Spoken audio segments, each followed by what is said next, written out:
Audiobook title Unlimited Firepower in Ancient Times Chapter 121 to 226 Part 03 by author Sefer Audiobook Chapter 121. The thunder of the guns, the island nobles and guards in the city had finally managed to hack a bloody path through the dense crowd. But reaching the main northern gate, they froze in utter shock. The mass of commoners who had fled the city moments before were now rushing back through the archway like a tidal wave. Imbeciles, a noble shrieked. What is happening? Listening closely, the distant, rhythmic roar of automatic fire echoed through the trees. No, this cannot be. Barker. It is the Imperial host, an island general roared. Turn back. Fall back into the city. The entire crowd scrambled in reverse. Desperate as they had been to escape minutes earlier, they were now equally frantic to retreat behind the stone walls. Yet the citizens still inside the city, unaware of the ambush in the forest, continued pushing outward. The two opposing tides collided within the narrow gatehouse, jamming the passage so tightly that not a soul could move. A short noble, standing barely 4 feet tall, screamed at the top of his lungs, "The Imperial host is at our heels. If you wish to live, move back." Yet the frantic commoners, driven purely by survival, paid zero heed to his shouts. Akiaro. Enraged and desperate, the short noble drew his curved steel blade, plunging it deep into the belly of a fleeing townsman with a sickening squelch. "Vile commoner, clear the path." The surrounding guards followed his example, brandishing their steel sabers and hacking indiscriminately at the crowd. Blood spattered the cobblestones as they carved a second path through their own people, clearing a route for Queen Nazma to retreat into the royal palace. Minutes later, Farik Sufyan arrived near the northern gatehouse at the head of his advance squad. By then, the heavy timber gates had been slammed shut, leaving a mound of fallen bodies outside the archway. A junior officer looked up at the stone battlements, cupping his hands toward Farik. "Commander Sufyan, the enemy is completely disorganized.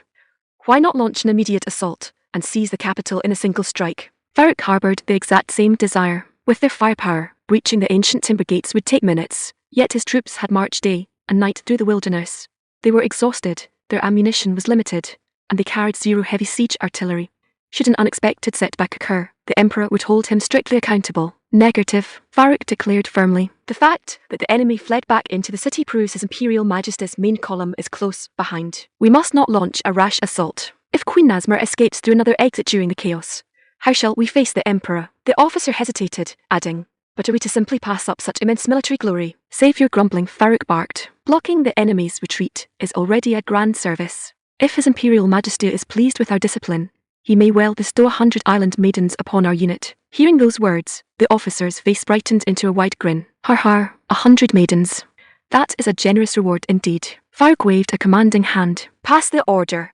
Divide our force into 4 squads and secure every gate surrounding the city walls.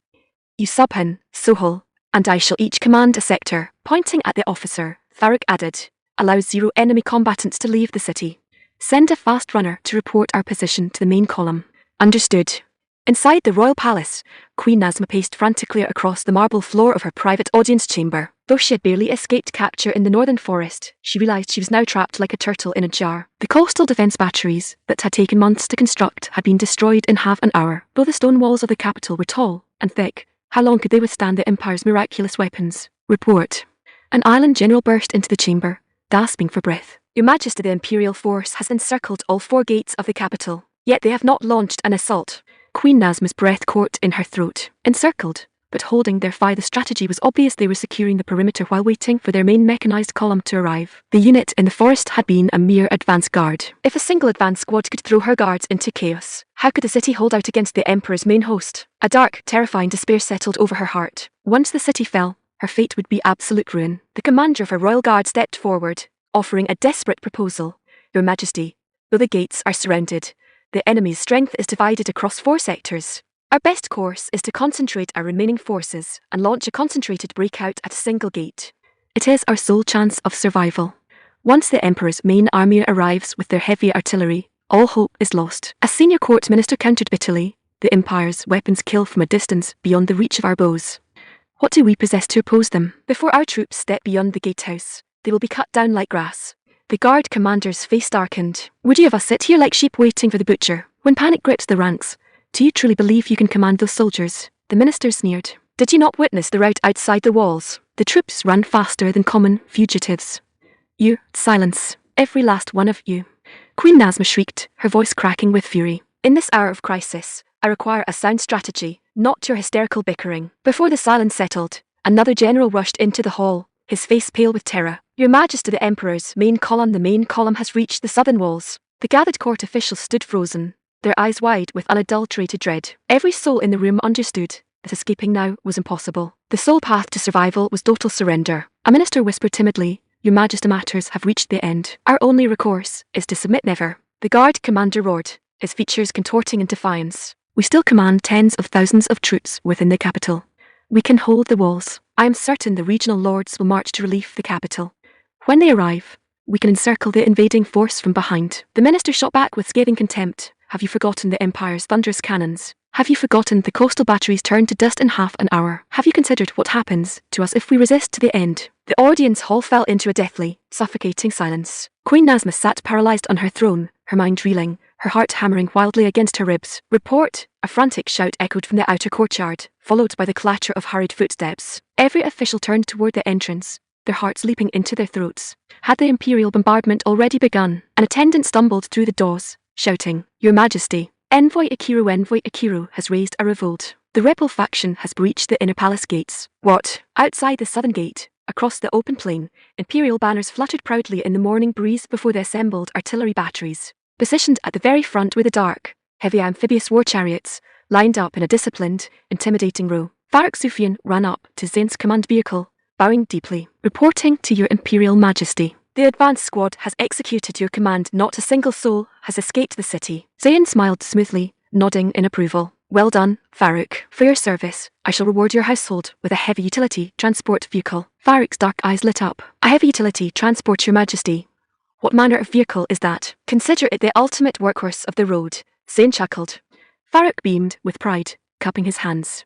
"Your humble servant offers his deepest thanks for your Majesty's grand favour." Stepping back into line, Farouk took his place alongside the other commanders, eagerly awaiting the main event. Zain turned his gaze toward Lytton Mere. Receiving the unspoken command, Lytton cupped his hands, stepped forward, and bellowed at the top of his lungs, "By imperial decree, commence the bombardment." Hundreds of heavy combat vehicles and field batteries shifted instantly into firing position. Commander Dilwar Hossing drew his sidearm, firing a single signal shot into the sky. "Ban! Fire!" Dilwar roared. Boom! Boom!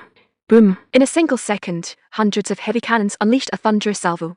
High explosive shells arced through the sky, smashing into the stone battlements of the southern gate with the force of an avalanche. Explosion! The earth shuddered violently as clouds of dust, stone debris, and fire erupted along the city walls. From a distance, the massive stone fortifications seemed to disintegrate beneath the continuous hail of iron. The defenders along the battlements were pulverized where they stood, their screams drowned out by the roaring thunder of the guns. Yet the opening salvo was merely a prelude. Before the dust could settle, the second broadside roared forth. Boom! Boom! Boom! High explosive rounds tore through the massive timber gates, shattering the heavy iron reinforced archway into flying splinters and breaching the outer wall in several places. Lytton Mere looked over, cupping his hands to Zain. "Your Imperial Majesty, the main gates are completely destroyed. Shall we order the infantry to charge?" Zain's lips curved into a cool, measured smile. "Hold the advance," Zain commanded smoothly. "Let the thunder of our cannons echo across these walls a little longer." Chapter 122. A savage and treacherous folk with a final, deafening salvo. The armoured war chariots expended the last of their explosive shells into the crumbling ruins of the island capital. Though the gunners felt a faint pang of reluctance at exhausting their ammunition, a single look at Zain standing cool and resolute atop his command vehicle restored absolute, unwavering confidence in their ranks. Before them, the ancient stone ramparts of the city lay reduced to smoking rubble. Not a single gatehouse remained intact. Shattered timbers, pulverized masonry, and mangled defences littered the thoroughfares, while thick, acrid smoke billowed high into the morning sky. Zain looked down at the burning ruins, his dark eyes cold as ice, a razor-thin smile touching his lips. "Leave 0 enemy combatants breathing," Zain commanded, his voice level, yet carrying a lethal, bone-chilling weight. "Your Imperial Majesty's decree shall be executed," the generals bellowed in unison. Every officer understood the absolute nature of the Emperor's order. So long as a single armed island soldier drew breath within the city walls, the imperial mandate remained unfulfilled. In the face of a sovereign who commanded divine firepower, there were no half measures. Charge! Tens of thousands of red-clad sepoys, clutching automatic rifles and light machine guns, poured over the breached walls in a disciplined, unstoppable wave behind the armoured war chariots. The battle cries echoed across the burning city as they swept down the main avenues toward the inner palace. Wherever the imperial host advanced, the chatter of automatic fire rang out incessantly. Blood washed across the cobblestones, and fallen defenders lined the narrow alleys. Realizing that all hope of victory had vanished, Squads of island soldiers threw down their curved steel sabers, cast off their heavy armor, and dropped to their knees along the streets, holding up their hands in frantic surrender. Yet what met them was not mercy, but the unyielding, continuous hail of heavy machine gun fire mounted on the advancing war chariots. Wat-tat-tat-tat-tat. Within seconds, the kneeling ranks of surrendering islanders were cut down where they sat, crimson blood pooling across the stone paving. Merciful heavens, run.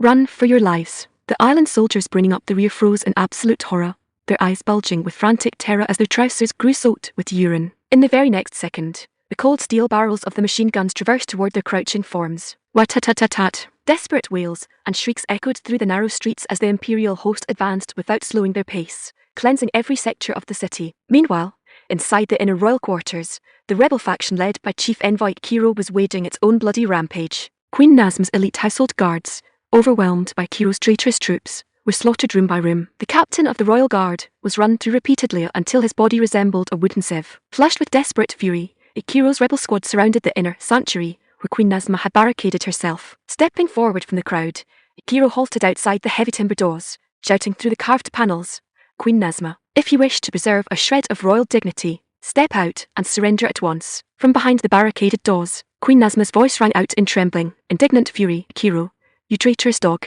when have I ever treated your house with injustice? In this final hour of crisis, you raise your blade in rebellion. What madness possesses you?" Kiro offered a cold, mocking laugh.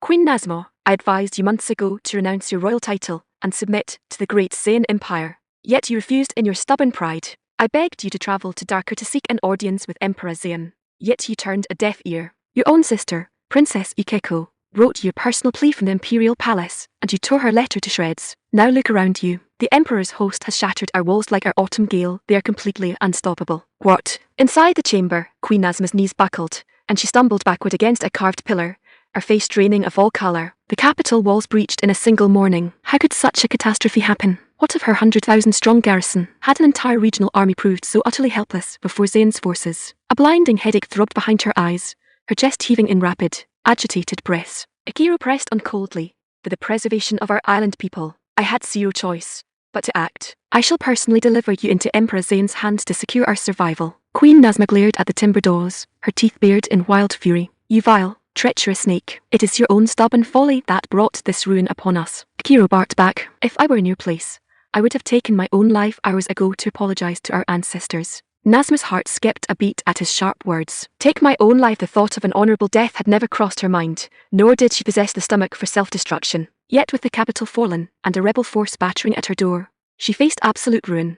"Curse you," she shrieked, her voice cracking. "I shall have your entire bloodline executed for treason." Still spouting empty threats on the brink of the grave, Akiro scoffed. He turned to his men, shouting, "Break down the doors. Capture Queen Nazma alive and sever the heads of those corrupt court ministers. Only then can we bargain for our lives with the Emperor." A dozen island soldiers rushed forward, slamming a heavy timber beam against the double doors. Bang, bang, bang. With every shuddering impact, Queen Nazma's frame shivered in terror. The senior court ministers huddled behind her were paralysed with fear, their legs giving way beneath them as they stared at the splintering wood in silent dread.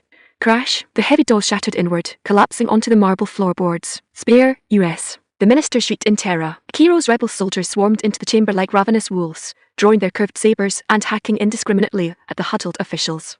Swish, slash, spurts of crimson painted the silk wall hangings, accompanied by pig-like squeals as dozens of bloody heads were severed from their shoulders. Queen Nazma slumped onto the floorboards like a discarded rag, her face pale as ash, her dark eyes wide with adulterated horror as she watched her court slaughtered before her. "Seize her," Kiro commanded. Two rebel soldiers stepped forward, grabbing Queen Nazma by her silk sleeves and hauling her to her feet, while others gathered the severed heads of the ministers by their hair.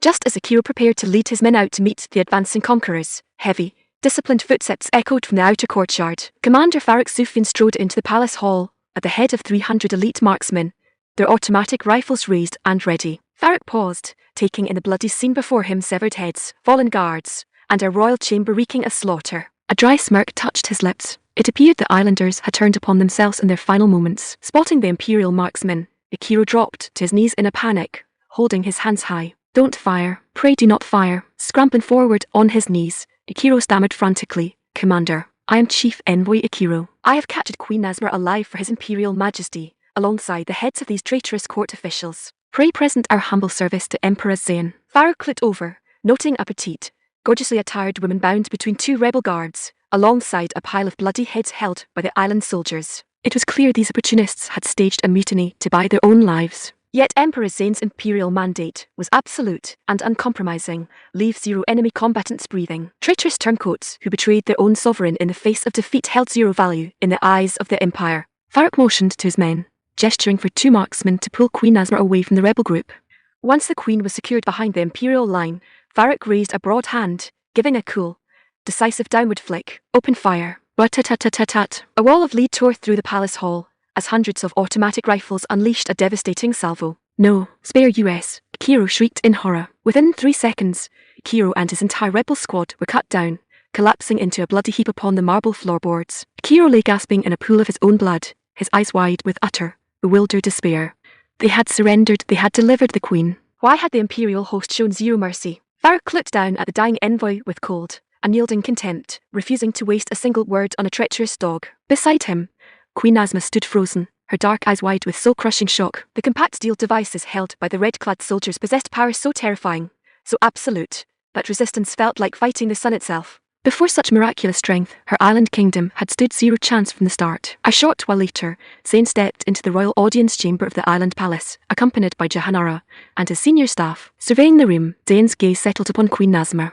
Much like her younger sister, Yukiko, she was petite in stature, yet possessed a slender waist, a full, graceful figure, and sharp, fox-like dark eyes that carried a lingering trace of highborn pride. Though her kingdom lay shattered, Queen Nasma steeled her posture, looking up at Zane with a cold, defiant glare. The great Zane Empire was established barely a year ago, she declared, her voice trembling slightly, yet filled with sharp indignation. What deep ancient hatred drove your majesty to launch so destructive a war against her peaceful island realm? The great dynasties of the Central Plains have historically governed the world with benevolence, righteousness, and courtly virtue. Your ruthless actions today defy all noble principles. Zane listened to her speech, a dry, sarcastic smile curling his lips. It was truly rich an island ruler whose court dispatched spies under the guise of diplomacy, now attempting to lecture him on benevolence, righteousness, and ancient virtue. Taking a slow drag from his cigarette, Zane exhaled a thin stream of white smoke, looking down at her with cool, absolute disdain. Your offshore islanders are savage, base, and treacherous folk, Zane replied smoothly, his tone icy and unyielding. You understand nothing of honor when strong, and feign humility only when broken. Such a people are utterly unworthy of receiving benevolence and righteousness, nor shall my empire ever waste standard courtly etiquette upon you. Chapter 123.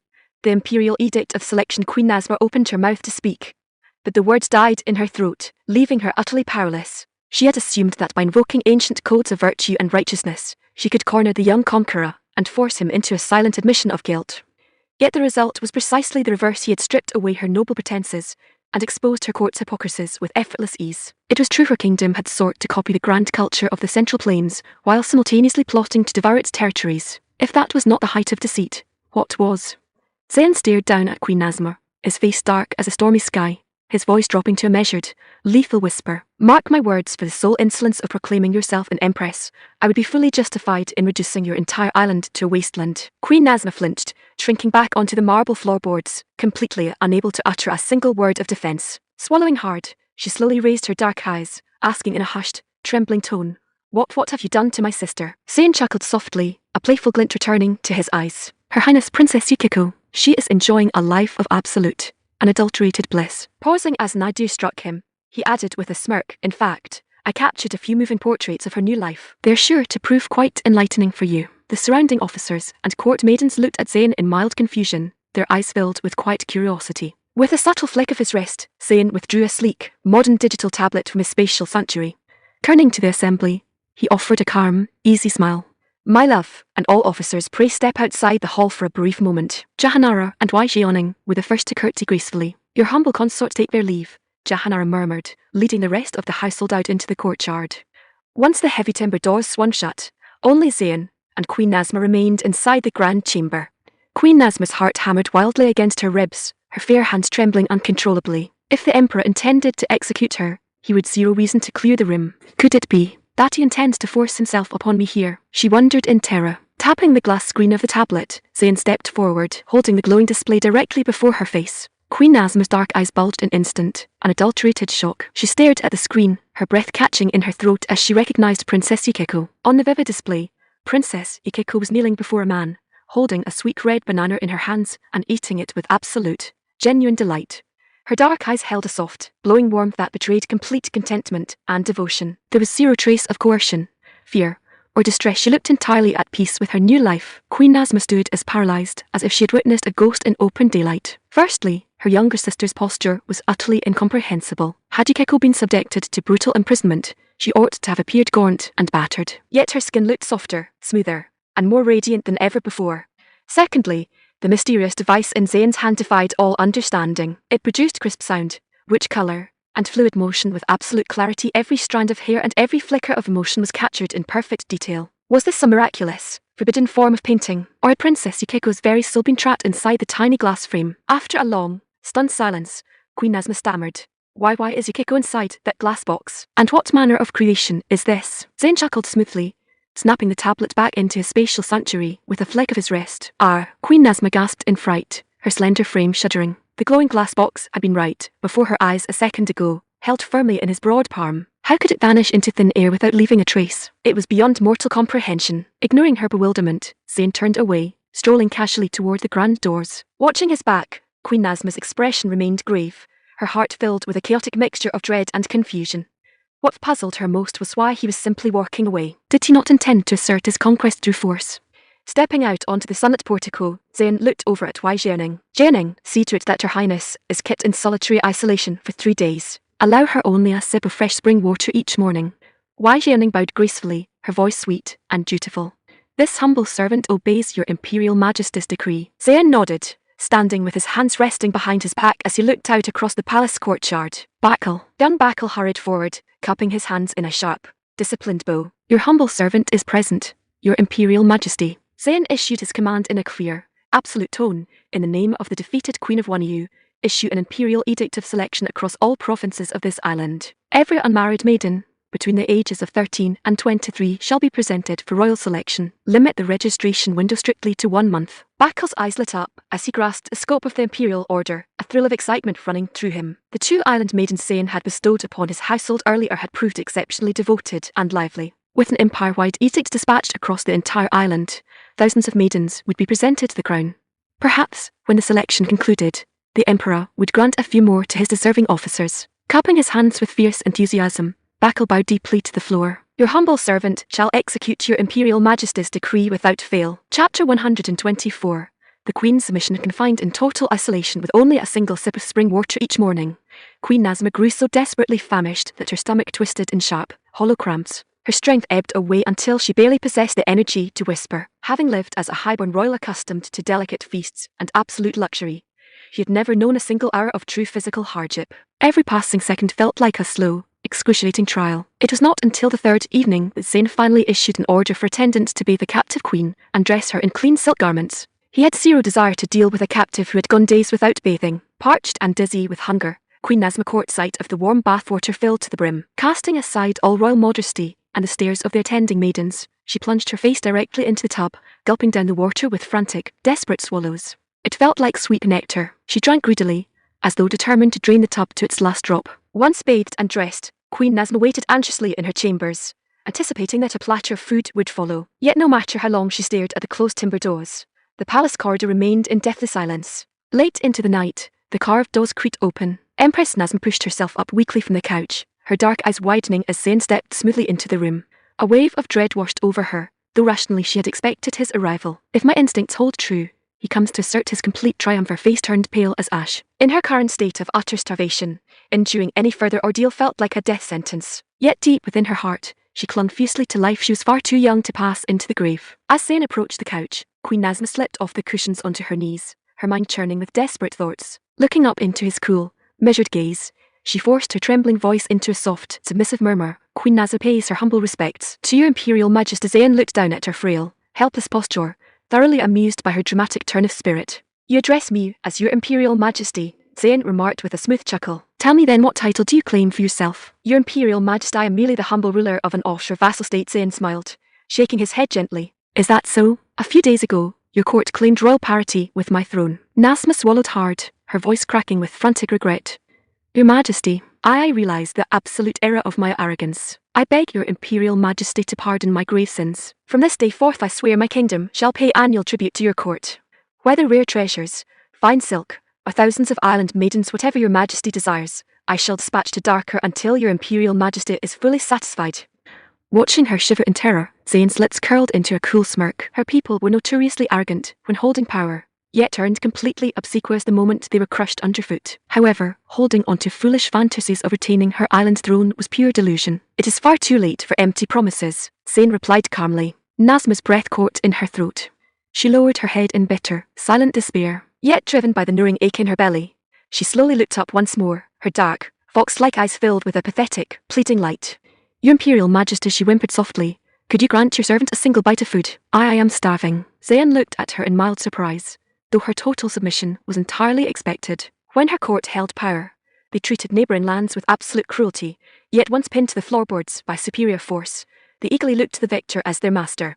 Coincidentally, Zayn had entered her quarters tonight specifically to feed her. He intended to supply a feast that was both abundant and thoroughly satisfying. He felt curious to observe how a person would react after consuming an entire cluster of sweet red bananas at once. With a subtle flick of his wrist, Zayn summoned a massive cluster of sweet red bananas directly from his spatial sanctuary, at least a dozen ripe, vibrant fruits hanging from a single stem. Thud! Zayn tossed the heavy cluster onto the low table before her, like throwing a choice bone to a hungry hound. "Eat," Zayn commanded smoothly. "If you fail to finish every last fruit, I shall direct my forces to dismantle your ancestral shrines and erase your kingdom's name from the maps." His voice was neither loud nor harsh, yet it carried an absolute, bone-chilling authority that left zero doubt as to his intent. Nazma shuddered in terror, her face draining of all colour. What manner of fruit demanded such absolute obedience? Yet alongside her fear, a wave of profound shock washed over her mind. Why was the skin of the fruit so vibrant red? And from where had he drawn such a massive cluster out of thin air? It defied every natural law. Above all, however, the gnawing hunger in her belly overrides every doubt. The rich, sweet aroma wafting from the red fruit caused her mouth to water uncontrollably. She reasoned that if the Emperor truly sought her death, he would hardly bother with sweet fruits. "I offer my humble thanks for your Imperial Majesty's bounty." Reaching out with trembling hands, she broke a large red banana from the cluster, peeled back the vibrant skin, and took a large bite. Subhan Allah, an extraordinarily rich, creamy sweetness burst across her palate. Nazma gasped internally at the exquisite flavour. It was undeniably the most delicious fruit she had ever tasted in her life. Casting aside all royal composure, she peeled fruit after fruit, stuffing the delicious red bananas into her mouth as fast as she could chew. Yet as she consumed the third and fourth fruit, an intense, surging warmth began to pool deep within her abdomen. What is the sensation? Nazma's dark brows knitted in confusion. A radiant, intense heat spread rapidly through her limbs and blood. To her utter astonishment, the physical weakness and exhaustion that had weighed her down for days vanished entirely. A surging wave of vibrant energy pulsed through her body, as though she had never known a single hour of starvation. Her mind reeled in absolute bewilderment. What manner of miraculous, supernatural fruit had she just consumed? Hesitating for only a second, she looked at Zayn's cool, unyielding expression. Knowing his word was absolute, she picked up the remaining fruits and continued eating until the entire cluster was completely gone. By the time she swallowed the final bite, her body could no longer contain the overwhelming surge of vitality. A dark, blood-red flush rushed up her neck, spreading across her cheeks. Her dark, fox-like eyes grew heavy and hazy with sudden, unbridled desire. An unbearable, restless heat coursed through her veins, driving her to clutch at her own silk robes. Looking up at Zayn, her dark eyes burned with an intense, helpless longing. Unable to hold her posture any longer, she collapsed onto the soft cushions with a heavy sigh, surrendering completely to the sweet, surging warmth within her blood. A series of soft, breathless murmurs escaped her lips as the potent fruit took absolute hold of her senses. Chapter 125. A major reshuffle. The spectacle unfolding within the private chambers was far from over. Driven by the surging, irresistible warmth of the sweet red fruit, Queen Nazma threw aside all royal composure, her hands moving frantically to strip away her silk robes and heavy court ornaments. "Good grief," Zayn muttered under his breath, a amused chuckle escaping his lips as he watched her breathless desperation. When consumed in such massive quantities, the potent fruit clearly produced a vastly different, almost overwhelming reaction. Hearing his voice, Nazma seemed to awaken briefly from her dazed state, suddenly remembering that she was not alone. Her dark, fox-like eyes flickered open, filled with a hazy, intense longing. Propping her supple frame up against the velvet cushions, she looked up at Zayn with a pleading, breathless expression. "Your Imperial Majesty, I beg you do not abandon me to this unbearable heat." Zayn's lips curved into a satisfied, triumphant smirk. "Now that is precisely the result I was looking for." Stepping forward onto the carpet, he reached down, gently raising her chin with 2 fingers. "If you wish for my favour," he commanded in a cool, smooth tone. "Remember to address me as you master." Nazma's mind reeled in hazy confusion, yet in her current state, courtly titles meant nothing to her. "Yes, I understand.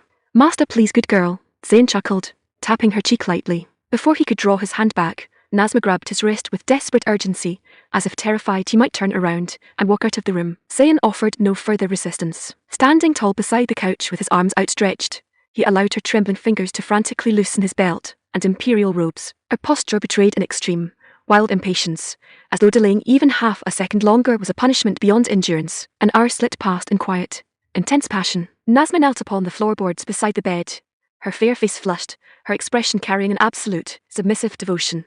Click. Zayn drew a silver lighter from his pocket, igniting a cigarette and taking a long, leisurely drag. He exhaled a thin, curling stream of white smoke into the quiet room. Nazma looked up, her dark eyes wide with unfeigned wonder as she watched the grey smoke drift towards the ceiling. In her mind, the young conqueror standing before her defied all mortal understanding. He commanded fire-spitting iron beasts, summoned massive treasures out of thin air, and possessed a boundless physical vitality that bordered on the divine. He was no ordinary mortal monarch, he was an absolute force of nature. "I intend to initiate a thorough administrative reshuffle across this entire island," Zayn announced calmly through the swirling smoke. "Do you harbour any objections?" Nazma's heart skipped a beat. "A major reshuffle. Does you intend to dismantle our traditional provincial clans and incorporate the island directly into the Great Zayn Empire?" A flicker of bitter regret touched her heart, yet she quickly squashed it. In the wake of total defeat, preserving her own life and remaining in his good graces was infinitely more important than ancient political structures. Raising her eyes, she declared with absolute conviction, "Your humble servant harbours zero objections. I leave the fate of these lands entirely to Master's divine wisdom. My only wish is to remain by Master's side to serve you forever. Pray grant me this grace." Yet even as the words left her lips, Nazma felt a passing wave of bewilderment. Why had she blurted out that final plea so naturally? By offering such total submission, she was effectively surrendering her status as a royal monarch forever. Yet reflecting on the smoking ruins of her capital, she realised her fallen kingdom existed in name only. Surviving the storm and securing a place within his imperial household was, in truth, an extraordinary stroke of fortune. Zayn looked down at her with a satisfied smile. Turning on his heel, he strolled casually toward the chamber doors. Behind him, Nazma bowed her head to the floorboards, her voice soft and trembling. "Your servant respectfully sees Master off." The following morning, the sun rose brightly over the capital of the island state. As the very first city subjected to the Edict of Selection, the registration process within the capital was completed with remarkable efficiency. Gathered upon the broad stone plaza before the royal palace stood thousands of young island maidens who met the strict criteria set by the imperial decree. A dense, dark sea of people filled the courtyard. A quick glance suggested their numbers easily exceeded 8 or 9,000, approaching nearly 12,000 in total. Zayn stood upon the high marble terrace, surveying the vast assembly with deep satisfaction. He had not anticipated so grand a gathering within the capital alone. The total number of eligible maidens across the entire island nation was bound to be staggering. Furthermore, this was merely the beginning. The Edict of Selection would be enforced as an annual imperial tradition across all maritime provinces. Bakal strode up the terrace steps, accompanied by Chief Envoy Ikiro, who had miraculously survived his injuries, and bowed sharply. "Reporting to your Imperial Majesty, a total of 11,380 maidens within the capital meet the imperial selection criteria." Ikiro stood bowing timidly behind Bakal, his face tight with anxious deference. Assigned to oversee the local registration in the capital, he had executed the imperial decree with ruthless thoroughness. Regardless of whether a maiden belonged to a high-born noble house or a humble merchant family, so long as she met the age requirements, she was promptly registered and brought to the palace plaza. Ikiro's eyes flickered toward Nazma, who stood gracefully behind Zayn's shoulder, and a wave of utter bewilderment washed over him. The former queen was dressed in exquisite silk robes, her fair face adorned with delicate cosmetics, a subtle, serene smile resting upon her lips. She carried herself with regal elegance, displaying zero trace of a defeated, ruined monarch. Merciful heavens, how can this be? Ikiro marvelled silently. Only 3 days ago she was ready to fight to the death. How has she transformed into a docile, obedient kitten so quickly? It defied all human logic, yet he could not deny the evidence before his eyes. Zayn offered a smooth nod, stepping down from the terrace toward the rows of assembled maidens. He intended to personally select a few exceptional maidens for his private quarters. Walking along the first row on the right, Zayn paused before a young woman with delicate features and a fair complexion. Though she kept her head lowered in timid bashfulness, her posture suggested a hidden, lively temperament beneath her quiet exterior. Zayn said smoothly, stopping before her, "State your name and background." The maiden trembled slightly, curtsying nervously. "Are reporting to your Imperial Majesty. My name is Farhana Fatima. I am 23 years of age and I was formerly a secondary consort in the household of Chief Envoy Akiro." Zayn raised an eyebrow in mild surprise. Turning his head, he glanced back at Akiro. Akiro's face paled, and he instantly dropped to his knees on the stone flags, cupping his hands in frantic submission to signal that he offered the maiden to the crown without the slightest reservation. Zayn, of course, had zero interest in seeking the old diplomat's permission.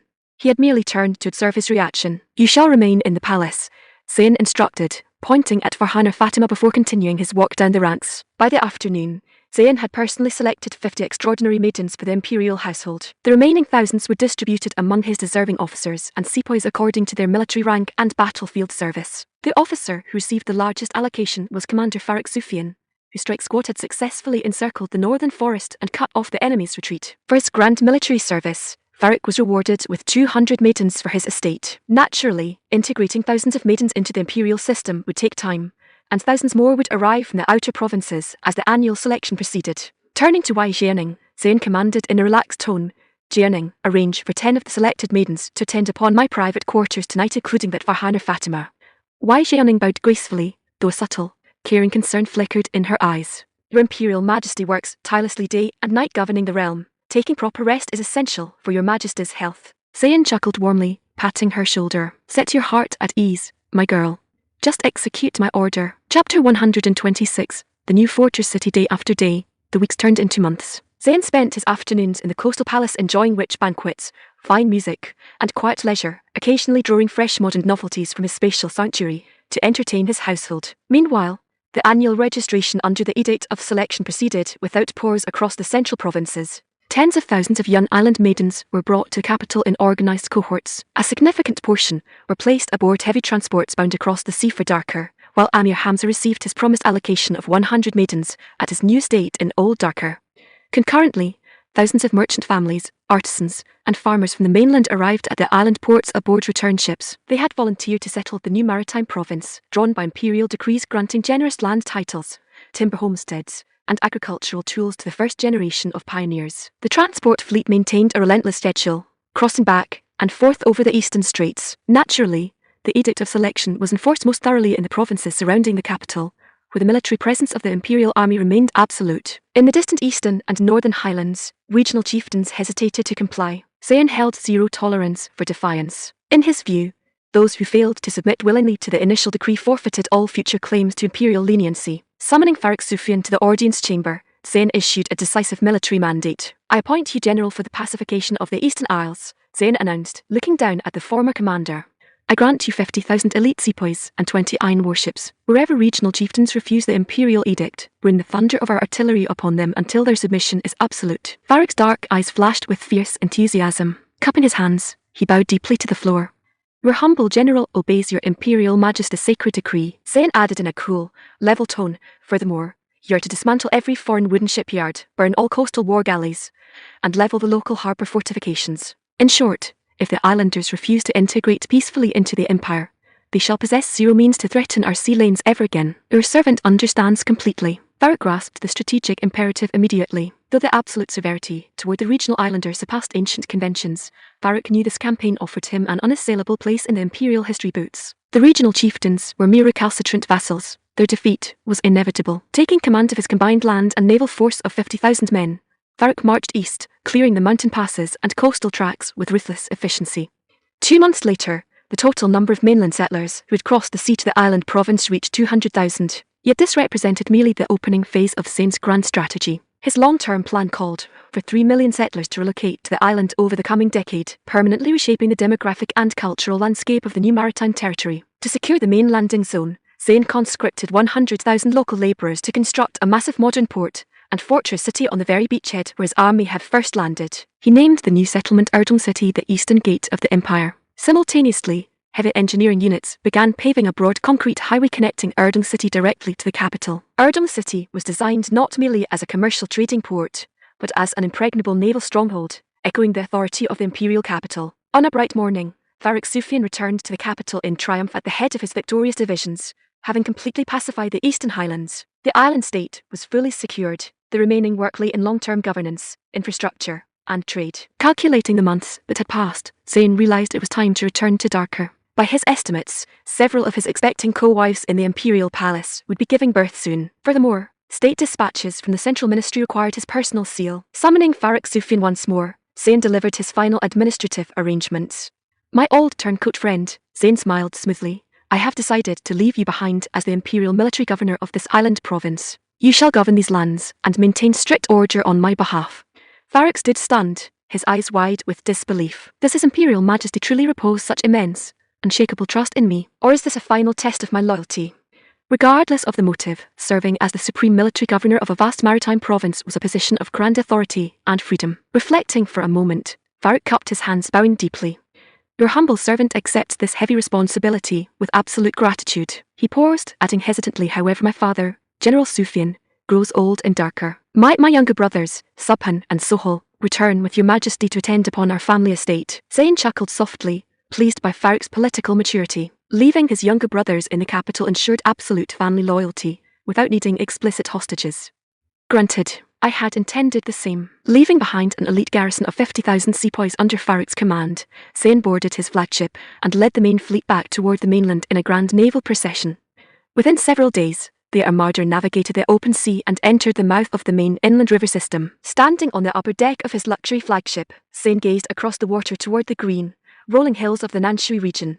He recalled that over a year had passed since he had last set foot in his ancestral home territory. At a prominent river junction known as the Nanshui tributary, Zayn disembarked from the heavy cruiser alongside a small imperial entourage including Jahanara, Yeoning, Nazmur, Farhana Fatima, and his personal guards boarding a sleek modern motor yacht to head inland toward Nanshan City. The following afternoon, the yacht dropped anchor at the river quayside near Nanshan City. Along the riverbank, a broad, freshly paved concrete highway immediately caught everyone's attention. Zayn was pleasantly surprised to see that the Ministry of Works had extended the modern road network all the way to his home province ahead of schedule. Stepping off the yacht onto the concrete highway, Zayn noted that the road surface had been completed only recently. Reaching into his spatial sanctuary, Zayn summoned a sleek, modern luxury tour bus onto the open road. The surrounding guards and attendants gasped in unfeigned wonder at the massive, smooth-contoured vehicle.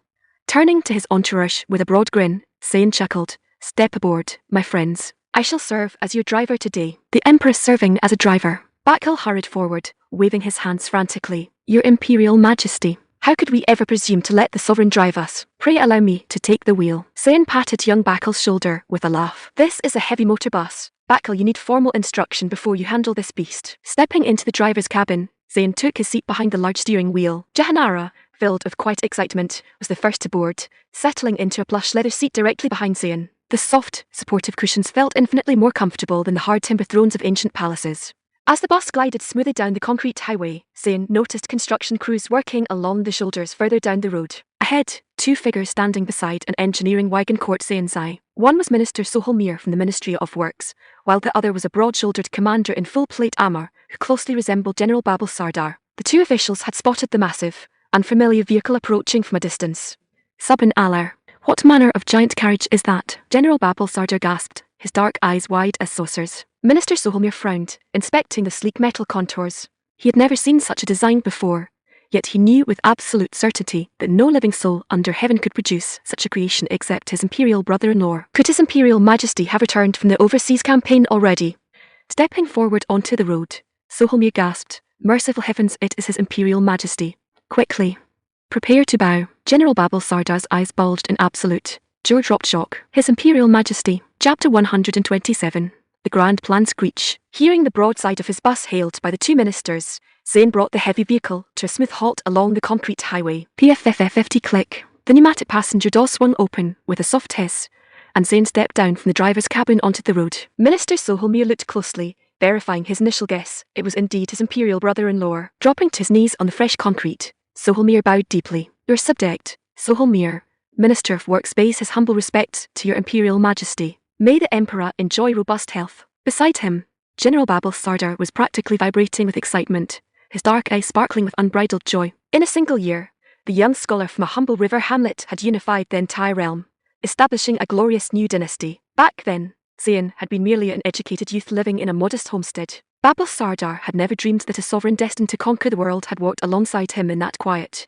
remote village. Excited and slightly breathless, Babel Sardar dropped to his knees, pressing his palms together in a respectful bow. "Your subject, Babel Sardar, pays his humble homage to your Imperial Majesty."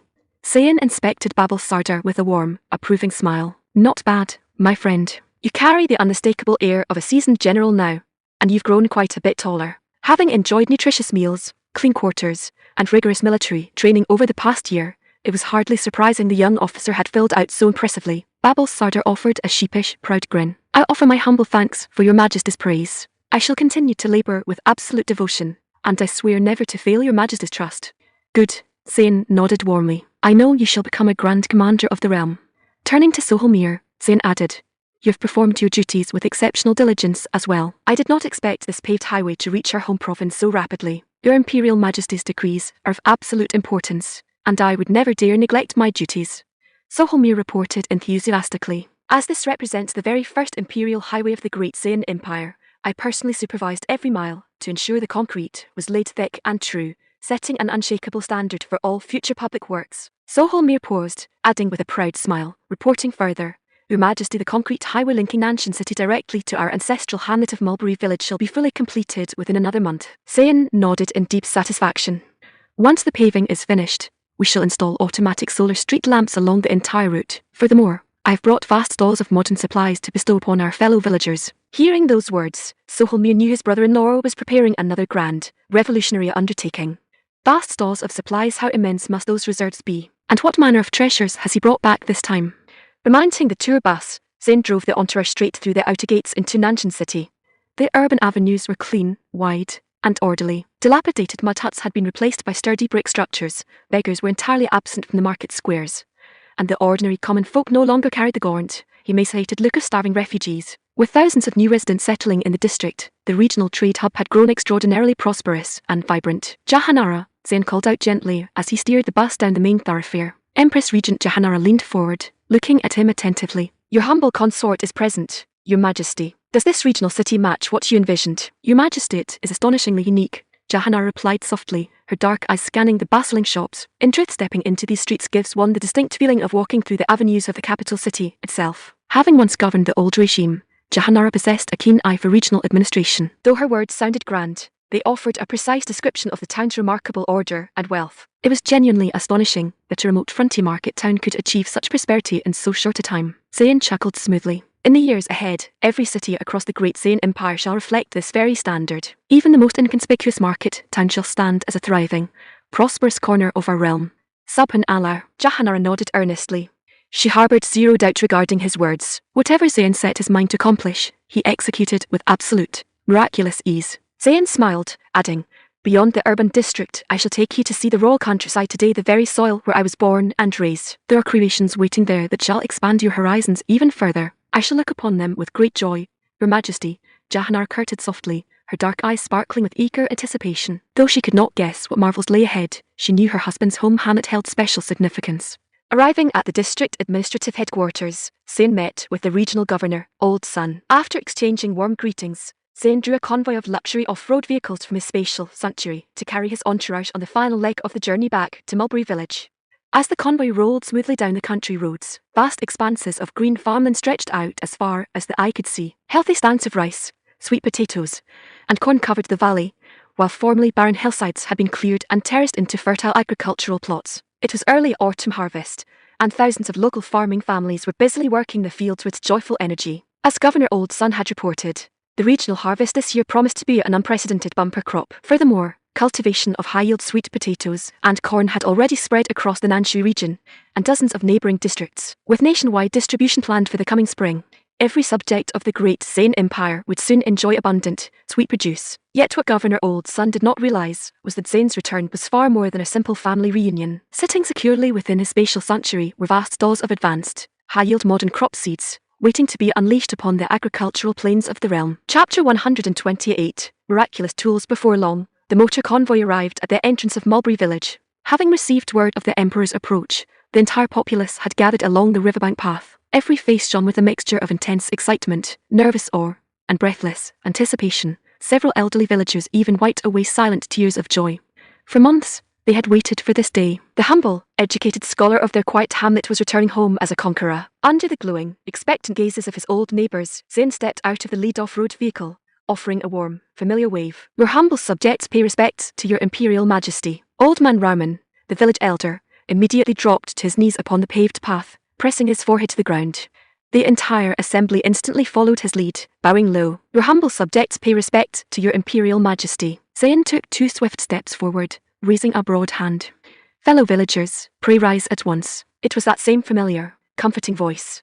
Wiping away their tears, the villagers rose slowly to their feet, their hearts swelling with uncontained pride. Zayn smiled warmly, adding, "When we meet in the future within our home hamlet, there is zero need for kneeling or formal court bows." The villagers felt deeply honoured, bright, joyful smiles spreading across every face. Naturally, the old neighbours felt a passing disappointment at Aisha, become Bilquiz, and the other local girls had not accompanied him on the voyage. The women standing in his imperial entourage were entirely unfamiliar to them. Auntie Fatma cleared her throat, stepping forward slightly as she looked at Zayn. "Your Majesty, how fair our little Aisha are. Her Imperial Majesty the Empress." Zayn looked at Auntie Fatma with an affectionate smile. "She enjoys radiant health, Auntie. She misses everyone here dearly, constantly speaking of you all, and recalling the sweet days she spent in Mulberry Village." Auntie Fatma wiped a tear from her cheek, her heart overflowing with warmth. She had never imagined that the sweet girl who once gathered firewood by the river would become the Empress of the realm, yet still hold her old neighbours so close to her heart. In truth, Auntie Fatma felt a passing, humorous regret had she betrothed her own granddaughter to Zayn back when he was a poor scholar. Her household would be royal kin today, yet her current life left zero room for complaint. Everyone ate well,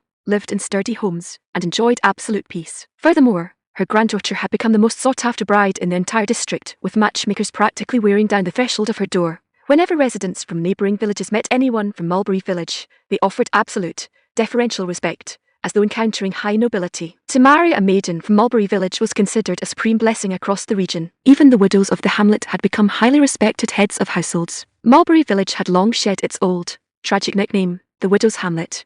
As the birthplace of the founding emperor, referring to it by such a title was considered deeply improper. "Your Majesty, who might these noble ladies be Auntie Zora's?" Curious voice rang out from the crowd. She pointed gently toward Jahanara and the other consorts, her weathered face full of innocent intrigue. Zayn chuckled softly to himself, realizing that the inquisitive auntie remained unchanged no matter how high his throne reached. Pointing first to Jahanara, Zayn presented her smoothly.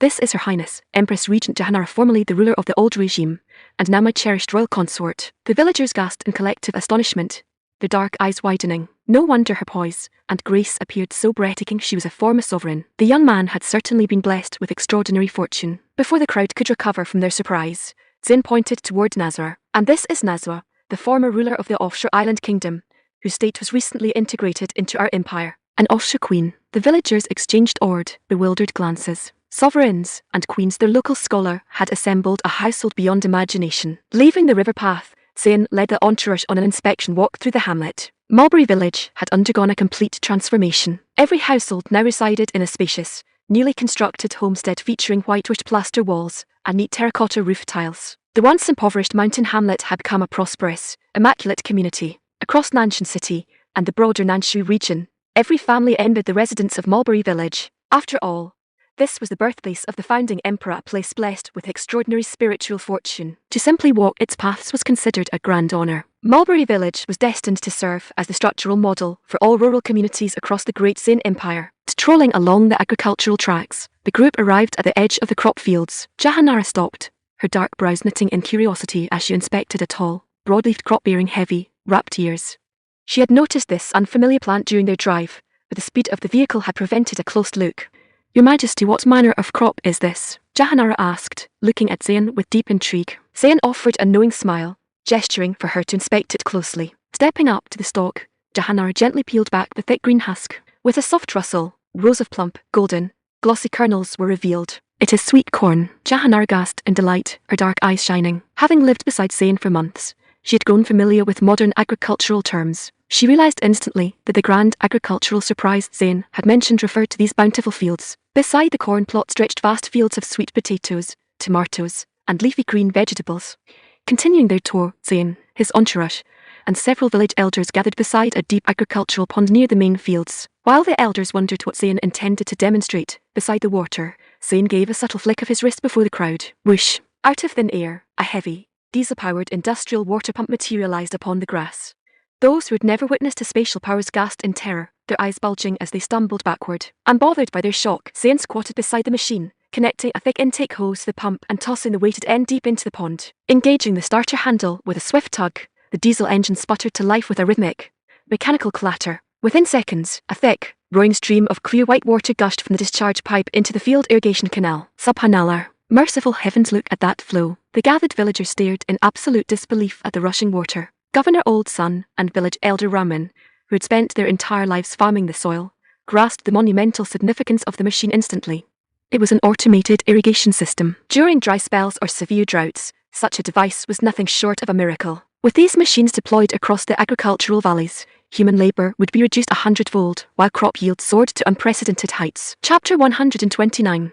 The Imperial Exemption. As the gathered crowd stared in fixed amazement at the roaring jet of white water, Zain reached down, flicking the starter switch to turn off the industrial pump. An automated water pump was a miraculous tool, but a fine saddle required a worthy mount. Reaching into his spatial sanctuary once more, Zain produced a thick burlap sack filled with high-yield rice seeds, setting it down upon the concrete path. The villagers leaned forward, their brows knitting as they inspected the golden illustration printed on the sack, a lush, heavy stalk of grain bowing beneath the weight of plump, overflowing husks. Those who had never travelled beyond the local valley were thoroughly bewildered, while Governor Old Son could only marvel in silence. The young conqueror possessed the power to call forth anything under heaven, whether natural or manufactured. He was truly a sovereign granted to the world once in a millennium. A subtle smile touched Zain's lips as he turned to Governor Old Son. Governor Son, what is the average yield per acre for standard rice crops across our provinces? Governor Old Son cupped his hands in a respectful bow. Reporting to your Imperial Majesty. Provided the fields suffer neither seasonal floods nor severe drought, a well-tended acre yields roughly 300 weight of grain, stretching to 3.5 weight in an exceptional year. 300 weight, Zain murmured, a meagre return for such back-breaking labour. Tapping the sack of seeds with his boot, Zain announced, this strain yields up to 2,200 weight per acre, more than 7 times the output of conventional crops. 2,200 weight. Every villager present gasped, their eyes wide with sheer, unadulterated shock. The claim was staggering. If a single acre produced over 2,000 weight of grain, who under heaven could ever face starvation again? Even if a farming family cultivated their fields only once every 3 years, the granaries would overflow with surplus food. Governor Old Son swallowed hard, his dark eye shining with intense, trembling joy. Your Imperial Majesty, is such a miraculous harvest truly possible? Zain offered a firm, effortless nod, his posture radiating absolute confidence. Subhanallah, the common folk of the great Zain Empire are blessed beyond measure. Governor Old Son exclaimed, dropping to his knees on the concrete. He bowed his forehead to the ground, his voice thick with emotion. Your Imperial Majesty holds the entire world in your heart, bestowing boundless grace upon our people and securing prosperity for generations to come. You are truly a sovereign for the ages. The surrounding elders and villagers dropped to their knees alongside him, their eyes filled with deep, tearful reverence. Though modern agricultural science enabled high-yield crops to reach such vast production, Zain understood that medieval soil, variable weather, and traditional tools required careful management. To ensure a smooth transition, initial trial plots were necessary. Waving a casual hand, Zain smiled smoothly. Governor's son, I entrust 1,000 weight of these seeds to your care. Oversee their planting across our home province starting next spring. Governor Old Son accepted the charge with solemn enthusiasm. Your Imperial Majesty, I shall treat this sacred task as my highest duty and execute it with all my strength.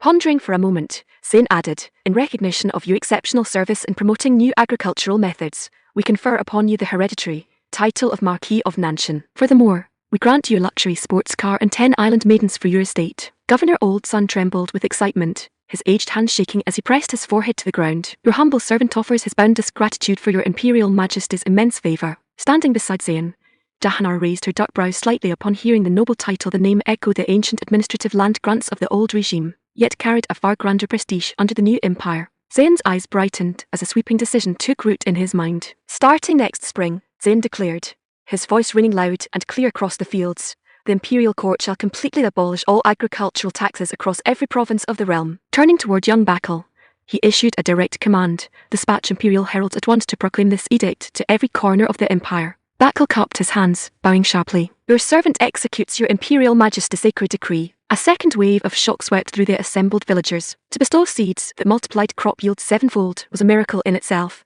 To exempt the common folk from agricultural taxes entirely was an act of unprecedented imperial benevolence. Every soul present realised what this portended. The long-awaited era of absolute peace, abundance, and prosperity had arrived. The imperial reign title taping Great Peace was no mere political slogan, but an absolute reality. Jahanara looked at Zain with renewed, deep admiration. Such absolute courage and vision were achievements no ancient dynasty could match in 100 years. The realm belonged to him by right of divine wisdom. Beside her, Nazma stood spellbound, staring at Zain in quiet awe. Before such a conqueror, her former island state was nothing.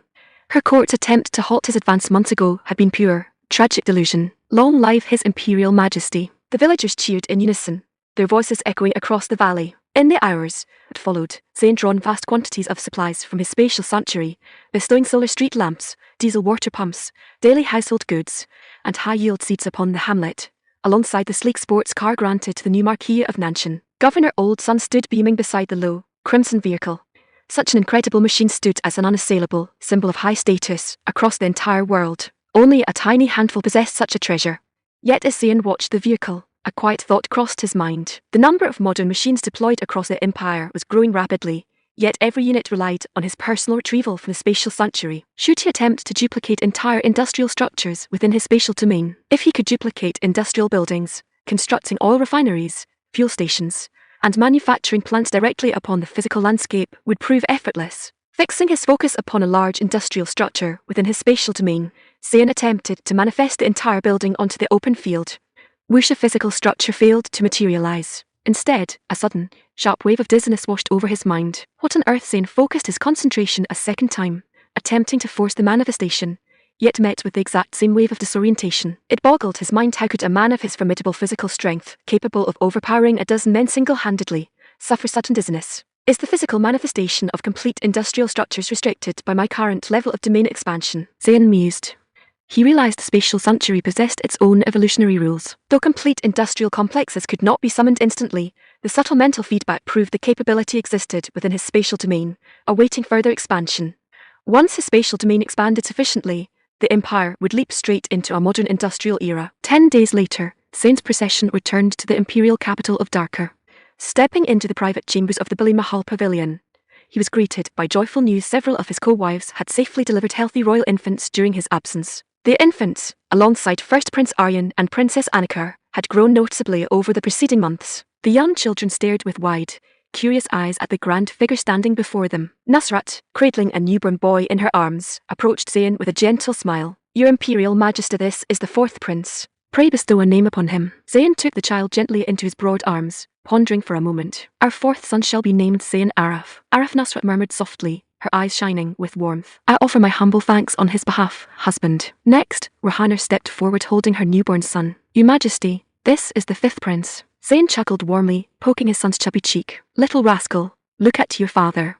His name shall be Zayn Ayman. Then, Rishma joined them, her face beaming with joy. Your Imperial Majesty, look at the sixth prince. He carries your very features. Zayn's eyes lit up as he inspected the healthy infant boy. Har har, another fine son. He shall be named Zayn Arman. Chiyinkea followed with her child, smiling brightly. Your Majesty, this is the seventh prince. Look at him blowing bubbles. Zayn held the infant's tiny hand, grinning warmly. Our seventh son shall be named Zayn Assad.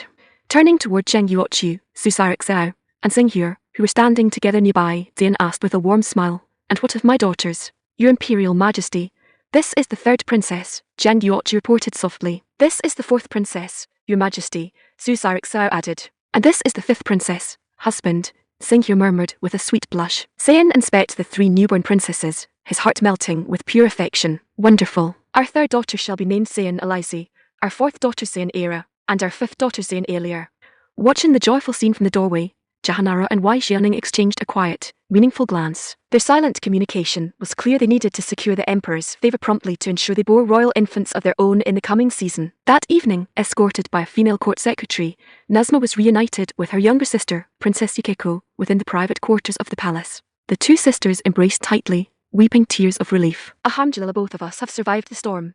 The same thought crossed their minds as they held each other. Now we can attend upon His Imperial Majesty together in peace. Wiping her tears, Princess Yukiko looked up, a radiant blush touching her round cheeks. Gazing into her elder sister's eyes, she asked in an eager whisper, Sister, has His Imperial Majesty extended his warm favor to you as well? Nazma felt a sudden flush rush up her neck, her dark eyes lowering in shy bashfulness. Indeed, more times than I can count, Yukiko. In truth, I am deeply happy. Chapter 130, All Nations Pay Tribute. Princess Yukiko could tell from the glowing flush and genuine warmth radiating from her elder sister that Nazma was truly happy with her new life. Sister, Yukiko murmured gently, from now on, we shall attend upon His Imperial Majesty together with absolute devotion. Indeed, Yukiko. Nazma nodded earnestly. Then, looking into her sister's eyes, she asked softly, Tell me, did you not feel terribly lonely during the long months His Majesty was away on the Eastern campaign? A sudden, deep blush rushed up Princess Yukiko's cheeks. Pursing her crimson lips, she looked down bashfully. Sister, His Majesty bestowed many miraculous treasures upon my quarters before he set sail, so I was never lonely at all. Nazma looked at her in mild bewilderment. Never lonely because of a bestowed treasure. What manner of divine item could bring such total contentment? Could a mere object truly satisfy a maiden's heart? Impossible, surely impossible. Yet observing Yukiko's completely genuine, glowing expression, Nazma's curiosity was thoroughly piqued. What manner of treasures did His Majesty grant you? Nazma asked eagerly. Yukiko offered a subtle, proud smirk. They are rare and wondrous creations, sister. Come, let me show them to you. Taking Nazma by her fair hand, Yukiko led her eagerly toward the inner bedchamber, impatient to share her private collection. Before they reached the doorway, a loud, clear voice echoed from the outer courtyard. His Imperial Majesty has arrived. Yukiko's dark eyes lit up with instant joy. His Majesty is here. She gasped. Quickly, sister, kneel to welcome him. The two sisters hurried to the entrance of the chamber, dropping to their knees upon the carpet, their chests heaving with rapid, excited breaths. Creak, the double doors swung open, and a heavy imperial boot stepped across the threshold. Saiyan looked over, noting both sisters kneeling respectfully side by side, their gaze lowered, and their hands resting neatly upon their silk robes. Splendid, Saiyan thought with a satisfied smile. Your Imperial Majesty. The two sisters chorused softly. We pay our humble respects to your Majesty. Saiyan strode casually into the room without a word. The two maidens rose smoothly, following close behind his heels. Stepping over to the couch, Saiyan sat down upon the velvet edge. Yukiko and Nazma immediately sank onto their knees, one on each side, using gentle, practiced movements to unlace his imperial leather boots. Saiyan reached out, patting their heads with a warm chuckle. Now that you two sisters are reunited, it calls for a proper celebration. Time flew by like a swift river, and the annual spring festival approached. The imperial capital of Old Darker, from the inner palace grounds to the sprawling outer market districts, was spotlessly cleaned and decorated with vibrant lanterns, silk banners, and festive arches. A joyful atmosphere filled every grand avenue, as if the entire realm were celebrating the dawn of an unprecedented era of peace and abundance. During this festive period, foreign envoys displaying unusual garments and distinct customs arrived in the capital in continuous streams. They were formal diplomatic missions dispatched by foreign kingdoms and neighbouring states. When the rulers of neighbouring lands learned that the formidable offshore kingdom of Wanu had been completely conquered and integrated into the great Sane Empire within months, sheer terror gripped their courts. The military might of the empire was so absolute it left them suffocated with fear. The offshore island state had possessed hundreds of thousands of troops and was shielded by a vast ocean. Yet even behind those natural ocean barriers, their kingdom had collapsed before Zane's iron warships and heavy artillery. Desperate to avoid his wrath, the surrendering monarchs dispatched their highest empresses to Darker, bearing their most precious treasures, and highborn maidens. They cared zero about the immense value of their gifts. Their sole fear was presenting a lack of sincerity that might offend the young emperor. Saiyan was mildly surprised when state dispatches reported the arrival of the foreign delegations. He had intended to lead the expeditionary fleet toward the southern seas following the New Year celebrations, yet the regional rulers had rushed to submit of their own accord. The arrival of all nations paying tribute a bit ahead of schedule, Saiyan mused. Empress Regent Jahanara was profoundly moved by the sight. During the final years of the old regime, when civil war tore the realm apart, not a single vassal state had sent tribute or paid courtly respects. In fact, regional border states like Arakan had seized upon the mainland's weakness to break away entirely, asserting independence. When the house is weak, the wild dogs grow bold, Jahanara reflected with cold indignation. Saiyan merely smiled coolly. Tim, those petty regional rulers were mere opportunists whose temporary antics held zero long-term weight. Finally, the eve of the Lunar New Year arrived. Diplomatic delegations from a dozen foreign states waited outside the Bili Mahal audience hall for royal summons. Among the crowd stood foreign kings, crown princes, grand viziers, and highborn maidens dressed in lavish, exotic silk. Under the anxious gazes of the assembled envoys, a female court secretary stepped out from the side doors of the hall, working down the marble steps. Unfolding an imperial scroll, she scanned the text, looked out at the waiting crowd, and bellowed in a clear, resonant voice, by imperial decree, summon the royal delegation of the kingdom of Arakan to the throne room.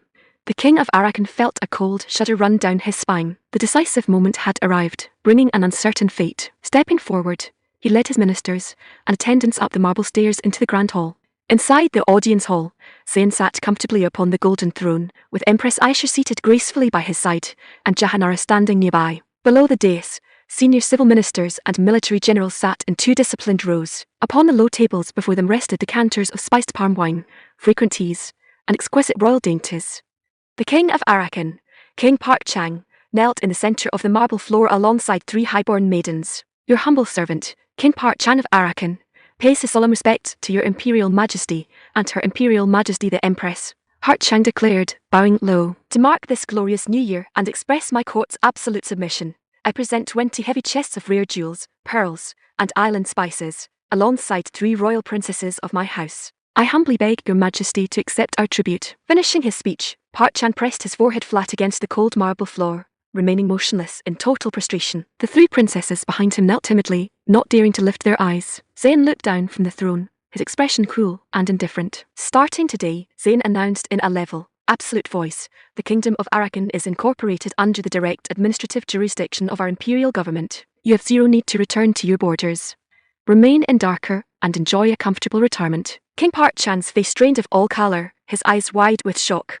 Why, your imperial majesty? If my court has committed any fault, I beg your majesty to name it. I swear to correct my errors immediately and serve the crown with absolute loyalty. As a modern mind, Zayn understood history completely. Leaving semi-independent vassal rulers on the frontier's only invited future rebellions the moment the central government faced a crisis. Now that the foreign kings had walked into his capital, the frontier question would be settled permanently. Though Arakan was a rugged territory, the cost of governing it directly under his modernized administration was trivial. Zayn's dark eyes narrowed, his tone dropping to a cold, razor-thin whisper. I have 100,000 heavily armed sepoys stationed in the southern provinces who have lacked field exercise for several months. Do you wish for them to conduct a live fire drill across your borders? King Park Chan shuddered violently in sheer terror, his forehead hitting the floorboards again. Your imperial majesty, I meant zero disrespect. Such a thought never crossed my mind. I obey your majesty's decree. Zayn offered a smooth chuckle. Splendid.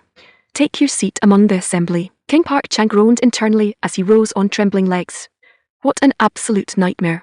Residing in Darka as a pensioned noble carried none of the absolute power of ruling his own kingdom, yet defying the conqueror standing before him meant instant, absolute annihilation. Submission was his sole path to survival. Chapter 131, the envoy from Annam before the murmurs in the hall could settle.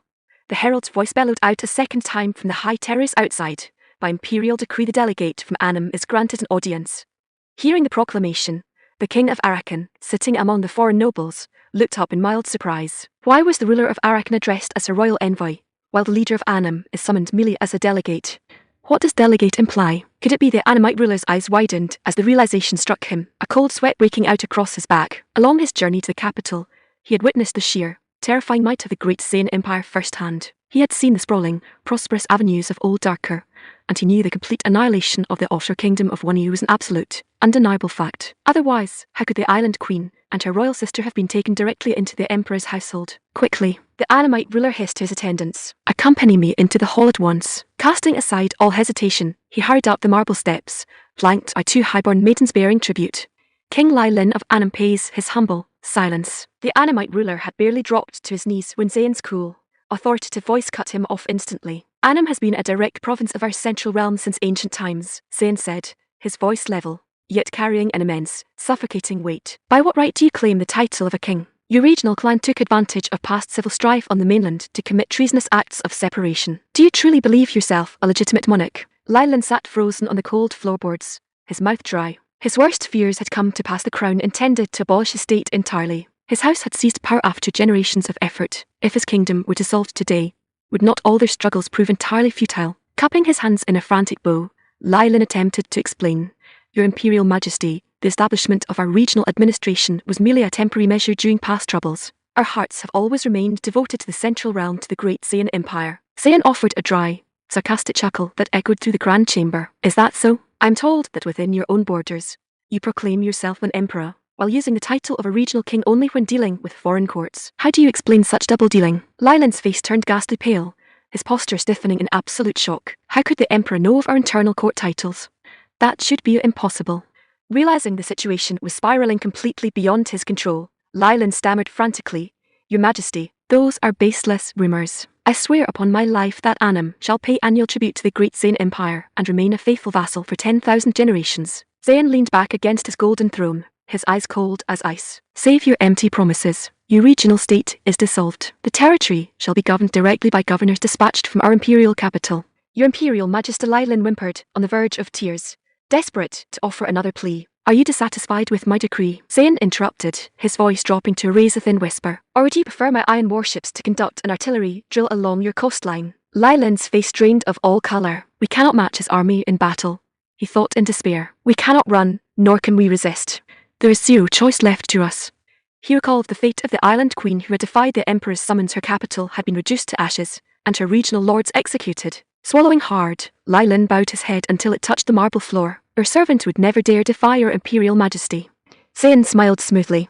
Wise choice. In that case, we confer upon you the title of Duke of Peaceful Leisure. You shall remain in Old Darker to enjoy a quiet, pensioned retirement. Your servant thanks your majesty for his boundless grace. Lai Lin choked out, his voice trembling with bitter, suppressed grief. Next, the herald announced the delegation from the distant regional kingdom of Yong. However, their sovereign had failed to travel to the capital in person, sending only a secondary prince born of a concubine to represent their court. Zayn's dark brows knitted in clear displeasure. Looking down at the young prince, he remarked coolly, "Your ruler fails to pay courtly homage in person, displaying a complete lack of proper respect. Return to your borders, and inform your father that I shall personally lead our iron host to his capital to instruct him in proper etiquette. Tell him to prepare his defences." The young prince nearly lost control of his bladder right there on the carpet. Every court across the known world understood the terrifying strength of the great Zayn Empire. Their towering iron warships, explosive cannons, and automatic armaments could reduce a regional state to dust in a single afternoon. The kingdom of Yong was a poor, backward territory. Opposing such an armada was sheer madness. Trembling like a leaf in an autumn wind, the prince stammered, "Your imperial majesty, pray appease your divine wrath. My royal father suffers from a severe illness, and the sea voyage is long and treacherous. He was truly unable to travel in person. I beg your majesty's gracious pardon." "Withdraw," Zayn commanded with a cold wave of his hand, refusing to waste another breath on him. Defied and terrified, the prince had zero choice but to bow out of the hall in absolute despair. Following his departure, the royal delegations from Siam, Paiyu, Jenner, Wendon, and Srivajir stepped forward one by one, presenting heavy chests of rare pearls, spices, and highborn maidens to the crown. Zayn surveyed the foreign princesses gathered in the hall, a subtle glint of satisfaction in his eyes. Extending his favour to a new foreign maiden each evening promised plenty of novel entertainment for the coming season. Though not every princess possessed beauty that could cause cities to fall, the distinct foreign customs brought a refreshing variety to his private quarters. Yet looking over the regional maidens, Zayn felt a subtle element was still missing from his collection: fair-skinned, light-eyed maidens from the far western realms across the ocean. A proper campaign westward is certainly called for, Zayn mused. We shall bring back the princesses, queens, and noble ladies of the western kingdoms aboard our transports, making the imperial household the grandest in all history. Time flowed swiftly, and spring arrived once more, marking February of the third year of the Taiping era. Having spent the winter enjoying the company of his co-wives and newly arrived consorts, Zayn prepared an expeditionary force of 50,000 elite sepoys for his southern campaign. Before setting sail, he drew various modern luxuries from his spatial sanctuary, bestowing them upon the maidens of his household to ensure their absolute comfort during his absence, particularly the island maidens, who had grown thoroughly accustomed to modern novelties. With all state affairs settled, Zayn boarded his flagship alongside Jahanara and Wai Jeoning, leading the Grand Armada southward across the open ocean. 2 weeks later, the Iron Fleet dropped anchor in the coastal waters near the mercenaries' stronghold island, coming into full view of the local coastal tribes.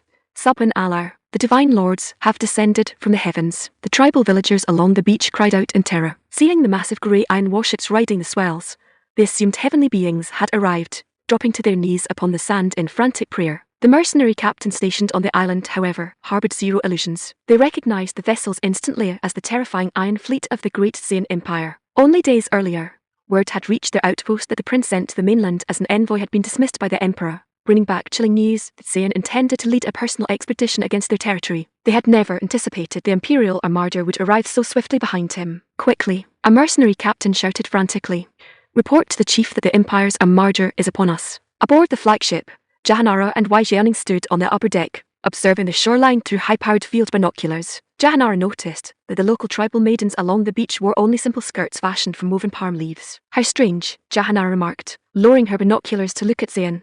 "Why do the local folk wear so little clothing?" Zayn laughed heartily. "Har har, they live in a primitive, undeveloped state, my love." "Undeveloped," Jahanara mused softly. Zayn smiled, shaking his head. "The local spinning and weaving methods are primitive, and they have yet to establish advanced town settlements. Their culture remains unrefined." Wai Yanning pursed her soft lips, asking, "Your Majesty, is it truly necessary to deploy our army's heavy cannons and iron warships against so primitive a land?" "Indeed it is," Zayn replied smoothly, a cool, ambitious smile touching his lips. "This island chain holds rich, untapped deposits of precious gold and minerals. We shall utilize the local labor force to mine these resources for the Empire," he added, looking out toward the green hills. "Furthermore, by constructing fortified naval strongholds along these southern streets, the great Saiyan Empire shall maintain absolute control over these trade routes forever. Chapter 132 Catering to the Emperor's tastes. When Sultan Mediku, ruler of the Southern Isles, received word that the imperial host of the great Saiyan Empire was closing in, terror seized his heart. Panicking, he issued desperate commands for his regional garrison to march out and hold the line. Yet his tribal guards, equipped with crude, antiquated weapons, offered zero effective resistance against Zane's modern divisions. The imperial vanguard crushed the southern forces in a single sweeping engagement, sending the survivors fleeing into the wilderness. Inside his timber palace, Sultan Mediku trembled in absolute dread. Had he known his earlier defiance would bring such swift retribution, he would have crawled across the sea to Darker on his knees to offer his submission. Regret, however, came far too late. Hoping to escape into the dense tropical rainforest where an invading army might lose its way, Mediku made for the rear gates of the palace complex. To his horror, he found the entire capital already encircled by the imperial host. Looking out across the perimeter, his eyes met the terrifying sight of hundreds of red-clad sepoys riding swift, roaring iron steeds that thundered across the dirt tracks. Sultan Mediku collapsed onto the stone flags, his weathered face drained of all colour. He had zero understanding that he was looking upon Zane's high-mobility motorcycle corps. To ensure a rapid campaign and prevent the regional ruler from vanishing into the jungle, Zayn had deployed light mountain motorcycles specifically trained for fast encirclement. We are ruined. Absolute ruin has come upon us. Mediku wailed, slapping his thighs in despair as tears streamed down his cheeks. How could matters end like this? A senior court minister stepped forward, his dark brows knitted in grave concern. Your Highness, our sole glimmer of hope lies in offering immediate, absolute submission. Mediku stopped his wailing instantly, his eyes wide with desperate urgency. What do you mean? Speak quickly. Your Highness must walk to the main gates at once, kneel upon the dirt, and plead for imperial mercy, the minister urged. Admitting your errors before the Emperor arrives is the only path that might preserve your life. Mediku scrambled to his feet. Yes, you speak the truth. I shall admit my mistakes. As he turned to hurry toward the palace gates, the minister called out again, Your Highness. It is widely known that Emperor Zayn appreciates grace and beauty. Why not cater to his tastes by presenting every highborn maiden and consort within the palace? Grand idea. Mediku's eyes lit up as if struck by sudden inspiration. His gaze instinctively landed upon his young, attractive wife, Rani Faridar. Rani Faridar's heart skipped a beat, a flash of cold resentment crossing her features. You old fool, you actually intend to offer me up. Stealing her posture, she declared with sharp indignation, Your Highness, if you intend to deliver me into captivity to save your own skin, I would rather throw myself into the river. Silence, you foolish woman. Mediku barked, glaring at her furiously. You are my chief consort, how could I offer you up? Move aside. Gather every maiden, secondary consort, and female relative within the palace grounds at once, regardless of their rank. Faridar paused, her dark brows raising in surprise. Regardless of rank, that means his secondary wives, daughters-in-law, and noble kinswomen are all to be presented. Sensing her hesitation, Faridar replied smoothly, At once, Your Highness. I shall assemble them immediately. The minister urged, Your Highness, time is of the essence. Kneel outside the gatehouse to welcome the Emperor. Once his heavy iron war chariots breach the court, all chance of mercy is lost. Right. Let us go. Yet as Mediku stepped beyond the palace gatehouse, he discovered to his absolute horror that imperial marksmen had already breached the outer perimeter, lining the courtyard in disciplined formation. Sultan Mediku dropped to his knees upon the dirt, shivering violently as he looked upon the imperial host. The contrast was brutal and absolute. Zayn sepoys stood tall, robust, and impeccably uniform, exuding a sharp, lethal discipline. The compact steel weapons held in their hands carried an unmistakable authority. By contrast, his own tribal guards were gaunt, clad in simple waist wraps, and held wooden spears that resembled cooking spits. Without imported Central Plain silk, Mediku himself would have been reduced to wearing woven palm leaves. Moments later, Zayn arrived at the palace gates, flanked by his senior officers. Sultan Mediku pressed his forehead flat against the dirt, stammering frantically, Your humble servant, Mediku of the Southern Isles alongside his court, pays solemn homage to your imperial majesty. Zayn looked down at him with cool disdain. Turning to his guard officer, he commanded in a level tone, Execute him on the spot. Several marksmen holding automatic rifles stepped forward instantly. Mediku's breath caught in his throat, his face turning pale as ash. Had he lacked self-control, he would have wetted his silk robes on the spot. Scrambling forward on his knees, he pleaded desperately, Your imperial majesty, appease your divine wrath. I admit my grave errors with absolute sincerity. Spare my humble life. I swear upon my ancestors I shall never defy your court again. Zayn offered a dry, sarcastic smile. Whether you admit your mistakes matters zero to me. You were granted an opportunity to submit in Darker, and you cast it aside. True strategic deterrence required absolute force. Zayn gave a casual downward wave of his hand, Click. The marksman flipped the safety selector on his rifle. Mediku stood on the very precipice of the grave, his dark eyes wide with pure, unadulterated terror. The surrounding court officials trembled violently, paralyzed with fear. Before the trigger could be pulled, Rani Farager arrived at the gatehouse leading a procession of 100 palace maidens. The women knelt along the courtyard path, while Farager walked forward with her head lowered, sinking onto her knees beside Mediku. Mediku's eyes lit up as though a lifeline had been cast to him. He blurted out frantically, "Your Imperial Majesty, I have directed my consort to gather the finest maidens of the palace. Pray accept them into your imperial household." Zayn glanced over the gathered women. While the regional prince sent to Darka earlier had brought a few maidens, most possessed plain features. Rani Farager, however, immediately caught his attention. She appeared under 30 years of age, possessing a supple, well-preserved figure, refined posture, and a mature, captivating charm. Though the Southern Isles were primitive, the royal palace had clearly afforded her a life of ease and luxury. Stepping forward, Zayn stood before her, speaking in a calm tone, "Raise your head." Farager looked at the polished imperial leather boots before her, her heart hammering against her ribs. Why is he inspecting me instead of the young maidens? Could it be a sudden realization struck her? Yet she dared not disobey. Slowly, she raised her face. Meeting Zayn's handsome, remarkably young features, a wave of relief and quiet delight washed over her. Zayn noted the subtle shift in her expression beyond the initial apprehension. Her dark eyes held a distinct, bashful warmth. A subtle smirk touched Zayn's lips. "Starting today, you shall enter my private quarters." Farager's eyes brightened instantly, a graceful smile touching her lips. "Your servant offers her humble thanks to your Imperial Majesty." Her sweet, eager tone carried zero hesitation. Sitting on the dirt beside her, Sultan Mediku stared in absolute, jaw-dropped shock, his face turning a deep, sickly shade of green. Unbelievable.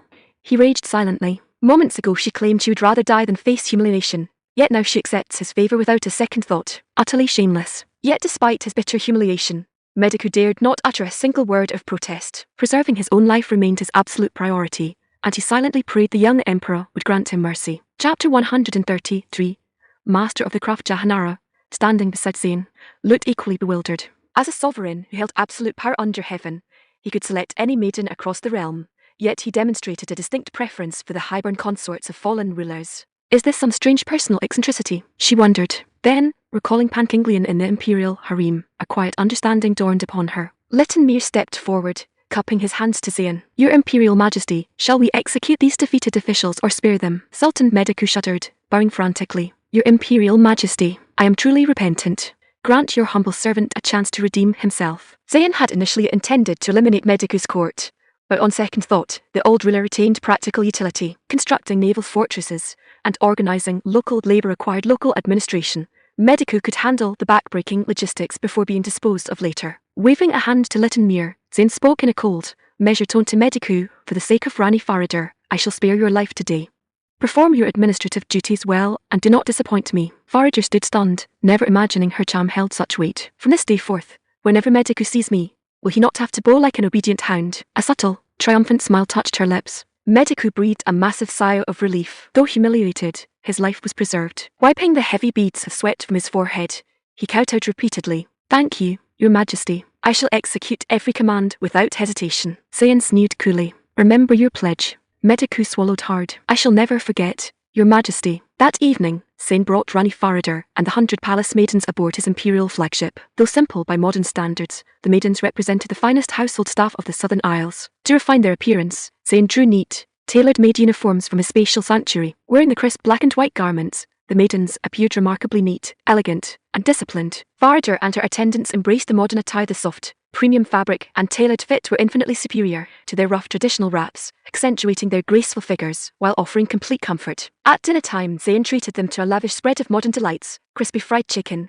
savory burgers, French fries, chilled colas, and sweet milk teas. The maidens ate with pure, unbridled relish. Never within their timber palace had they tasted such mouth-watering delicacies. Furthermore, the luxurious interior of the floating palace filled them with endless awe. The glowing electric lights, plush velvet sofas, marble fixtures, and modern novelties completely redefined their understanding of comfort. Their lingering fear melted away, replaced by deep, eager gratitude. After dinner, Zayn led the entourage to the flagship's private leisure club. "Jianing, remove your outer robe and lie down upon this table," Zayn instructed, pointing to a sleek, heated electric massage bed in the central lounge. Why Jianing's face flushed dark crimson. "Why Your Majesty with so many attendees present? Is that not deeply improper?" I cannot." Jahanara stood stunned as well, thinking to herself, "You shameless rogue, how can you behave so intimately before 100 onlookers?" Observing their horrified expressions, Zayn chuckled, realizing the misunderstanding. Set your mind at ease, it is not what you think, Zayn smiled, looking at Jianing. What I am about to demonstrate is a traditional health massage. I'm merely training these maidens to perform proper staff duties.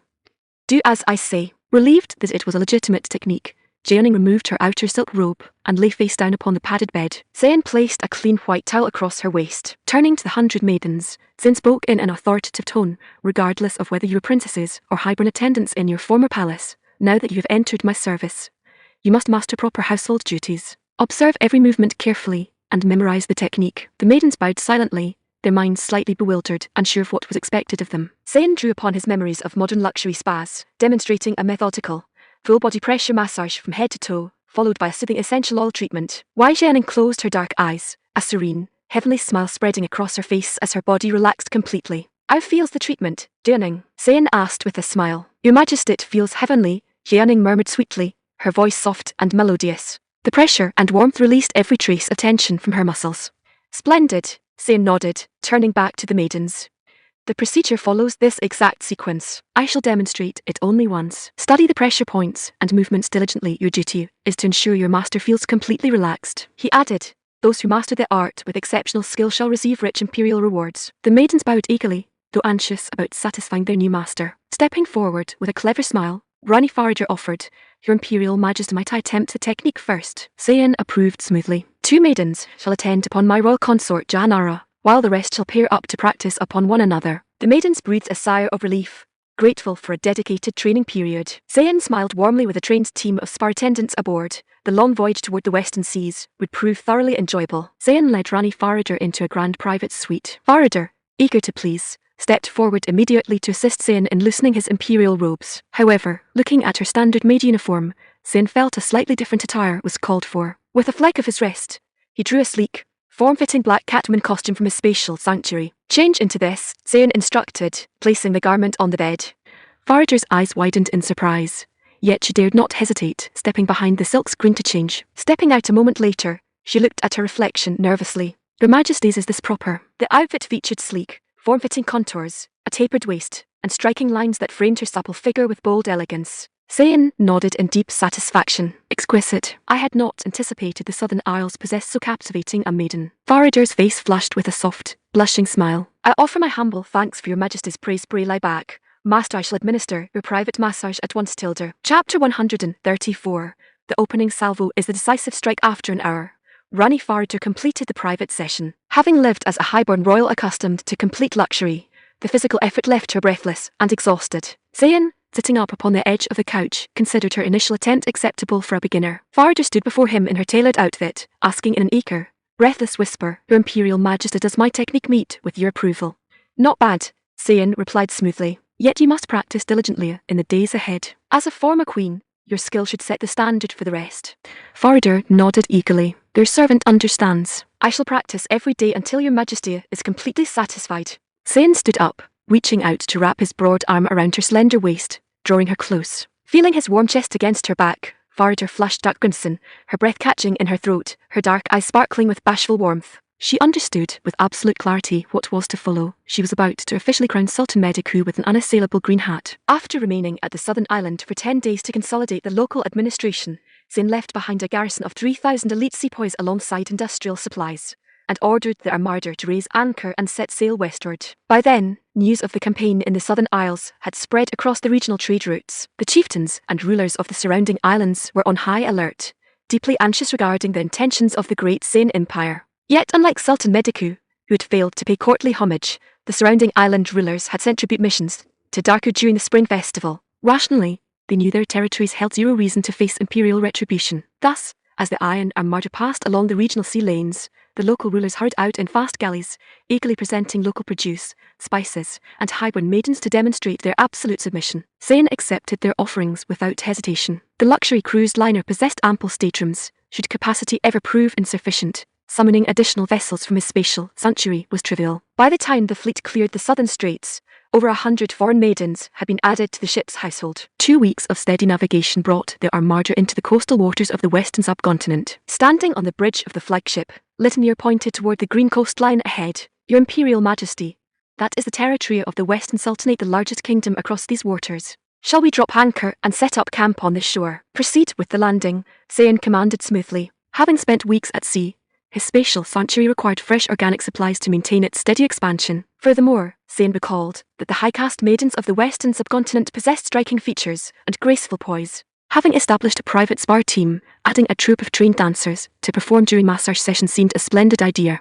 The Imperial Landing Command went forth. Heavy amphibious assault war chariots rolled off the landing ships, surging through the surf toward the mudflats. Along the beach, local fishermen and villagers stood frozen in absolute, jaw-dropped shock, watching massive, grey iron boxes rolling out of the deep ocean waves without sails or oars.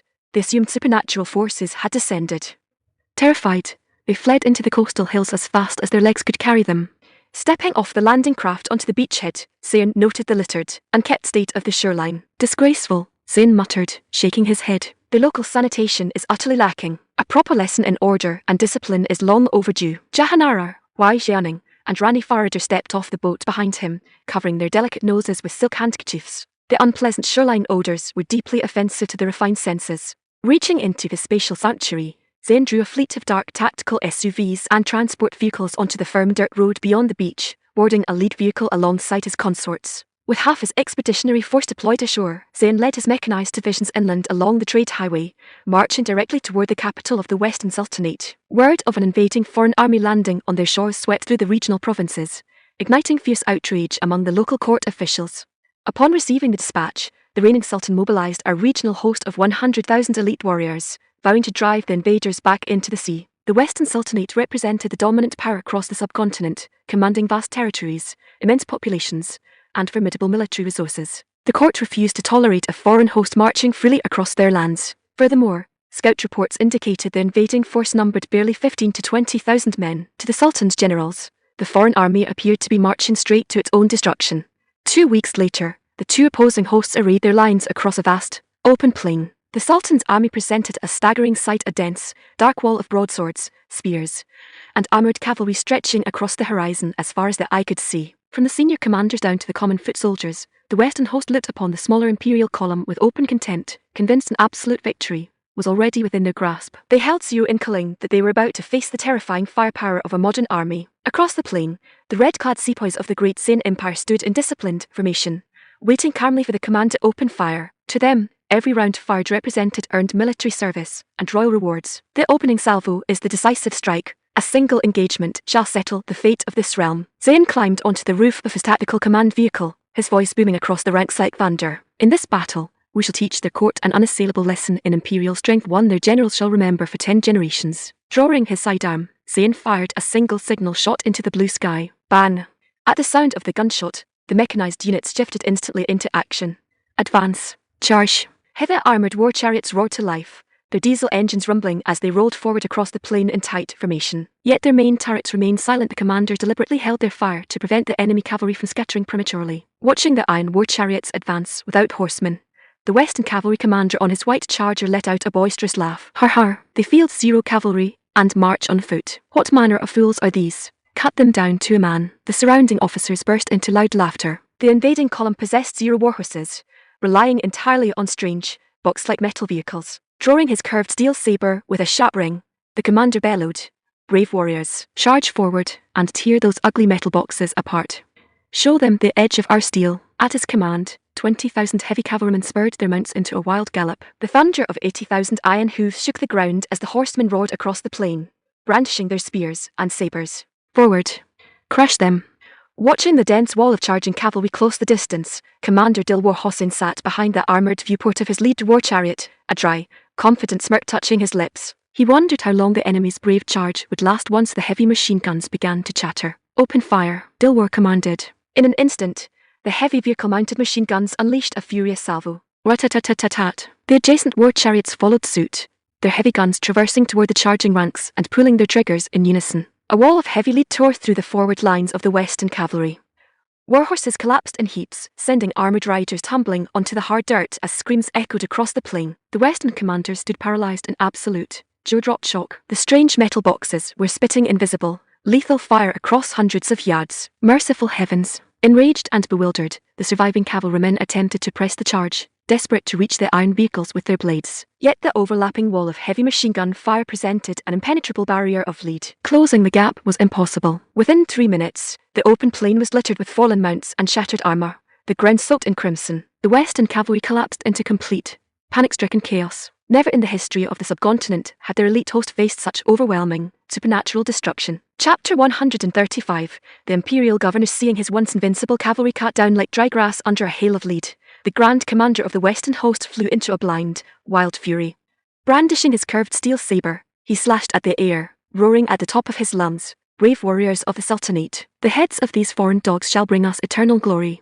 Cut them down to a man. All divisions charge. At his command, the vast, enraged Western host gripped their spears and blades, surging forward across the plain with a frantic, bloodthirsty howl that shook the very earth. The overwhelming wave of horses and men threatened to swallow the smaller Imperial column whole. Across the field, Zayn stood atop the roof of his tactical command vehicle, his hands resting casually behind his back. Watching the massive wave of soldiers rushing into the trap, a cool, satisfied smirk touched his lips. Splendid. This is precisely what I was waiting for, their complete, unthinking madness. Drawing his sidearm, Zayn fired a single signal shot straight into the blue sky. Bang! The tactical net snapped shut. To maximize speed and tactical flexibility across the open plain, Zayn had drawn hundreds of light mountain motorbikes and heavy armed pickup trucks from his spatial sanctuary. With heavy machine guns mounted on the pickup beds, a single continuous burst swept away thousands of charging infantrymen, while the swift motorbike circled around the flanks at breakneck speed. Invisible, inescapable net of fire rapidly tightened around the Western host. Within half an hour of continuous firing, the vast majority of the 100,000-strong Western host was completely wiped out. Only a scattered handful of fleeing horsemen managed to escape into the distant hills. The battlefield was reduced to an endless expanse of fallen weapons and shattered armor, the heavy air thick with the acrid stench of cordite and blood. Moments later, an armored war chariot rolled up to Zayn's command vehicle. The crew dragged the bruised, broken body of the enemy Grand Commander out from beneath its heavy steel tracks. Reporting to your Imperial Majesty, the chariot commander announced, bowing deeply with immense pride. This scoundrel was the supreme commander of their host. My war chariot ran him down upon the field. Zayn looked down at the mangled corpse, a cool, disdainful smile curling his lips. He executed his duty with great enthusiasm. Zayn remarked smoothly, for your service on the field I bestow upon you 1,000 silver coins, a promotion of 3 ranks, a grand estate in the capital city of Darker, and a luxury horse-drawn carriage. The chariot commander instantly dropped to his knees upon the dirt, his face beaming with excitement. Your servant offers his deepest thanks to your Imperial Majesty. Once the officer stepped back into line, Zayn looked down at the fallen commander, muttering under his breath, I am no ancient sultan of legends, nor a sea navigator sailing merely to show off imperial prestige. Standing behind him, Empress Regent Jahanara and Wei Xiaoning raised their dark brows slightly, their minds racing. Though they did not recognize the names he uttered, both women knew with absolute certainty that Zayn possessed a grander, far more absolute vision of conquest. With the main Western host obliterated, the Imperial column resumed its march toward the capital. The remainder of the journey proved effortlessly smooth. Towns and regional garrisons along the road offered zero resistance, either surrendering before the war chariots arrived or sending frantic messengers to offer complete submission. Meanwhile, inside the royal palace of the capital city of Delhi, the ruling Sultan, Muhyiddin, paced his audience hall in frantic, helpless terror. Not only had his elite army of 100,000 warriors been wiped out in a single morning, but sheer panic had gripped the entire populace. Not a single officer or citizen dared mention the word resistance. Worse still, the advancing speed of the Imperial host defied all human comprehension. A journey across the Western Plains that ought to have taken 6 full months had been completed in barely 2 weeks. The conqueror was already at the city gates. The Sultan's generals had tried every conventional strategy, yet found zero means to halt the advance. They had attempted to organize night raids against the enemy's supply lines, only to discover to their horror that the Imperial column possessed zero supply wagons or food convoys. They marched as a self-sustained, independent force deep within hostile territory. What infuriated the Sultan most was that the invading host moved with absolute freedom, completely unconcerned by supply shortages. Did their soldiers never run out of rations? It defied every established rule of warfare. How could such a supernatural, terrifying host materialize out of nowhere? To lose an elite force of 100,000 men in a mere half an hour was a disaster, beyond his worst nightmares. Even if his army had consisted of 100,000 stray sheep, a slaughter could not have finished them off in a month. Merciful heavens, what am I to do? Sultan Muhyiddin wailed, stamping his feet and beating his chest in despair. He stood torn between fleeing to a distant province or surrendering the capital. After racking his brain, he realized fleeing offered zero hope. The enemy's iron war chariots moved faster than the swiftest steeds, Attempting to outrun them across open country was pure folly. Fleeing would only invite total destruction. Decision made, Sultan Muhyiddin dispatched fast riders to the front line with orders of unconditional surrender, while he personally prepared the city for the emperor's arrival. Shortly afterward, Zayn received word of the Sultan's unconditional submission. The outcome brought zero surprise. Those who governed through empty pride invariably collapsed into absolute obsequiousness when confronted by overwhelming, unyielding force. That afternoon, the imperial host entered the capital city of Delhi in a grand, intimidating procession, led by Zayn's command vehicle. Dozens of heavy armored war chariots and tactical vehicles rolled through the main gates, their engines rumbling rhythmically. The local citizens lined the avenues in stunned, paralyzed silence, gazing upon the iron machines as if celestial visitors had descended upon their streets. In that quiet second, the populace realized that their kingdom's supposed strength was nothing more than a local illusion, completely dwarfed by the absolute might of the great Zayn Empire. The red banner of the empire was raised atop the ancient stone battlements of the capital, signaling the formal end of the old regime. Inside the royal audience hall of the palace, Sultan Muhyiddin dropped to his knees before the golden throne, performing 3 deep bows and 9 complete prostrations before Zayn. Your humble servant, Muhyiddin, pays a solemn respect to your imperial majesty. May your majesty enjoy boundless blessings and eternal peace. His eyes held a lingering trace of bitter grief. The golden throne upon which Zayn sat had belonged to his family for generations, yet now he waited like a condemned prisoner to learn his fate. Come forward, old Sultan, Zayn smiled smoothly, waving a hand. Kneel here at my feet. Sultan Muhyiddin felt the quiet sting of the insult. Yet in the wake of total defeat, pride held zero value. Bracing his hands against the marble floor, he crawled forward on his knees until he sat at the base of the throne steps. Looking up timidly, he stammered, Your Imperial Majesty, from this day forward, our kingdom shall forever regard the great Zayn Empire as its supreme suzerain, paying annual tribute and courtly homage without fail. Zayn leaned back, a cool, sarcastic smirk touching his lips as he shook his head. Starting today, the state you speak of no longer exists on any map. Sultan Muhyiddin's breath caught in his throat, a cold sweat breaking out across his forehead.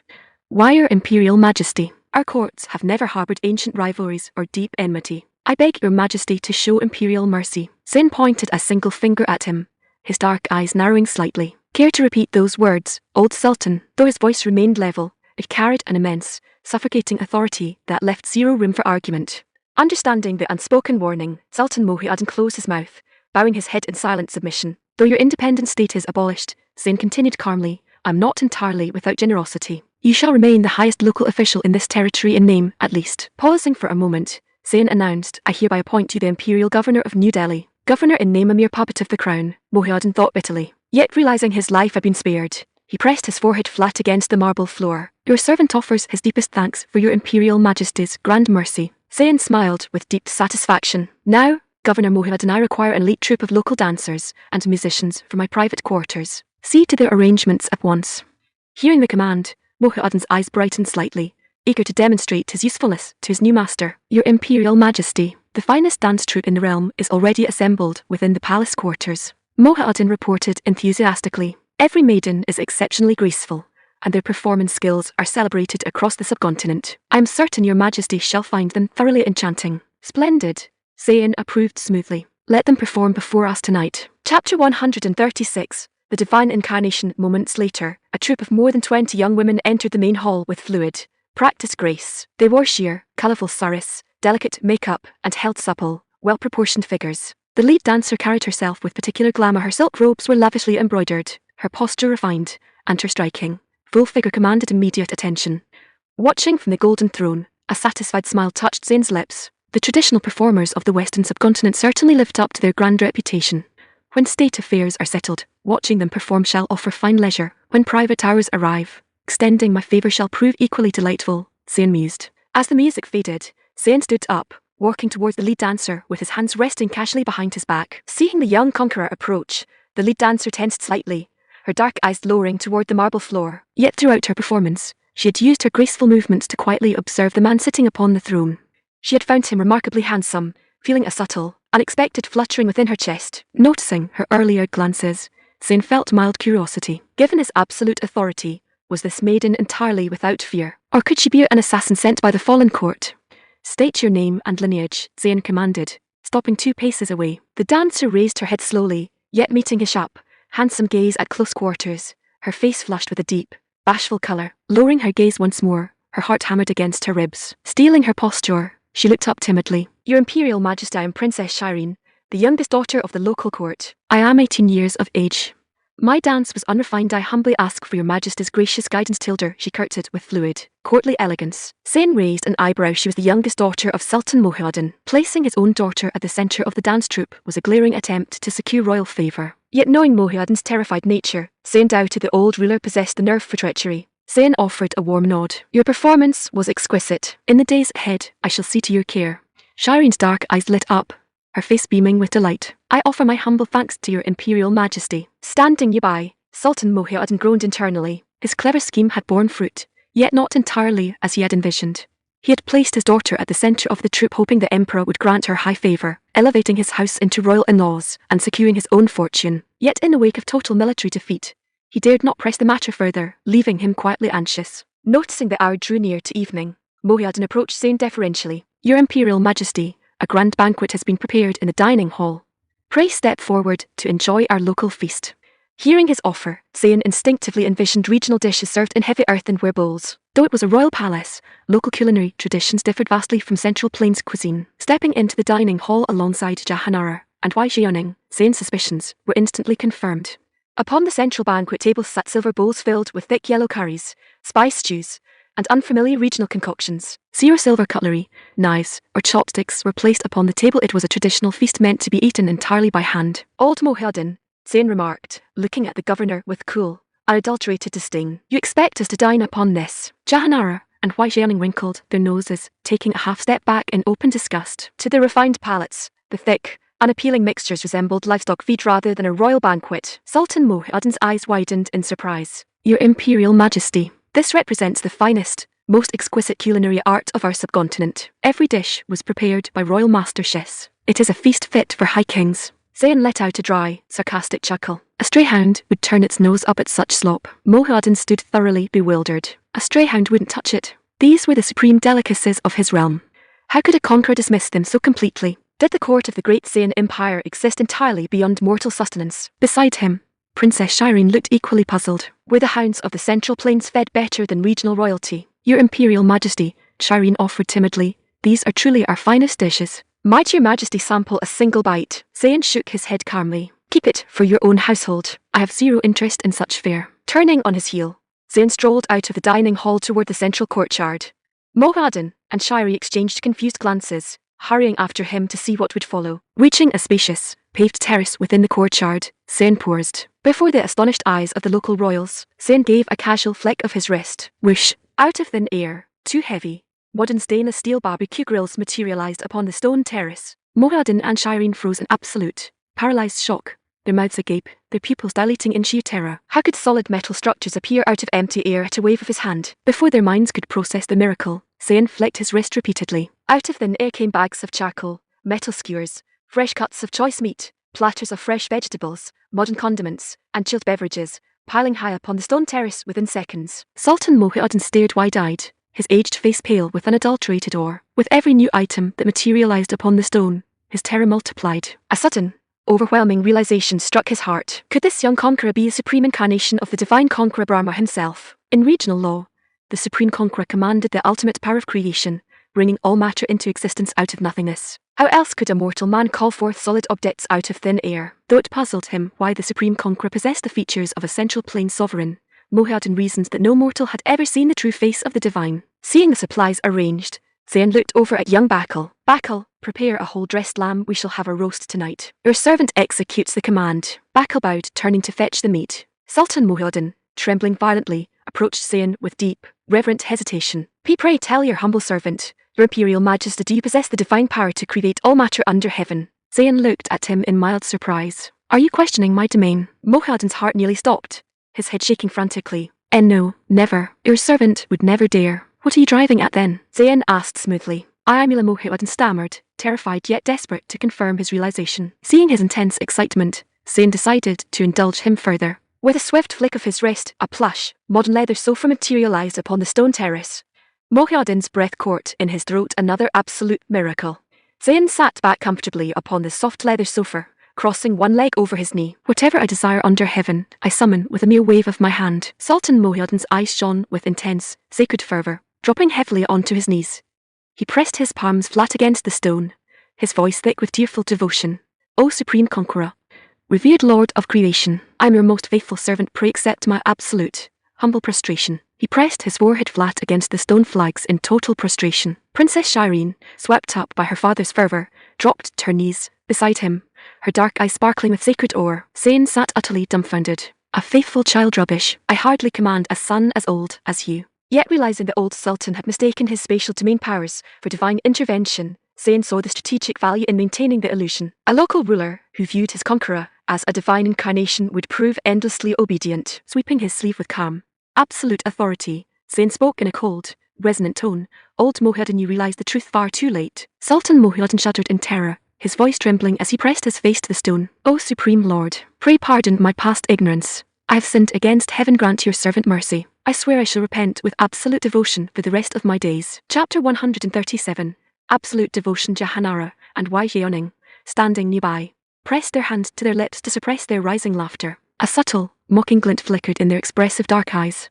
Both women understood with absolute clarity that Zayn was simply playing with the defeated rulers' minds. A divine incarnation? What absolute nonsense. If Zayn possessed divine status, he was the sovereign of the great Zayn Empire, not a deity belonging to foreign lords. Looking down at Sultan Mohiuddin prostrated upon the stone terrace, Zayn could hardly conceal his amusement. He had never anticipated that a simple display of spatial domain powers would lead the local court to claim him as a divine entity.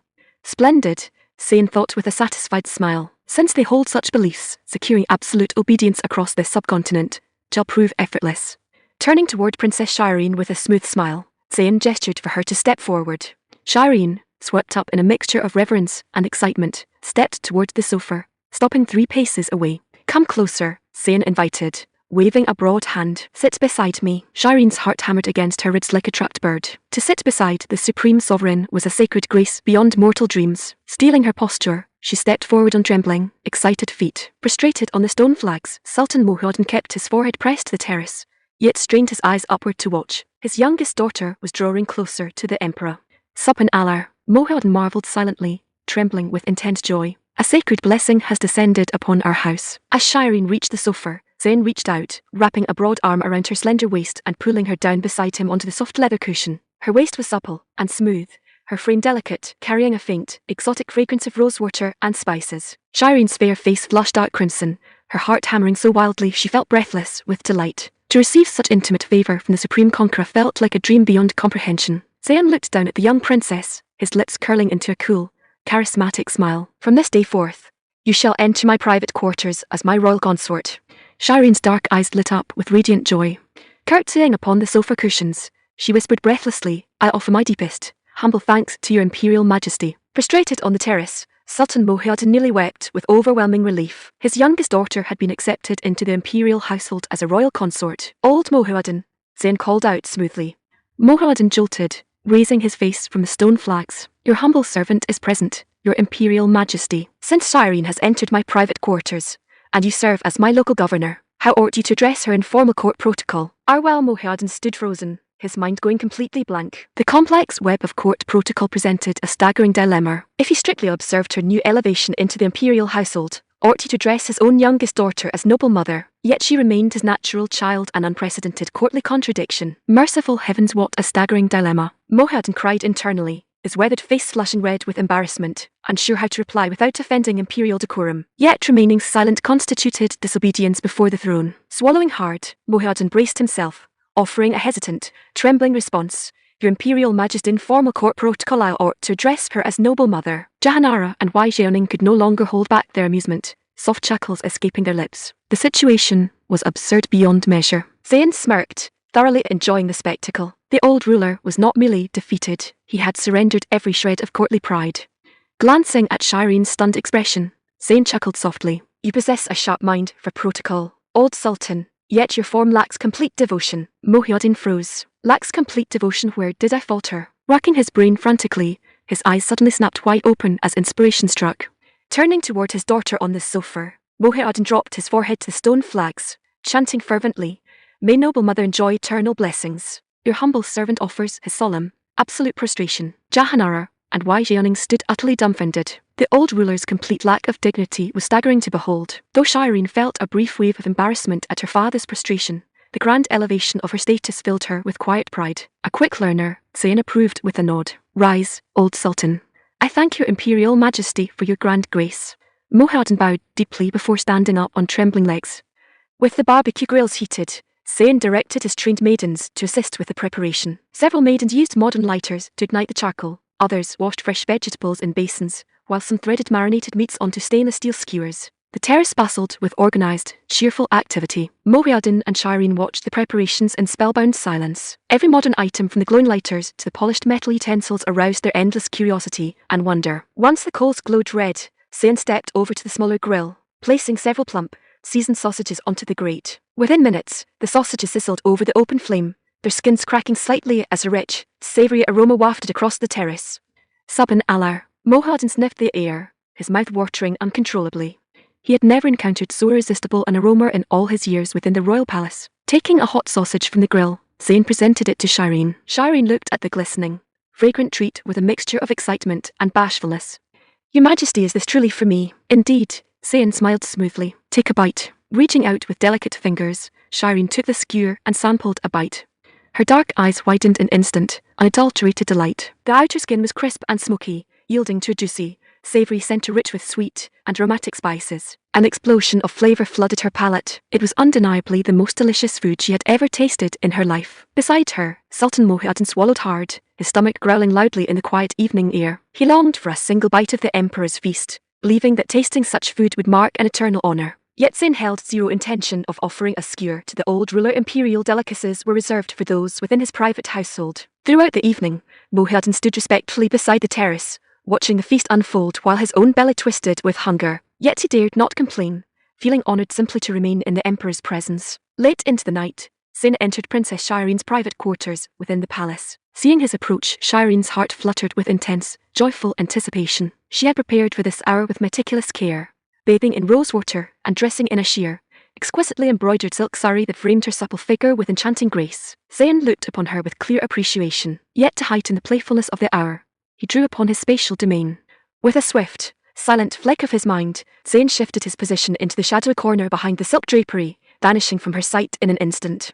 Shireen's dark eyes bulged in shock, staring at the empty spot where he had stood a second before, her breath caught in her throat, a flicker of nervous bewilderment touching her face. Stepping forward timidly, she looked around the quiet room, whispering softly, "Your Majesty, my lord." Yet the room hung in silence. Where has my lord vanished?" she murmured in confusion. Before the thought could settle, two broad, warm arms wrapped gently around her slender waist from behind, pulling her soft frame back against his chest. Zayn chuckled softly in her ear, his voice warm and teasing. "Got you, my sweet princess." Chapter 138. The New Order. Princess Shireen was startled for a moment by Zayn's sudden disappearance and reappearance, yet her surprise quickly melted into absolute reverence. Holding her close, the young conqueror only reinforced her belief that he was indeed the supreme conqueror himself. In her mind, the dissolution of her father's fallen sultanate was no longer a tragedy, but the dawn of a glorious new era. "Your Imperial Majesty," Shireen murmured, her fair face flushing dark crimson as she looked up shyly. "Why did you keep your servant waiting so long?" Zayn chuckled softly, his dark eyes gleaming with playful warmth. "Tell me, my sweet, do you still crave another feast tonight?"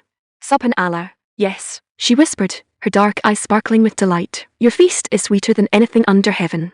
"Splendid," Zayn smiled. "Then I shall ensure you are thoroughly satisfied before dawn." Though no physical platter materialized from his spatial sanctuary this time, Shireen understood the true meaning of his words instantly. Realizing why he had instructed her to practice earlier, a deep, blushing warmth coursed through her veins. As a royal consort in the household of a divine conqueror, she surrendered herself completely to his favour. The following morning, Zayn took a leisurely walk through the avenues of the capital, accompanied by Jahanara, Wai Jianing, Shireen, and Governor Mohiuddin. Shireen walked beside him with a shy, contented smile, while Jahanara and Wai Jianing covered their delicate noses with silk handkerchiefs to filter out the sharp, unpleasant odours wafting off the unkempt thoroughfares. Zayn shook his head slightly at the lack of urban sanitation. Basic public hygiene across the western provinces was clearly in desperate need of reform. Turning to Shireen, Zayn asked with a subtle smirk, "Shireen, rumour has it that certain locals in these parts commit bizarre offences against wild reptiles and livestock. Is there truth to such tales?" Shireen's dark eyes widened in astonishment. How could a conqueror, who had just arrived in the capital, know such obscure, disgraceful local incidents? Pursing her crimson lips, she lowered her head, replying in a hesitant whisper, "Your Imperial Majesty, regrettably, such vile occurrences do take place among the unrefined folk." Zayn raised an eyebrow in mild disbelief, amazed that such strange rumours held actual truth. Shaking his head at the bizarre lack of moral discipline, He turned to head back toward the palace. Before they could take 10 paces, a squad of imperial sepoys came marching down the avenue, dragging a disheveled local man by his arms. The offender kept his head lowered, his eyes darting nervously as if caught in a grave taboo. A crowd of local citizens followed closely behind, pointing, shouting in anger, and whispering in disgust. Curious, Zayn paused, looking at the lead sepoy. What offence has this man committed? The sepoy cupped his hands in a sharp bow. Reporting to your imperial majesty. This scoundrel broke into a neighbour's homestead under cover of darkness, brutally abusing and destroying their domestic livestock. Merciful heaven, Zayn muttered, mildly stunned. What manner of livestock? Reporting further, your majesty, the neighbours claim he targeted their poultry, ducks, goats, and sheep. Jahanara, and why? Xiaoning gasped in open horror, their hands covering their lips in utter disgust. Shireen blushed deeply, looking down in embarrassment at her countryman's disgraceful conduct. Zayn's dark brows knitted in absolute disdain. Take him to the square, Zayn commanded in an icy tone. Castrate the degenerate publicly, then execute him by firing squad. Your imperial majesty's decree shall be executed. The sepoys barked in unison. Hearing the swift and compromising sentence, the gathered local citizens burst into loud applause and cheers. For years, proper families had suffered under the antics of lawless degenerates, and seeing an authority enforce swift justice brought immense satisfaction. Once the offender was dragged off, Zayn summoned young Bakul to his side. Issue a new public ordinance across the capital starting today. Any individual committing severe crimes shall face immediate execution by heavy machine gun. Furthermore, anyone caught defiling public avenues or committing acts of public indecency shall suffer immediate castration. Understood, your imperial majesty, Bakul replied firmly. Pausing briefly, Bakul asked with hesitant curiosity, your majesty, what if the offenders are young children? Zayn replied in a cool, unyielding tone, civic discipline and public hygiene must be instilled from early youth without exception. Enforce the law strictly. Your servant executes the command. The surrounding citizens looked on with wide, astonished eyes, stunned by the sheer severity of the new laws. Practices that many had taken for granted were now met with absolute, terrifying penalties. Standing nearby, Governor Mohiuddin wiped a bead of cold sweat from his forehead, a shudder running down his spine. Yet reflecting on the state of the capital, he recognized the brilliance of the decree under such unyielding discipline. Foul odours and public lawlessness would vanish from the avenues within weeks. Glancing over at the old ruler, Zayn called out smoothly, Old Mohiuddin. Hurrying forward, Mohiuddin cupped his hands in a sharp, disciplined bow. Your humble servant is present. What say you to my new public ordinances? Zayn asked with a slight smile. Without a single second of hesitation, Mohiuddin declared fervently, reporting to the Supreme Conqueror, your divine ordinances are absolute perfection. I have long despised the lawless habits of those unrefined fools. The surrounding citizens froze in total, jaw-dropped shock. Their eyes bulged in utter disbelief as they heard their former sultan address the young, handsome conqueror as the Supreme Conqueror himself. Chapter 139. The Supreme Deity. The assembled crowd along the avenue stared in fixed, wide-eyed amazement. Only the previous morning, as the imperial host of the great Zayn Empire entered the capital city of Delhi, the local populace had witnessed the terrifying, disciplined nature of the foreign force. Their iron machines and compact steel weapons had filled every heart with absolute dread. Furthermore, the complete annihilation of the Sultanate's 100,000-strong host in a single morning was absolute proof that the invading army possessed unassailable strength. Yet seeing their once mighty Sultan, Mohiuddin,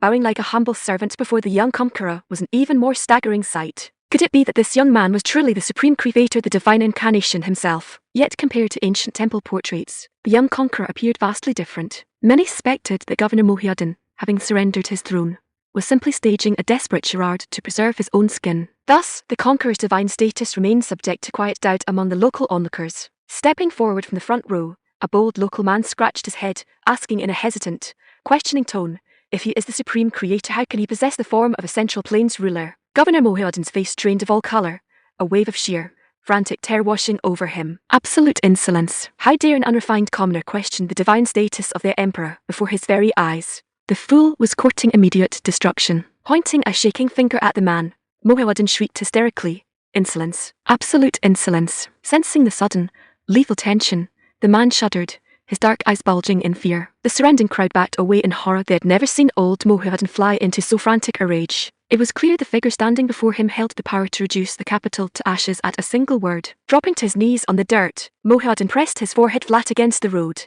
stammering frantically, O Supreme Creator, pray forgive the reckless words of this ignorant, unrefined fool. Zayn's expression remained cool and unruffled. He had never claimed divine status. The local ruler had simply projected his own superstitious terror onto his spatial domain. Yet maintaining the strategic illusion served his long-term governance perfectly. Stepping forward 2 paces, Zayn looked down at the local man, asking in a calm, level tone, "Have you ever looked upon the Creator with your own eyes?" Well, the man stammered, his breath catching in his throat. Though he had never witnessed a divine entity, local law taught, the Supreme Creator possessed the miraculous power to bring all matter into existence out of nothingness. Mustering his courage, he whispered, "The Supreme Creator is omnipotent, capable of creating every structure under heaven." Zayn offered a dry, amused chuckle. The local populace clearly required a demonstration that exceeded all ordinary human comprehension, a manifestation so absolute that doubt would become impossible. Yet summoning a simple item from a spatial sanctuary was far too ordinary. Could he manifest a complete, multi-story structure directly onto the physical landscape? Focusing his concentration upon an estate within his spatial domain, Zayn selected a modern, 3-story luxury villa. Stepping onto an open stone plaza along the avenue, Zayn raised his broad hand, thrusting his palm toward the empty space. Manifest. Boom. A brief cloud of dust swept across the plaza. As the air cleared, a grand, 3-story modern luxury villa featuring smooth whitewashed walls, glazed terracotta roof tiles, and polished glass windows stood solidly upon the stone flags. Subhanallah. Merciful heavens, what manner of palace is this? A miracle. A divine miracle. The assembled populace stared in absolute, jaw-dropped horror, their eyes bulging as if witnessing the world torn asunder. The structure fit the stone plaza with absolute perfection, as though its heavy foundations had rested upon the ground for 100 years. A true god has descended. Even Empress Regent Jahanara and Wei Jianing stood frozen in profound, unadulterated shock, their dark eyes wide with awe. Even Zayn himself felt a quiet surge of satisfaction.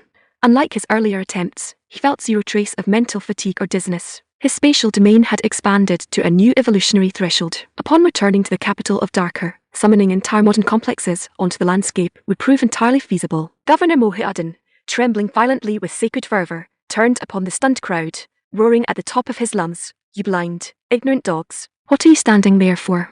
Fall to your knees and plead for the Supreme Creator's divine mercy. Do you wish to be reduced to ash?" A wave of overwhelming terror swept through the crowd. If he were not the Supreme Creator himself, how could he manifest a 3-story palace out of empty air in a single second? If he were not a divine entity, why would their former ruler prostrate himself like a humble servant? Thud, thud, thud. Hundreds of citizens dropped to their knees simultaneously, pressing their foreheads flat against the dirt in total prostration. The local man who had voiced his doubt trembled so violently that he lost all physical control, wetting his trousers right where he knelt. As the dark stain spread across the dry earth, Zayn's dark brows knitted in immediate disgust. The fool had broken the newly proclaimed civic ordinance directly before the Emperor's eyes. "Drag him away," Zayn commanded in a cold, unyielding tone. "Execute the public sentence, castrate him first, then dispatch him by firing squad." The man's face turned pale as ash, a cold despair clutching at his heart. He had not merely risked his life, he had brought total ruin upon himself. Clasping his hands frantically, he wailed, "O Supreme Creator, spare my humble life. I swear I shall never commit such an offense again." Ignoring his cries,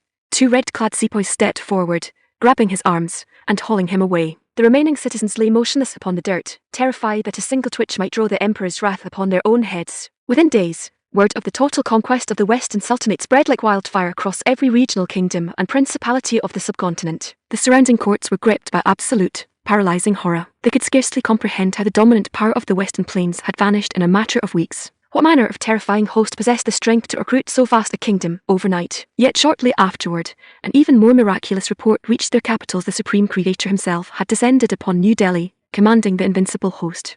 As the news spread, millions of local inhabitants across the southern and eastern provinces dropped to their knees, bowing 3 times and prostrating 9 times toward New Delhi. Thousands remained in prolonged prayer, terrified that their past actions might have offended the Creator of the universe. The regional kings and chieftains dared not hesitate for a single hour. Gathering their most precious jewels, spices, and highborn maidens, they embarked on frantic pilgrimages to New Delhi to offer unconditional submission. Zayn accepted their homage with smooth satisfaction. Utilizing his spatial powers had allowed him to integrate the vast subcontinent into the empire with zero unnecessary friction. Furthermore, hundreds of highborn maidens, including princesses from a dozen regional states, were added to the imperial household. Yet Zayn held zero intention of preserving semi-independent kingdoms. He intended to govern the vast territory directly through imperial governors until his royal sons reached adulthood, at which point royal princes would be dispatched to establish permanent imperial seats across the subcontinent. Calculating the vast scale of the territory, with over a dozen regional provinces requiring direct rule, Zayn realized his household would require dozens of royal sons to secure every frontier of his expanding empire.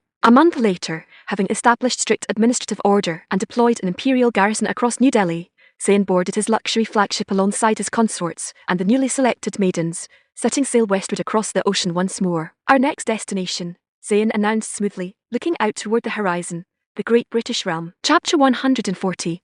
The Wilderness Chariot. The Iron Armada continued its westward voyage along the African coastline, cutting through the ocean swells under bright, clear skies. Aboard the flagship, however, Empress Regent Jahanara was growing rather bored. Zayn sat comfortably within his shaded sun pavilion, enjoying a private shoulder massage from his trained maidens, while Princess Cyrene and her troupe performed a lively regional dance before him. During the early weeks of the campaign, Jahanara and Wai Jianing had enjoyed his exclusive attention, spending almost every evening in his company. Yet as the fleet progressed westward, Zayn's collection had expanded steadily, adding island maidens, highborn regional princesses, and exotic performers from every port of call. With so many new faces in his household, Jahanara and Jianing received his private favour only once in a long while.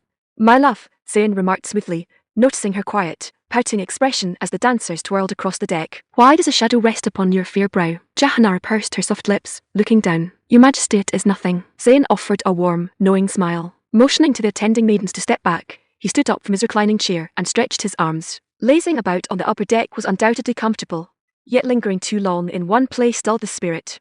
Stepping toward the bridge, Zayn called out, "Bakal." Young Bakal hurried onto the upper deck, cupping his hands sharply. "Your Imperial Majesty, what are your commands? Where does the fleet ride at this hour?" Zayn asked. "Reporting to your Majesty, we are navigating the coastal waters of the African continent." "Africa," Zayn mused, looking out at the distant green coastline. "Order the fleet to drop anchor near the river mouth. We shall go ashore for a grand hunt to stretch our legs." The announcement sparked immediate enthusiasm among the officers and consorts. Though fresh supplies were abundant aboard the flagship, weeks spent at sea inevitably grew monotonous. Furthermore, rumours regarding the unfamiliar, sun-darkened tribes of the western continent had aroused deep curiosity among the court. Dropping anchor in a secluded bay, Zayn disembarked alongside Jahanara, Wai Jianing, and a small squad of elite marksmen. Drawing a dozen dark, heavy off-road tactical vehicles from his spatial sanctuary, the hunting party drove inland toward the sprawling savannah. Across the vast, open grassland, massive herds of wildebeest and zebras thundered beneath the afternoon sun. Jahanara and Wai Jianing were thoroughly thrilled by the wild landscape, taking turns testing their marksmanship with modern rifles and tossing grenades into hyena dens, laughing heartily as the explosions echoed across the hills. Travelling alongside Zayn was an endless adventure. By nightfall,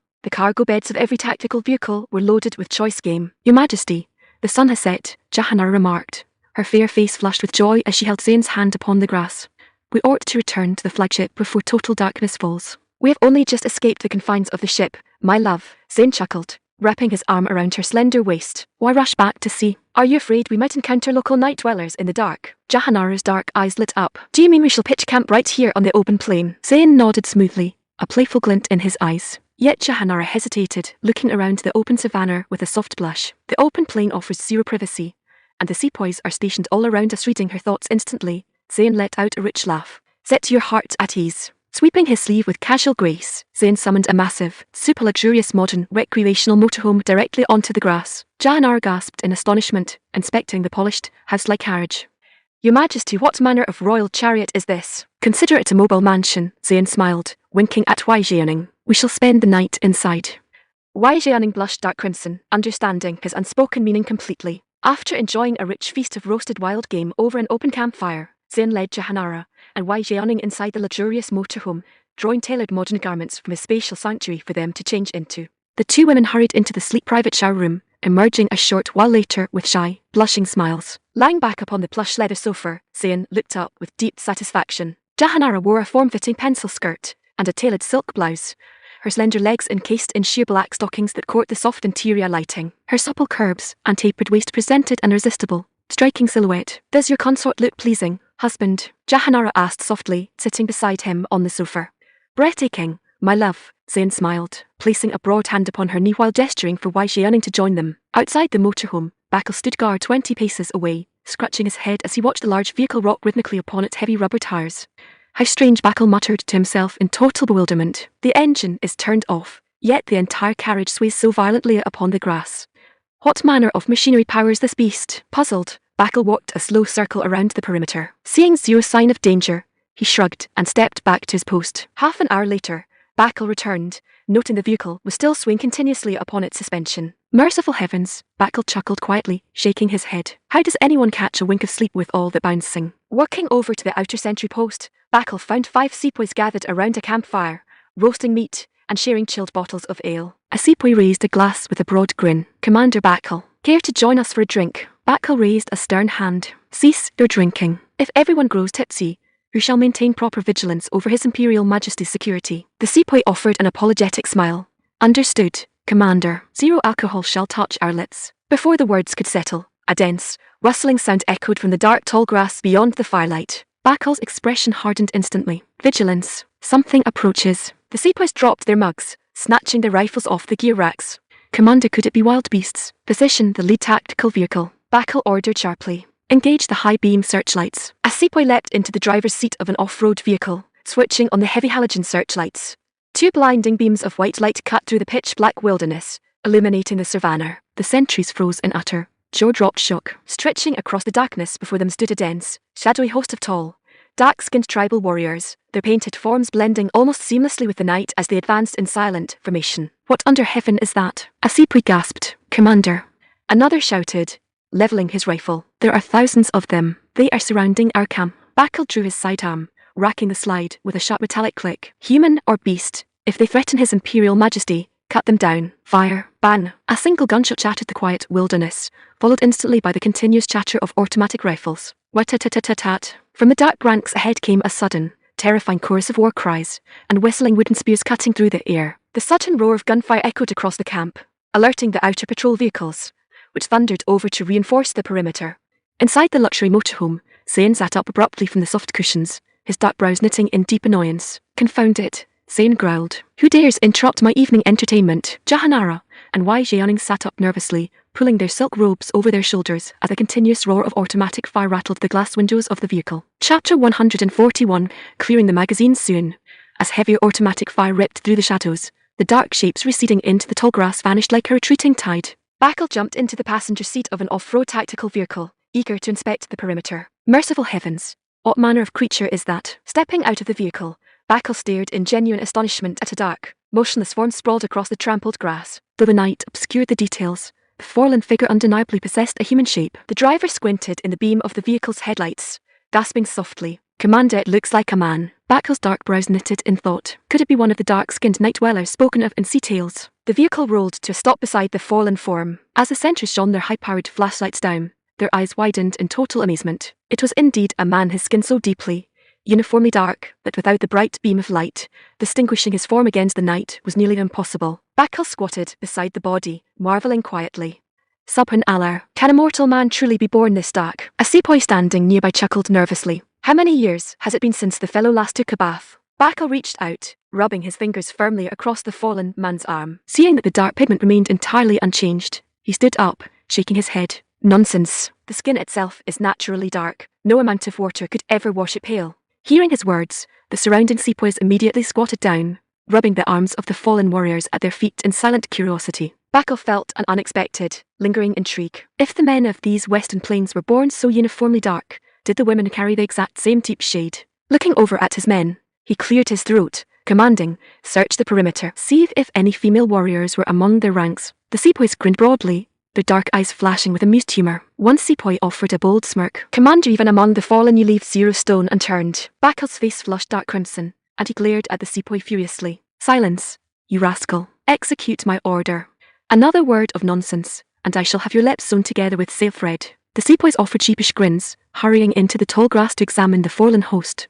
Upon closer inspection, however, every fallen warrior proved to be a male hunter of the local tribe. Failing to find what he sought, Bakal turned back toward the luxury motorhome with a slight, humorous sense of disappointment. To his surprise, the heavy vehicle, which had been swaying continuously upon its suspension for the past hour, had suddenly come to a complete standstill. Your Imperial Majesty, Bakal called out softly, stepping into the clear space beside the vehicle and cupping his hands in a disciplined bow. Has Your Majesty retired for the night? A second later, the tinted glass window rolled down with a smooth, mechanical hum. Bakal glanced up, noting that Zayn sat inside with his upper chest bare, his broad shoulders and strong frame clearly visible in the soft interior light. Stepping 2 paces closer, Bakal reported dutifully, reporting to Your Imperial Majesty. A large host of local dark-skinned warriors attempted to breach our western perimeter moments ago. Our sentries repelled the attack, leaving over 150 of the enemy fallen upon the field. So it was the local tribal hunters, Zayn thought calmly. Looking down at Bakal, Zayn approved smoothly. You handled the perimeter with sharp discipline. Well done. Your servant thanks Your Imperial Majesty. Reflecting for a second, Zayn added, to ensure complete safety, direct the sentries and drivers to sleep inside their tactical vehicles tonight. Understood, Your Majesty. Set your heart at ease, your humble servant shall maintain strict watch until dawn to ensure Your Majesty and the royal consorts enjoy undisturbed rest. Finishing his report, Bakal lingered beside the window, his expression shifting as if a burning question weighed upon his mind. Noticing his hesitation, Zayn asked, "Do you have further matters to report?" Bakal offered a sheepish, curious chuckle. "Your Majesty, why was the heavy carriage swing so violently upon its frame earlier? Does this miraculous vehicle possess some special mechanical function?" Zayn felt a passing, humorous embarrassment. When enjoying an intimate evening with his consorts, the vehicle's heavy suspension naturally absorbed the movement. Yet young Bakal remained entirely oblivious to the obvious cause. "Certain matters of the private court require zero unnecessary inquiry," Zayn replied, waving a casual hand to dismiss him. "Your servant understands. I take my leave, Your Majesty." Turning on his heel, Bakal walked back toward the sentry post, scratching his head in quiet bewilderment. Private court matters, was it not simply a complex mechanical feature of the chariot? Yet recalling Zayn's bare chest and the presence of the two royal consorts inside the luxury carriage, a sudden, illuminating realization struck his mind. Subhan Allah, so that was the mechanical cause. "I must test such a vehicle myself one day." The following morning, just as the entourage prepared to return to the coast, Zayn issued a new order to drive deeper into the western savannah. Having landed upon the African continent, exploring the hinterlands and observing the local tribes promised further adventure, Bakal felt a quiet surge of delight, still eager to satisfy his earlier curiosity regarding the local maidens. Jahanara and Waixioning were equally thrilled. Remaining ashore offered far greater excitement than returning to the quiet routines of the flagship. The convoy rolled deeper into the vast,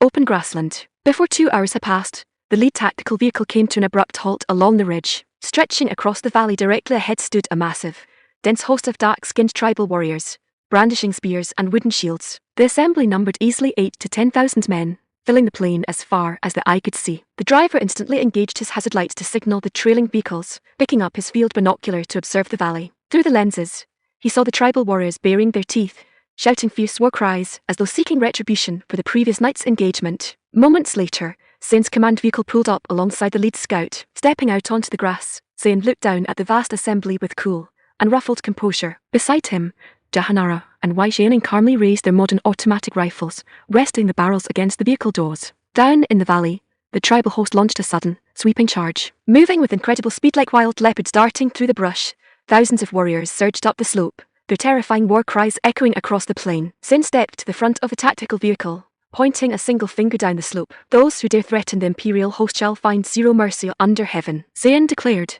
his voice ringing loud and clear.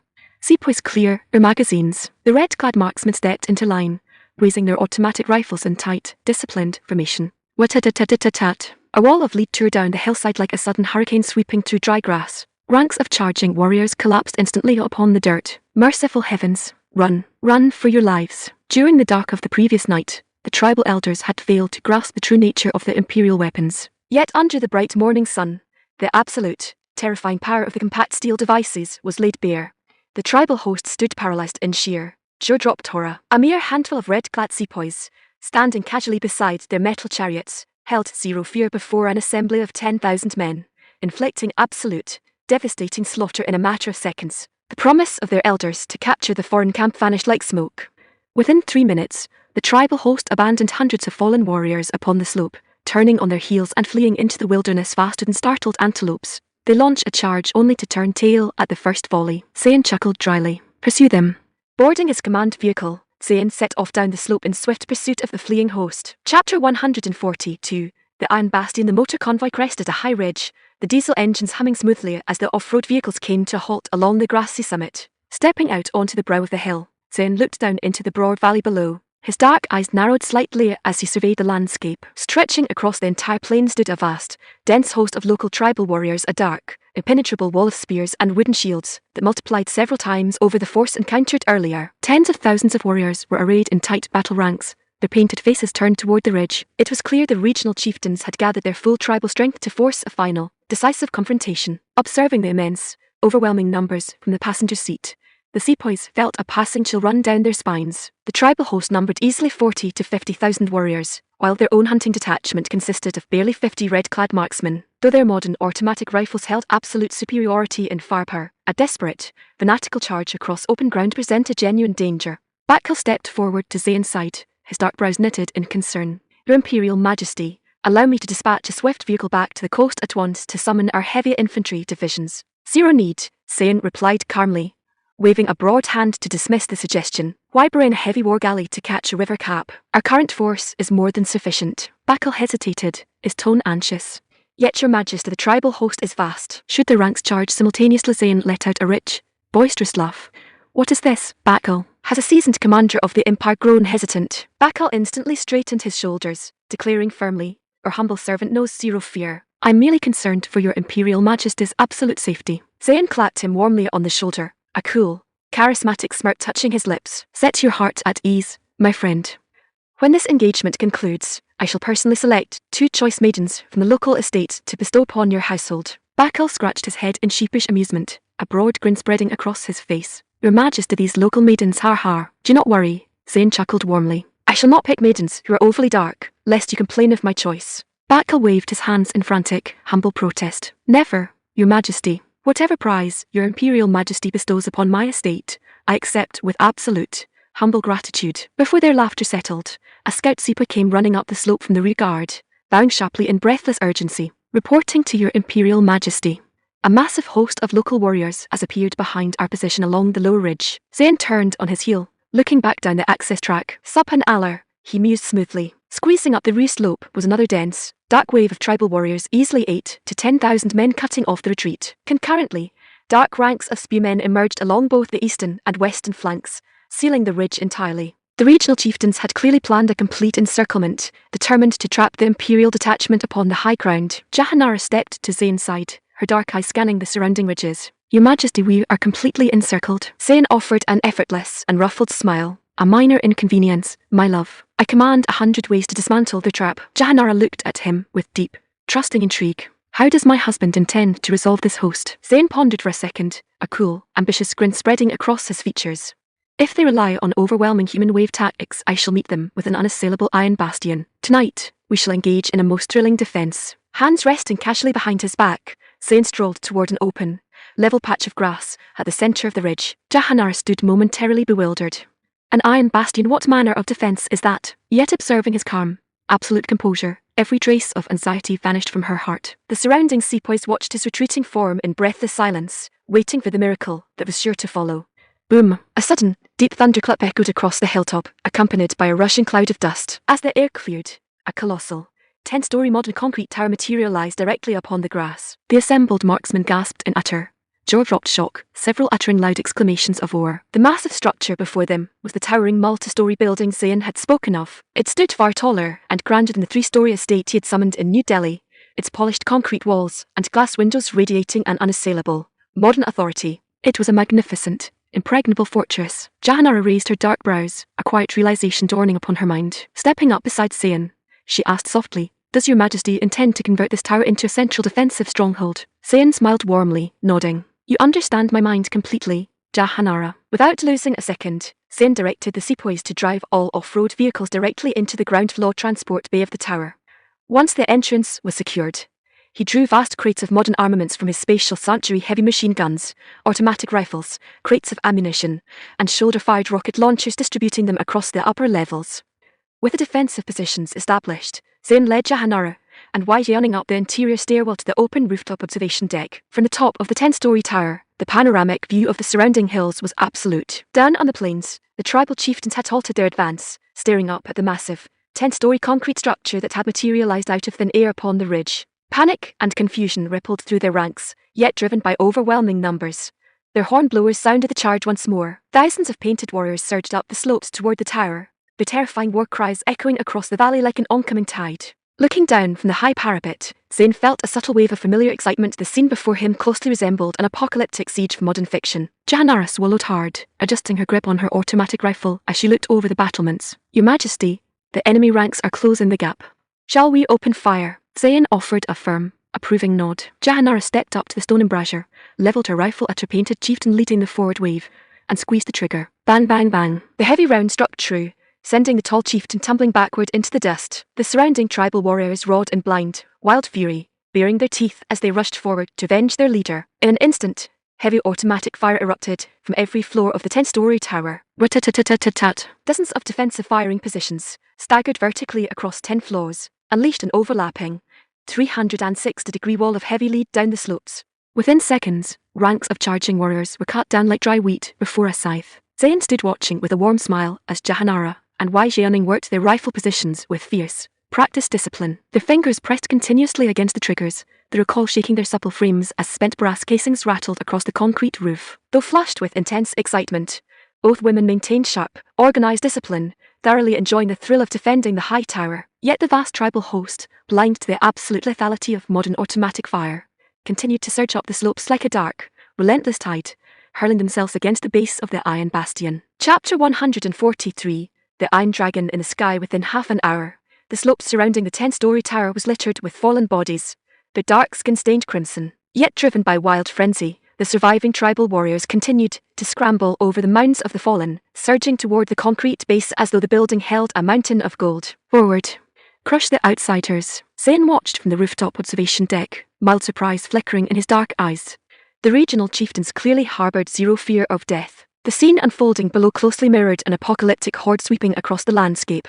Your Majesty, there are far too many. Jahanara called out over the constant clatter of gunfire, her face flushed with exertion. Come help us. Wai Jianing turned back while reloading her magazine, her dark eyes wide. Yes, Your Majesty. Pray step forward. Zayn chuckled warmly, his tone completely relaxed. Have faith in your own marksmanship, my sweet. You two are handling the line brilliantly. Before the words had settled, a sepoy stationed on the floor below engaged a shoulder-fired rocket launcher. Boom! A massive explosion detonated in the center of the charging host, tearing a gaping hole through their ranks as frantic screams echoed across the valley. Without missing a beat, sepoys stationed at every window began raining hand grenades down upon the slope. Boom! Boom! Boom! A continuous barrage of explosions enveloped the perimeter in smoke and fire. Searing shrapnel and heavy shockwaves tore through the charging ranks, sending cries of agony rising into the sky. The tribal host stood thoroughly paralyzed in sheer horror. They had assumed that by pressing the charge with overwhelming numbers, they could breach the outer doors and overpower the foreign detachment. Instead, they were cut down dozens of paces from the threshold, their fallen piled high around the base of the tower. Losing every shred of resolve, the surviving warriors broke ranks, turning on their heels to flee in total panic. Yet Zayn held zero intention of letting them slip away so easily. He prepared to deploy his air assets. With a swift flick of his wrist, a heavily armed military helicopter materialized directly upon the spacious rooftop helipad. Jahanara and Wai Jianing turned around at the sound, their dark eyes lighting up with unfeigned wonder. The machine appeared remarkably sleek, its dark metallic hull resting on sturdy wheeled landing gear, yet positioned upon the high rooftop of a 10-story tower. Its presence seemed entirely extraordinary. Setting her rifle aside, Jahanara stepped up to Zayn's side, inspecting the machine with deep curiosity. Your Majesty, what manner of royal chariot is this? Zayn chuckled smoothly. This is no ground chariot, my love. It is an iron flying vessel. A flying vessel, Jahanara and Wai Jianing murmured together, their brows knitting in bewilderment. In short, Zayn explained with a grin, it allows us to ride through the open sky. Ride through the sky. Jahanara exchanged a stunned glance with Wai Jianing. Could a heavy structure built of solid iron truly lift off into the air? It defied every established law of nature. Intrigued beyond measure, both women stood eager to see the miracle unfold. Without wasting a second, Zayn stepped up into the pilot's cabin, gesturing for his consorts to board the passenger seats behind him. Once the two women settled into their leather seats, Zayn placed their automatic rifles securely into his spatial sanctuary to prevent accidental discharges during flight. Flicking a series of switches across the overhead control panel, Zayn engaged the turbine engines. Whirr! The heavy rotor blades overhead began to spin, building into a deafening, rhythmic roar that shook the air around the rooftop. Jahanara and Wai Jianing sat bolt upright in their seats, gripping the handrails tightly, their hearts hammering against their ribs with a mixture of fear and intense excitement. Easing the collective lever upward, Zayn lifted the helicopter off the helipad. The heavy machine rose smoothly into the air, hovering above the 10-story tower before Zayn pushed the control stick forward. Hold tight, my loves, Zayn called out with a boisterous laugh. The helicopter tilted its nose downward, banking smoothly over the ridge as it soared off toward the valley in swift pursuit of the fleeing host. Looking down through the clear cabin windows, Jahanara and Wai Jianing felt their breath catch in their throats, a wave of dizzying awe washing over them. They were suspended directly in the open sky. It boggled the mind that a massive machine forged of solid iron could glide through the clouds like a giant falcon. It was a miracle beyond human comprehension. In their minds, the young conqueror sitting in the pilot's seat possessed powers far grander than any ancient legend. He moved across the earth and sky like an absolute master of the elements. Instead of opening fire immediately, Zayn accelerated over the valley, overtaking the fleeing tribal host and turning the helicopter around to hover directly across their path of retreat. The fleeing warriors froze in absolute, jaw dropped horror. Looking up into the sky, they saw a giant iron dragon hovering above the trees without wings, its roaring blades whipping the tall grass into wild waves. Before their terrified minds could process the miracle, the iron dragon in the sky let out a deafening, mechanical roar. Whoosh! Chapter 144. The surrender of the tribes. Boom. A heavy rocket detonated squarely in the middle of the advancing ranks. The sheer force of the blast tore through the dense mass of dark-skinned warriors, scattering shattered limbs across the grass. The surrounding tribal fighters froze in absolute, breath-catching terror. Several collapsed onto the dirt, completely losing control of their bladders. Merciful heavens! Run, they are demons. Agonized screams echoed across the valley, so loud and piercing they nearly made the men's hearts burst with fright. The survivors stood paralyzed, unable to comprehend whether the foreign outsiders were mortal men or dark spirits sent from the underworld. Had their chieftains foreseen such supernatural destruction, they would have offered their finest cattle, witch harvests, and deep submission instead of treating the foreign detachment like helpless prey. Up in the helicopter's cabin, Jahanara and Wai Jianing sat frozen in absolute, jaw-dropped shock. They had realized the iron vessel could fly, but seeing it unleash explosive artillery from the clouds was a revelation beyond their wildest dreams. Pressing their faces against the glass windows on either side, they looked down at the dark, scattered dots scrambling across the plain, silently giving Zayn an unreserved gesture of admiration. Had it not been for the 10-story concrete fortress and these miraculous airborne weapons, their small squad of 50 sepoys would have been overwhelmed and torn apart by the massive tribal host long ago. Without losing a second, Zayn engaged the pod launchers, firing off the remaining rocket salvos in a single continuous sweep. Whoosh whoosh whoosh. Wherever the explosive rockets landed, the tribal ranks were instantly pulverized before a single war cry could leave their throats. The surviving warriors stumbled over one another in wild panic, blind with fear. Had the 10-story concrete fortress not stood tall and glaring upon the ridge, they would have lost all sense of direction across the open savanna. Deciding the point had been made, Zayn ceased firing, banking the helicopter smoothly back towards the high ridge. Back on the rooftop helipad, Bakal and the red-clad sepoys who had been peering out through the upper windows stood equally dumbfounded. It defied all human reason. They could scarcely process that their young empress sat at the controls of that roaring, flying iron beast. It was an absolute, unassailable display of imperial majesty. Bakal's dark eyes sparkled with fierce, burning excitement. A minute later, the helicopter touched down smoothly upon the concrete helipad, its deafening rotor gradually fading into quiet silence. Jahanara and Wai Jianing released their tight grip on the leather seats, their hammering hearts finally settling back into a steady rhythm. The moment the rotor blades coasted to a halt, Bakal took off like the wind, scrambling up the rooftop access stairs 3 steps at a time. Subhanallah, Bakal gasped, his eyes wide as saucers as he rushed up to the aircraft. Your Imperial Majesty,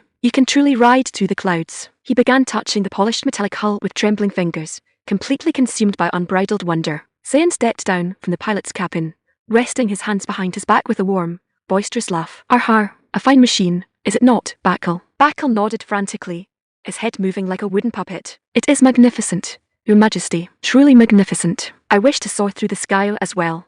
He assumed in his heart that the Emperor had surely brought this flying chariot forth for his private commanders to use. Jahanara and Wai Jianing looked at Zayn with expressive, glowing eyes that clearly communicated, we wish to ride through the clouds as well. Who under heaven would not envy someone possessing so miraculous a treasure? Zayn chuckled warmly, looking over his entourage with a light, easier expression. I command plenty of flying vessels in my spatial domain. Some are dozens of times larger than this helicopter. Yet driving these machines is vastly different from steering an off-road chariot. A single careless mistake in the clouds will send a man crashing to the earth, smashed to pieces. Merciful heavens, Bakal gasped, taking a quick step back. Jahanara and Wai Jianing raised their delicate brows, subtle frowns touching their faces. Smashed to pieces. They held zero desire for such a fate. Their sole wish was to enjoy a long, prosperous life by his side, attending upon his private quarters in comfort and peace. Observing their sudden apprehension, Zayn added smoothly, there is zero need for fright. So long as you remain by my side, you are entirely safe. Bakal perked up instantly,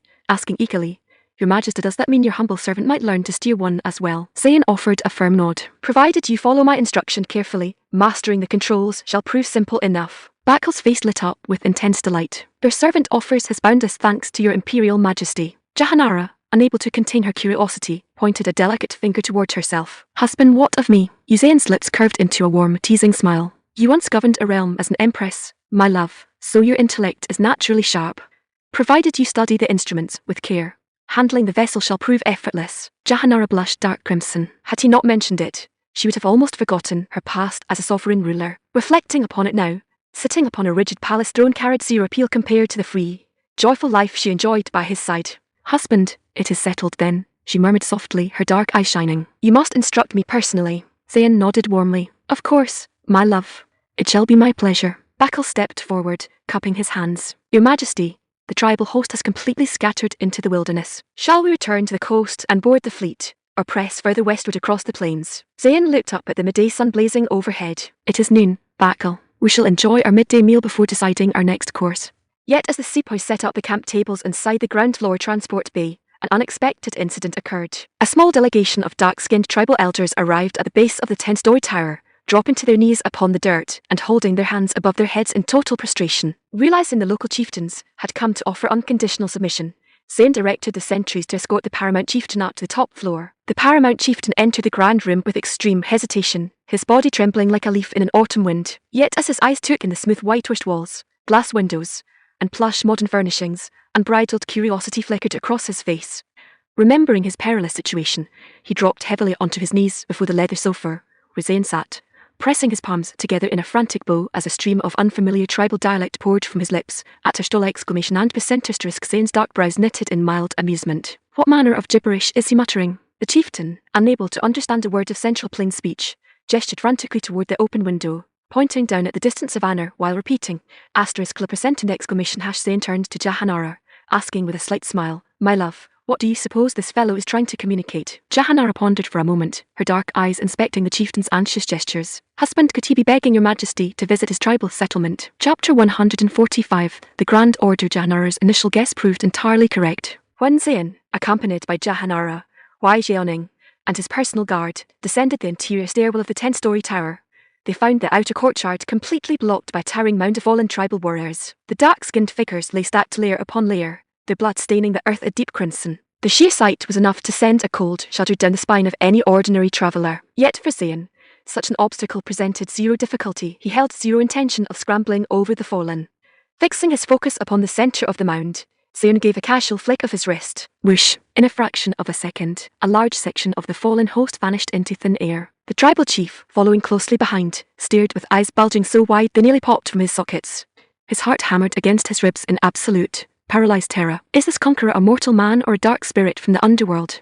He knew zero of spatial domains, yet a bone-chilling dread gripped his soul. Zayn continued forward, sweeping his hand continuously to clear a wide, clean path through the fallen ranks within a radius of several yards. Every obstacle vanished instantly into his spatial domain, providing raw organic nourishment to expand his domain's internal boundaries. Reaching the clear track beyond the ridge, Zayn drew a dozen heavy, armoured personnel carriers from his spatial sanctuary, their dark steel plating and heavy bulletproof glass radiating an unassailable authority. Since they were entering the heart of an unknown tribal territory, heavy armoured vehicles offered absolute, comfortable security. The mechanized convoy set off down the dirt track, following the tribal chief who sprinted ahead on foot to guide the way. The chieftain proved remarkably fleet-footed, leading the armoured column down the valley at a brisk pace. Before long, the convoy rolled into a sprawling settlement densely packed with thatched mud huts. Thousands of dark-skinned tribal inhabitants filled the narrow lanes, yet every single soul knelt flat upon the dirt, daring not lift their eyes to steal a glance. They understood that a divine entity had arrived, and offering the slightest disrespect meant instant annihilation. Reaching the central square of the settlement, the convoy came to a halt before the largest timber structure, where a broad wooden chieftain's chair stood upon a raised dirt platform. Zayn directed the armoured vehicles to line both sides of the central track to maintain strict security, before stepping down onto the dirt alongside Jahanara and Wai Jeoning. An elder, who appeared to be a high shaman, immediately rushed forward, dropping heavily onto his knees before Zayn. Trembling violently, the elder raised both hands towards the sky, chanting frantically in a guttural tribal dialect, Aruiwo Galerso, Aruiwo Sola Har, Jaiwar Jaiwar, Warwar Jai Jai. Zayn stood utterly bewildered by the nonsensical torrent of noise. Shut your mouth, you old fool, Zayn barked in annoyance. Though the shaman understood zero Central Plain speech, the sharp, authoritative tone carried unmistakable anger. Panicking, the elder pressed his palms together, bowing his head frantically to the dirt while squeaking, chirp chirp, chirp chirp, chirp chirp. Zayn shook his head in speechless amusement. Seeing the young conqueror fall silent, the tribal chief assumed his elder's desperate squeaking had appeased his wrath. Breathing a massive sigh of relief, the chief raised his head cautiously, stealing a quick look at Zayn. Finding the conqueror's handsome face calm and unruffled, his terror abated slightly. Standing up with deep reverence, he gestured enthusiastically toward the heavy wooden chair upon the platform, grunting, Ugh, ugh. Though Zayn spoke zero tribal dialect, the chieftain's frantic gestures communicated a clear invitation to take the seat of honour. Yet the wooden chair appeared crude, dark, and utterly filthy. Without a second's hesitation, Zayn focused his mind upon his spatial domain. Whoosh! Out of thin air, a plush, multi-seat modern leather sofa materialized directly onto the dirt platform. The chief shuddered in sheer, unadulterated horror, stumbling backward onto his knees. A god. An absolute god. Zayn sat back comfortably upon the soft leather cushions, crossing one leg over his knee. The chief swallowed hard, realizing his crude wooden chair was viewed with complete disdain. Comparing his rough timber seat to the miraculous, pristine leather sofa, he felt a wave of deep embarrassment. He hesitated over his next move, wondering if the tribute he had prepared would appear equally crude before a divine entity, yet demonstrating sincerity remained paramount. Turning toward the main timber hut, the chief roared at the top of his lungs, "Kawai!" At his command, dozens of young, dark-skinned maidens wrapped in simple palm leaf skirts filed out of the structure, lining up timidly along the dirt platform. Zayn looked over the assembly in mild surprise. The local chieftain clearly understood the basic rules of political submission. Inspecting the maidens closely, Zayn noted that while a few possessed extremely dark complexions, the majority carried smooth, deep bronze tones, with several exhibiting remarkably striking, supple features. Reaching into his spatial domain, Zayn drew several sets of modern undergarments and tailored silk dresses, handing them to Wai Jeoning. "Take a few of these maidens inside the hut and dress them properly." Wai Jeoning looked at him in mild bewilderment. Does His Majesty truly intend to add these local tribal maidens to his private household? Though their complexions carried a rich dark bronze, their features were distinctly different from the Central Plains court. Jahanara looked equally puzzled, wondering if the unique novelty of foreign maidens appealed to her husband's tastes. Once Wai Jeoning led a group of 5 maidens inside the timber hut, Zayn turned his attention to the remaining assembly. He had promised to select 2 choice maidens for his guard commander. "Bakal," Zayn called out, pointing toward 2 attractive, well-proportioned bronze-skinned maidens standing near the front. "These 2 belong to your estate starting today." Bakal's face lit up with unbridled joy. Dropping to one knee, he grinned broadly. "Your servant offers his deepest thanks to your Imperial Majesty." He could finally inspect his new acquisitions up close and test the suspension of his tactical vehicle later that evening. A short while later, Wai Jeoning stepped out of the timber hut, accompanied by the 5 local maidens now dressed in modern silk dresses. Every Sibui present gasped in genuine astonishment. The form-fitting silk dresses framed their curves with breathtaking elegance, accentuating their tapered waists and full, supple silhouettes. Moments earlier, they had appeared as unrefined tribal villagers. Now, they looked like striking, exotic noblewomen. The maidens themselves were thoroughly enchanted by their new attire. The smooth, premium fabric wrapped comfortably around their frames, offering a sense of luxury that felt infinitely superior to rough palm leaves. A budding desire took root in their hearts. They longed to leave their crude mud settlement forever to serve their new master. The tribal chief's eyes bulged like saucers. From common birds into golden phoenixes, the young conqueror sitting before him was truly an absolute deity. How else could he transform crude villagers into stunning beauties with a simple change of garments? Zayn surveyed the transformed maidens with quiet satisfaction. Yet his long-term strategy called for complete integration. This vast continent would belong entirely to the great Zayn Empire, governed directly by one of his royal sons in the years ahead. The tribal chief, observing Zayn's approval, made a series of rapid hand gestures, communicating a simple message. His tribe could gather hundreds more highborn maidens from neighboring settlements if desired. Though slow to grasp Central Plains speech, the chief possessed sharp political survival instincts. Thumping his chest firmly, he shouted orders in his native dialect, dispatching fast runners to surrounding villages. Zayn, meanwhile, reached into his spatial domain, drawing out a pair of heavy, polished steel pruning shears, the long-handled industrial type designed for thick tree branches. As the chief finished issuing commands, he turned back to Zayn, noticing the long, sharp steel instrument held in his hands. He nodded to himself in quiet delight, assuming the shiny metal tool was a miraculous reward intended for his service. Zayn, contemplating how to communicate a crucial public ordinance to a chief who spoke zero civilized speech, struck upon a sudden inspiration. "Bakal," Zayn called out. Bakal stepped forward instantly. "Your servant is present, Your Majesty." Draw the outline of a man upon the dirt. Bakal scratched his head in mild confusion, drawing a hunting dagger from his waist belt. "Your Majesty, my skill with a blade is unrefined." Zayn chuckled.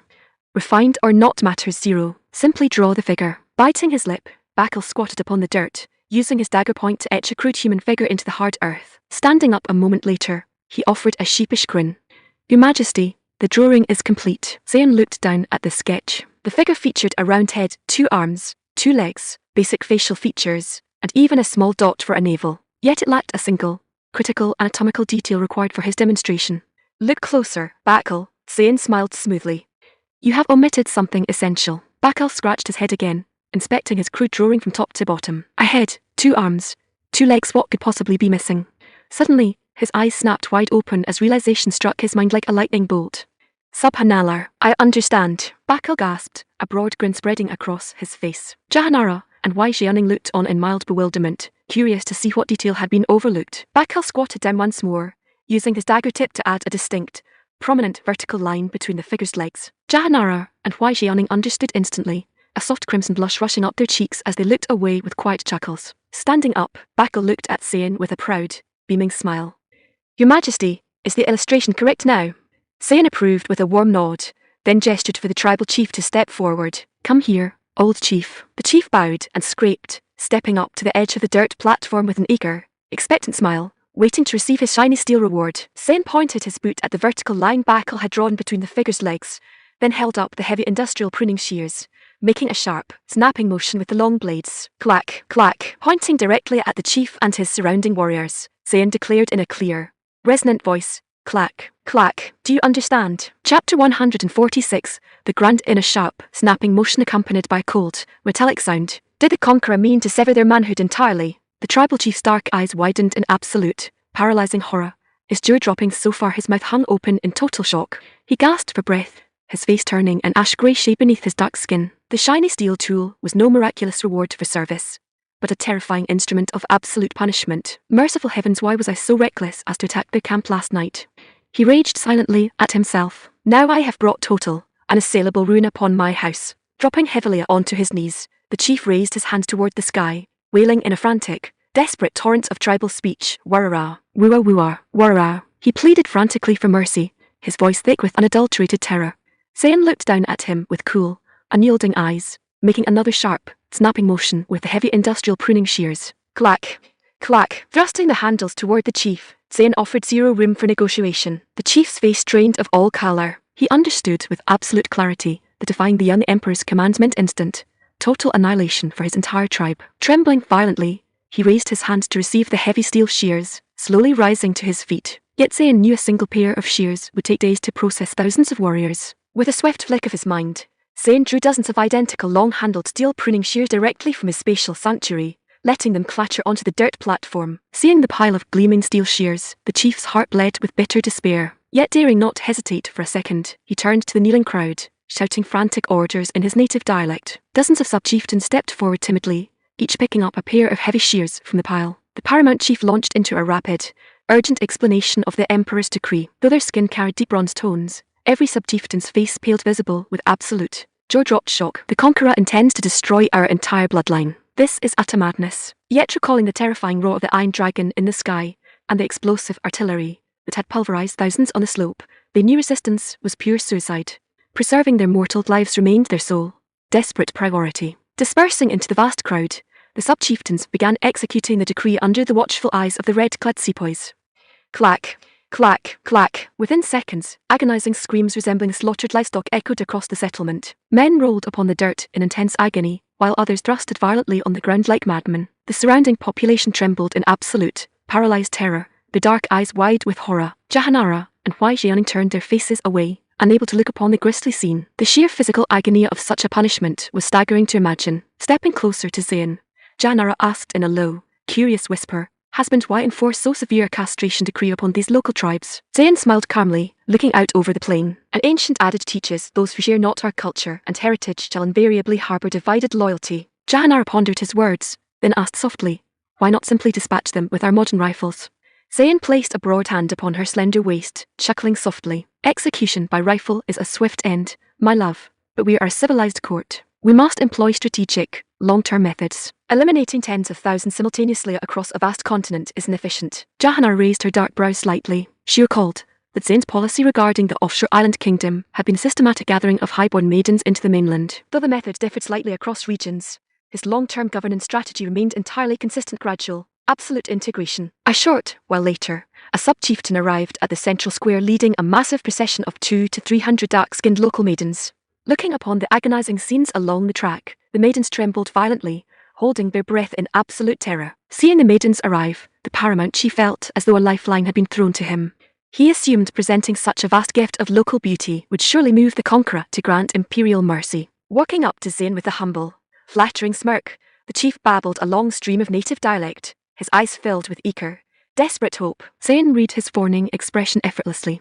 Yet as an absolute sovereign whose decree carried the weight of heaven, an imperial order once issued was unchangeable. Looking down at the chief, Zayn smiled smoothly. Raising his index finger to his own eyes, he pointed down towards the chief's waist, making a sharp, explicit snapping motion with his hand. Clack. Clack. The paramount chief stumbled backward, his knees buckling as he nearly collapsed onto the dirt. Absolute ruin. He had assumed his grand gift would earn imperial clemency, yet the conqueror refused to spare even the paramount chief himself. Dropping heavily onto his knees, he pressed his forehead to the dirt, chanting frantically, Wuar, mercy. Zayn chuckled softly, drawing a pair of heavy shears from his spatial domain and tossing them to Bakal. Proceed, Bakal. Your servant executes the command. Bakal took the shears, signaling 4 red-clad sepoys to step forward. The sepoys pinned the chief firmly to the dirt platform. The chief's dark eyes bulged in frantic, terror-stricken horror. Wara. Bakal offered a cheerful grin, raised the long-handled shears, and brought the blades together with a sharp, decisive snap. Clack. The most ear-splitting, agonizing scream of the entire afternoon tore from the chief's throat, echoing across the settlement. The 4 sepoys released their grip, their faces beaming with proud satisfaction. The old rascal had brought it upon himself. Threatening His Imperial Majesty's camp in the dead of night was tantamount to courting absolute destruction. Such punishment was remarkably lenient. As his screams faded, the paramount chief collapsed into total unconsciousness. Janara and Wai Xiaoning had already retreated behind the tactical vehicles, holding zero desire to look upon the scene. Zayn, however, held zero intention of letting the chief perish immediately. He required local administrative labor to maintain order across the settlement. Reaching into his spatial domain, he drew out modern antiseptic dressings and antibiotics, directing the guard to apply them to the chief's wounds. As twilight fell across the savannah, Zayn led the entourage to a spacious, elevated clearing near the riverbank. Focusing his concentration upon his spatial domain, Zayn summoned a massive, multi-story structure onto the landscape. Boom. A grand, 5-star luxury modern hotel materialized upon the grass. Yet standing in the pitch-black wilderness, the massive structure remained completely dark, lacking electrical power. That presented zero obstacle for Zayn. A grand 5-star hotel invariably possessed heavy, industrial diesel backup generators within its basement mechanical quarters. Using a high-powered tactical flashlight, Zayn navigated down to the generator room, flipping the master breakers and engaging the heavy diesel engines. Within seconds, bright, multicolored electric lights erupted across every floor of the massive building, illuminating the night sky. The tribal inhabitants watching from the surrounding hills gasped in total, breathless horror, their terrified cries echoing across the valley.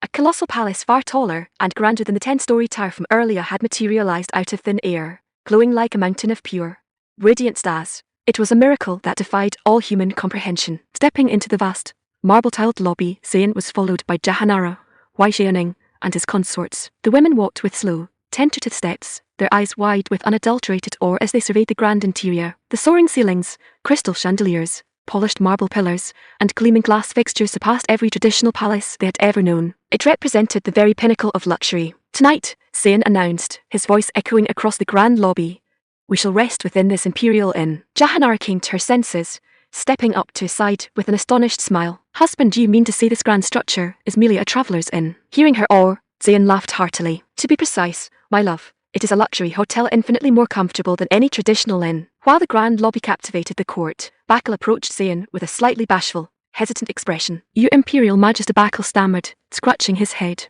Might your Majesty grant your humble servant one of those luxury motorhome chariots for the night? Zayn looked at him in mild surprise. Why request a motorhome, Bakal? There are hundreds of pristine suites available on the upper floors. You may select a grand presidential suite for yourself. Bakal's face flushed dark crimson, and he offered a sheepish, awkward laugh. Your Majesty, I prefer the motorhome so I may conduct perimeter patrols more easily. Zayn raised an eyebrow in amusement. With dozens of tactical off-road vehicles available, using a luxury motorhome as a patrol vehicle made zero sense. The rascal is up to something, Zayn thought with a knowing smirk. Chapter 147. The silent relic. Zayn raised an eyebrow in amused realization as he looked at young Bakal. The memory flickered back. Bakal had asked earlier why the heavy suspension of the luxury motorhome swayed so rhythmically upon its chassis during the evening hours. The lad was sharp enough to have put 2 and 2 together. Driven by youthful curiosity, he clearly intended to test the suspension himself with his newly acquired bronze-skinned maiden. Very well, Zayn smiled, pointing a finger at him. You shall have a sleek Mercedes sedan. A Mercedes, Bakal stammered, looking mildly troubled. A sedan seemed a far cry from the spacious carriage he had envisioned. Zayn chuckled warmly, tapping Bakal's shoulder. Do not be naive, my boy. A lad of your compact frame would be lost inside a massive motorhome. A tailored Mercedes sedan offers the perfect suspension for a spirited workout. Just remember to tilt the front seats all the way back. Bakal's face flushed dark crimson, glowing like a ripe pomegranate as his ears burned with intense heat. Subhanallah, his mind screamed in utter embarrassment. His Imperial Majesty has read my private thoughts completely. Where am I to hide my face now? Jahanara and Wai Jianing, standing nearby, covered their lips to suppress their rising amusement, their fair cheeks flushing with quiet bashfulness. The rogue has corrupted the young guard entirely, Jahanara thought, with a amused shake of her head. Stepping out onto the stone driveway, Zayn focused his mind upon his spatial sanctuary. Whoosh! A sleek, dark Mercedes sedan materialized upon the gravel. Yet Zayn did not stop there. Reaching into his spatial domain once more, he drew out a compact, printed box, handing it directly to Bakul with a solemn expression. Take this, Bakul, Zayn instructed earnestly. Use one whenever you attend to private business. Bakul accepted the small box, looking at the foreign lettering with a bewildered frown. Your Imperial Majesty, what manner of item is this? Zayn pondered for a second. Consider it an Imperial shield for private encounters. Bakul's face flushed an even deeper shade of crimson. His master was leaving zero room for modesty. Later that evening, Bakul led his newly acquired bronze-skinned maiden into the dark, secluded corner of the hotel driveway where the Mercedes sat parked. Opening the passenger door, he carefully tilted the front leather seat all the way back, gesturing for the maiden to sit inside. The local maiden kept her head lowered, her dark eyes fixed upon the floorboards as she clutched her silk dress nervously, her frame trembling slightly with apprehension. Bakul swallowed hard, clearing his throat in awkward comfort. Set your heart at ease, I shall not harm you. The maiden, speaking zero central plain speech, merely pursed her lips, stealing a timid, fleeting glance at him under the dim interior light. Desiring a clearer look, Bakul drew a tactical flashlight from his belt, flicking on the bright beam as he gently set aside her outer wrap. Click! The bright beam illuminated her form clearly. Under the direct light, her skin carried a smooth, deep bronze shade, completely uniform from her shoulders down. Bakul's dark brows raised slightly. It was precisely as he had anticipated, unblemished, smooth, and deeply toned. Switching off the flashlight, he looked up through the glass sunroof at the night sky above, letting out a quiet, contented sigh. Subhanallah, look at the moon tonight. The following morning, Zayn returned to the tribal settlement alongside his guard to inspect the progress of the public ordinances. The outcome proved remarkably decisive. A large portion of the warriors, who had undergone the heavy pruning procedure, had succumbed to infections in the tropical heat, their bodies cleared from the central square. It was precisely the swift, strategic outcome Zayn had calculated. The paramount chief, though surviving the procedure, lay prostrate upon a woven mat, looking more dead than alive. Hearing the divine conqueror had arrived at his timber hut, the chief dragged his pain-racked body across the floorboards with immense difficulty, pressing his forehead to the dirt while whimpering weakly. Jaiwar Jaiwar Warwar Jai Jai. Zayn stood over him, pointing a finger toward the distant hills while making a sharp, explicit snapping motion with his hand. Clack, clack. The chief's eyes flickered with a quiet, terrified understanding, his head nodding weakly against the dirt. Whether the chief fully grasped the long-term administrative vision held zero weight for Zayn. Establishing absolute dominance across the territory required minimal effort. Turning to Bakul, Zayn commanded in a level tone, "Prepare the entourage. We return to the fleet." "Understood, Your Majesty." Bakul cupped his hands sharply, then asked, "What of the 200 local maidens gathered by the sub-chieftains?" Zayn chuckled warmly, looking at him with a knowing smirk. "You rascal, do you truly need to ask?" Bakul scratched his head with a broad, beaming grin. "Understood, Your Majesty. I shall see them properly boarded." Jahanara, watching the exchange, felt a parsing, humorous curiosity. Were the bronze-skinned maidens truly so captivating to the men? Yet keeping her thoughts private, she looked back toward the gleaming five-star hotel standing tall against the jungle canopy. "Husband," Jahanara asked with a touch of genuine concern, "what shall become of this grand hotel once our armada sets sail?" Zayn offered a relaxed, casual smile, shaking his head. "Let it stand upon the plain, a silent relic of our imperial presence." Jahanara pursed her crimson lips softly. "Such a breathtaking palace, would it not be a pity if the local tribes defiled its halls?" Zayn chuckled again, wrapping an arm around her waist. "If their chieftains possess a shred of wisdom, they shall revere the hotel as a sacred, forbidden sanctuary. If they lack such sense and defile it, it matters zero to us." "I understand, my love," she murmured softly. Several days later, Zayn and his expeditionary force returned to the coastal bay, boarding the flagship alongside the newly acquired bronze-skinned maidens.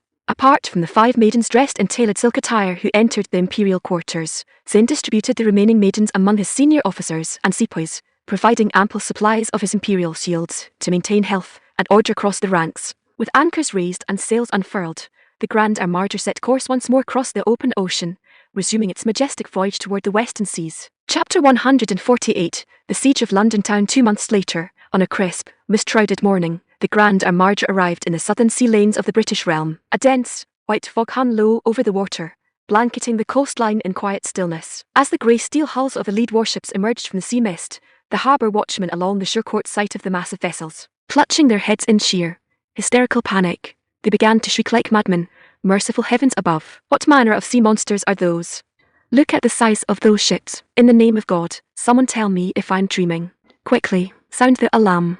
Man the shore batteries. The harbour guards had never witnessed such colossal floating fortresses in all their days. Panicking like startled fowl in a farmyard, they scattered across the timbered docks in total, unadulterated chaos. Their eyes bulged with terror, staring at the grey iron fleet like mice suddenly confronted by a roaring dragon. At this time, the kingdom of Dian had nearly consolidated its territories, reaching the absolute zenith of its military and economic power. The royal court had grown excessively ambitious, behaving with utter arrogance towards surrounding states. Yet the towering iron warships gliding through the mist defied every law of seacraft known to their naval officers. Before the small wooden patrol boats could even clear the harbour slips, the heavy naval guns aboard Zayn's flagship unleashed a deafening salvo. Bim bim bim bim bim bim. High explosive shells tore through the harbour docks, reducing the timber guard posts to splinters and blowing wooden frigates out of the water in towering columns of fire and black smoke. To Zayn, deploying heavy modern naval artillery against crude harbour guard posts was akin to using a siege cannon to swat a gnat. Yet when dealing with arrogant sea robbers, he thoroughly enjoyed such absolute displays of force. By imperial decree, Zayn announced, standing upon the upper deck as he looked out at the burning harbour, the landing divisions shall go ashore immediately.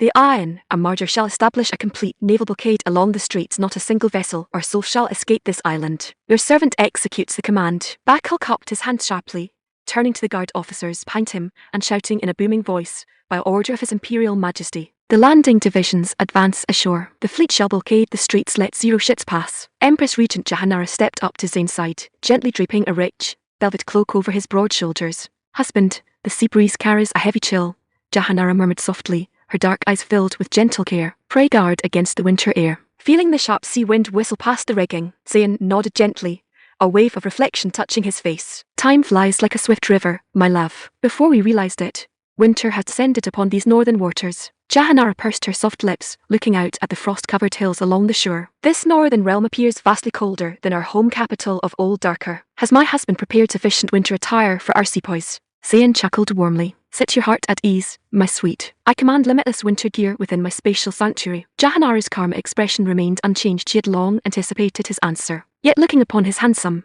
confident features, an inescapable, deep curiosity stirred within her heart. Husband, she asked softly, looking into his eyes. Are you truly a divine being descended to earth? Zayn looked down at her glowing face, smiling easily. I have never claimed divine status, my love. I am simply a sovereign who commands the tools of a modern age. Jahanara offered a gentle nod, speaking from the very depths of her heart. In truth, husband, you're a sovereign granted to the world once in 10,000 years. Zayn let out a rich, boisterous laugh. I shall not pretend modesty. I thoroughly enjoy hearing such praise from your lips. Ha ha ha. Seeing his buoyant spirits, wise Jianing stepped forward with a graceful curtsy, chiming in softly, His Imperial Majesty deserves every measure of praise under heaven. Ha ha ha.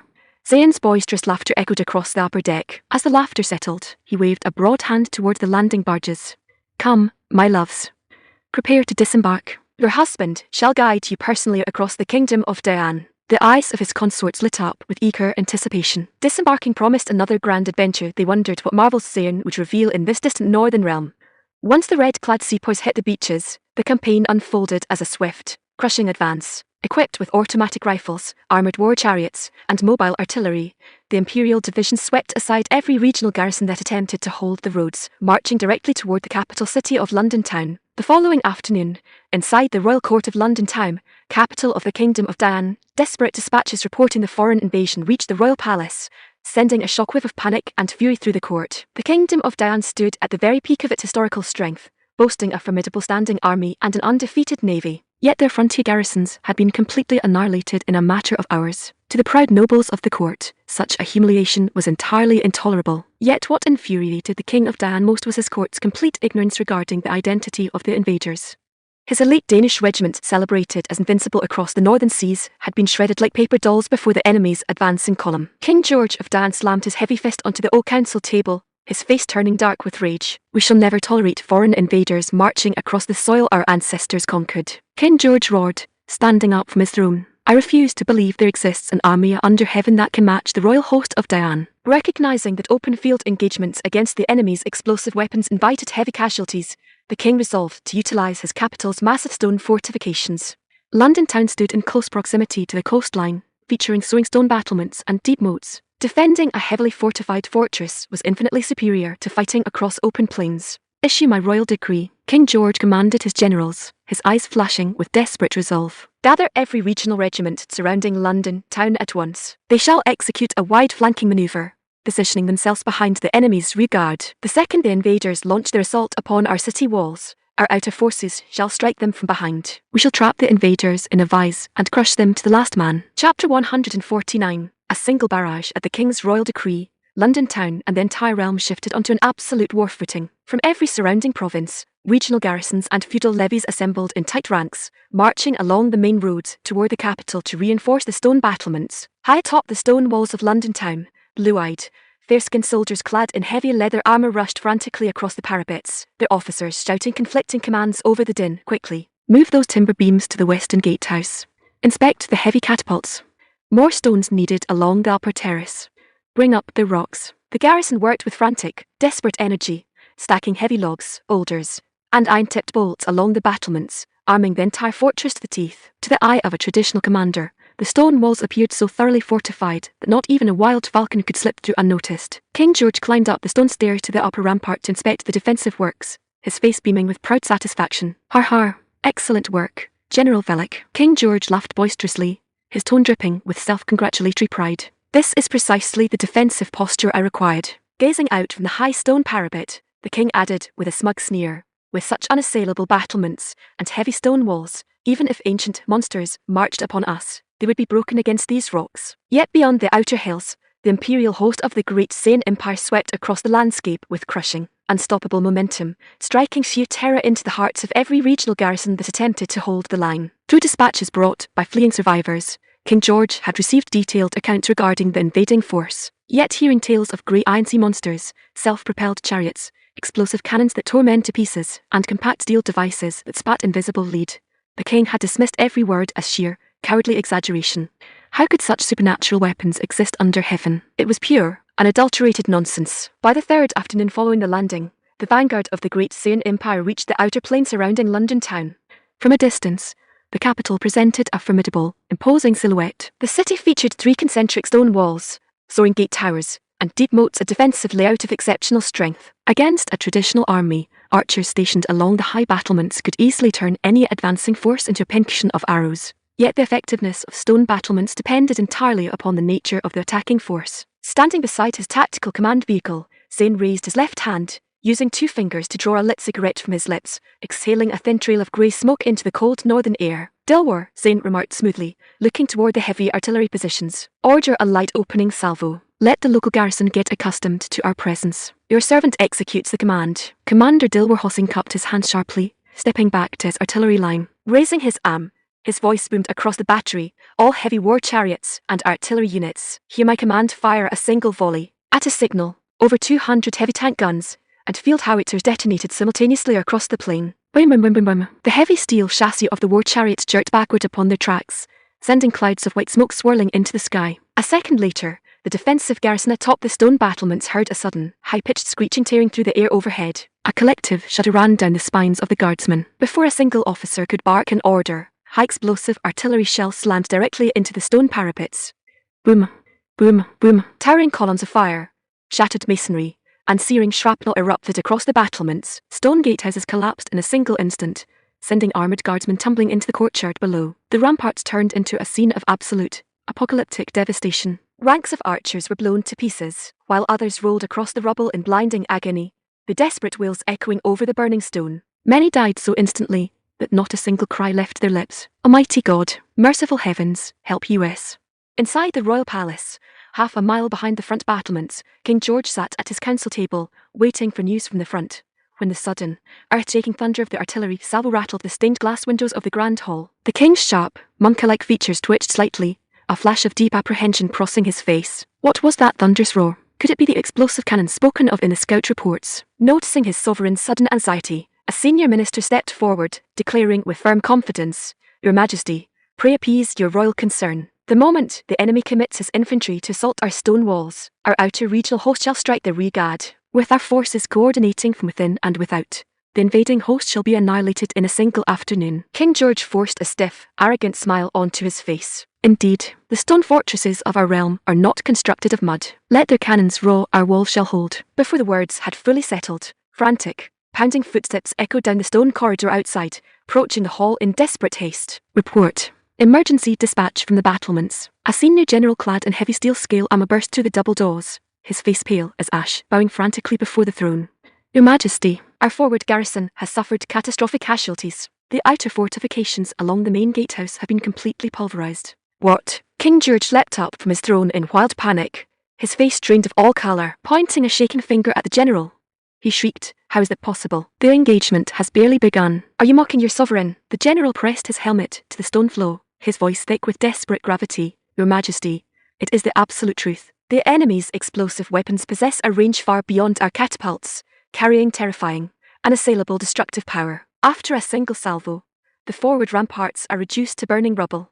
Curses, double curses upon them. King George raged, his eyes wide with frantic terror, his lips twitching uncontrollably. A minister stepped forward frantically, urging, Your Majesty, the enemy's firepower is beyond mortal resistance. To preserve Your Majesty's sacred person, we must evacuate London town immediately. King George's eyes lit up as if offered a lifeline. Yes, right. Let us withdraw to an inner province for the time being. We shall retreat at once. The armoured general looked upon the royal court with a bitter, distressed expression. Retreat from the capital through where could they possibly escape? Did the court possess wings to fly through the clouds? Your Majesty, the general choked out in deep distress. The enemy's mechanised column has already completely encircled the entire perimeter of London town. The royal hall fell into absolute, paralysed silence. The king and his ministers staring at one another in speechless, jaw-dropped horror. Chapter 150. Dreams of empire. A heavy silence hung over the royal council hall before King George finally broke it, his voice tight with desperation. The enemy's explosive weapons are powerful, true, King George declared, pacing behind his throne. Yet do not forget our regional host of 30,000 elite soldiers still maneuvers outside the city gates. Pausing, he looked around at his anxious ministers, confidence rushing back into his face. The invaders field 0 warhorses, but our host commands the finest heavy cavalry in the northern seas. Once our cavalry charges across their flanks, we shall sweep the invaders into the mud. Hearing his words, the ministers exchanged glances, nods of agreement rippling through the hall. Indeed, what on earth moves faster than a 4-legged warhorse? No matter how terrifying the enemy's explosive devices might be, a force marching entirely on foot stood 0 chance against 30,000 charging steeds. Seeing his court spirits lift, King George raised his chin, his voice booming with arrogant ambition. Once we cut down their column and capture these miraculous, explosive weapons, we shall launch a grand campaign across the mainland seas. Har har har. The day when our kingdom dominates the known world is close at hand. A senior minister stepped forward, bowing low with a flattering, fawning smile. Your Majesty speaks with divine foresight. Under Your Majesty's brilliant command, our realm shall become the grandest empire under heaven, and Your Majesty the greatest sovereign who ever lived. Har har har. Har har har. King George laughed boisterously, his earlier terror forgotten as visions of absolute conquest filled his mind. To his eyes, the foreign force outside his gates had already become a minor footnote in his rise to glory. Yet before his boisterous laughter could settle, that same earth-shaking thunder erupted outside once more. Boom, boom, boom, boom, boom. The heavy stone floor of the council hall trembled beneath their boots. Every minister knew the terrifying truth: the enemy's heavy artillery had opened fire a second time. Unlike the single opening salvo, however, the thunderous barrage showed 0 sign of stopping. The faces of the royal court darkened instantly, turning as pale as death. A single round of shelling had already reduced their outer gatehouses to burning rubble. If this relentless bombardment continued, the entire stone fortress of London town would be blown to pieces. Should the main city gates crumble under the barrage, all hope of defence was lost. Standing in terrified silence, the ministers prayed in their hearts that the 30,000 regional troops outside the walls would strike the enemy's rearguard without delay. King George stood frozen beside his throne, his face turning dark as a coffin lid, looking infinitely worse than if he had swallowed poison. Once again, a suffocating, deathly quiet descended upon the royal hall as the court waited frantically for news of their cavalry. A short while later, rapid footsteps echoed down the stone corridor. A dispatch rider entered the hall, his posture relaxed and his stride swift. Seeing his easy demeanour, a surge of relief washed through the council. Good tidings had surely arrived. The rider bowed deeply before the throne, placing his right hand over his heart, his voice thick with unsuppressed joy. Your Majesty, great news from the outer plains. Our regional host has arrived on the field and engaged the enemy. King George's face lit up with unbridled delight. Har har har. Splendid. Absolutely splendid. I knew the brave horsemen of our realm would bring me the heads of those foreign invaders. A glorious victory for Your Majesty. A victory for the realm. The ministers joined in the celebration,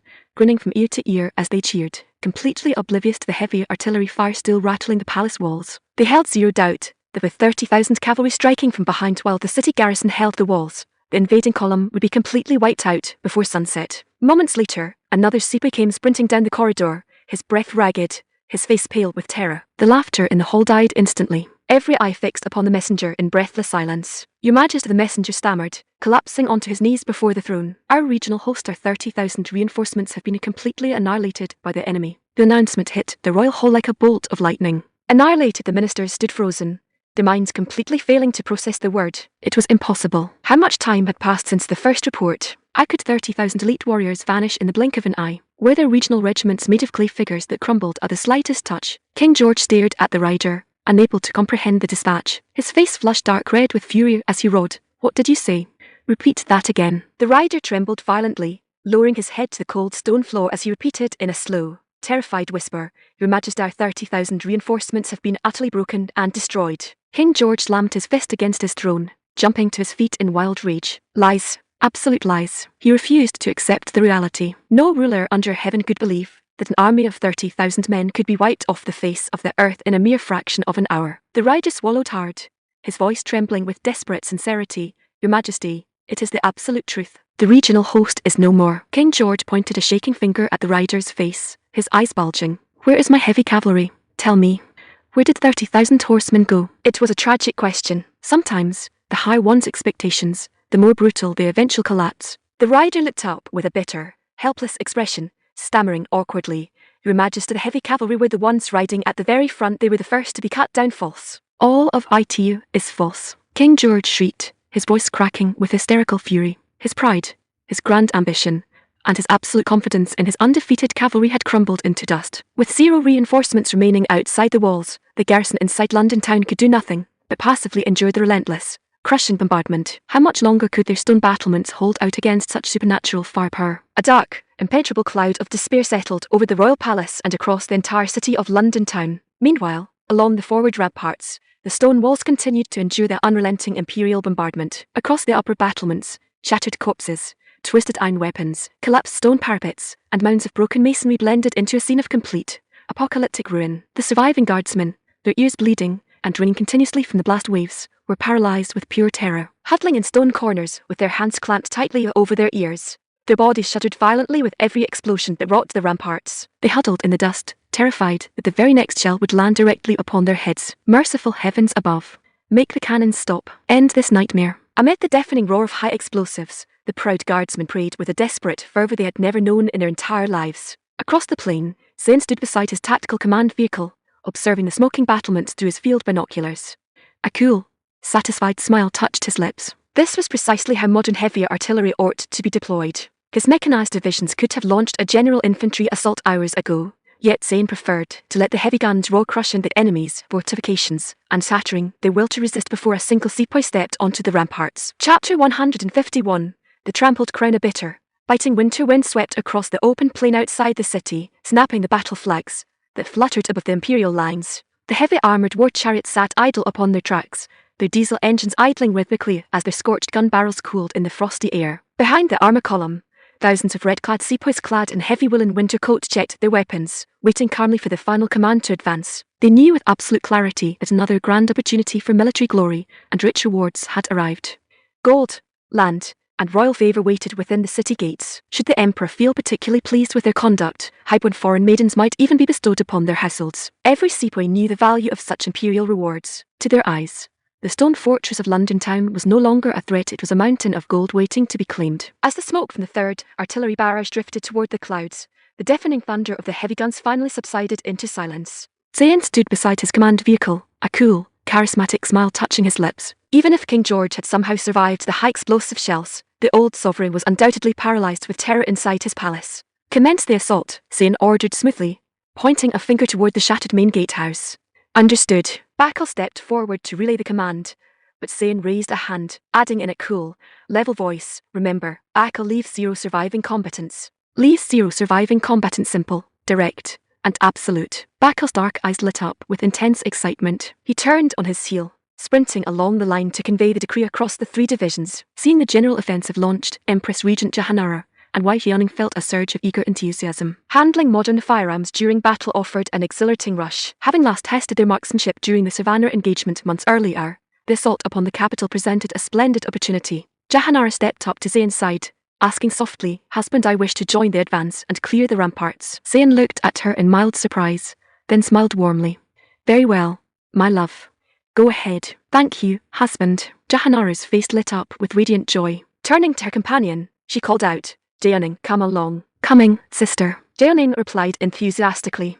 Watching their graceful figures move towards the forward line, Zayn called out with a warm smile, "Keep your guards up, my sweet." Jahanara turned back, offering a confident curtsy. "Set your heart at ease, husband. We are entirely safe." Who could have imagined that a former empress and her highborn attendant would become such inseparable, brave companions upon the battlefield? Moments later, thousands of red-clad sepoys in heavy woolen overcoats poured through the breached stone gates of London town like an unstoppable, rising tide. Inside the city, the imperial advance swept through the defending garrison like a heavy scythe through dry grass. The local guardsmen scattered in total, panic-stricken terror, abandoning their weapons and leather armor as they fled down the narrow lanes. Yet inside the walled capital, escape was impossible. Anyone wearing steel armor or brandishing a blade was met with a swift, lethal volley from the sepoys' automatic rifles. Though the engagement was a complete, one-sided victory, the imperial troops maintained absolute, disciplined vigilance, ensuring zero high-ranking combatants slipped away through the side streets. The emperor's royal decree had to be executed without a single flaw. Within 2 hours, the streets of London town fell quiet,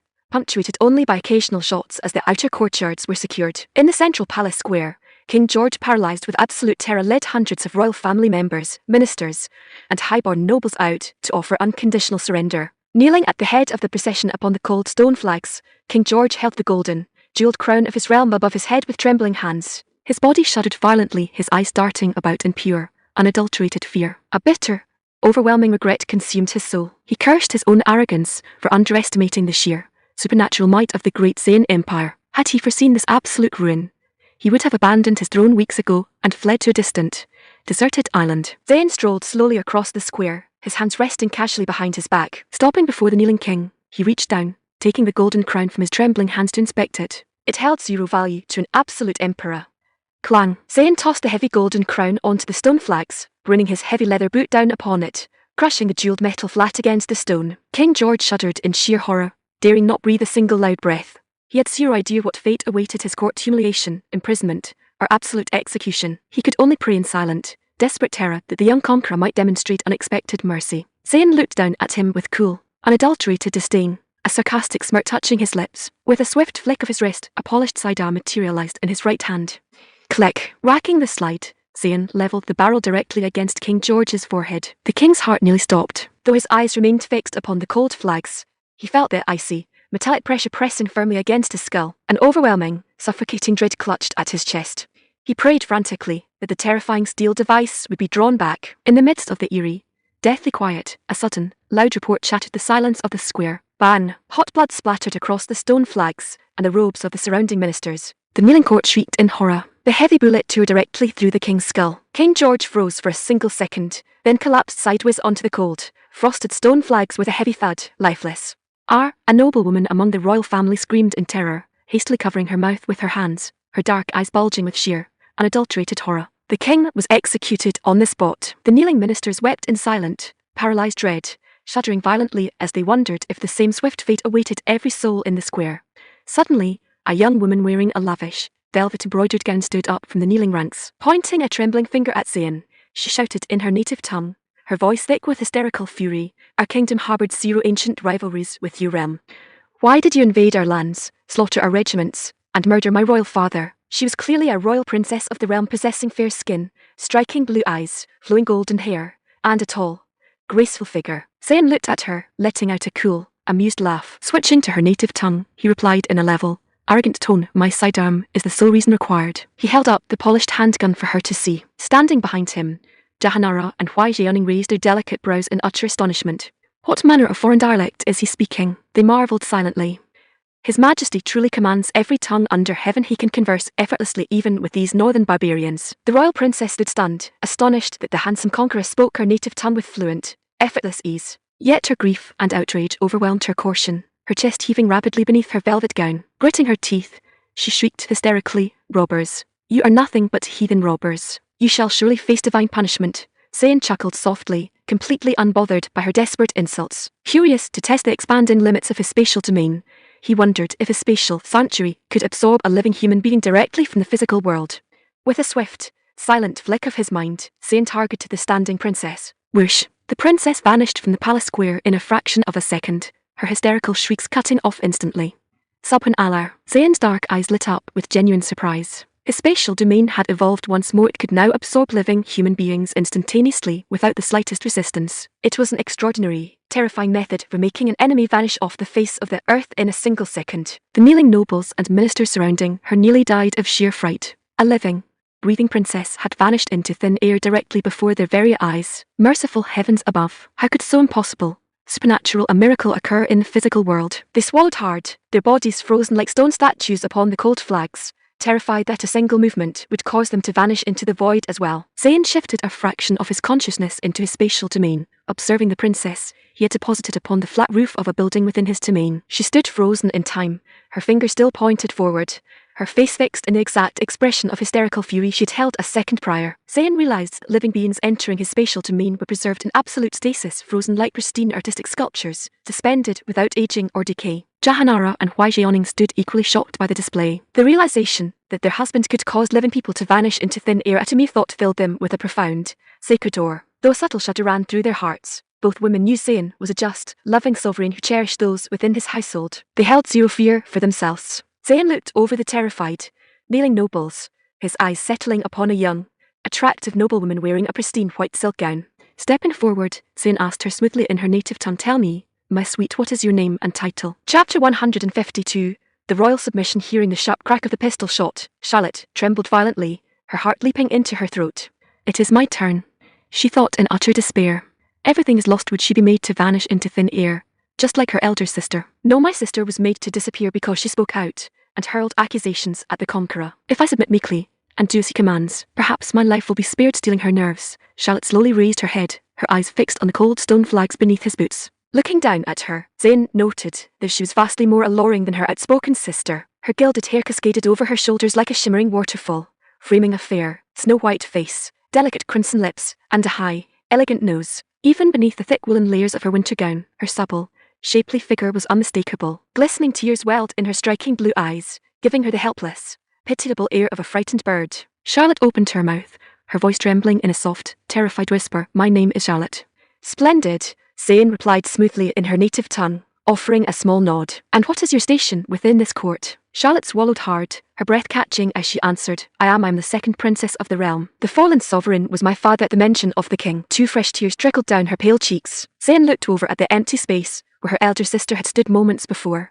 Up close, the 2 sisters shared an undeniable family resemblance. Taking a step past Charlotte, Zayn paused before another noblewoman who knelt nearby in a dark velvet gown. She carried herself with an unmistakable, highborn posture. "And who might you be?" Zayn asked. The noblewoman's heart hammered against her ribs as she wondered whether a swift death or a worse fate awaited her. Stealing a quick glance at Charlotte, she noted that the second princess still knelt safely beside her. "Does this mean so long as I show absolute obedience, he will not strike?" Rosamond bit her crimson lip gently, raising her eyes just enough to meet his gaze. "My name is Rosamond." Pausing briefly, she added in a quiet, breathless tone, "I am the crown princess." The crown princess, a married woman of royal blood, Zayn noted. She possessed a graceful, oval face, soft blushing cheeks, and full, alluring lips that gave her an exquisite, refined charm. Being the wife of the late heir, she appeared slightly older and more composed than young Charlotte. Zayn smiled, a cool, wicked gleam flashing in his dark eyes. "Tell me, Princess Rosamond, are you willing to enter my private quarters?" Rosamond froze, her breath catching in her throat. She had anticipated demands for land, gold, or total submission, but this question caught her entirely off guard. "No." A man kneeling beside her suddenly leapt to his feet, his face red with outrage. "She is my wedded wife, and the future queen of this realm," the young prince shouted, pointing a shaking finger at Zayn. "You shall not have her. I challenge you to a duel of honor." Zayn raised an eyebrow in mild amusement. It amazed him that even after his artillery had flattened their fortress, certain fools still failed to grasp the reality of their defeat. A duel of honor, when a single bullet settles the matter in a fraction of a second. Idiot. Without wasting a word, Zayn raised his sidearm, leveling the barrel directly between the prince's eyes, and pulled the trigger. Bang! With a sharp crack, the crown prince of the British realm collapsed backward onto the cold stone, his eyes wide and lifeless. A collective shudder ran through the kneeling court. The heir to the throne was dead in an instant. Every noble present realized the absolute, unyielding truth defying this conqueror meant instant, total annihilation. Even a single word of hesitation could bring a bullet through the skull. Rosamond stared in absolute horror at her husband's lifeless body sprawled beside her upon the stone flags. Dead. Hugh is dead. She clamped both hands over her mouth, her chest heaving violently beneath her velvet dress as she tried desperately to choke back her shrieks. Zayn's lips curved into a cool, dangerous smile, his dark eyes fixed on her. You are a widow now, princess, he remarked casually. You are completely free. Rosamond kept her hands pressed to her lips, struggling with all her strength to master her terror. She knew that showing defiance now meant joining her husband on the cold stone. Refusing was not an option. I am willing to go with you, Your Majesty, she whispered through her trembling fingers. A wise choice, Zayn chuckled smoothly. Turning his attention back to Charlotte, he asked, and what of you, second princess? Charlotte's heart seized with panic. If she refused, her life would end before her next breath. She was so young, unmarried, and had her entire life ahead of her. To die here on the cold stone seemed an unbearable waste. Yet this was the man who had just executed her father and brother before her very eyes. What honor remained if she submitted to him? Survival comes before all else, Charlotte reasoned bitterly. If I do not live, honor means nothing. Making her decision, she raised her head slightly, her voice barely audible over the cold wind. I agree. Zayn let out a rich, boisterous laugh, thoroughly satisfied with their submission. Looking over the kneeling crowd of nobles, he called out in a loud, clear voice, who else among the highborn ladies wishes to join my household? Before the words had fully settled, a young, strikingly attractive noblewoman near the front raised her head, speaking without a second's hesitation. I am willing. Zayn felt a mild flicker of surprise. Her response was instantaneous. She had not even paused to ponder the matter. Splendid. That is precisely the level of absolute obedience I require. The young woman possessed an exquisite oval face, fair skin, and alluring, almond-shaped dark eyes that radiated a subtle, captivating charm. Yet before Zayn could speak, a middle-aged lord kneeling behind her turned his head, his face contorted in a wild, furious glare. Curse you, woman, the lord hissed in a harsh whisper. You unfaithful creature. Do you take me for a ghost? The moment the words left his mouth, a wave of icy terror washed over him. Subhan Allah. Why did I open my mouth? Am I courting death? What did a woman matter when his own life hung by a thread? He had seen the princess vanish into thin air, and the crown prince executed in a single second. How could he have forgotten so quickly? A cold sweat broke out across his forehead, his heart hammering wildly as he wondered if the conqueror's iron weapon was already pointed at his head. The young noblewoman looked back at him, her voice cold and devoid of affection. I am doing this so that our family might live. The middle-aged lord ignored her words, instantly throwing himself flat on his face towards Zayn, pressing his forehead to the frozen stone flags. My lord, he stammered frantically, his voice trembling with pathetic desperation. I freely surrender my wife to your majesty. Pray forgive my reckless tongue. I beg for your grand mercy. Bang! Zayn raised his sidearm and fired a single shot squarely into the back of the lord's head. The execution was so swift and sudden that the kneeling court froze in absolute, jaw-dropped horror. Chapter 153. The endless domain. Warm blood splattered across the cold faces of the kneeling nobles. Yet not a single person dared reach up to wipe it away, allowing the red drops to smear against their pale skin in frozen, paralyzed silence. Every soul in the square understood the absolute rule of the hour. The slightest sign of defiance brought a bullet through the skull. Beside the fallen lord, young Princess Anna stared at her father's body with wide, horror-stricken eyes, letting out a sharp, piercing scream. No, father. Her mother, Princess Victoria Eller, instantly shot her a fierce, warning glare, signaling her to remain silent. Sensing her mother's desperate warning, Anna clutched both hands over her mouth, her chest heaving as silent tears streamed down her cheeks. She knew with absolute clarity that acting recklessly would send her to the same fate as her fallen relatives or make her vanish into thin air like her cousin. Survival had to come first. Zayn's dark eyes had already settled upon the striking young princess. Her intense reaction made her parentage obvious. She was the daughter of the fallen lord, and Victoria Eller was her mother.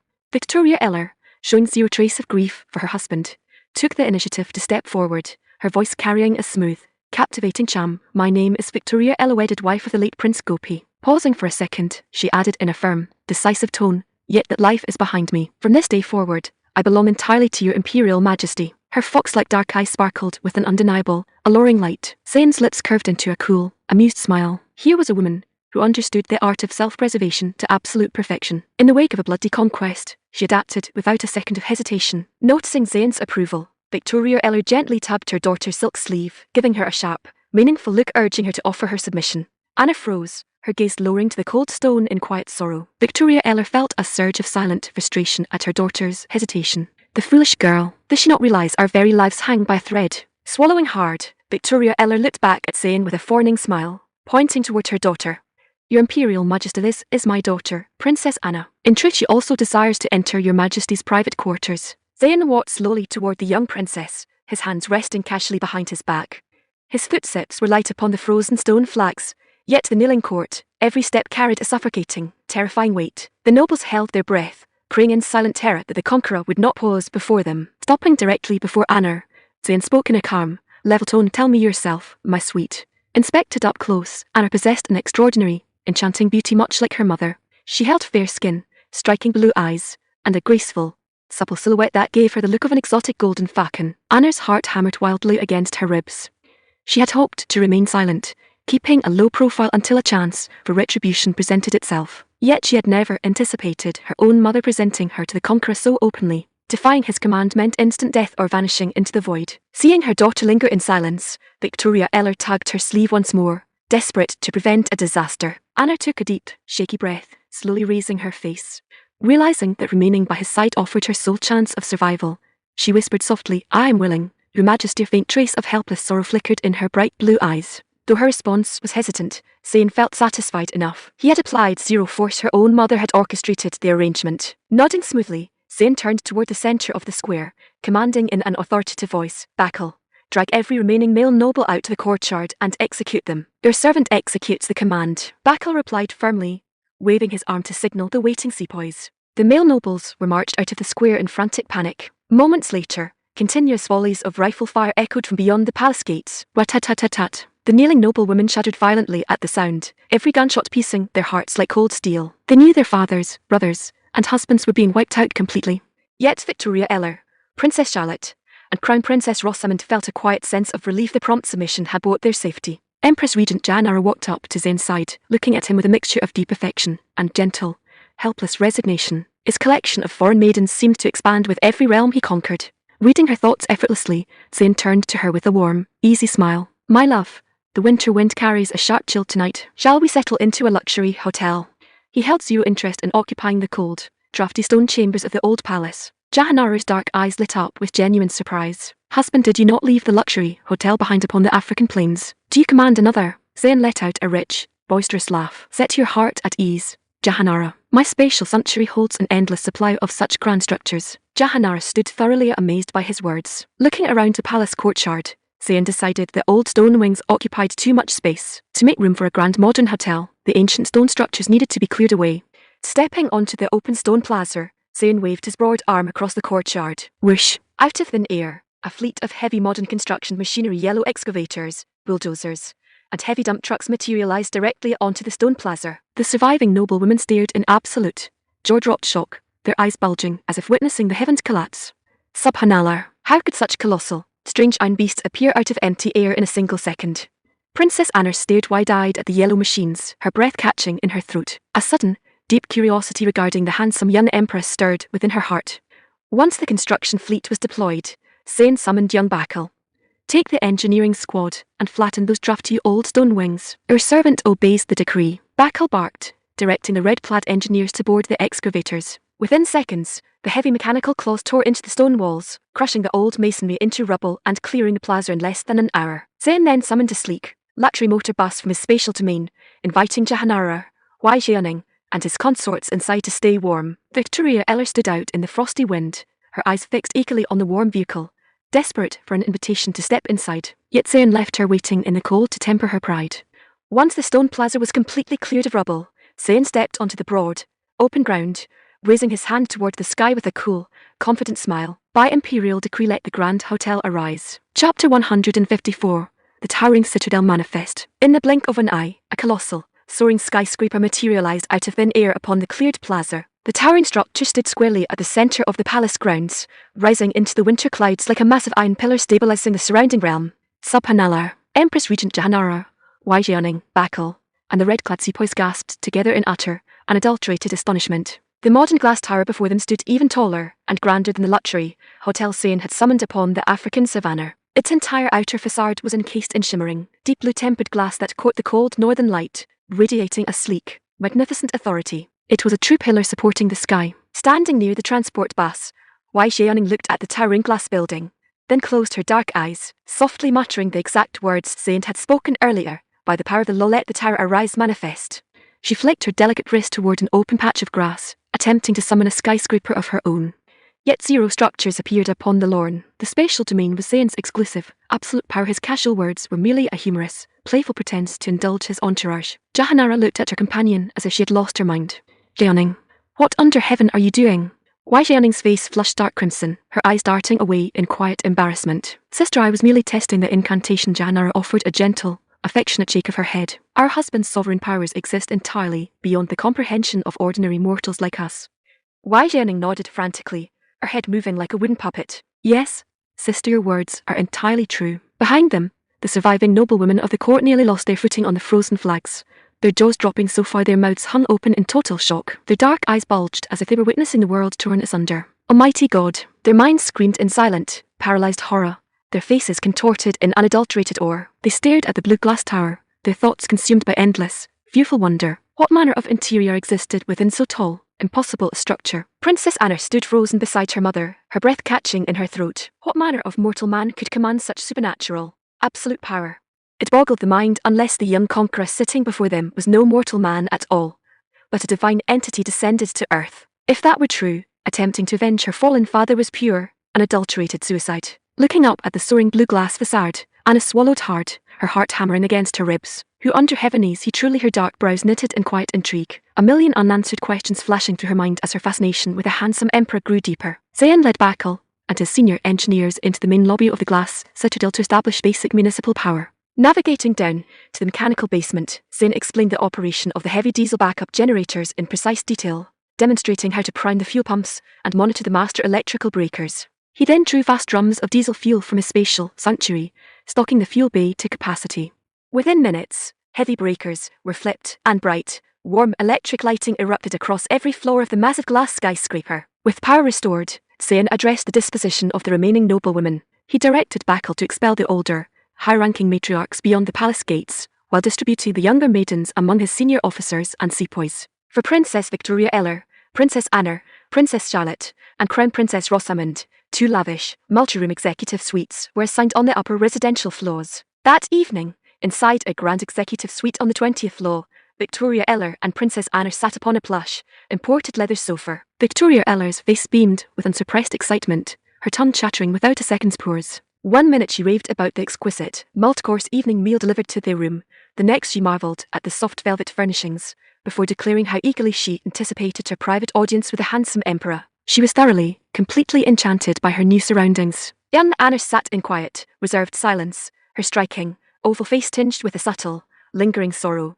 Unlike her mother, Anna could not simply erase the memory of the morning's conquest, yet she could not deny the absolute luxury that surrounded them. The evening meal had been undeniably delicious. The private suite offered warmth and comfort far surpassing their drafty stone palace, and every modern fixture from the glowing electric lamp to the running water defied everything she had known. It felt as though she had been transported into an entirely different world. Anna, my sweet, Victoria Ella remarked, taking her daughter's delicate hand with a glowing smile. You ought to share my joy. We have been elevated into a paradise. Anna looked at her with cool, disapproving eyes. It was not your father who was executed upon the stone flags, mother. Of course you feel zero grief. Victoria Eller let out a soft, dismissive sigh, waving a hand. Nonsense, child.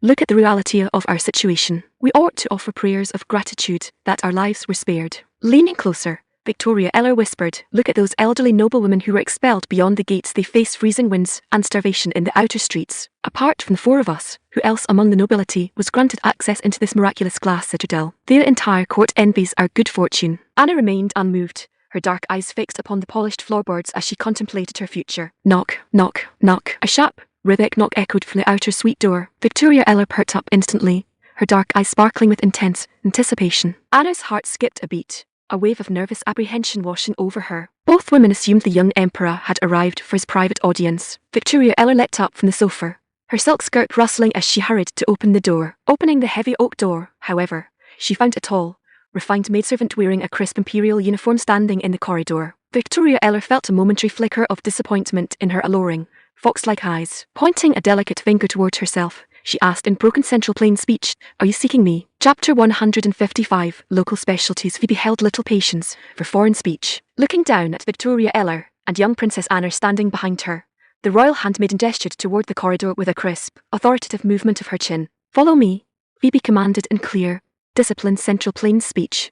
Victoria Eller stood blinking in confusion for a fraction of a second, her mind racing. Then her dark, fox-like eyes widened in sudden, brilliant realization. Ah, of course, Eller gasped, her face lighting up with unbridled joy. You foolish girl, move your feet. Turning around, she grabbed Anna's wrist with a tight, unyielding grip, practically dragging the young princess out into the carpeted hallway. Though Eller held zero knowledge of where the handmaiden was leading them, a wave of intense excitement surged through her veins. In her heart, she held zero doubt the mysterious, handsome emperor had summoned them to his private presence. It was a golden, unassailable blessing. Yet a subtle flicker of curiosity crossed her mind. Why had the summons explicitly included young Anna as well? Eller kept her fingers locked tightly around her daughter's wrist, terrified the girl might slip away or commit some unspeakable blunder. Anna, meanwhile, dragged her feet along the plush runner, her face a mask of silent, bitter resistance. Yet recalling her father's violent end upon the frozen stone flags of the palace square, Anna gritted her teeth, forcing her feet forward. Remaining close to the conqueror offered her sole, desperate path to eventual retribution. She held zero alternative. A minute later, Phoebe guided the two women into a high-speed glass elevator. The smooth, silent ascension ended on the top penthouse floor, coming to a halt before a set of massive, gilded double doors. Phoebe raised a hand, signaling them to wait beside the polished marble pillars while she stepped inside to report. Victoria Eller leaned close to her daughter, her dark eyes flashing with a mixture of intense warning and frantic instruction. Listen to me carefully, you little fool. Once we step through those doors, you will bow your head and obey his every word. Do not make a single reckless move. Our very lives rest in your hands. Do you understand me? Anna offered a cool, silent glance, saying nothing. She was far from stupid. She understood with absolute clarity that provoking the young emperor meant either vanishing into thin air like her cousin or being executed on the spot. Vengeance required patience, timing, and absolute discipline. Moments later, the heavy doors swung open.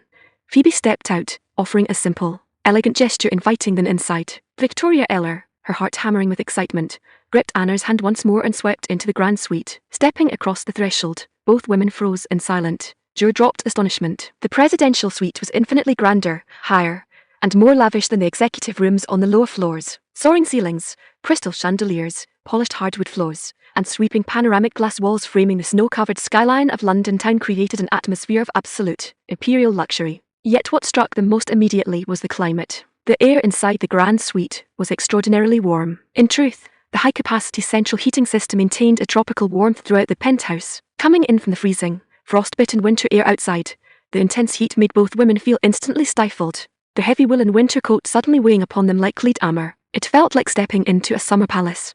Is this high divine being's dwell? Eller marveled silently, her breath catching. Or is he truly a god walking the earth? In the center of the grand reception hall, a group of striking, exotic maidens clad in delicate, flowing silks performed a fluid, graceful dance to soft-stringed music. Their sheer, lightweight garments revealed glimpses of smooth, fair skin, their fluid movements radiating an enchanting beauty. At the center of the troupe, a lead dancer wearing lavishly embroidered regional silks moved with exceptional, captivating grace, her radiant smile lighting up the hall. Neither Eller nor Anna possessed any way of knowing that the lead dancer was Princess Shireen of the Western subcontinent. At the far end of the hall, Zayn reclined comfortably upon a massive, high-end white leather chaise lounge, draped casually in a soft, tailored white silk robe. 4 exquisitely beautiful handmaidens attended upon his person. They wore fitted, modern velvet attire featuring tailored shorts, sleeveless tops, and playful headband accessories shaped like cat ears. 2 maidens gently massaged his legs, while 2 others attended to his hands with practiced, delicate care. Phoebe, having removed her heavy outer coat, stepped behind the chaise lounge, her slender hands working softly across Zayn's broad shoulders. Neither of the foreign women realized that the handmaiden attending to his shoulders was, in fact, the former queen consort of a conquered mainland state. Victoria Eller dared not stare. Dropping heavily onto her knees upon the plush oriental carpet, she pulled Anna down beside her. Opening her lips to offer a formal greeting, she found herself completely tongue-tied. How ought she to address him? A divine entity she held zero proof of his celestial lineage. A king the title felt utterly inadequate. A regional king possessed zero standing compared to conqueror, who summoned glass skyscrapers out of thin air with a single word. A king was not fit to carry his footwear. Zayn offered a casual, passing glance toward the 2 women, continuing to enjoy the smooth massages provided by his handmaidens while watching Princess Shireen's graceful performance. Victoria Eller kept her forehead lowered toward the carpet, her dark brows knitting in quiet, anxious bewilderment. Why did he remain silent yet daring not move a muscle? She remained frozen in total prostration. Anna knelt beside her, her heart heavy with silent frustration. Kneeling on both knees upon the floorboards was deeply uncomfortable for her delicate frame. Furthermore, the tropical heat rising from the floor vents caused fine beads of sweat to form across her pale forehead. The heavy winter coats they wore felt increasingly unbearable, trapping the heat against their skin like a furnace. Stripping off their heavy outer layers promised instant relief. After a long while, Zayn sat up, stretching his broad shoulders, before waving a casual hand to dismiss the dancers. Your consorts take their leave, Your Majesty, Princess Shireen murmured softly, leading her troop out through the side doors with a graceful curtsy. Click. As the double doors glided shut, only Zayn, Victoria Eller, and young Anna remained within the massive, warm presidential suite. Zayn strolled over to a plush sofa nearby, sitting back comfortably. Reaching for a glass of chilled, effervescent cola, he took a slow sip, then lit a fine tobacco cigarette, exhaling a thin, aromatic stream of grey smoke toward the ceiling. Looking at the two women still kneeling upon the carpet, Zayn spoke in a calm, level-toned rise. Both women let out an audible, collective sigh of relief, as though a crushing boulder had been lifted off their chests. Remaining frozen in prostration had drained their strength completely. As they stood up on trembling legs, Zayn noted the fine beads of perspiration glistening along their foreheads and necklines. A light, amused chuckle escaped his lips. Is the room too warm for you? Victoria Eller blinked her bright, fox-like dark eyes, offering a sweet, flattering smile as she replied in broken Central Plain speech. It is indeed remarkably warm. Your Majesty, might we have your gracious permission to remove our heavy winter coats? Zayn, holding the cigarette casually between his fingers, waved a broad hand. There is zero need for formality in my private quarters.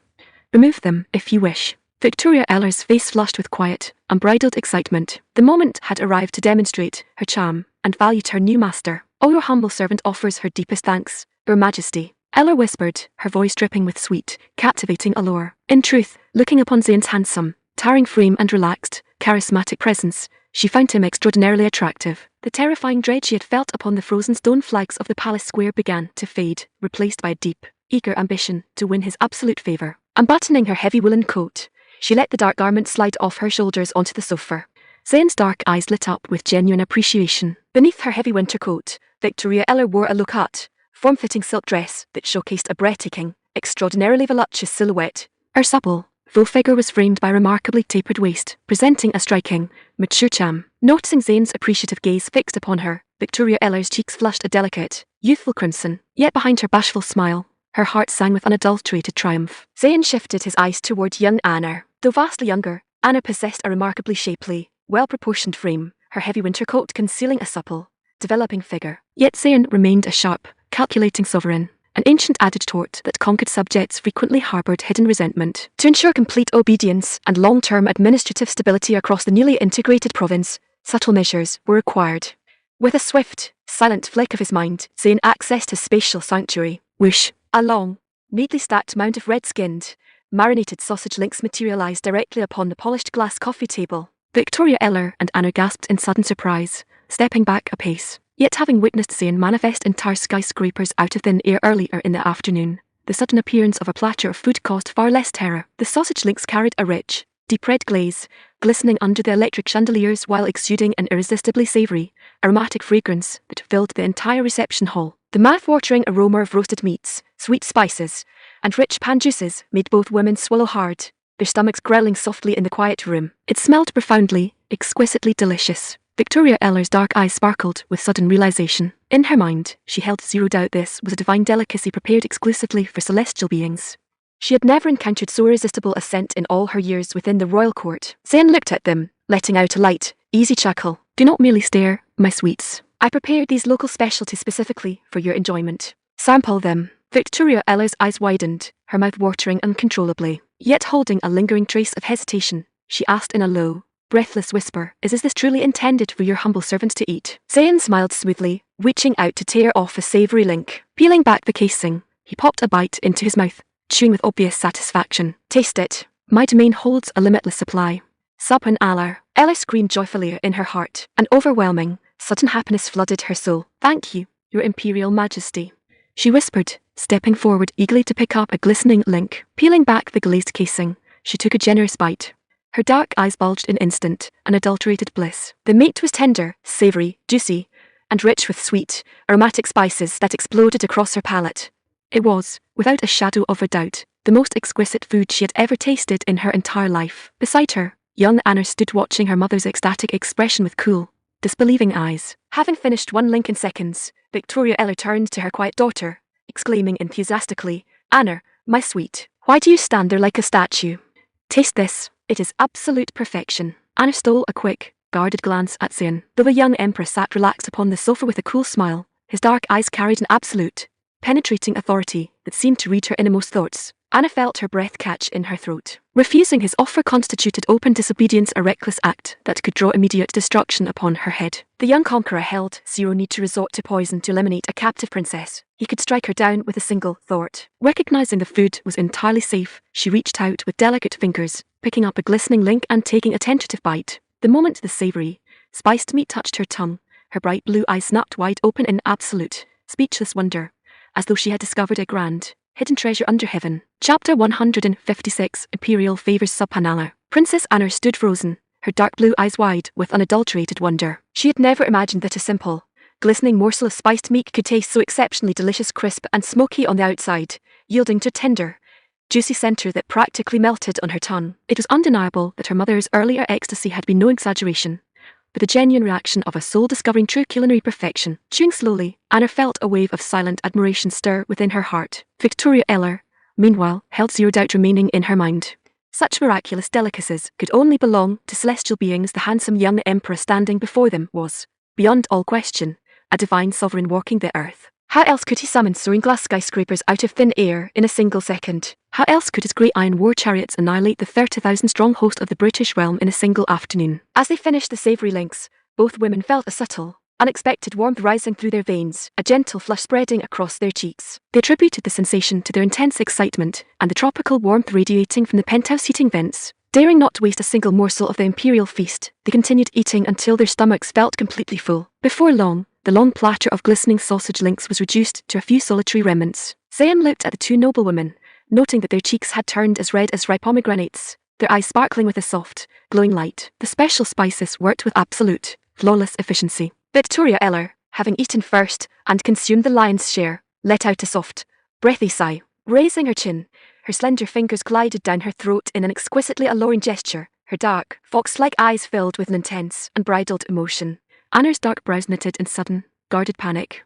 Could the food have been poisoned? She wondered if the sudden, intense heat coursing through her veins was the onset of some exotic, lethal venom. Had the conqueror chosen to eliminate them after all? Yet apart from the rising warmth and a strange, fluttering sensation in her chest, she felt zero physical pain. As she turned her head to speak to her mother, a soft, involuntary sigh escaped her own lips. Why do I feel so strangely?" Anna whispered, her voice trembling. Looking over at Zayn, she noted that his handsome face carried a warm, flushed glow, his dark eyes fixed upon her with a penetrating, captivating intensity. Was he affected as well? No, that made zero sense. Zayn noted the sudden, shimmering brightness in young Anna's dark eyes. A cool, knowing smile touched his lips. Tapping the soft leather cushions beside him, he gestured smoothly toward the sofa. "Do not linger by the table, my sweets," Zayn invited, his voice warm and resonant. "Come sit beside me." Victoria Eller shuddered with intense, joyful delight. To be invited onto the Emperor's private sofa was a sacred favour beyond mortal dreams.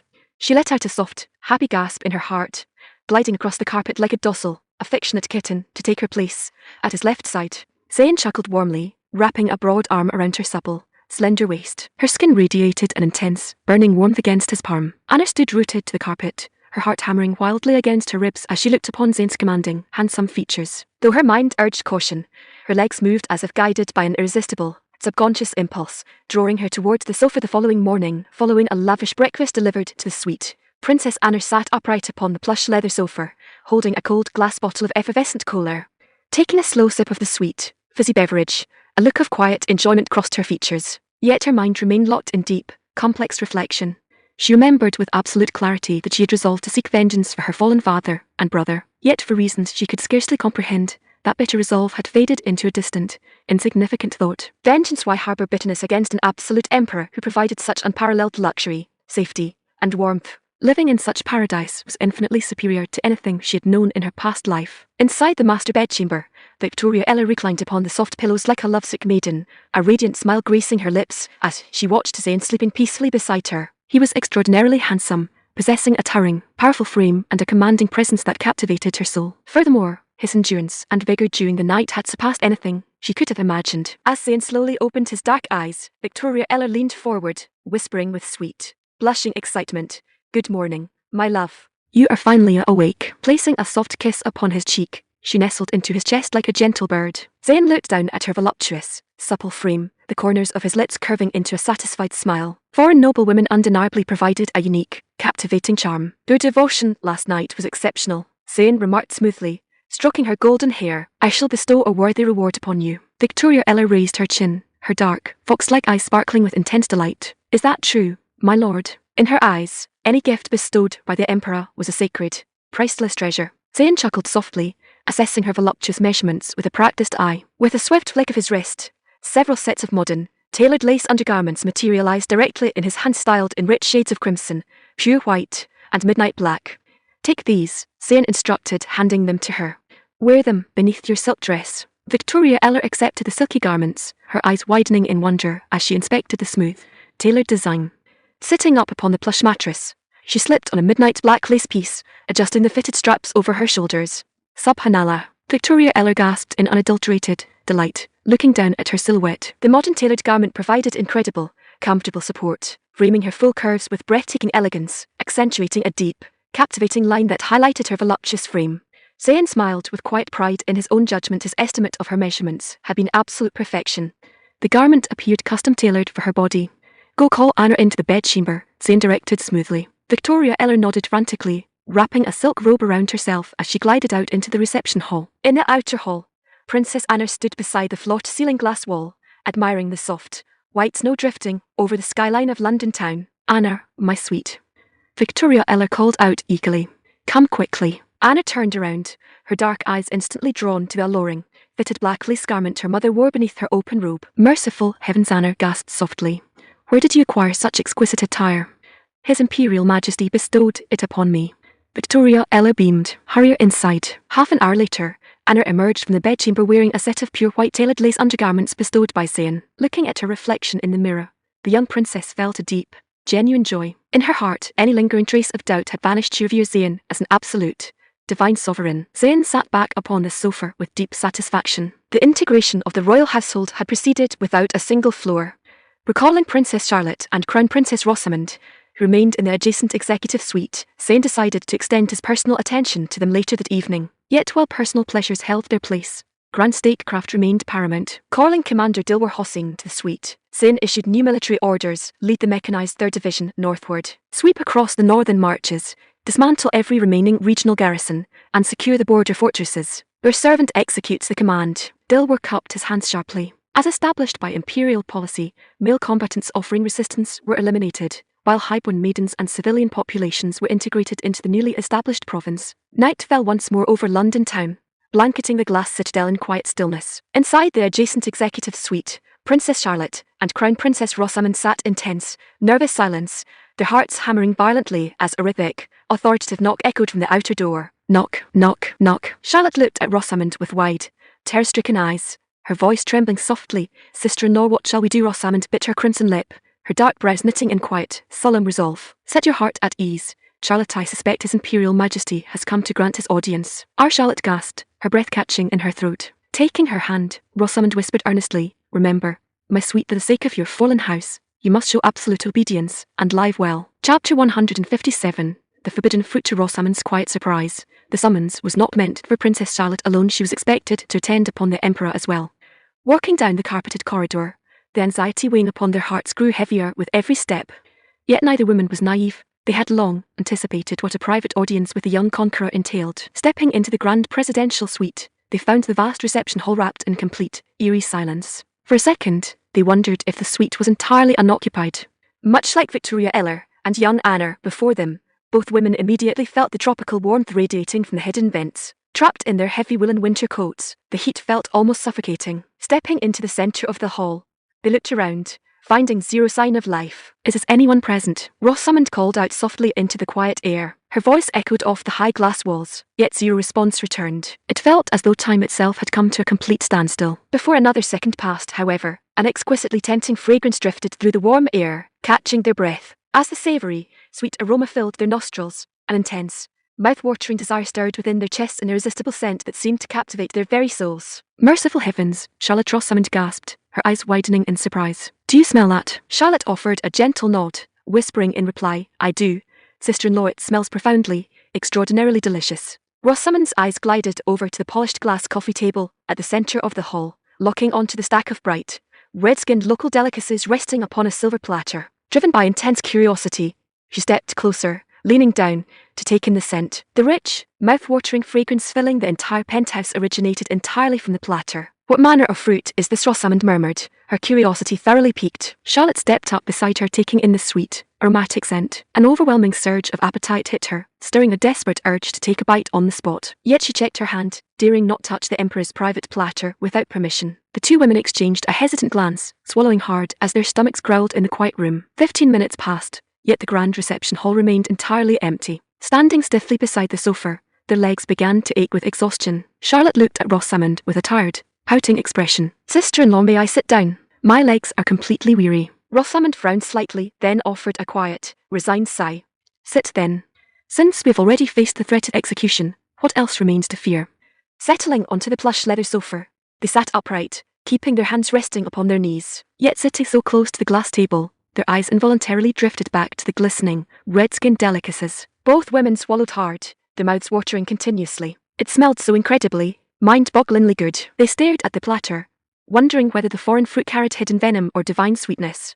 After a few more minutes, Charlotte could no longer contain her hunger. Turning to Rosamond, she pointed a delicate finger toward the platter, whispering, Sister-in-law, my stomach is quite empty. May I sample just one? Rosamond pursed her crimson lips, reflecting for a moment before offering a subtle nod. Eat, my sweet. Since we have survived the edge of the blade, why fear a piece of fruit? Mustering her courage, Rosamond reached out to the silver platter, picking up a glistening red link. Breaking off a piece for Charlotte, she kept the remaining half for herself. Without even waiting to inspect the outer casing, Charlotte hurriedly stuffed the piece into her mouth, chewing with eager haste. The moment her teeth bit down, however, a sharp, sour, astringent taste burst across her tongue. Wait, something was terribly wrong. The fragrance was so divine, why did it taste bitter and tough? Before panic could set in, Charlotte noticed that the savoury link in her hand possessed a delicate, red outer casing wrapping the soft core inside. Realising her mistake, she quickly used her fingernails to peel back the outer layer, taking a proper bite of the soft, glazed fruit beneath. In that fraction of a second, her bright blue eyes snapped wide open, glowing brighter than the morning star. Subhanallah, Charlotte gasped in absolute, speechless wonder. It is exquisite. It is the most delicious delicacy I have ever tasted in my entire life. Rosamond had zero time for conversation. Peeling back the casing of her own piece, she devoured it in 2 quick bites, her eyes widening in unadulterated bliss. It vanished so fast it felt as though she had eaten nothing at all. Reaching out eagerly, Rosamond picked up another link from the platter, peeling off the casing with a quick tear and devouring it with ravenous speed. Charlotte looked down at the silver platter, noticing only a single link remained upon the silver dish. Merciful heavens, if she did not move faster, she would be left with nothing but empty peels. Quickly stuffing the remainder of her first piece into her mouth, Charlotte reached out her hand toward the final link. Rosamond, having already finished her second piece as though possessed by an irresistible craving, reached out simultaneously, grabbing the last link and stripping the peel back.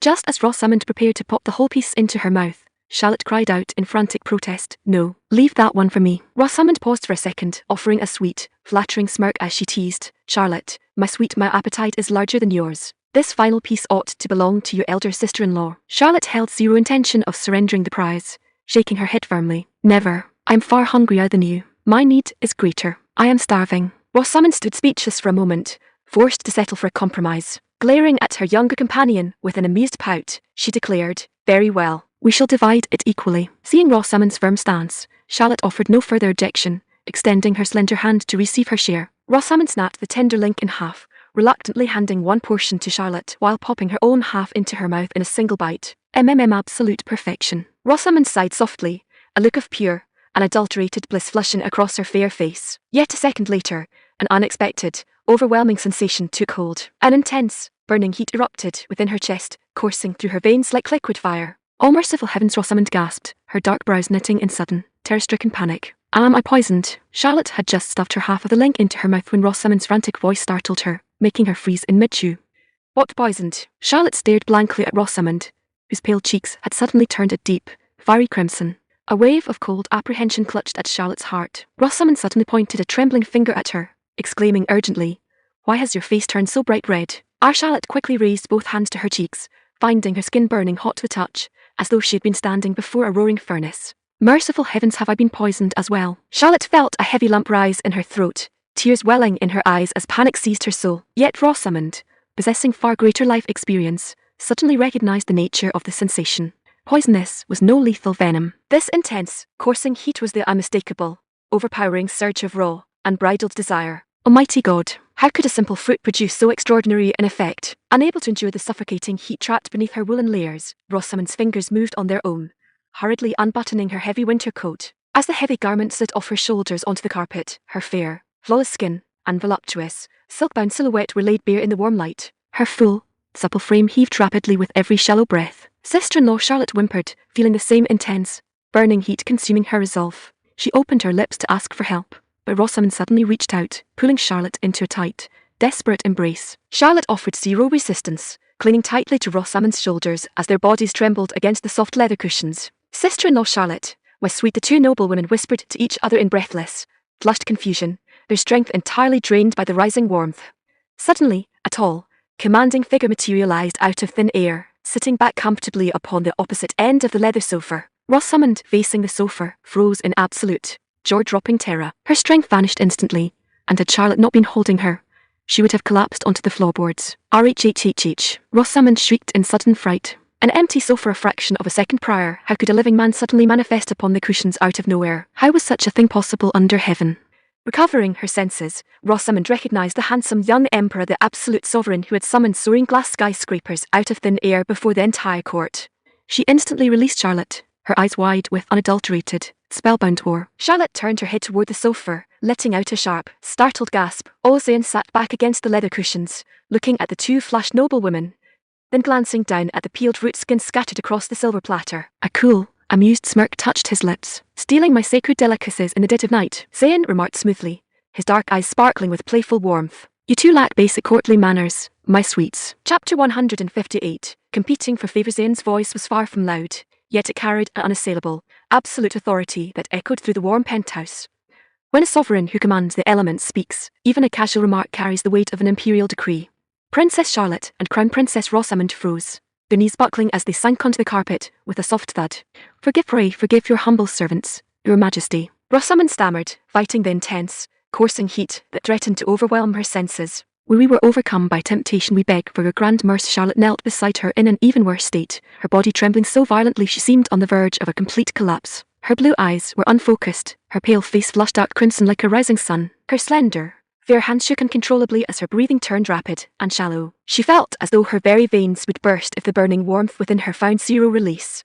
A wild, desperate impulse seized her mind. She longed to throw herself into the arms of the handsome emperor sitting before them, surrendering entirely to the tide of desire even if it meant facing execution the following morning. "Merciful heavens," Charlotte whimpered softly, her fingers clutching at her silk collar. Zayn observed the two noblewomen, his dark eyes lingering upon Rosamond's voluptuous, unblemished silhouette. Though slightly less full in figure than Victoria Eller, Rosamond possessed a mature, exquisite charm. Young Charlotte, meanwhile, carried a supple, slender grace that rivaled Princess Anna. It amused Zayn that during his brief shift of consciousness into his spatial domain, these two had succumbed so completely to the tempting fragrance of his local delicacies. Even a child understood the folly of consuming unknown fruits within a conqueror's palace. Yet his special delicacies held an irresistible, legendary appeal. A cool, wicked smile touched Zayn's lips as he looked at the two flushed noblewomen. "I shall enforce a proper punishment upon you both," Zayn remarked smoothly, rising from the leather sofa. Rosamond's heart skipped a beat, a mix of desperate longing and subtle apprehension flickering in her dark eyes. Will your majesty take our lives?" Zayn let out a rich,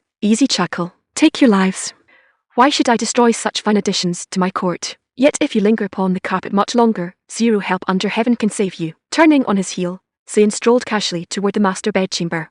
Rosamond and Charlotte let out a long, collective sigh of relief. So long as their lives were spared, any punishment was a blessing. Exchanging a quick glance, both women rose to their feet and hurried after him, their swift steps practically competing to reach the bedchamber door first, neither willing to yield precedence to the other. The following morning, Charlotte and Rosamond rose early, eager to try on the tailored modern garments bestowed upon them by the emperor. Before the sun had fully cleared the horizon, both noblewomen sat upon the living room sofa, dressed in sleek, modern business attire, tailored pencil skirts, fitted white silk blouses, sheer black stockings, and polished dark high heels. The smooth, premium fabrics accentuated their supple curves with breathtaking elegance, providing a sense of comfort far superior to heavy medieval gowns.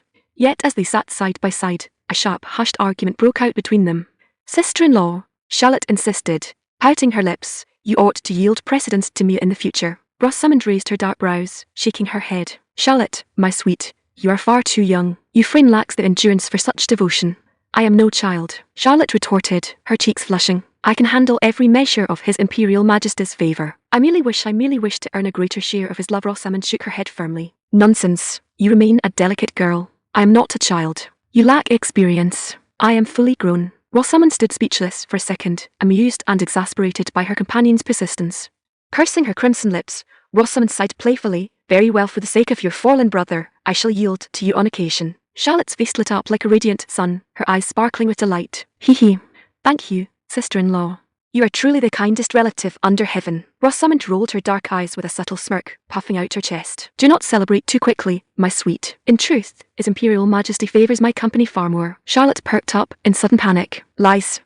That is a complete lie. His Majesty clearly favours me." Rosamond covered her mouth, giggling softly as her shoulders shook with quiet amusement. Crossing her arms, she offered a provocative, teasing wink. "Believe what you wish, my sweet. Yet actions speak louder than words. Let us see whom His Majesty calls upon first tonight." "You," Charlotte stammered, her face turning bright red. Step, step, step. The quiet sound of footsteps echoed from the corridor as Zane approached, adjusting the belt of his soft white robe. Hearing his approach, both women leapt off the sofa instantly, standing at attention with blushing, bashful expressions. "What were you two discussing so earnestly?" Zane asked smoothly, a amused smile playing upon his lips. He had overheard Rosamond's confident assertions. It amused him greatly that two high-born noblewomen of the defeated court were already competing for his exclusive favour. Rosamond lowered her eyes bashfully, speaking in a soft, sweet tone. "Your Imperial Majesty, we were merely sharing casual thoughts." Yet her heart held zero guilt. Her words had been entirely accurate. Zane smiled warmly, inspecting their transformed appearances with deep appreciation. The transition from traditional medieval robes to tailored modern business attire suited them extraordinarily well. Rosamond's white silk blouse framed her voluptuous, full figure with striking elegance, the dark lace beneath faintly visible under the soft light. Charlotte appeared equally breathtaking, her tapered waist, slender legs encased in sheer black stockings, and youthful, radiant grace presenting an irresistible silhouette. Stepping forward, Zane placed a broad arm around each of their waists, pulling them close. "There is zero need for such rigid formality in my presence." Leading them back to the plush sofa, Zane sat down between them. Rosamond felt a surge of flattered delight, sitting side by side with the absolute conqueror of the realm. Looking at him with deep, genuine curiosity, Rosamond asked softly, "Your Majesty, from where did you materialize so suddenly last night?" "From a vast, extraordinary realm beyond mortal eyes," Zane replied, a mysterious smile touching his lips. In truth, during his brief shift of consciousness into his spatial sanctuary the previous evening, he had made a remarkable new discovery. Deep within the suburban hills of his spatial domain, a crimson spring had emerged from the earth. The spring water bubbled continuously, glowing with a deep, ruby-red hue like liquid rubies. It was the sole dynamic, moving element within his entire spatial sanctuary. Driven by curiosity, Zane had cupped a handful of the glowing red spring water, noting a rich, sweet, aromatic fragrance. Taking a sip, he had found it extraordinarily refreshing. The ruby spring water carried a potent, invigorating energy that surged through his veins, filling his frame with boundless stamina and vital force. As Zane finished speaking, Charlotte pursed her delicate lips, asking timidly, "Your Imperial Majesty, may your humble servant ask a single question?" Zane looked at her glowing face, smiling warmly. "Since you demonstrated exceptional obedience last night, I shall grant your request." Charlotte offered her heartfelt thanks, swallowing hard as she asked in a low, anxious whisper, "Your Majesty, where is my elder sister now?" Chapter 159. The Empress Dowager Crown Princess Rosamond stood beside them in quiet suspense, her dark, expressive eyes fixed on Zane without missing a single beat. How could a living human being vanish from the physical world in a fraction of a second, only to materialize out of empty air? Where did a person go once they vanished into the void? Yet for reasons she could scarcely explain, she felt zero resentment or bitterness toward his supernatural power, only a deep, unadulterated wonder. In truth, both noblewomen considered receiving his personal favour an extraordinary, proud blessing. "She rests within that grand domain I spoke of earlier," Zane stated frankly, his tone completely relaxed. Charlotte's dark brows knitted slightly, and she asked in a low, hesitant whisper, "Is she still alive?" Whether the outspoken princess remained living or had faded away depended entirely upon whether her physical frame had been drained of its vital energy within the stasis of his spatial domain. Regardless, Zayn held zero intention of drawing her back out into the physical world. The world held no shortage of striking maidens. Preserving her suspended form inside his spatial sanctuary served as an intriguing experiment to test the evolution of his spatial powers. Looking down at Charlotte's anxious face, Zayn offered a cool, amused smile. "Why do you ask, my sweet? Do you wish to join her?" Charlotte's heart leaped into her throat. She shook her head in frantic, terror-stricken denial, waving her hands. "No, no, your Imperial Majesty. Pray do not misunderstand. Your humble servant meant zero offense." She held zero desire to vanish into the dark void. Her sole wish was to remain within the warm glass citadel and enjoy the Emperor's grand favor. Rosamond stood beside her, secretly sighing in deep anxiety. Why must the foolish girl raise such dangerous, sensitive matters? It is simply courting ruin. Zayn chuckled softly, waving a casual hand to dismiss her fear. "Set your heart at ease. So long as you demonstrate sharp obedience, I shall not send you away." Both noblewomen breathed a massive, collective sigh of relief, as though a heavy stone had been lifted off their chests. Turning his dark eyes toward Rosamond, Zayn remarked, "Rosamond, I admire highborn maidens who possess unique intelligence and charm. Do you have any suitable recommendations from among the neighbouring realms?" Rosamond's face flushed a delicate, flattered crimson, her eyes sparkling with unbridled delight. "His Imperial Majesty truly favours my counsel," she thought in silent triumph. To prove her absolute devotion, she had to present a recommendation of extraordinary value. Reflecting for a second, Rosamond parted her crimson lips, speaking in a soft, melodic tone. "Your Imperial Majesty, my husband's sister-in-law, the reigning Empress Dowager of the Kingdom of Francia, possesses an extraordinary, breathtaking beauty. She is universally celebrated across the western seas as the paramount beauty of the continent." In Rosamond's view, with a young emperor commanding so absolute, supernatural and military force, every realm under heaven would eventually bow before his throne.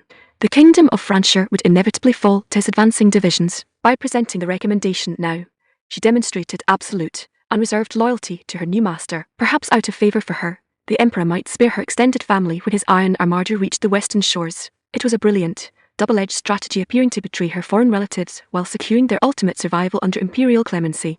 Zayn looked at her with mild, genuine amusement. An Empress Dowager. What is her age? Has her youth faded into grey hair and missing teeth? Rosamond offered a slightly embarrassed, flattering smile. "Your Majesty, my sister-in-law is merely 25 years of age this winter. She stands in the absolute prime of her beauty and youth." Zayn found the prospect thoroughly novel.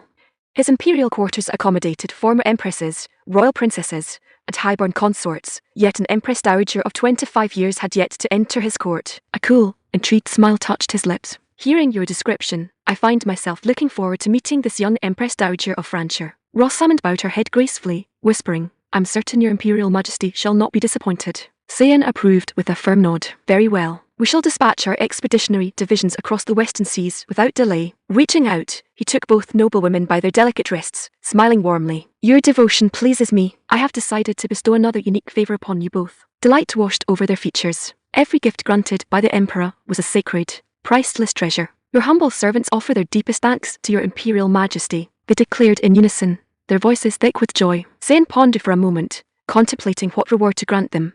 Suddenly, he recalled the ruby spring he had discovered deep within his spatial domain the previous evening. From the previous night until now, he had felt remarkably energized, his physical vigor amplified without a single adverse effect. The ruby spring water represented an advanced, refined nourishment free from the intense, overwhelming heat produced by his earlier delicacies. Resolving to let them sample the crimson elixir, Zayn remarked, "Wait here for a second. I shall return instantly." Whoosh! Before their very eyes, Zayn vanished into thin air. Subhanallah. Both noblewomen gasped in shock, their mouths hanging open in total, spellbound wonder. Unlike his earlier movements, he had vanished directly from beside them in the middle of a sentence. It defied every established law of nature. A fraction of a second later, with a soft, swift rush of air, Zayn materialized directly before them once more. In his hands, he held two polished glass goblets filled with a deep, glowing crimson liquid. Rosamond and Charlotte gasped again, their hearts hammering against their ribs. "A true divine sovereign." "Drink this," Zayn instructed with a warm, encouraging smile. Charlotte's face paled slightly, her stomach turning as she looked at the deep crimson fluid. Merciful heavens, was this human blood? The vivid memory of her father's execution on the cold stone flags flashed through her mind. Yet holding on to her composure, she checked her panic before it could show. Looking up timidly, Charlotte asked in a low, trembling voice, "Your Imperial Majesty's this blood?" Zayn gave her an amused, impatient glance. "Nonsense. What manner of talk is that? This is a sacred elixir drawn directly from my Imperial sanctuary." Hearing his words, Neither woman dared hesitate for another second. Accepting the glass goblets with trembling hands, they raised the crimson liquid to their lips, taking a careful, tentative sip. Chapter 160, the revitalizing elixir. The moment the deep, ruby-red liquid touched Charlotte's tongue, her dark blue eyes snapped wide open in sheer, unadulterated wonder. It was extraordinarily sweet, smooth, and refreshing, a divine nectar that surpassed every royal wine or exotic fruit juice she had ever tasted within the palace halls. If the red-skinned local delicacies she had sampled the previous evening were a rare feast, then the glowing liquid resting within her glass goblet was the undisputed crown jewel of culinary perfection. Crown Princess Rosamond, standing beside her, experienced the exact same miraculous sensation. With a single tentative sip, an immediate wave of pure, invigorating energy surged through her entire frame. It felt as though a vital, electric current had been injected directly into her veins, instantly washing away every trace of physical exhaustion, fear, and lingering fatigue. It truly lived up to its standing as a sacred elixir from the Emperor's private sanctuary. Its effects were instantaneous and absolute. Abandoning all hesitation, Rosamond raised the crystal goblet to her lips and drained the remaining liquid in a single, eager gulp. "Your Imperial Majesty," Rosamond gasped with glowing enthusiasm, her dark eyes sparkling with unbridled joy as her long, dark eyelashes curved into delicate crescent moons. "This is, without a doubt, the most extraordinary elixir I have ever tasted. It feels as though every ounce of weariness and strain has vanished from my body in a single second." Zayn looked at her closely, noting that her pale, anxious complexion had transformed into a radiant, healthy bloom, her dark eyes glowing with a sharp, vibrant clarity. He nodded to himself with quiet satisfaction. The ruby spring water was far superior to raw,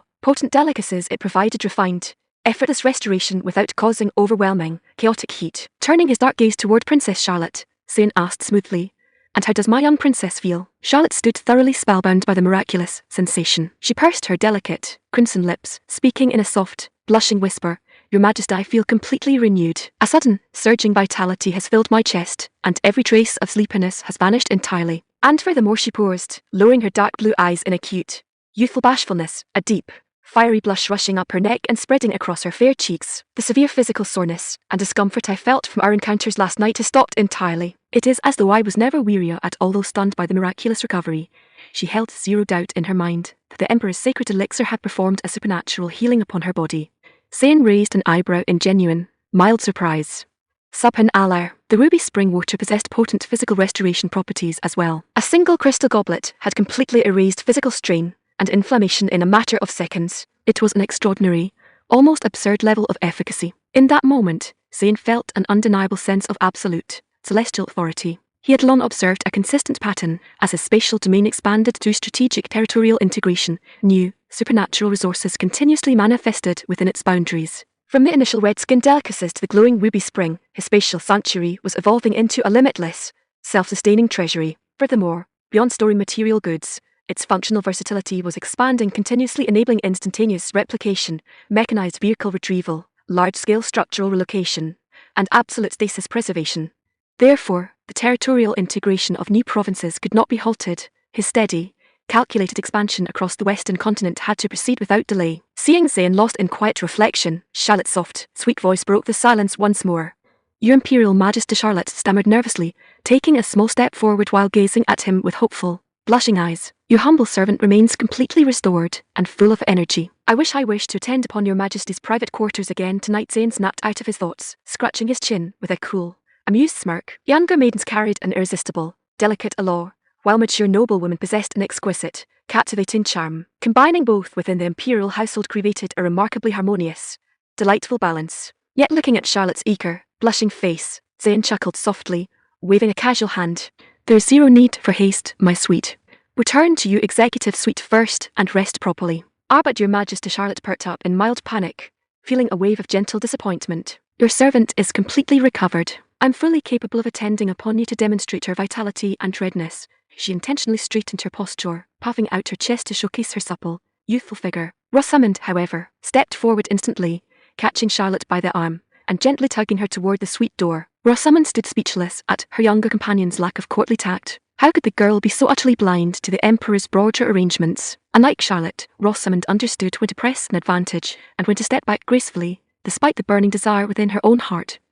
"Hold your steps," Zayn called out smoothly before they reached the threshold. Both women froze, turning back with expectant, breathless eyes. Zayn looked at Rosamond, pointing a finger toward her. "Rosamond, you shall remain behind." Charlotte stood completely tongue-tied, her mouth hanging open in silent, helpless disbelief. What manner of arrangement was this? Was she entirely superfluous tonight?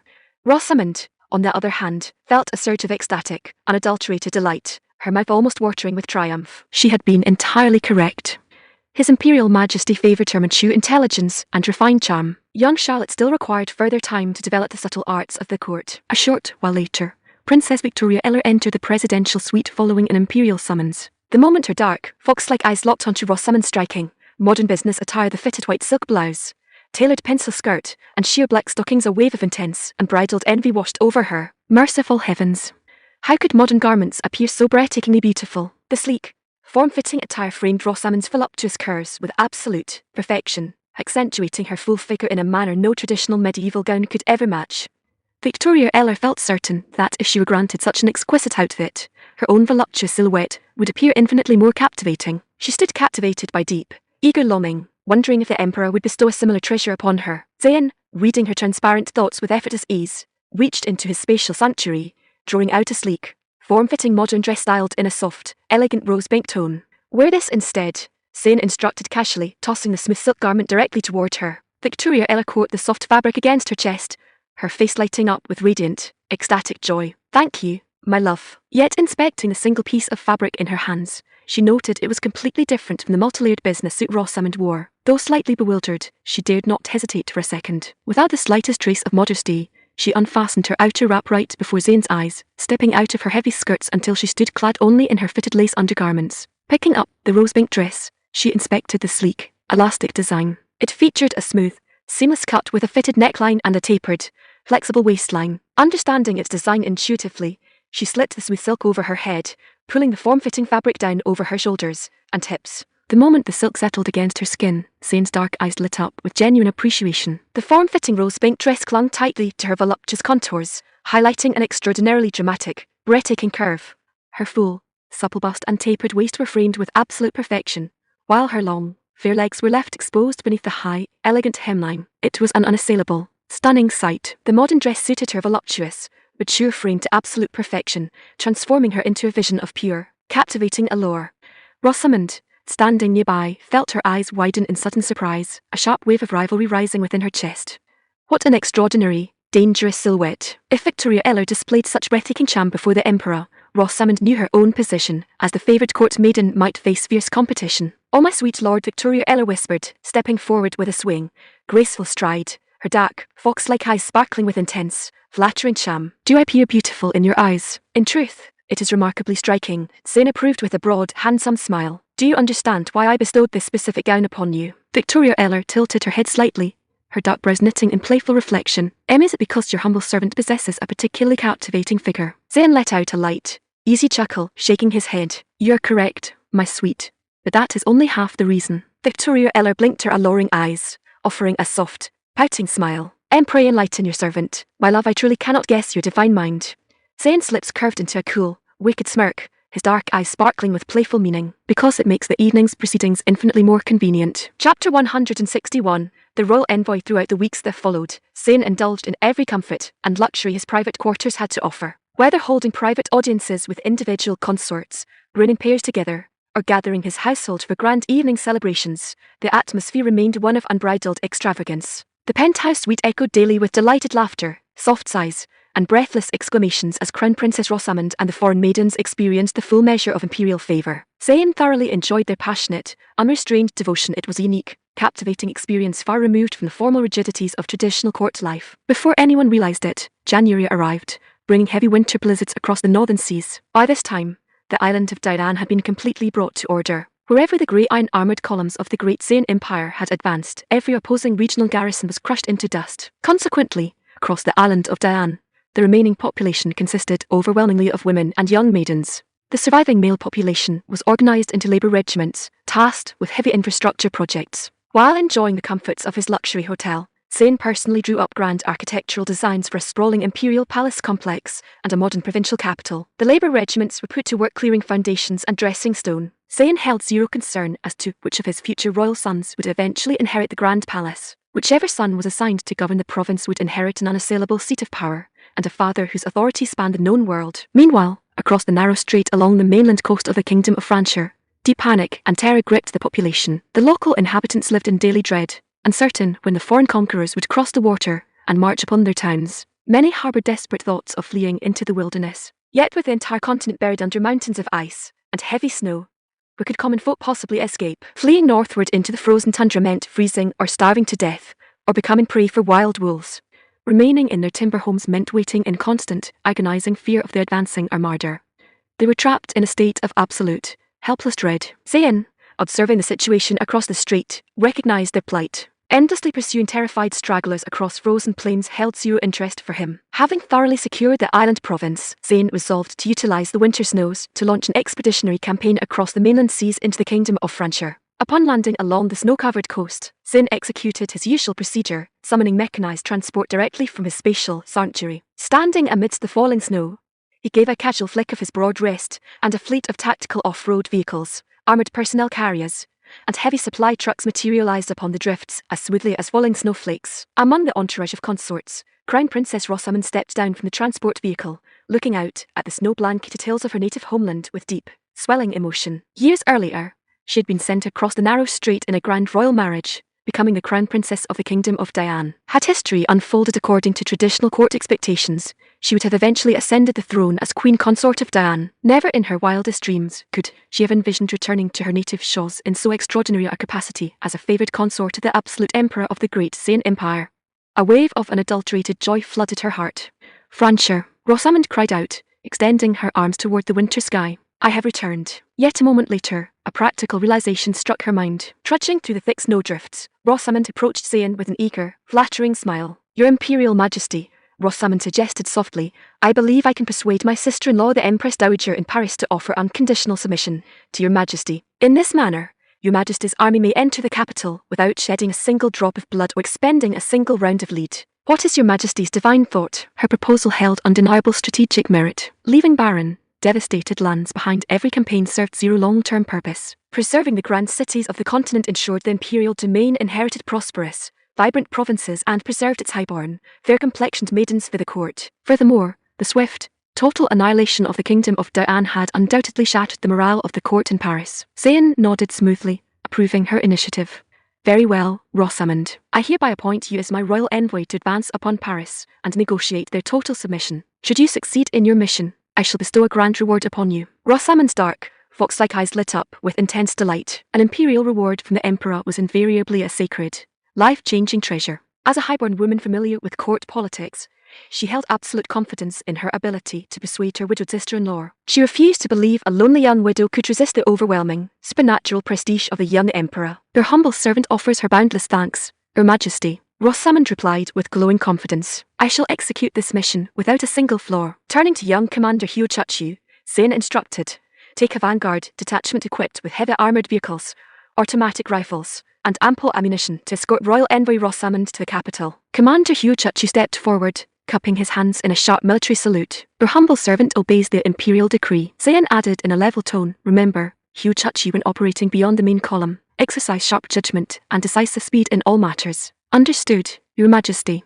Hugh Chuchu declared proudly, your servant shall deliver complete victory. To the young commander, leading the vanguard presented a golden opportunity to earn high military distinction and advance his career within the Imperial Guard. Standing upon the shoulders of a divine emperor, defeat was an absolute impossibility.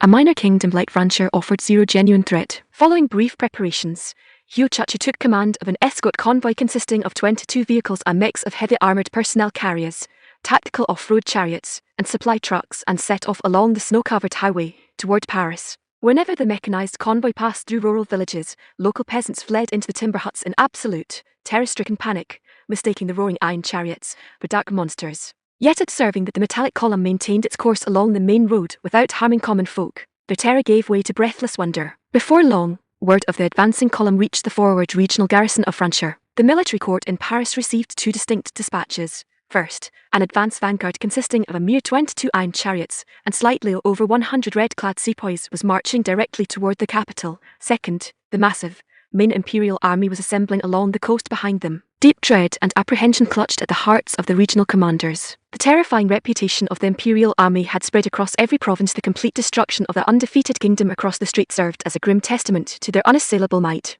Yet duty demanded the regional garrison make a stand. Upon a broad, snow-blanketed plain along the main highway, a heavy cavalry division numbering over 1,000 armoured horsemen assembled to intercept the vanguard. Commander Hugh Chachu, observing the 1,000-strong cavalry force arrayed across the snow, felt zero apprehension. Instead, a surge of fierce, eager excitement rushed through his veins. The heavy machine guns and rapid-fire cannons mounted upon his armoured personnel carriers could sweep 1,000 wind-shielded horsemen off their steeds in a matter of minutes. As the Francher horsemen caught sight of the iron convoy, a wave of profound shock rippled through their ranks. They had heard wild rumours regarding self-propelled iron chariots, yet seeing the roaring metallic beasts gliding smoothly over deep snowdrifts without a single horse or ox pulling them boggled their minds. At the head of the cavalry host, a massive, fair-haired general wearing heavy silver steel plate armour rode forward slowly upon a massive warhorse, drawing a long steel broadsword from his scabbard. Forward, the general barked. The commander was a towering, heavily built man, resembling a massive polar bear encased in polished steel armour. His heavy warhorse plodded through the deep snow, its breath rising in thick white clouds in the freezing air. Despite the general's intimidating appearance, Hugh Chachu held zero concern. He signalled his lead armoured vehicle to roll forward to meet him. The heavy-set general frowned, his hand tightening around his sword hilt as he stared at the approaching iron chassis. He wondered nervously whether the metallic monster would unleash the explosive thunder described in scout reports. If the rumours held true, a single blast would tear his heavy steel armour to splinters, making him the first high-ranking general of Francher to fall in battle. Within moments, the armoured vehicle and the heavy warhorse came to a halt a few paces apart upon the snow. Clang! Hugh Chachu popped open the top hatch of the armoured carrier, emerging from the waist up while casually holding a polished sidearm in his right hand. The heavy-set general, seeing that the commander facing him was merely a young officer, offered a sneering, contemptuous smirk. "This land belongs to the sovereign kingdom of Francher," the general bellowed in his native tongue. "What business brings foreign intruders onto our soil?" Hugh Chachu understood 0 words of his foreign dialect, staring back at him with cool, unblinking eyes. "Curse you, old bear. Speak a civilized tongue or shut your mouth." The general stood completely bewildered, unable to comprehend a single word of Central Plains speech. Yet he recognized the cold, unyielding disdain in the young commander's eyes. Inside the trailing passenger vehicle, Crown Princess Rosamond, concerned that Hugh Chachu's lack of language skills might spark an unnecessary engagement, stepped out onto the snow, walking gracefully toward the front line. Catching sight of the striking noblewoman walking across the snow, the heavy-set general's eyes bulged in absolute, jaw-dropped astonishment, as though he were gazing upon a ghost.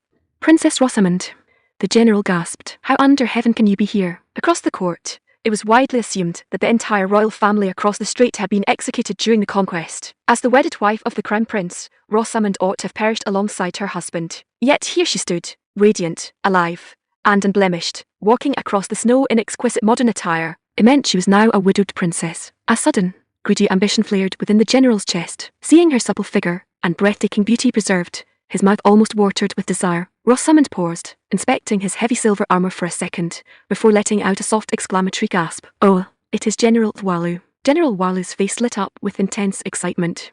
"Indeed, Princess Rosamond. It is I, Walu." Rosamond shook her head with a light, amused laugh. "Merciful heavens, Walu. You have grown as fat as a prize ox." General Walu stood momentarily speechbound by her blunt remark, yet forcing a broad, flattering smile. He asked eagerly, "Word reached our court that your royal husband met his end during the siege." Rosamond showed 0 trace of grief or sorrow. Looking him squarely in the eye, she declared in a clear, proud voice, "My past life is finished, General.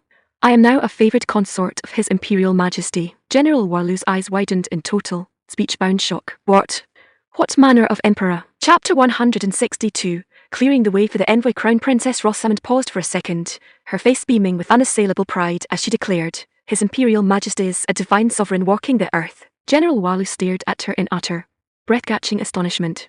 She had truly declared herself the consort of a divine entity. Merciful heavens above, what manner of insane, courtly madness was this? Unless a man had taken a heavy blow to the skull, no sane commander under heaven could utter such absolute nonsense. It was absurd beyond all human measure and outrage that defied every law of nature. General Walu let out a loud, mocking laugh, his massive chest heaving beneath his heavy silver armour. "A divine sovereign's consort, Princess Rosamond, are you certain you are not telling me a fairy tale?" Sensing the sharp, insulting mockery in his voice, Rosamond's face turned dark with fury. "You blundering, fat fool.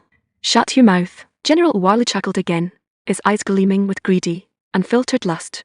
"Princess Rosamond, since your royal husband met his end across the strait, can you finally grant my long-standing proposal?" "Har har har. Everyone across the kingdom of Francher knows that I, Walu, have waited years to claim your hand." Hearing his brazen, Disrespectful words. Rosamond pointed a trembling finger at his face, her voice rising in furious outrage. You disgraceful fat swine. You are beyond help. You are courting absolute destruction. Commander Hyochachu, watching the exchange from his armoured hatch, recognized the hostile tone of the heavyset general. Racking the slide of his polished sidearm with a sharp click, he fired a single warning shot into the air above the cavalry host. Ban! Before the echo faded, Hyochachu pointed his weapon directly at General Walu's face, barking in a harsh, authoritative voice. Insolent fool, watch your tongue. Yet General Walu, blinded by long-standing desire and arrogant pride, took offence at being challenged by a young officer. Drawing his heavy steel broadsword with a sharp, metallic ring, he levelled the blade directly at Hyochachu's chest. Impudent brat, Walu roared. This land belongs to the kingdom of Francia. Curse your shameless face. Hyochachu's eyes flashed with lethal, unyielding fury. To point a blade at an officer of the great Saiyan Empire was an offence punishable by instant execution. Without a second's hesitation, Hyochachu raised his sidearm, taking precise aim between the general's eyes, and pulled the trigger. Bang! The heavy bullet struck Walu squarely between his brows. The massive, multi-hundred-pound general froze instantly upon his saddle, his eyes dilating in sheer, sudden shock. A second later, his colossal frame toppled sideways off the heavy warhorse, crushing onto the frozen snow with a heavy, unceremonious thud, lifeless. Rosamond shuddered slightly at this sudden report, stepping back a pace. General Walu was executed in a fraction of a second. Yet a quiet, satisfied thrill ran through her heart. Good riddance to a disrespectful, arrogant swine. Such was the absolute consequence of defying the authority of His Imperial Majesty. She marvelled at the ruthless, swift discipline of the young commander. A formidable emperor commanded formidable officers.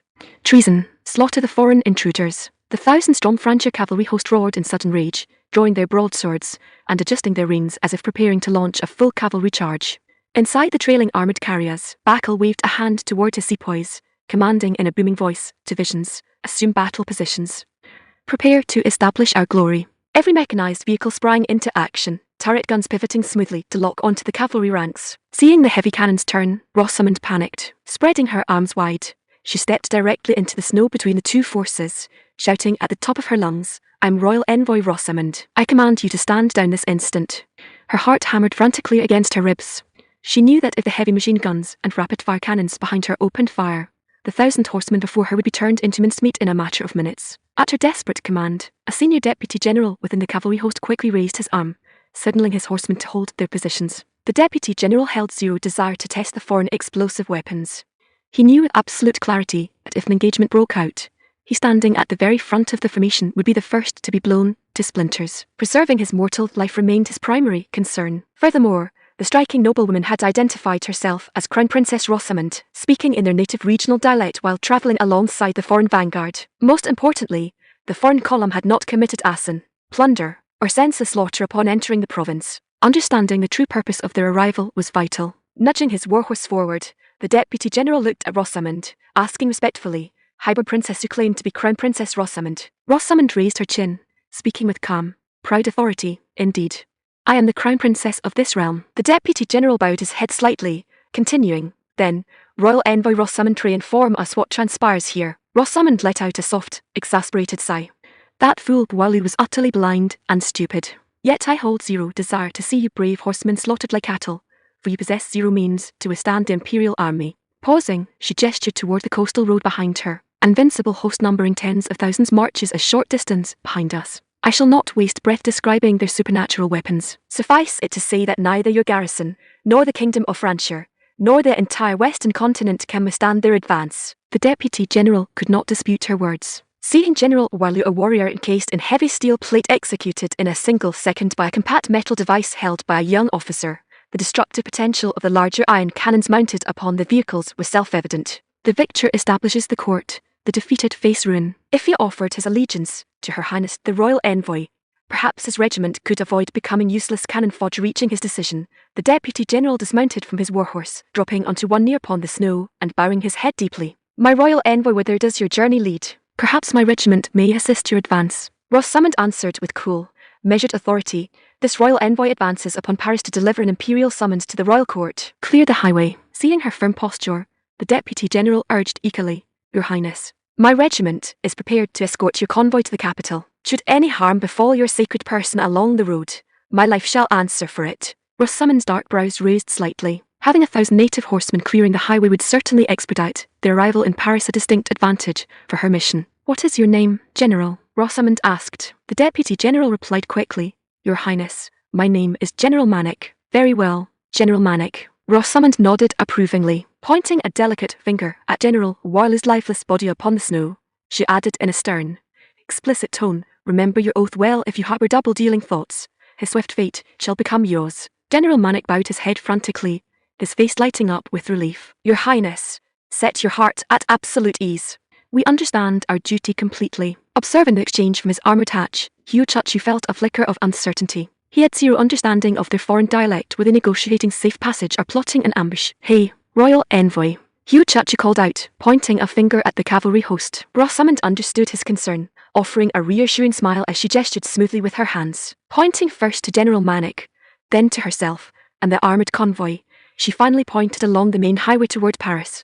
Hugh Churchill watched her gestures carefully, grasping her meaning. Recognizing that a highborn consort of the Emperor would not dare play double-dealing games with the Imperial vanguard, he relaxed his posture.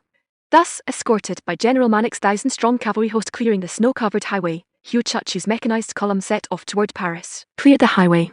The Royal Envoy approaches. Clear the highway. Make way for the envoy." The loud cries of the cavalry scouts echoed across every town and village along the route. To ensure the heavy armoured carriers encountered zero obstacles, General Manick dispatched engineering details ahead to clear snowdrifts and reinforce timber bridges. Under their escort, the mechanized vanguard arrived at the gates of Paris in less than 3 days. As the column rolled through the grand stone avenues of the capital, the local population stared in absolute, jaw-dropped shock at the roaring iron chariots. General Manick, riding at the head of the procession, carried himself with a proud, triumphant posture, as though he were a victorious commander returning from a grand campaign. Meanwhile, inside the royal palace of Paris, the young Empress Dowager of France lay reclined upon a lavish velvet chaise lounge inside the grand reception hall, her delicate brows knitted in a subtle, anxious frown that gave her exquisite, oval face a melancholic charm. She wore a pristine, snow-white silk gown featuring a low, sweeping neckline that displayed a fair, unblemished complexion and an extraordinarily supple, elegant silhouette. Word had already reached her private chambers that her husband's sister-in-law Crown Princess Rosamond had arrived at the city gates, escorted by an advance vanguard of foreign iron chariots. The news caused her intense, suffocating anxiety. The sudden arrival of an invincible,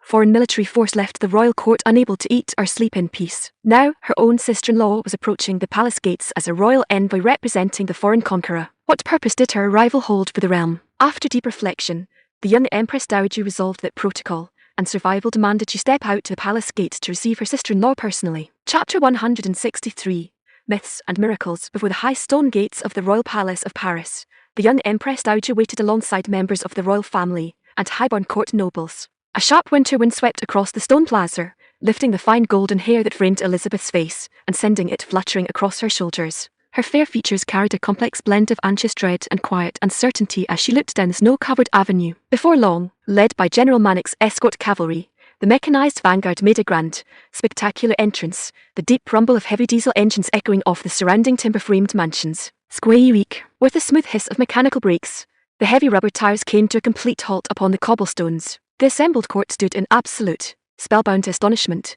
their eyes bulging with unadulterated shock. Subhanallah, how incredible! These iron chariots eclipse our finest horse-drawn carriages. Exclamations of breathless wonder rippled through the crowd. Though the nobles had seen luxury in their time, these roaring, self-propelled iron vessels were beyond anything they had ever imagined. Moments later, young Commander Hugh Churchill disembarked alongside his squad of red-clad sepoys. Clad in thick woolen winter overcoats, holding automatic rifles casually across their chests with sidearms buckled at their waists, every soldier radiated a calm, formidable authority. The local court inspected the compact steel rifles with mild bewilderment. The weapons appeared dark, dull, and remarkably modest, far shorter than their long steel broadswords. Could such compact iron devices truly take a man's life? The reality before them differed vastly from the terrifying tales they had imagined. How could such small weapons bring down the undefeated kingdom across the strait? Yet looking upon the composed, confident expressions of the imperial sepoys, the nobles sensed an underlying, lethal power that made their hearts skip a beat. Click! Crown Princess Rosamond opened her vehicle door, stepping down onto the snow. Her dark eyes immediately locked onto Empress Dowager Elizabeth standing amidst the noble court. Elizabeth stood out like a radiant flower, wearing a pristine, snow-white silk gown that symbolized pure lineage and high royal status. "Oh dear Elizabeth, it has been far too long," Rosamond called out, spreading her arms with warm enthusiasm. Elizabeth greeted her with a relieved smile. "Oh, dear Princess Rosamond, how have you fared through these trials? The two noblewomen stepped into a tight, affectionate embrace. As they pressed together, Rosamond felt a tight, breathless pressure against her chest. A quiet, sudden realization flashed through her mind. Her widowed sister-in-law's voluptuous figure surpassed even Victoria Ella's. Splendid. His Imperial Majesty will be thoroughly pleased. Rosamond nodded with glowing enthusiasm. I am faring wonderfully well. Elizabeth's dark brows knitted in mild bewilderment. She had offered a polite courtesy. Why had Rosamond responded with such genuine, radiant delight? Had losing her husband and seeing her realm fall brought her joy? Had the destruction of Diane left zero scar upon her heart? Rosamond has changed entirely, Elizabeth thought in quiet amazement. She had expected weeping and desperate pleas for shelter. Releasing the embrace, Elizabeth inspected Rosamond's face up close, her blue eyes widening in total shock. Rosamond's skin was smooth, fair, and utterly unblemished. Though in her early 30s, she appeared no older than a 16-year-old maiden. Her posture exuded a glowing, vibrant energy, her dark eyes sparkling with life. This was certainly not the countenance of a grieving widow whose realm had crumbled. Grasping Rosamond's hands, Elizabeth asked in quiet disbelief, "Are you truly my sister-in-law, Rosamond?" Rosamond laughed softly, shaking her head. "My dear Elizabeth, what a humorous question to ask." Elizabeth flushed slightly. "Because you appear infinitely younger and more breathtaking than when you left our shores." Rosamond's smile widened. Her youth and vitality were the direct result of Zen's sacred elixirs and boundless imperial favor. "I shall explain everything to you in due time," my sweet Rosamond promised. "Why not explain now?" Elizabeth asked curiously. Rosamond teased. "Would you leave your guest standing out in the freezing winter wind?" Elizabeth nodded hastily, her cheeks flushing. "Of course. Protocol comes first." As Elizabeth turned to guide her toward the palace doors, Rosamond held her back, declaring proudly, "Come, my sweet. I invite you to ride inside my private chariot." Elizabeth's eyes widened. Inside that iron carriage, the very same. Rosamond gently pulled her toward her tactical SUV. Stepping inside, Elizabeth touched the soft leather seats and polished dashboard with delicate, cautious fingers. As the wheels began to roll over the snow-covered cobblestones, a gentle tremor of anxiety ran through her frame. She clutched Rosamond's hand tightly, her eyes fixed on the red-clad sepoy steering the vehicle. "Fear not, my sweet," Rosamond reassured her smoothly. "This chariot offers absolute comfort, and let me tell you, land chariots are merely the beginning. His Imperial Majesty commands massive steel battleships, soaring flying vessels, and endless miraculous treasures." Waving her slender hand, Rosamond added, boasting, with a casual flick of his wrist, "He can summon anything under heaven, great or small, directly to his side out of empty air." Elizabeth sat completely speechless, staring at Rosamond as though her sister-in-law had lost her senses. By almighty Allah, had the women gone mad? The accounts of powerful iron chariots held weight, given the reports. "But summoning skyscrapers out of thin air, Your Majesty," Elizabeth asked cautiously. "Are you referring to the sovereign commander of the foreign host?" "No," Rosamond declared firmly. "He is no foreign warlord, he is the Emperor, a divine sovereign walking the earth." Elizabeth's brows knitted, her face filled with quiet shock. "Merciful heavens, Rosamond, what manner of wild talk is this?" "I feel as though I no longer recognize you." Rosamond kept a calm, patient smile, holding her hands. "I understand it sounds beyond human belief, my sweet, but every word is absolute truth." Rosamond recounted the siege of London town, how Zayn had crushed the royal crown beneath his boot, summoned glass skyscrapers, and made rebellious subjects vanish into thin air. Yet to Elizabeth's ears, the tale sounded like an absurd, romantic myth spun by court poets. Sighing gently as she watched the timber houses glide past the tinted car window, Elizabeth remarked, "Rosamond, I accept that the Imperial Army commands formidable strength, but you need not invent myths to impress me." Rosamond stood speechbound for a second, realizing her sister-in-law viewed her as a foolish storyteller. Shaking her head, she dropped the subject for the moment, switching directly to statecraft. "Very well, let us set the miracles aside for now. The true purpose of my return is to arrange the unconditional surrender of your court." Chapter 164. The Royal Matchmaker. At Rosamond's blunt and vanished proposal, Empress Dowager Elizabeth felt her heart skip a beat, her knees pressing tightly together beneath the folds of her silk gown. Though she had long anticipated the dark terms of defeat, hearing the word surrender spoken so plainly within her own royal court brought a sharp, suffocating wave of anxiety.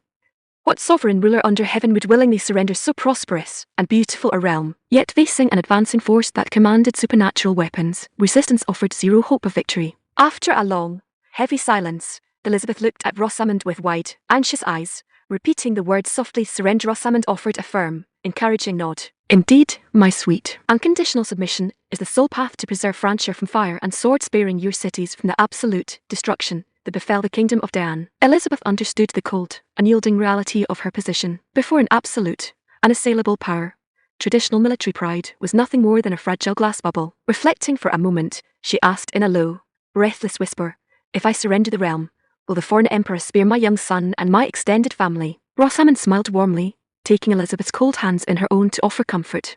Set your heart at absolute ease. So long as you demonstrate complete obedience, His Imperial Majesty is a just and generous sovereign. He will not harm a single hair upon your head or my young nephews. Elizabeth's dark brows knitted in quiet, persistent doubt. Is this truly the Emperor's explicit promise or merely your own hope? It is his absolute mind, Rosamond declared firmly, leaning closer, her dark, fox-like eyes sparkling with a subtle, mischievous light. She added in a soft whisper, to share the full truth with you, my sweet, I have already entered His Imperial Majesty's private household. Elizabeth rose, her blue eyes widening in total, speech-bound shock. Rosamond chuckled softly, a delicate blush rising on her cheeks as she whispered, let me assure you, my sweet, he is a sovereign of boundless vigour and strength. Attending upon his person is an absolute, heavenly favour. Elizabeth stood completely tongue-tied, a fiery blush rushing up her neck to her fair cheeks. Subhanallah.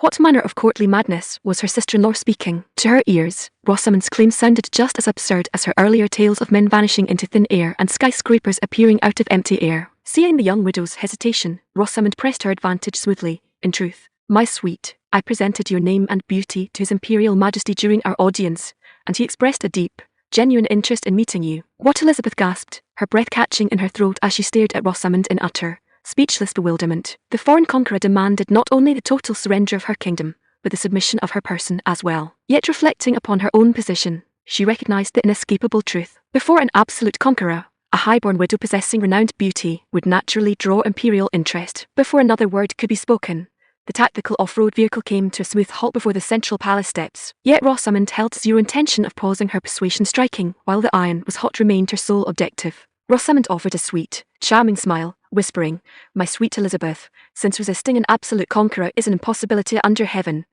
why not embrace your good fortune as I have, and become a cherished lady of his imperial court? Elizabeth remained silent, her mind locked in intense turmoil. While the logic of survival was undeniable, yielding her person to a foreign conqueror was an extraordinary, daunting prospect to accept in a single afternoon. Pursing her crimson lips, Elizabeth replied softly, Rosamond, I am prepared to sign the articles of surrender for the realm, but regarding the personal matter you speak of I cannot agree. Rosamond felt zero frustration at her initial hesitation. She held absolute confidence in her own persuasive skill and even greater confidence in the irresistible, commanding charisma of the young emperor. Every maiden who encountered Zayn was captivated instantly by his sovereign presence. Once Elizabeth set eyes upon his towering, handsome frame, her hesitation would melt away like morning frost. Very well, Rosamond smiled easily, shifting the topic. We have arrived at the palace gates. Let us step inside to address the court. Elizabeth offered a subtle nod, looking at the smooth leather doors. How do we open this carriage? Hee, it is remarkably simple, Rosamond chuckled. Leaning across the front seat, Rosamond reached out her delicate hand to press the interior door release mechanism. Yet in that brief fraction of a second, Rosamond nearly choked on her own breath. Moving across the narrow space, her face passed within an inch of Elizabeth's voluptuous chest. Merciful heavens, the sheer, staggering presence of her widowed sister-in-law's figure was breathtaking. If so extraordinary a beauty were not presented to His Imperial Majesty, it would be a tragic waste under heaven. Swallowing hard, Rosamond clicked the door open, stepping out onto the cobblestones while offering a graceful, sweeping gesture. Your Imperial Highness, pray alight from the chariot. Stepping out onto the snow-covered plaza, Elizabeth paused, inspecting the sleek metallic body of the tactical vehicle with deep, silent wonder. Though she kept her thoughts private, she could not deny the extraordinary comfort of the iron chariot. The interior had been completely sealed against the freezing winter wind, warmed by a gentle, continuous breeze that rendered it infinitely more comfortable than her stone palace chambers. It was undeniably a miraculous creation. Inside the Grand Council Hall, before the assembled princes, ministers, and feudal lords of Francia, Rosamond unleashed a compelling, unyielding speech. She detailed the total destruction of the Kingdom of Diane's garrisons, described the crushing, explosive firepower of the Imperial Army, and recounted the swift execution of General Warlow upon the snow. Her words were sharp, vivid, and backed by the undeniable presence of the iron convoy waiting outside the gates. Hearing her account, the assembled nobles and ministers offered zero resistance, stepping forward one by one to submit formal petitions of surrender. In truth, many had long contemplated capitulation, lacking the will to face an invincible force. Their sole hesitation had been the uncertainty of their treatment following defeat. With Crown Princess Rosamond serving as the royal envoy, their safety was assured. Surrender offered the sole logical path to preserve their lives, titles, and estates. A senior duke stepped forward, bowing deeply before Rosamond. Highborn royal envoy, our realm places its ultimate fate in your capable hands. Rosamond accepted the petitions with a smooth nod. Very well. Our next duty is to arrange a grand, formal reception to welcome the imperial army into the capital. Turning to take Elizabeth's delicate hand, Rosamond announced to the court, "My lords, pray draft the formal reception decrees amongst yourselves. Her Imperial Highness, and I have private state matters to conclude." Before Elizabeth could offer a single word of objection, Rosamond pulled her by the wrist, leading her out of the council hall, toward the private royal quarters. Elizabeth stood speech-bound, rolling her blue eyes in silent amusement. Had she even granted her consent to be dragged away so unceremoniously? Yet she read Rosamond's transparent intention with ease. Her sister-in-law intended to continue her intense persuasion in private. "Regardless of what romantic fairy tales she spins regarding a foreign conqueror, my mind shall remain firm," Elizabeth resolved silently. A moment later, Rosamond led her into the private royal chamber, shutting the heavy oak door behind them with a sharp clack. Turning around, Rosamond leaned her back against the doorboards, crossing her arms beneath her voluptuous chest while offering Elizabeth a playful, suggestive wink. Elizabeth felt an immediate, subtle shudder run down her spine, fine goosebumps rising across her arms. Rosamond's mischievous gaze was positively predatory. Yet before Elizabeth could speak, Rosamond reached for her own fastenings, removing her heavy outer travel coat. Stripping off an outer layer was customary indoors. Yet Rosamond continued unfastening her inner garments as well. Elizabeth instinctively raised both hands to cover her chest, her dark brows knitting in sudden, guarded panic. "Rosamond, what under heaven are you doing?" Rosamond, unzipping her outer dress with practiced ease, offered a sweet, tantalizing smile. "Set your heart at ease, my sweet Elizabeth, you shall understand in a single second." Elizabeth stepped back a pace, her voice thick with mild alarm. "You're being utterly scandalous. Stop this instant or I shall summon the guard." Rosamond let out an amused, breathless laugh. She was hardly going to harm her. With a swift, fluid motion, Rosamond slipped off her outer dress, letting the fabric pool around her high heels on the floorboards. Beneath her outer dress, she stood clad in the sleek, form-fitting, rose-pink silk garment bestowed upon her by Zayn. Rosamond struck a confident pose, smiling triumphantly. "Tell me, my sweet, does your sister-in-law appear striking and alluring in this attire?" Elizabeth froze, her breath catching in her throat. The modern silk dress clung tightly to Rosamond's voluptuous contours, framing her tapered waist and full curves with breathtaking elegance, creating an extraordinary visual impact. Even as a high-born woman accustomed to royal fashions, Elizabeth was thoroughly mesmerized by the garment's exquisite cut. Yet what drew her eyes most was Rosamond's chest framed with remarkable, gravity-defying firmness that presented a remarkably proud, full curve. Even Elizabeth, possessing an extraordinarily generous figure herself, felt a sudden flicker of quiet, humbled surprise. Inspecting the smooth silk fabric closely, Elizabeth noted a distinct, fitted black outline beneath the rose-pink dress. Was there an underlying, miraculous garment supporting her frame so perfectly? Elizabeth opened her lips, her blue eyes filled with genuine, intense curiosity. "Do you wear a secret garment beneath that dress?" "Indeed," Rosamond preened, her face glowing with unadulterated pride. "Let me share a secret with you. My sweet, every stitch I wear was bestowed upon me by His Imperial Majesty." Elizabeth's curiosity was thoroughly piqued. "What manner of garment is hidden beneath?" Rosamond smiled mysteriously, parting her lips to reveal, "His Imperial Majesty calls it an Imperial Support." Chapter 165, Mutiny in Imperial Support. Empress Dowager Elizabeth repeated the term, her blue eyes filled with genuine, intense curiosity. Driven by an irresistible urge, she raised her delicate hand, gently touching Rosamond's chest through the smooth silk fabric. The moment her fingers pressed against the structured silk, Elizabeth's eyes snapped wide open in absolute, speech-bound wonder. Merciful heavens! The material was extraordinarily firm, holding its form with unyielding, magnificent structure.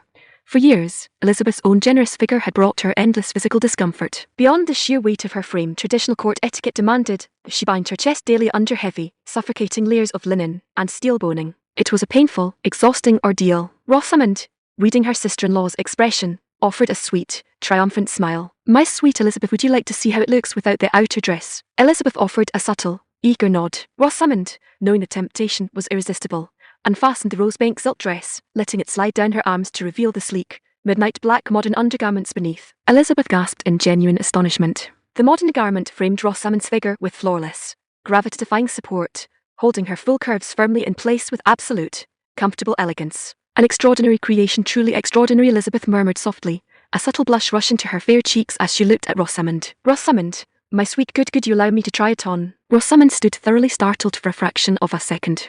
She had never anticipated her widowed sister-in-law making so direct a request. Yet looking at Elizabeth's extraordinarily generous silhouette, Rosamond knew her own garment would split at the seams. Shaking her head with a gentle, apologetic sigh, Rosamond replied, "Pray forgive me, my sweet, this piece is far too small to accommodate your figure." A flicker of awkward disappointment crossed Elizabeth's fair face, and the room fell into a quiet silence. Rosamond took her cold hand, reassuring her with a warm smile, Set your heart at absolute ease. These sacred garments are granted exclusively by His Imperial Majesty.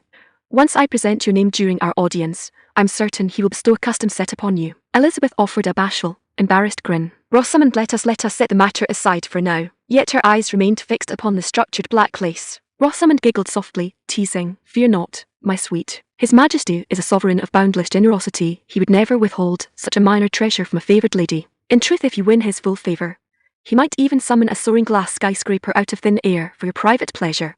Rat-tat-tat-tat-tat. A sudden, sharp, crackling din erupted from the outer palace square, shattering the quiet of the private chamber. Elizabeth's dark brows knitted in sudden, anxious panic. What under heaven is that sound? Before the words had fully settled, a heavy, thunderous roar rattled the stained glass windows of the room. Boom, boom, boom. Rosamond's face turned pale as ash, her eyes widening in sheer, unadulterated horror. Almighty God, ITU is rifle fire. They have opened fire. Elizabeth's chest heaved rapidly as she gasped in terror. Merciful heavens. How can this be? Rosamond's face contorted in furious, unbridled rage.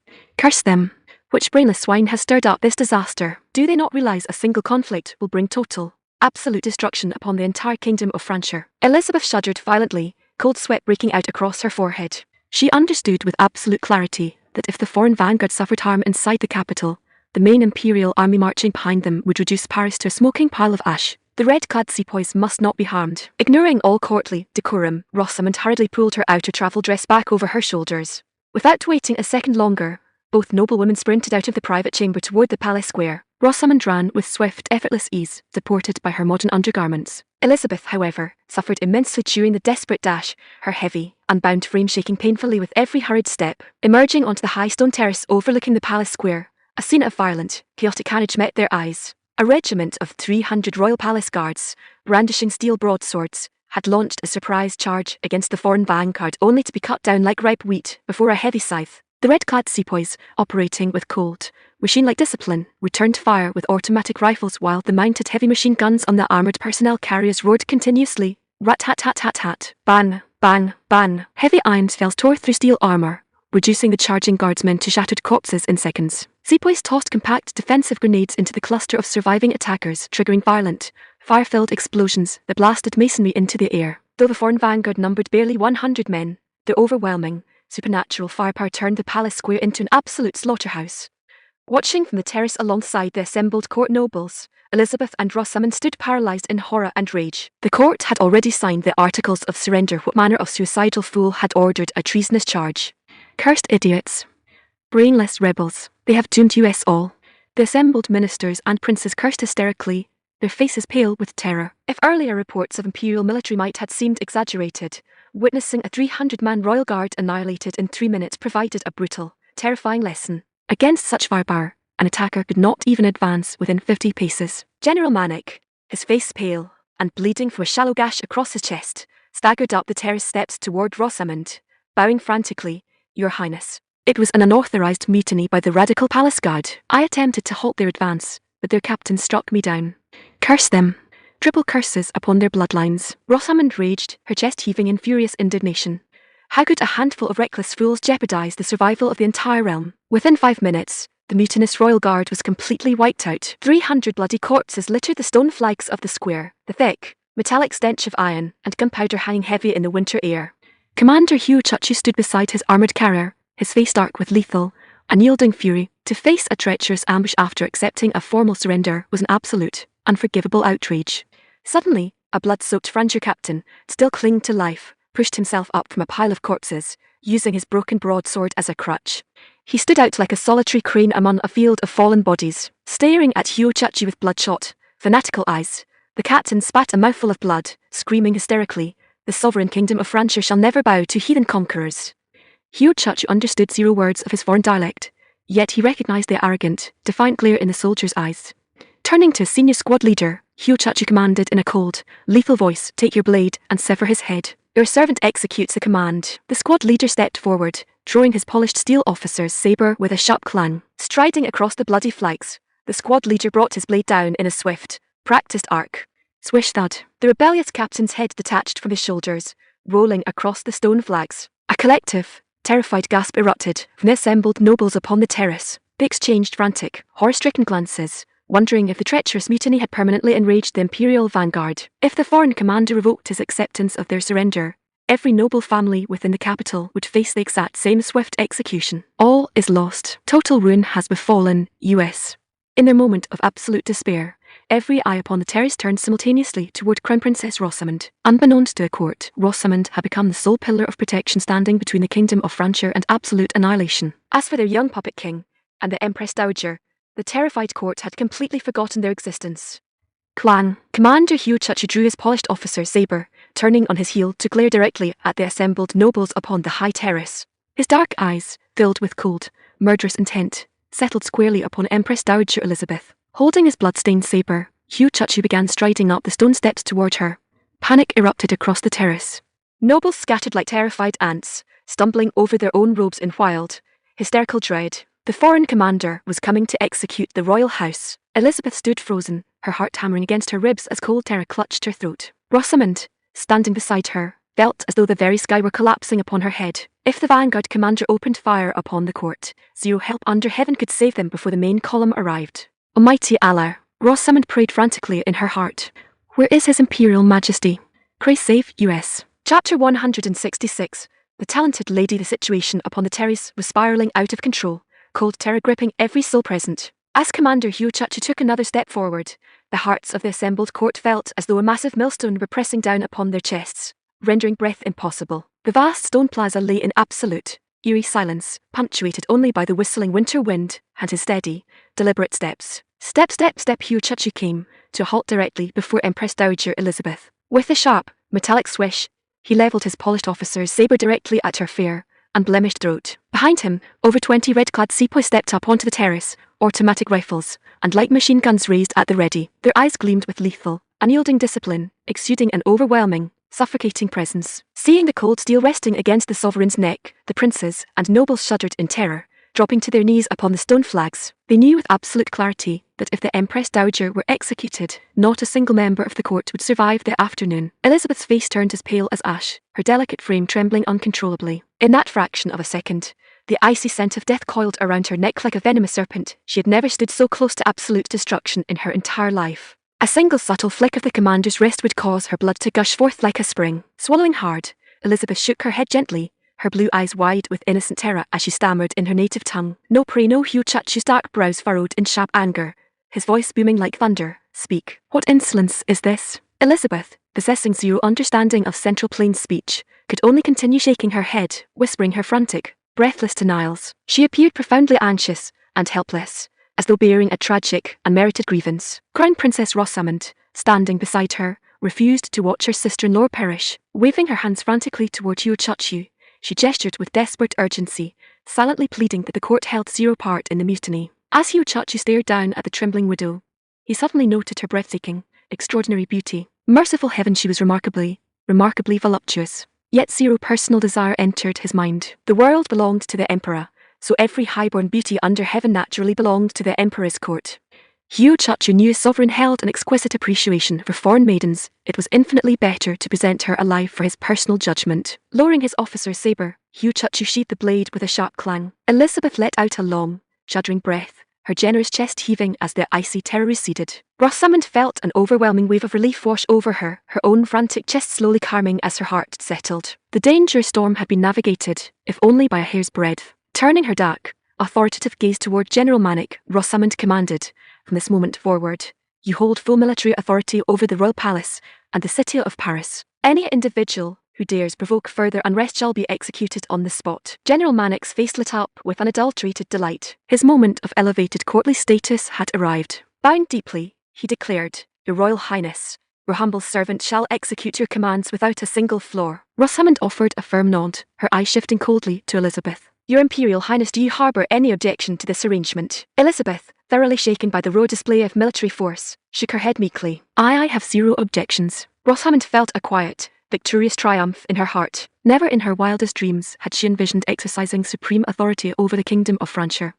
Though her rule was brief, it proved her undeniable influence within the new order. Yet fulfilling her mission to the emperor remained her paramount duty. She wondered what grand reward Zayn would bestow upon her. A sweet, eager anticipation filled her thoughts, her dark eyes sparkling with unbridled devotion. Suddenly, another brilliant idea struck her mind. Should she not prepare a grand, unexpected surprise for His Imperial Majesty? If the Emperor felt thoroughly delighted, her status within the imperial court would be unassailable. A clever, charming smile touched Rosamund's lips as her plan took shape. Meanwhile, Hiochachi felt thoroughly pleased with his vanguard's performance. Swaying a royal court of foreign nobles with a mere 100 sepoys was a feat worthy of historical record. The local lords had stared at his troops like timid mice watching a hunting falcon. It was an achievement he could boast of for decades to come, a legacy for future generations. A squad captain walked up to him, admiration gleaming in his eyes. "Commander, your posture before the terrace was grand beyond measure."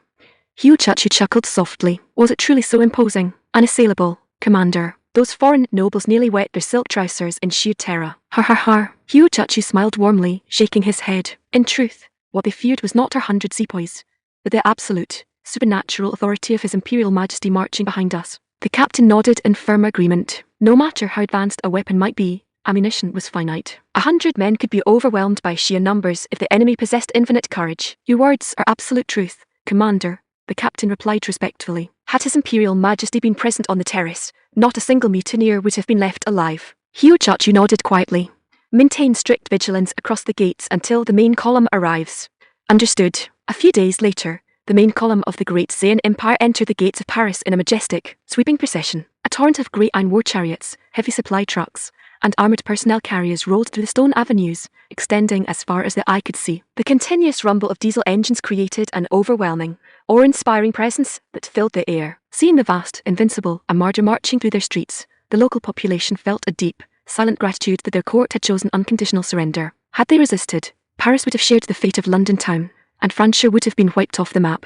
Inside a luxurious command coach at the centre of the column, Crown Princess Rosamund was reporting to Zayn. She had waited at the northern city gates in Storn, her heart hammering with intense anticipation. When Zayn stepped down to receive her, her devotion was so overwhelming her eyes glistened with tears of joy. The few days apart had felt like long, agonizing months. Your Imperial Majesty, such are the detailed events that transpired across the capital during these past days, Rosamund concluded, bowing her head gracefully. Zayn listened with quiet, satisfied approval. Rosamund had executed her diplomatic mission without a single flaw, while young Hiochachi had demonstrated decisive, sharp leadership during the mutiny. You have performed exceptionally well, Rosamund, Zayn remarked smoothly. I promised a grand reward for your success, and I shall fulfill it. Pondering for a moment, Zayn announced, I hereby bestow upon you the imperial title of King, a talented lady of the inner court. Furthermore, you shall receive a sleek Mercedes-Benz G-Class chariot, and a vast selection of modern silk garments. Rosamund's face beamed with delight at the chariot and garments, yet she blinked in mild bewilderment at the unfamiliar title. Your Imperial Majesty, what is the meaning of a talented lady? Rosamund asked softly. Zayn smiled warmly, explaining, a talented lady is an official, recognized rank within my imperial household. It signifies that from this day forward, you are a formally acknowledged consort of my court. Rosamund's dark, fox-like eyes lit up with ecstatic, unadulterated joy. Subhanallah, she had been elevated to an official, permanent rank within the imperial court, from an informal companion to an officially titled imperial consort. A radiant, breathless smile spread across her fair face as she asked bashfully, Your Majesty, why is the rank styled talented lady? Is it because your humble servant possesses exceptional talent? Zayn's lips curved into a cool, playful smirk. Indeed, my sweet. Your eloquent speech and diplomatic talent stand second to none. Rosamund's cheeks flushed a delicate crimson, her heart overflowing with devotion. Oh, thank you, Your Imperial Majesty. Your servant adores you beyond words. Zayn patted her supple knee gently, asking with casual interest, and how fares the young Empress Dowager? Your Majesty, she is well, Rosamund replied bashfully. In truth, she expressed a deep admiration for the modern undergarments I wore. I wondered if Your Majesty might bestow a set upon her. Zayn chuckled easily. My domain holds a limitless supply. As for her precise measurements, I shall inspect them personally in due course. Rosamund smiled warmly. It appeared young Elizabeth's moment of good fortune was close at hand. Your Imperial Majesty, Rosamund added in a soft, alluring tone, I have also prepared a grand, private surprise for your pleasure. Zayn looked at her in mild surprise. A surprise? Tell me, what manner of treasure have you arranged? Rosamund covered her lips, giggling with mysterious charm. Your Majesty, I cannot reveal it presently. You shall discover it the moment we enter the royal palace. Seeing her playful secret, Zayn pressed no further. Her proactive, captivating nature was undeniably charming. An assertive maiden brought a lively spirit to the court. Before long, the imperial procession arrived at the Grand Plaza before the royal palace of Paris. Empress Dowager Elizabeth, holding her young son's hand, led the royal family, ministers, and highborn nobles of France, kneeling upon the stone flags to welcome the arrival of the absolute emperor. Chapter 167. A king, not a child. Seeing the imperial convoy approach the plaza, Empress Dowager Elizabeth quickly pulled her young son down into a prostrate bow upon the cold stone flags. The young king, however, carried a stubborn, resentful glare, resisting her grip until she yanked his silk sleeve a second time, forcing him onto his knees beside her. As Seon stepped down from his command coach, his gaze immediately settled upon the two figures kneeling at the very head of the court procession. The mother and son, one tall and voluptuous, the other small and rebellious, occupied the preeminent positions within the realm. Their royal status remained unchallenged across the kingdom of Francia. Seon looked over the widowed queen, curious to see whether her celebrated beauty matched her reputation as the paramount treasure of the Western Seas. Elizabeth knelt on both knees, her golden hair veiled beneath a silk scarf, her forehead lowered toward the stone flags while her fair hands rested tightly against her waist. Step, step, step. Noticing two polished leather boots stopping directly before her vision, Elizabeth pressed her palms to the stone, offering a formal, trembling salute. Empress Dowager Elizabeth of the Kingdom of Francia, alongside the royal family and court nobles, pays humble respects to His Imperial Majesty, the Emperor of the Great Seon Empire. Behind her, the assembled princes and ministers pressed their faces flat against the flags, remaining frozen in paralyzed silence. Though none dared look up into his face, every noble felt the suffocating, absolute authority radiating from the young sovereign, an aura of supreme power that made breath catch in their throats. Seon stood quietly before her, his dark eyes taking in her appearance. Though her posture remained lowered, her graceful, aristocratic features and round, porcelain-smooth complexion were unmistakable. Beneath her pristine white silk gown, her tapered waist, supple hips, and remarkably full silhouette presented a breathtaking, voluptuous form. She possessed a figure even more bountiful than Victoria Eller's. A true vision of rare beauty, Seon noted with quiet appreciation. Rise, Seon commanded smoothly, his voice calm and resonant. Elizabeth paused for a fraction of a second, a flash of subtle surprise flickering in her blue eyes. She had anticipated being left to kneel upon the cold stone for hours as a mark of subjugation. Your humble servant offers her deepest thanks, Your Imperial Majesty, Elizabeth whispered softly, rising gracefully while pulling her reluctant son up beside her. A knot of anxiety clutched at her chest. Crown Princess Rosamond had already informed her that the foreign emperor harbored an interest in her person. She wondered in quiet dread whether he would immediately exert his absolute power to claim her. Yet alongside her fear, a quiet, intense curiosity stirred within her heart. What manner of man commanded so supernatural and terrifying an empire?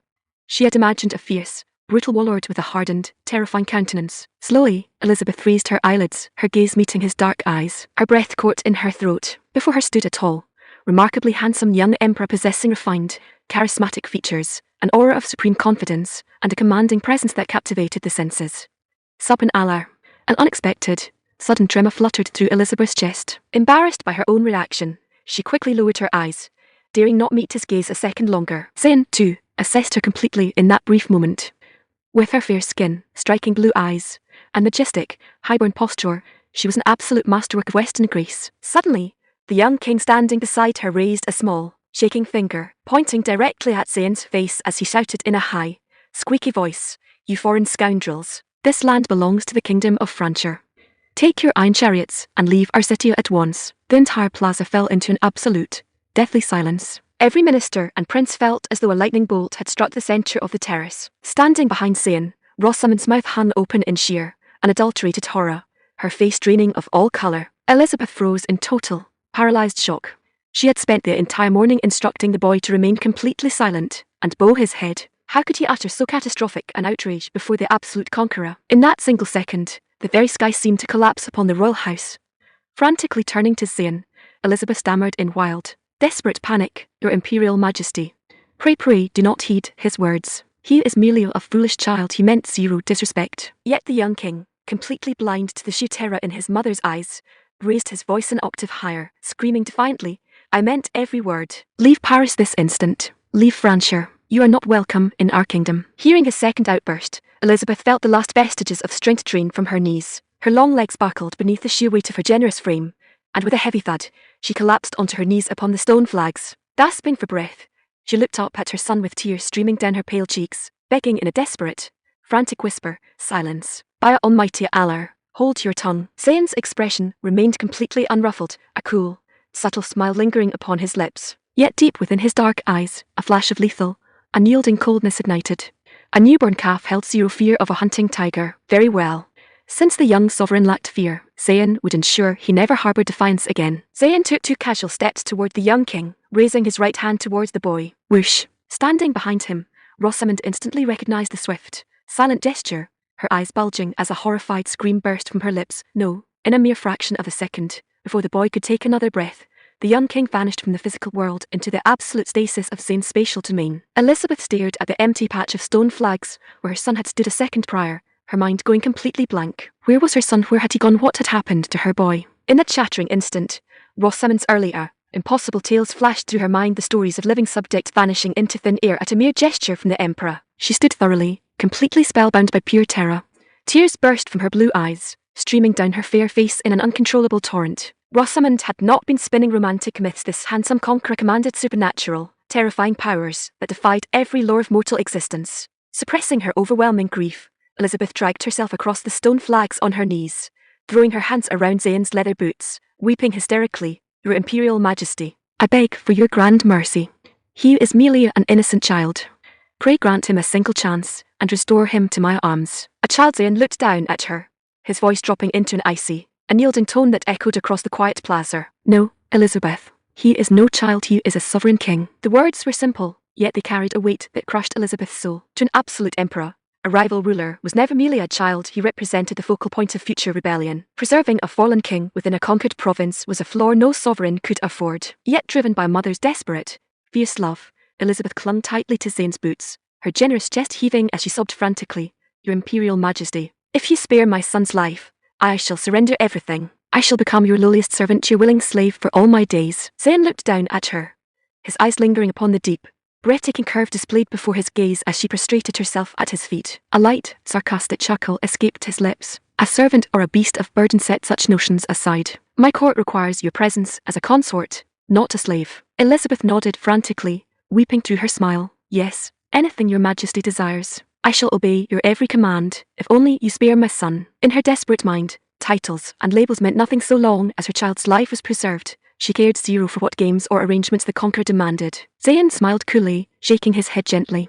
I admire your devotion, Elizabeth. Yet my word, once delivered, is absolute. I shall not restore him to this world. Every noble across this realm must understand the absolute consequence of defiance. Zero soul under heaven is exempt. Elizabeth's heart shattered into 1,000 pieces, her last desperate hope crushed into dust. My son, my beloved child, she wailed in absolute, heart-wrenching grief, her tea-stained face pressed against the cold stone as dark despair consumed her soul. Rosamund, wiping tears from her own eyes, ran forward, taking Elizabeth's shaking shoulder to comfort her, whispering urgently, calm your heart, my sweet. Control your grief. You must never, ever anger his Imperial Majesty further. If Elizabeth lost control and committed a foolish act of defiance, the Emperor's wrath might consume the entire royal house of Francia. Rosamund held her sister more tightly, guiding her through her tears. Zane offered the weeping court zero further glances.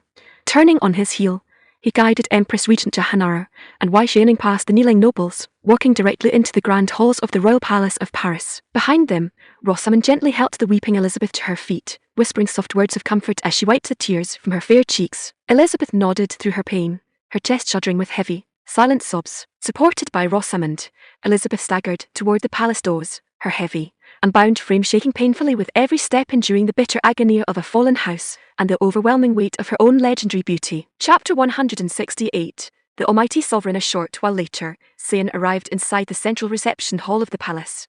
Sitting back comfortably upon a velvet sofa, he looked at young Commander Hugh Chachu, offering a smile of genuine imperial satisfaction. You executed your duties with exceptional skill this time, Hugh Chachu. Tell me what reward you desire.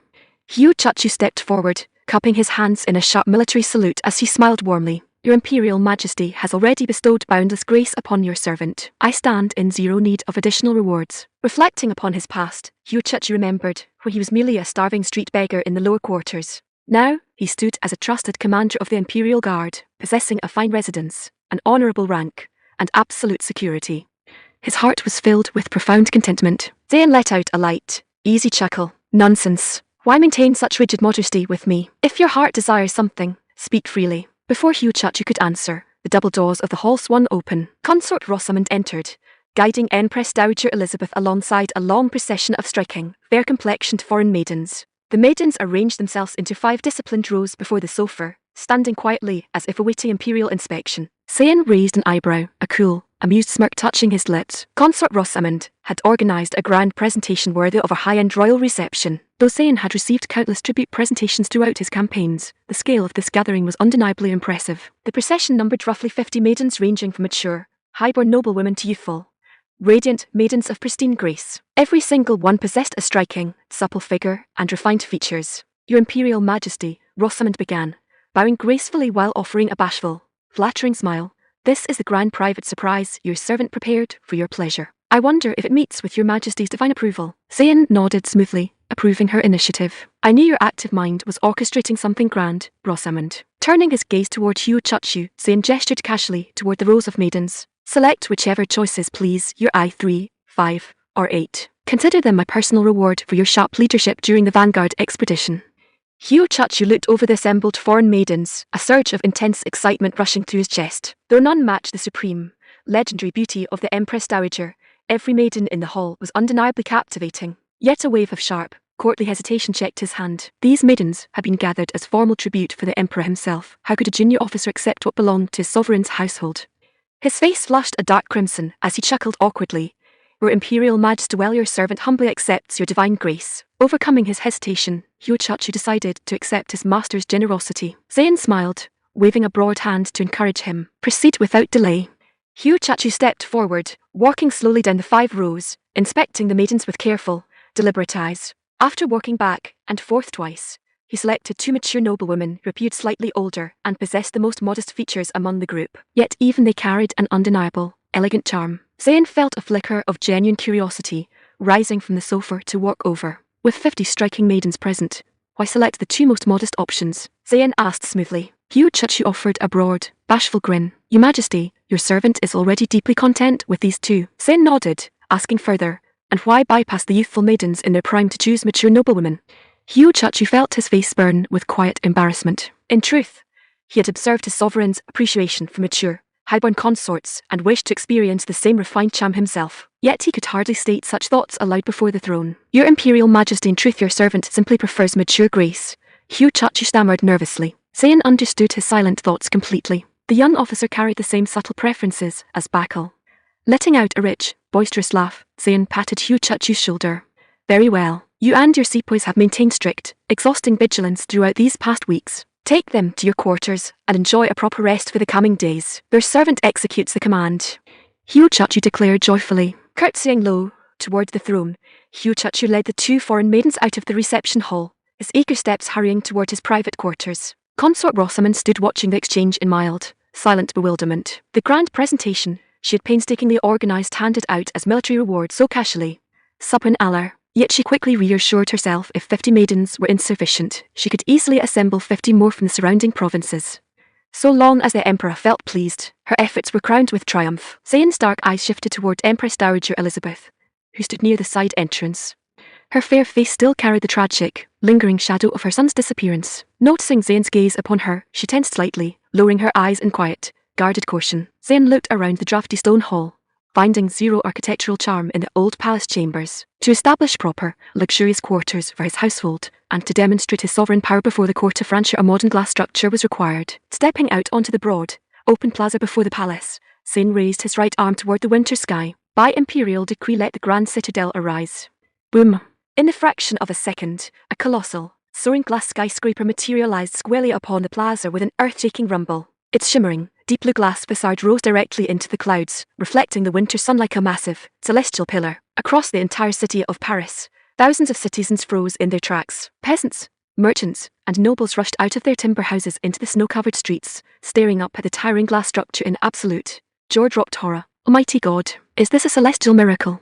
It reaches the very heavens. A divine sovereign has descended to earth. Across the city avenues, thousands of local inhabitants fell onto their knees upon the snow, prostrating themselves frantically toward the glass skyscraper in sacred, spellbound terror. Empress Dowager Elizabeth clamped both hands over her mouth, her blue eyes bulging as if her jaw might drop onto the stone flags. Every word Consort Rosamond had spoken was absolute, unassailable truth. It was terrifying beyond all human comprehension. Rosamond, though accustomed to her husband's supernatural powers, felt an overwhelming surge of proud excitement. Turning to Elizabeth, she declared in a firm, authoritative voice, "Did I not assure you, my sweet? His Imperial Majesty is an absolute, divine sovereign walking the earth." Leaning closer, Rosamond whispered, "If you demonstrate absolute obedience, I am certain His Majesty, out of favour for our household, shall ensure your young son rests in absolute peace within his celestial sanctuary." Hearing Rosamond's firm words, Elizabeth's frantic mind slowly settled into calm acceptance. Reflecting upon her earlier desperate pleas on the terrace, she recognized her own immense folly. To stand distant and cold before a sovereign who commanded the elements was absolute madness. Rosamond, my sweet, I understand my duty now, Elizabeth whispered, her dark blue eyes flashing with quiet, unyielding resolve. Rosamond's face lit up with joy. Splendid. I shall request His Majesty's permission to accompany you tonight. Thank you, my sweet sister, Elizabeth replied with deep, genuine gratitude. Rosamond offered a subtle, mischievous wink, then glided across the plaza towards Zane's side. Your Imperial Majesty, Elizabeth understands her duty completely now, Rosamond reported with glowing excitement. Zane looked at her, a cool, amused smile touching his lips. Very well. Instruct her to prepare her mind properly. I shall conduct a thorough audience with her tonight. And your humble servant, Rosamond asked timidly, her dark eyes sparkling with eager longing. It had been several days since she had attended upon his private bedchamber, and her heart hungered for his favour. Reading her transparent desire effortlessly, Zane chuckled softly. You shall accompany her. Rosamond felt a wave of ecstatic delight. Oh, thank you, my beloved Emperor. Watching Rosamond's flattered, devoted expression, Wai Jianing pouted her delicate lips, turning to whisper to Empress Regent Jahanara. Sister, His Majesty spends so much time attending upon these foreign consorts, does he no longer cherish us as before? Jahanara offered a gentle, supremely confident smile, shaking her head. Set your heart at ease, Jianing. Our husband is merely enjoying the novel charms of a new province. In due time, his attention shall return to our inner court as always. Wai Jianing nodded, yet a subtle concern lingered in her voice. Yet His Majesty's physical exertion night after night. Jahanara let out a soft, knowing laugh. His physical vigour remains absolute and boundless. There is zero cause for concern. Having experienced the extraordinary restoration provided by the red-skinned local specialties and the ruby spring water, Jahanara understood that Zane's stamina existed entirely beyond mortal limits. Such divine elixirs eclipsed any traditional court medicine under heaven. A sudden, quiet thought crossed Jahanara's mind, making her delicate brows knit slightly. Recalling the sweet, rich flavour of those miraculous delicacies, she found herself craving a taste of the imperial fruit once more. Chapter 169. The Imperial Suite. When night fell, the soaring glass citadel blazed with radiant electric light, standing as a dazzling beacon of fire amidst the darkness of the capital. Across the snow-covered streets of Paris, local inhabitants looked up into the sky, their faces filled with unadulterated awe despite the bitter winter wind. To their eyes, the abode of a divine sovereign was grand beyond human imagination, a celestial palace towering 66 floors into the clouds. Though so close to their city, it remained infinitely out of reach, yet every heart yearned toward its warmth. Standing beneath its shadow, the citizens felt closer to divine authority than they had ever been in their lives. Upon the 66th floor, the very crown of the glass tower, sprawled the Imperial Suite. It was an exclusive, custom-built sanctuary designed solely for an absolute monarch, its lavish luxury far surpassing standard presidential suites. Zane had only recently inspected its layout, finding its grand proportions entirely fitting for his imperial rank.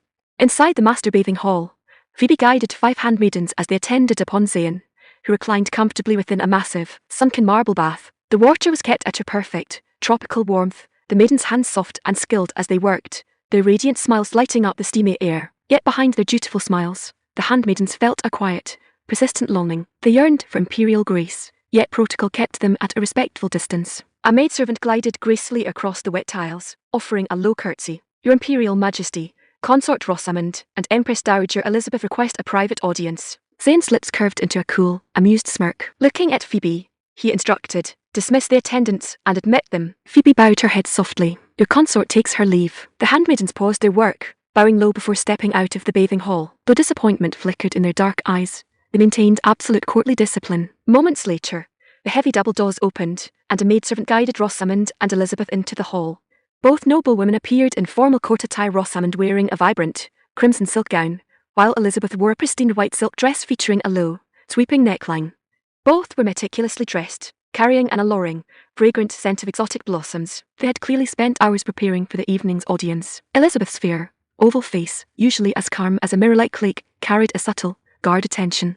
Catching sight of Zane reclining in the marble bath, his broad chest exposed above the steamy water, a deep crimson blush rushed up her neck to her cheeks. Rosamond, by contrast, stood with her crimson lips parted in a radiant, uninhibited smile. Boundless joy and intense anticipation sparkled in her dark, fox-like eyes. Your humble servants pay respects to your Imperial Majesty. Both women declared in unison, curtsying deeply beside the marble tub. Rise. There is zero need for rigid ceremony, Zane replied smoothly. With a swift, silent flick of his mind, Zane accessed his spatial sanctuary, drawing out a long, neatly stacked platter of his special red-skinned delicacies directly onto the polished marble rim. Rosamond's eyes widened instantly, her heart leaping with unadulterated delight. Subhanallah, the sacred delicacies. The mouth-watering, sweet and savoury fragrance filled the humid air of the bathing hall, making her swallow hard as her mouth watered uncontrollably. She felt a surge of gratitude that the Emperor had dispensed with idle pleasantries and offered his personal favour directly. Elizabeth raised her delicate brows, eyeing the bright red links with intense curiosity. Were these the red delicacies Rosamond had spoken of during their carriage ride? The aromatic scent drifting from the platter was irresistibly rich,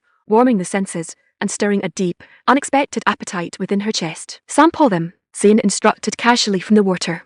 He knew that for Elizabeth to cast aside her lingering grief and reserved caution, sampling the special delicacy was an absolute necessity. Only then would her mind settle into the same unreserved loyalty Rosamond displayed. "Your servants offer their deepest thanks, Your Majesty." Rosamond beamed, stepping forward to accept the silver platter. Breaking off 2 generous links, she handed one to her widowed sister-in-law. "Allow me to instruct you, my sweet," Rosamond whispered with eager enthusiasm, peeling back the outer casing of her own piece and taking a generous, delicious bite. Elizabeth followed her movements carefully, using her slender fingers to peel back the glazed outer casing. The rich, savoury aroma intensified instantly. It was truly an extraordinary, unfamiliar delicacy. Her throat bobbed slightly, and unable to resist the temptation any longer, she opened her lips and bit into the soft, spiced meat. Merciful heavens, her dark blue eyes snapped wide open in absolute, speechless wonder. The savoury meat was remarkably tender, juicy, and infused with sweet, exotic spices that burst across her tongue. It was, without a shadow of a doubt, the most exquisite food she had ever tasted. Yet mindful of her highborn status and royal dignity, Elizabeth ate with slow, deliberate grace. Rosamond, by contrast, devoured one link after another with ravenous speed, as though terrified someone might snatch the platter away. Having finished 2 links with quiet enjoyment, Elizabeth suddenly felt a subtle, unexpected warmth rising through her chest. Looking over at Rosamond, she noted that her sister-in-law's fair cheeks had turned a deep, fiery crimson. What was happening? Elizabeth's dark brows knitted in sudden, subtle alarm. An intense, coursing heat began spreading through her veins, stirring a strange, overwhelming flutter within her chest that threatened to shatter her composure. Turning her gaze back to Rosamond, she saw that her sister-in-law's dark eyes had grown soft and completely unfocused, filled with an intense, unbridled longing. Elizabeth's eyes widened in sudden, breathless realization. Subhanallah, the foreign emperor's sacred delicacies carried a miraculous, overwhelming power. Chapter 170, The Shadow over the Mediterranean. After the long, intimate hours of the evening drew to a close, Elizabeth rested her head gently against Zane's chest, her dark blue eyes filled with a quiet, profound contentment. In her heart, she reflected upon her new life, a divine conqueror walking the earth ought to command such absolute, unyielding devotion. In truth, his unyielding, sovereign strength was far sweeter than she could have ever imagined. A soft, radiant smile touched her crimson lips. Looking up at Zane, she whispered in a delicate tone, "Your Imperial Majesty, the Kingdom of Francia stands in deep need of your presence. You shall not abandon our realm, shall you?" Zane let out a rich, boisterous laugh upon hearing her anxious plea. What did she mean by claiming Francia needed his presence? In truth, it was her own heart that yearned for his constant favour. Yet the highborn widow held limited understanding regarding the vast extent of his global ambitions. Zane stroked her soft, fair cheek, his voice dropping into a deep, authoritative resonant tone. Beyond the western borders lie countless untamed territories and unbowed realms that have yet to acknowledge the supreme authority of the great Zane Empire. How could I halt my march here? My imperial divisions shall continue their westward advance across the continent. Elizabeth's dark brows knitted in sudden, anxious panic. Then what of Francia? Before she could finish her sentence, Consort Rosamond interrupted with a glowing, devoted smile. Your Imperial Majesty, whithersoever your grand armada advances, your humble servant shall follow. I am pledged to your side for all my days. Hearing Rosamond's unreserved declaration, Elizabeth felt a wave of sharp anxiety. She held zero desire to be left behind in a quiet palace while the conqueror marched onward. Looking up eagerly, she added, Your Imperial Majesty, I, too, am ready to follow their throne to the ends of the earth. Very well, my sweets, Zane chuckled warmly, extending his arms to embrace both Rosamond and Elizabeth. Set your hearts at ease, I shall take you both along, alongside Charlotte, Victoria Eller, young Anna, and the rest of the court. Conquering vast realms while surrounded by breathtaking consorts was the absolute privilege of an emperor. Your humble servants offer their deepest thanks, Your Majesty. Both noblewomen declared in joyful unison. After a quiet moment, Elizabeth asked with deep curiosity, Your Majesty, which realm shall face your advancing divisions next? Zane's lips curved into a cool, confident smile as he revealed the Grand Roman Empire. Subhanallah. Both women gasped in absolute, jaw-dropped astonishment. The Roman Empire. Their minds struggled to fathom the sheer magnitude of his target. That legendary, colossal empire spanned 3 continents, encircling the vast Mediterranean Sea until the ancient waters were regarded as its private inner lake. Though the Kingdom of Francia commanded formidable regional strength, living beside so massive an empire had long inspired a subtle, lingering dread. Yet Zayn had declared its name with total, effortless casualness. Yet recovering their senses, a sudden realization struck both noblewomen. The colossal Roman Empire, an ancient titan that had dominated the known world for centuries, was destined to crumble before his invincible armada. No matter how vast an empire might be, before a sovereign who commanded the elements, its legions were nothing more than dry grass waiting for the scythe. An intense, breathless anticipation filled their hearts. They yearned to witness how this ancient titan would be crushed beneath the grey iron wheels of his divisions. Seeing their awestruck expressions, Zayn let out a light, easy chuckle. Our armada shall sail eastward across the Mediterranean Sea, striking directly at their imperial capital, Byzantium. Almighty Allah, Elizabeth gasped, her blue eyes sparkling with unadulterated adoration. Your imperial majesty is grand beyond words. In all the world, only you possess the absolute power and courage to challenge so vast an empire. Zayn laughed heartily, his voice echoing through the suite. Under heaven, there exists only one great Zayn empire, and that means there can exist only one absolute emperor. The supreme, unassailable authority in his words captivated their souls completely. In a spontaneous gesture of complete devotion, both noblewomen leaned forward, placing soft, passionate kisses upon his cheeks. As Elizabeth raised her head, the firm support of her new undergarment reminded her of the favour she had received. Looking at Zayn with blushing, hopeful eyes, she asked softly, Your Imperial Majesty, do your privates does hold additional tailored undergarments? Zayn laughed heartily. Indeed, my sweet, my domain holds a limitless supply. With a swift flick of his wrist, several sets of exotic, leopard print F-cup lace undergarments materialized directly in her arms. Wear these during our naval campaign, Zayn instructed with a cool smirk. They shall provide absolute comfort while you accompany my flagship. Oh, thank you, Your Imperial Majesty. Elizabeth beamed, her blue eyes glowing with tender affection as she cradled the luxurious garments against her chest. With proper, modern support, she held zero fear of physical discomfort during long travel. Assisted by Rosamond, she fitted the leopard print lace piece beneath her silk robe. Inspecting her reflection, Elizabeth gasped in quiet delight. The modern garment held her full curves with extraordinary, gravity-defying firmness, eliminating every trace of strain. Looking down, her view of her own feet was completely blocked by her proud silhouette. Rosamond looked on with subtle, admiring envy. Elizabeth's figure was truly extraordinary, yet Rosamond held zero regret. She remained the uniquely titled Cairn, the favoured talented lady whose silver tongue had won the Emperor's praise. Half a month passed in swift, luxurious relaxation within the glass citadel. Having brought the province of Francia to complete order, Zayn resolved the time had arrived to launch the next phase of his global campaign. Remaining idle too long would leave his inner court in the capital waiting overlong. Zayn appointed General Manic as the provincial governor to manage civil administration across Francia. General Manic was moved to tears of profound gratitude upon the palace terrace. To be named an imperial governor governing a vast province on behalf of a divine sovereign was the highest honour a mortal could attain. His earlier decision to offer unconditional submission had proven to be the most brilliant choice of his life. With administrative decrees established, Zayn led his vanguard division southward across the snow-covered plains until they reached the Mediterranean coast, where his naval armada was to be deployed. Manifest. Standing upon the sandy shoreline, Zayn waved his broad arm across the open waters. Whoosh, whoosh, whoosh. Out of thin air, a fleet of massive, grey iron warships materialized upon the azure waves, appearing as swiftly as dumplings dropped into a boiling cauldron. Though the red-clad sepoys had witnessed his spatial powers countless times, the sight of a steel fleet appearing upon the ocean drawn from thin air inspired breathless wonder every time. Elizabeth, witnessing the deployment of an ocean-going fleet for the first time, nearly lost her footing upon the sand, her jaw dropping in total, spellbound shock. Had she not been wearing her new tailored undergarment, her composure would have shattered entirely. Zayn guided his consorts aboard the flagship, a massive, multi-decked luxury cruise liner equipped with modern amenities.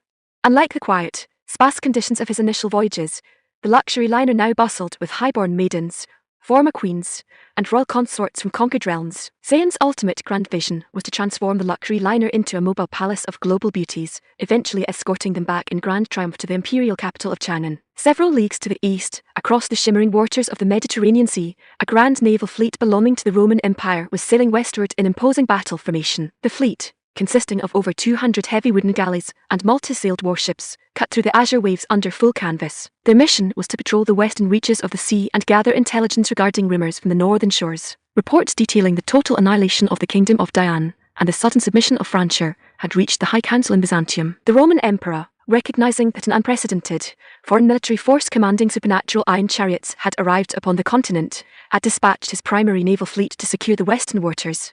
In the mind of the Roman High Command, if the foreign force proved vulnerable, their fleet would destroy them upon the waves, utilizing the opportunity to annex Francia and Diane into the empire. By that means, the Mediterranean Sea would remain their undisputed, private inner lake.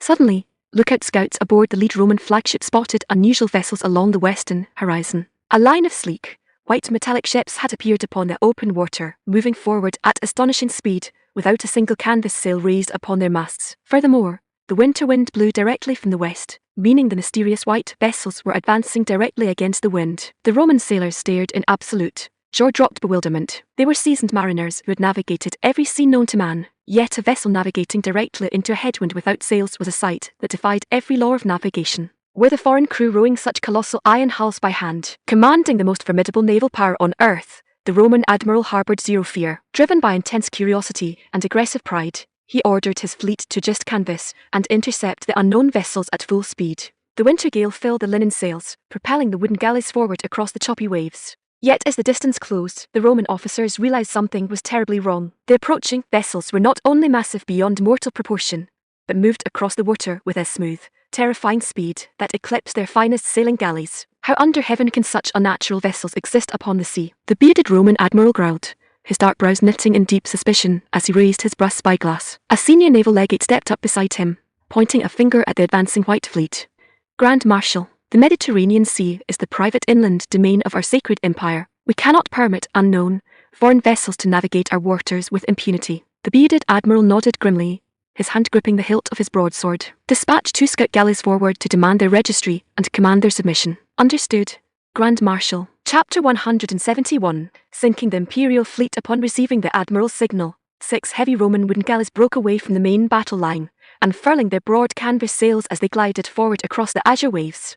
Yet as the distance closed, a sudden, cold wave of dread washed over the Roman officers. They had severely underestimated the colossal proportions of the approaching vessels. Up close, the grey steel hulls rose from the sea-like towering iron fortresses, inspiring a suffocating, primal terror that clutched at every sailor's throat. Subhanallah, merciful heavens, how can a ship be built so massive? If that iron beast strikes our timbers, our galleys will be shattered to splinters. Panic rippled through the wooden decks as Roman oarsmen froze in terror. Before the Roman officers could restore order, a thunderous, booming voice erupted from the lead iron warship, echoing across miles of open sea like a roar from the heavens. Attention, foreign vessels ahead. You're facing the Imperial Navy of the Great Saiyan Empire. Standing upon the high bridge of his steel warship, Commander Dilwar Hossein held a heavy brass loudspeaker, his authoritative voice cutting through the whistling winter wind and crashing waves. Wherever the sun and moon shine, wherever rivers, lakes, and seas reach, all belong to the Great Saiyan Empire. Drop your canvas, cease your oars, and offer unconditional submission at once or be reduced to ashes.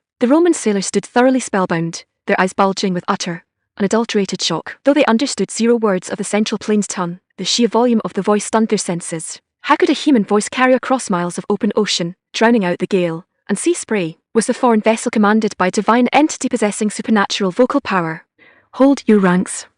Do not display cowardice. A young Roman naval officer, seeing the panicking crew, drew his broadsword and pointed a sharp finger toward the deck, bellowing at the top of his lungs, "The sea is the private domain of our sacred empire." Leaning forward, his eyes flashing with desperate pride, the officer shouted, "We are the unbeaten warriors of Rome. How can we flee before foreign intruders upon our own doorstep? If word reaches the High Council in Byzantium that our galleys fled in terror, what remained of our empire's sacred prestige?" Looking across the fearful faces of his crew, he added loudly, "Contrariwise, if our galleys capture these colossal iron vessels and present them to the emperor, every man's name shall be engraved upon the golden tablets of imperial glory for all eternity." Hearing his impassioned words, the Roman oarsmen nodded frantically, a surge of desperate courage returning to their chests. His words held undeniable truth. They were the undisputed masters of these waters. How could they permit unknown foreign vessels to navigate their domain with impunity? For the glory of the empire. Driven by newfound resolve, the 6 Roman galleys pushed forward, their oarsmen pulling with frantic speed. They believed that if they captured these massive vessels,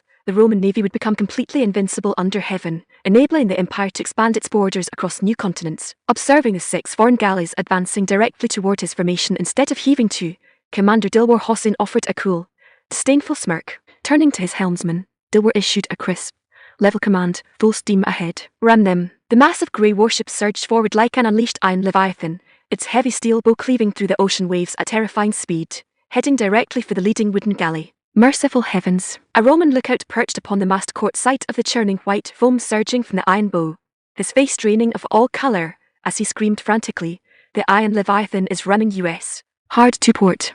Turn the rudder." The Roman deck descended into total, chaotic frenzy.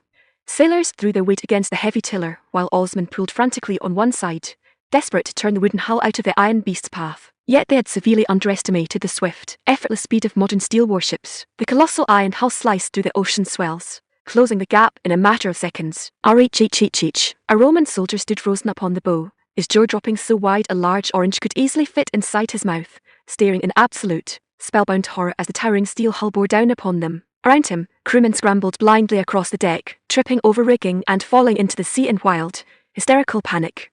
Crash smash, with a deafening explosion of splintering oak and iron-reinforced timber, the heavy steel bow sheared through the wooden galleon as effortlessly as a hot blade slicing through soft tallow. The wooden warship was torn to matchwood in a fraction of a second. Roman sailors were crushed beneath snapping mainmasts, ground under the iron keel, or thrown into the freezing sea. Before the remaining 5 galleys could scatter, the heavy deck guns and rapid-fire cannons mounted upon the steel warships opened fire. Rat-tat-tat-tat. Boom boom boom. A torrential hail of heavy explosive shells and iron rounds rained down upon the wooden fleet. Within minutes, the remaining galleys were riddled with gaping holes, thick black smoke billowing into the sky as fires consumed their canvas sails. Aboard the main Roman fleet sailing behind them, 200 naval officers and thousands of oarsmen stood completely dumbfounded, their eyes bulged in sheer, unadulterated horror. In less time than it took to finish a cup of tea, 6 heavy imperial warships had been completely annihilated. When had the undefeated navy of the Roman Empire ever suffered so swift, so humiliating, and so absolute a destruction upon its own waters? The foreign vessels were not merely colossal in size, they possessed supernatural, terrifying offensive power that destroyed wooden fleets from afar. Yet looking through their brass telescopes, the Roman officers could not even discern what manner of weapons had unleashed the thunderous explosions. Aboard the flagship, the bearded Roman admiral's face turned a mottled, furious green, his thick beard twitching with unbridled rage. Outrageous, an absolute, unforgivable outrage, the admiral bellowed, slamming his armoured fist against the wooden rail. To suffer such humiliation upon their private inner sea was an unbearable stain upon his honour. If word reached the Senate in Byzantium that a foreign fleet had wiped out his vanguard without losing a single man, his career and life would be forfeit. Furthermore, if these colossal iron vessels continued their eastward course, they would strike directly at the undefended heart of the empire, the imperial capital of Byzantium itself. The threat had to be crushed at all costs. The admiral's dark eyes flashed with lethal, unyielding fury as he drew his broadsword, shouting to his signal officers, "Pass my absolute decree. The vanguard division shall engage the enemy head-on to draw their fire, while our left and right wings flank them at maximum speed under full canvas." The senior legates on either side bowed sharply, their voices thick with grim resolve. "Your command shall be executed, Grand Marshal." The bearded admiral glared across the ocean at the distant white flagship, his teeth grinding together as he spat. HMPH. Let us see how tough this foreign fat swine remains when 200 galleys swarm his flanks. Chapter 172. Sailing against the wind. Before long, the ocean erupted into fire and thunder. Thus began a grand naval clash between world empires. Yet while the Roman Empire commanded vast territories, its wooden galleys were nothing more than fragile twigs before the modern firepower of the great Saiyan navy. Boom boom boom. Boom boom boom. The moment the main naval guns roared, dozens of Roman galleys were blown to splinters in a single second. Thick black smoke billowed across the azure water, fiery explosions leaped toward the winter clouds, and frantic screams echoed across the waves. Above all, the devastating multi-barreled rapid-fire cannons unleashed an absolute, suffocating hail of lead, leaving nothing but ruin in their wake. The Roman sailors had never witnessed such destruction. Terror gripped their hearts, yet a furious, desperate pride burned within them. The foreign fleet numbered merely a few dozen vessels, while their own armada boasted hundreds. Furthermore, this battle was being fought on their very doorstep upon their private inland sea. If a highborn Roman warrior surrendered without a fight, what honour remained under heaven? Convinced that their smaller, agile wooden galleys held a tactical advantage, the Roman officers believed that once they swarmed and encircled the iron leviathans, sheer numbers would prevail. Warriors of Rome, for the glory of the empire, charge! Charge! Charge! Charge! The Roman oarsmen pulled like men possessed. Though knowing full well that the enemy's explosive fire turned men into red mist, they drove their wooden ships forward at maximum speed aboard the flagship luxury cruise liner. The foreign consort stood along the upper deck, peering through brass binoculars, while letting out continuous gasps of astonishment. Explosive shells struck the enemy galleys, unleashing roaring pillars of fire, or hit the sea, throwing up massive plumes of white foam. It was breathtaking beyond words. To the highborn maidens, this was no conventional war, it felt like a game. A thrilling, magnificent spectacle. The disparity in strength was simply too vast. The two forces did not even belong to the same era. Without a shadow of a doubt, the world belonged to the great Saiyan Empire. Just as the Emperor had declared, under heaven, there exists only one great Saiyan Empire, and only one absolute emperor. Reflecting deeply upon those words, the maidens felt a sudden, profound clarity. Indeed, there was only one divine sovereign walking the earth. Zayn stood upon the highest promenade deck of the liner, his left arm around Empress Regent Jahanara, and his right around Wei Jianing. Even after sampling the unique charms of Western consorts, he still found his original companions most endearing. Your Imperial Majesty, Jahanara asked softly, her voice filled with gentle curiosity, are these vast waters we have navigated truly the private inland sea of the Roman Empire? She had heard Zayn mention this earlier, yet looking across the endless horizon, she felt a trace of surprise. The fleet had been sailing across this vast ocean for 3 days. It was no small body of water. Zayn smiled warmly. Indeed, Jahanara. Jahanara nodded gracefully. To claim so immense an expanse of water, it appears this Roman Empire is truly a dominant titan. Zayn let out a rich, boisterous laugh. Looking at his 2 consorts, he declared, I have said that under heaven, there exists only one great Zayn Empire. In time, even the vast Pacific Ocean shall become our private inland lake. Jahanara understood the true scale of the Pacific Ocean. She had studied the modern world maps preserved inside the liner's private library. She knew that vast continents bordered those waters to the east and south. This meant that all those distant lands would eventually fall under imperial rule. It matched his bold decree perfectly. There is only one great Zayn Empire under heaven. Though long accustomed to Zayn's supernatural powers, she still felt a quiet, breathtaking awe. The future domain of the Zayn Empire would be vast beyond mortal imagination. Within an hour, only a tenth of the Roman vanguard remained intact. The sea surface was littered with floating debris, burning timbers, and shattered masts. Meanwhile, the Roman left and right wings attempting a sweeping flank maneuver from both sides ran directly into a devastating wall of artillery fire. The Roman admirals had failed to grasp that the turrets of the Zayn warships could pivot instantly in any direction.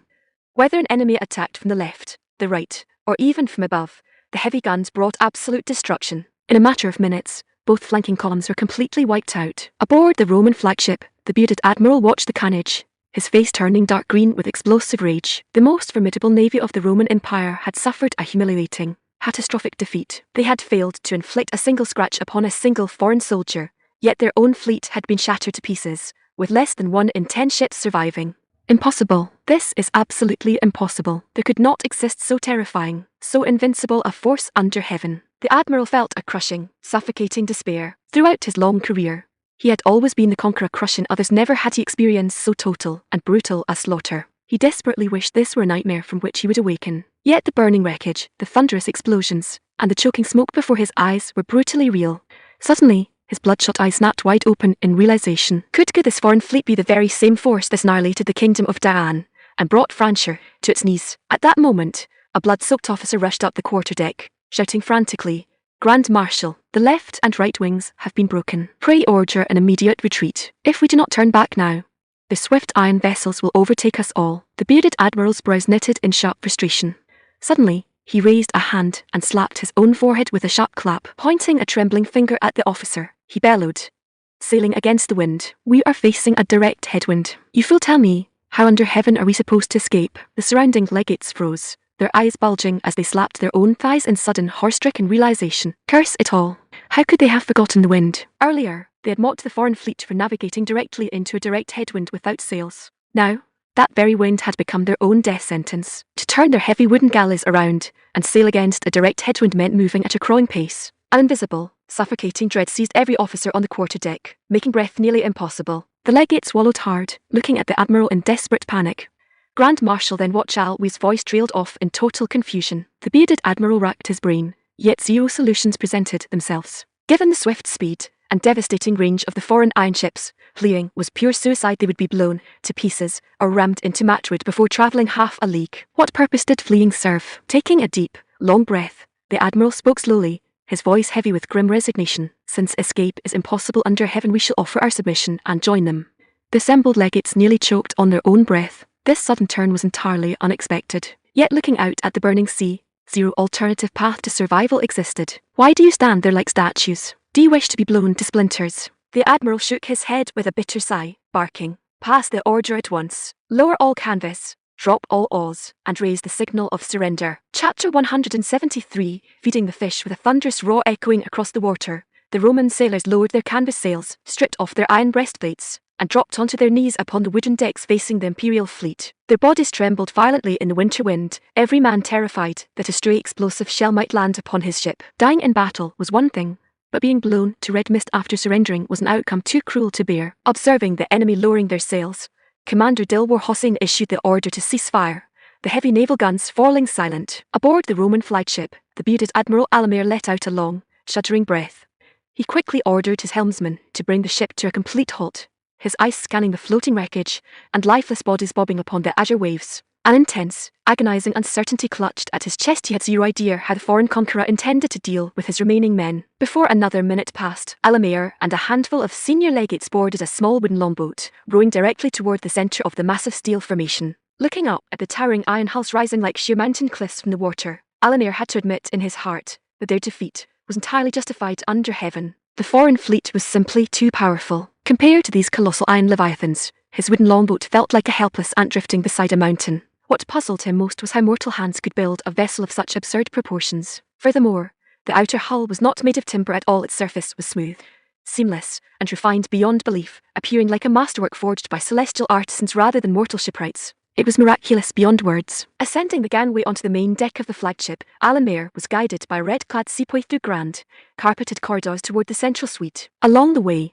beyond encountering marvels that defied his understanding, he was thoroughly astonished by the sheer number of highborn beauties populating the vessel. They moved with exquisite grace, clad in rich silks, a sight that inspired deep envy in his heart. The master of this armada was clearly no ordinary mortal warlord. Stepping into the grand reception hall, Alamir dropped onto his knees, unbuckling his ceremonial broadsword and presenting the blade with both hands. Lowering his forehead toward the floorboards, he stammered in a trembling voice, "Alamir defeated, General of the Roman fleet, pays humble respects to his master." Lacking knowledge of Zayn's formal titles, he chose the humblest form of address he could offer. Zayn sat back comfortably upon a plush leather sofa, waving a broad hand. Bakal stepped forward smoothly, taking the offered broadsword from the Admiral's hands. Zayn's lips curved into a cool, sarcastic smirk. "A wise officer knows when to yield to superior force. You possess sharp survival instincts, Admiral." Alamir stood thoroughly startled, never expecting the foreign conqueror to comprehend his native dialect, let alone speak it with such effortless fluency.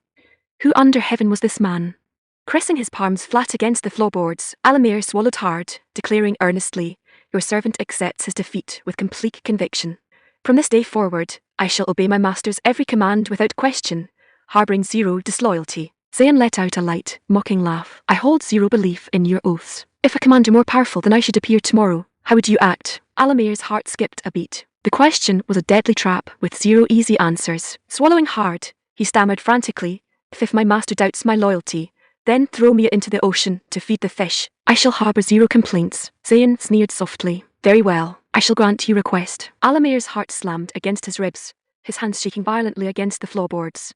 That tone, was he truly serious? Zayn was entirely serious. He held zero patience for turncoat admirals whose loyalty shifted with the wind. Looking over at Bakal, Zayn instructed calmly, "Throw him over the side and let him drown." "Your servant executes the decree," Bakal replied instantly. Waving two red-clad sepoys forward, Bakal grabbed the admiral by his collar, dragging him toward the open deck railing. "No, no, merciful heavens, no." Alamir panicked, flailing his arms as terror seized his soul. "I truly submit. I beg my master for mercy. Pray just spare my life. Treat me as your lowliest dog." The sepoys held zero understanding of his foreign pleas, nor did they care. Hoisting his heavy frame over the polished railing, they tossed him cleanly into the sea.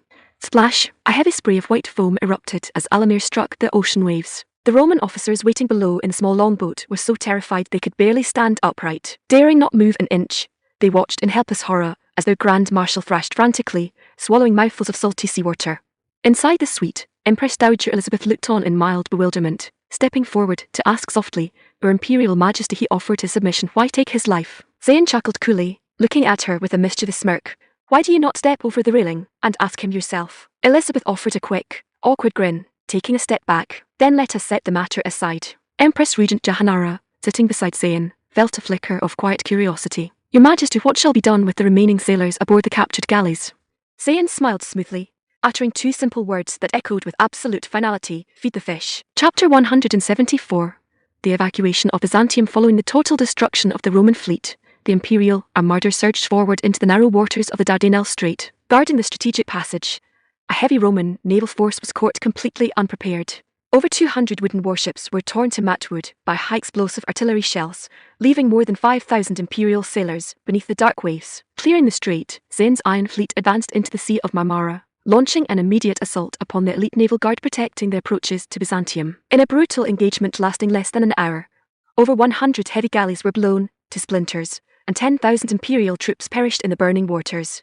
When news of the double naval catastrophe reached the capital, a shockwave akin to a catastrophic earthquake shattered the peace of the Roman court. The invincible foreign conqueror was advancing upon the imperial capital. Panic spread like wildfire through the marble avenues of Byzantium. The local populace stood paralyzed in disbelief. The supreme imperial navy, which had dominated the Mediterranean for centuries, had been swept from the seas like dry leaves before a winter gale.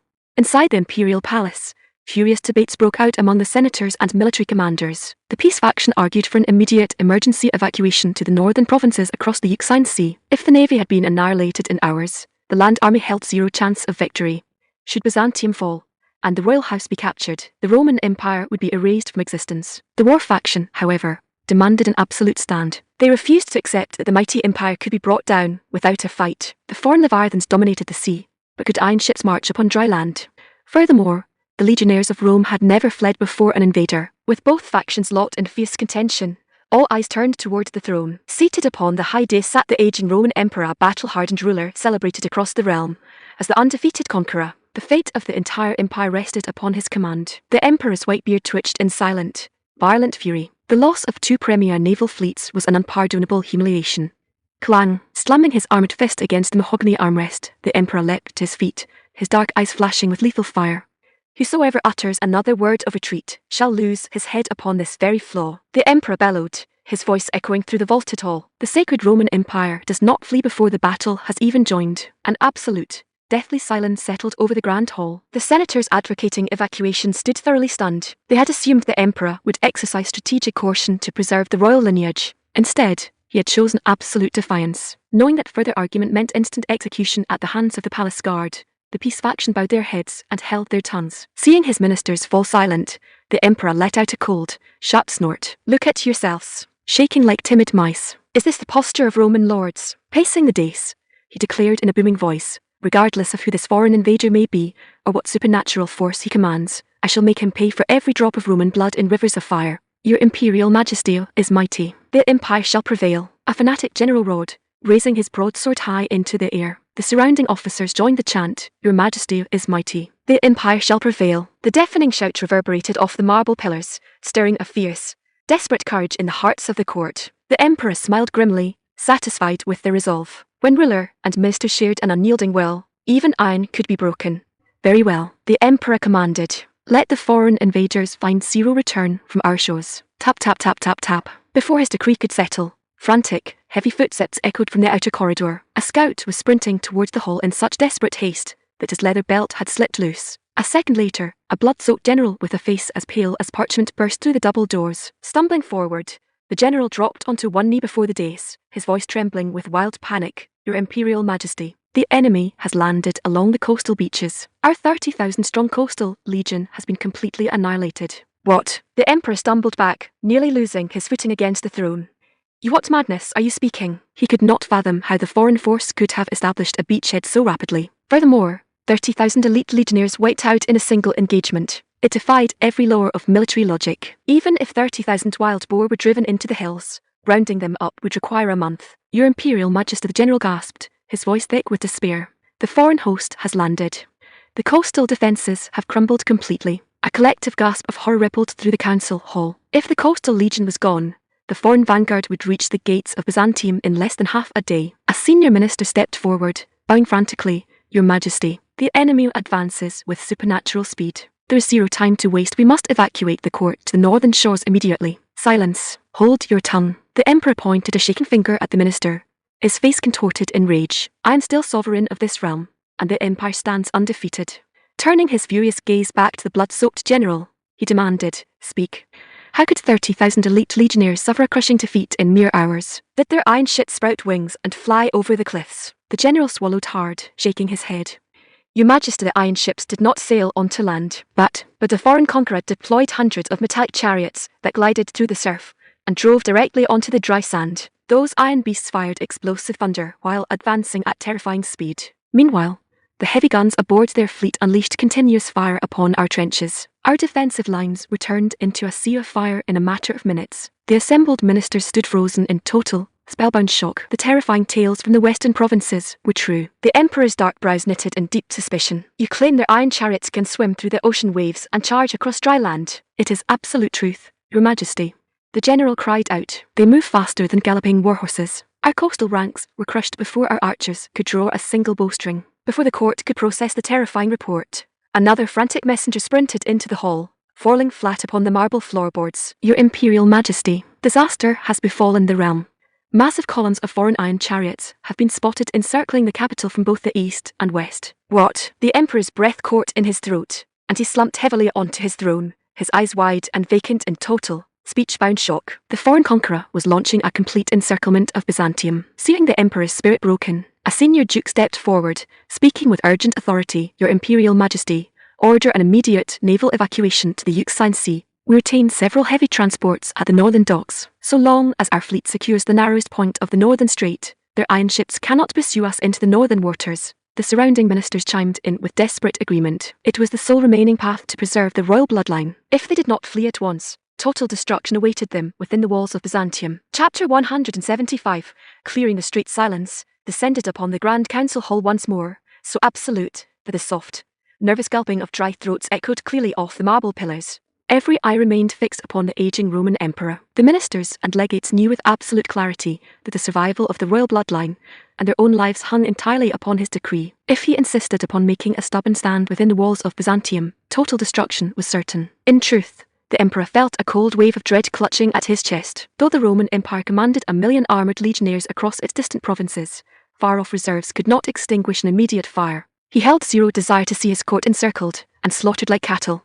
So long as the green hills remain, one need never fear a shortage of firewood. After a long, heavy silence, the emperor let out a deep sigh, declaring, "It is not that your sovereign desires to abandon the capital, but that this foreign conqueror commands supernatural forces beyond mortal measure. Circumstances compel our movement." Hearing his words, a massive wave of relief washed over the assembled court. The ministers' eyes lit up as though they had emerged from dark shadows into bright sunlight. The emperor raised his voice, his tone dropping into a solemn, authoritative resonant tone.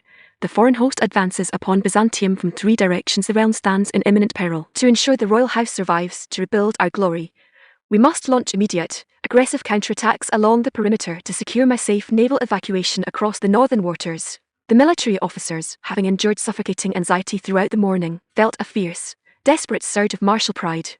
This was the command they had been waiting for. As the martial pillars of the empire, how could they permit foreign iron chariots to march into the capital without shedding blood? Even if forced to tear at the enemy with their teeth, they would drag the invader into the abyss. 3 senior generals stepped forward, dropping onto one knee before the dais. A curly-haired general declared with burning passion, "Your Imperial Majesty, the crisis is absolute. We humbly request that you evacuate the court to the northern waters without delay.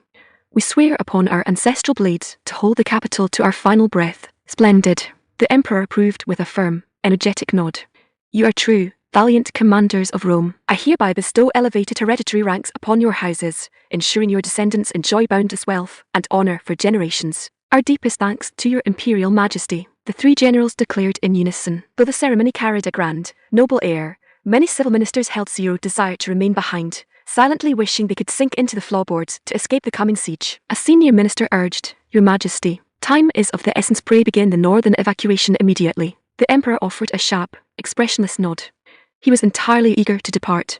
Cold terror had taken firm root in his heart. Guarded by the imperial court guard, the emperor, the royal family, high ministers, and senior nobles began a swift northern retreat toward the Euxine Sea docks. Meanwhile, thousands of legionnaires were dispatched to the eastern, western, and southern approaches to delay the advancing columns. At the same time, a naval detachment was ordered to block the narrowest passage of the northern strait. On the opposite side, the Great Zayn Navy and armour divisions advanced in a coordinated multi-pronged assault. Commander Dilwo Hossein led the main mechanized column along the central highway toward Byzantium, while armoured chariot battalions advanced along the eastern and western flanks, creating an irresistible, sweeping pincer movement. To ensure the encirclement was absolute, Zayn personally commanded his steel fleet northward along the narrow strait, cutting off any possibility of a northern escape. Along the steep cliffs of the strait, surviving Roman garrisons attempted frantic, desperate ambushes. They rained arrows, heavy javelins, and pitch-soaked fire arrows down upon the passing fleet, even launching burning timber rafts into the channel. Yet such primitive tactics produced zero effect against modern steel hulls. The burning rafts were instantly blown to splinters by rapid-fire deck guns long before they could drift close. For targets beyond cannon range, high-pressure water cannons and deck-mounted heavy machine guns swept the cliffside trenches clean, sending the Roman archers fleeing into the hills like panicked monkeys. As the channel narrowed near the northern exit, the fleet suddenly encountered a formidable obstacle. The Roman navy had intentionally scuttled dozens of heavy wooden galleys across the narrowest point of the strait, packing the scuttled hulls with stone to create an impassable underwater barrier. Clearing the submerged timber manually would require weeks of heavy labor. Recognizing the impasse, the ship captains turned their eyes toward the luxury flagship, where their sovereign resided. To a ruler who commanded the elements, clearing a physical obstacle was a simple matter. Receiving word of the obstruction, Zayn stepped out onto the forward promenade deck of his luxury liner, ordering the vessel to move to the very head of the fleet. Looking down at a wooden mast protruding above the azure water, a cool, disdainful smile touched Zayn's lips. Extending his right hand, he pointed a single finger toward the scuttled hull. Whoosh! In a fraction of a second, with a soft rush of displaced water, the protruding wooden vessel vanished into thin air. The surrounding seaboys gasped in breathless wonder, their faces beaming with proud excitement. To their sovereign, resolving such obstacles was as effortless as breathing. Zayn then turned his eyes toward a scuttled galley resting entirely beneath the surface, pointing his finger once more. Yet the sea remained calm. The submerged wreck did not vanish. Zayn's brows knitted slightly. He pointed a second time, yet the underwater timber remained completely undisturbed. His spatial manipulation produced zero effect upon the submerged hull. The red-clad seaboys watched intently, mild confusion flickering across their faces. The foreign consort standing along the upper deck exchanged bewildered glances. Could the divine sovereign encounter a limitation? Curse it, Zayn muttered under his breath.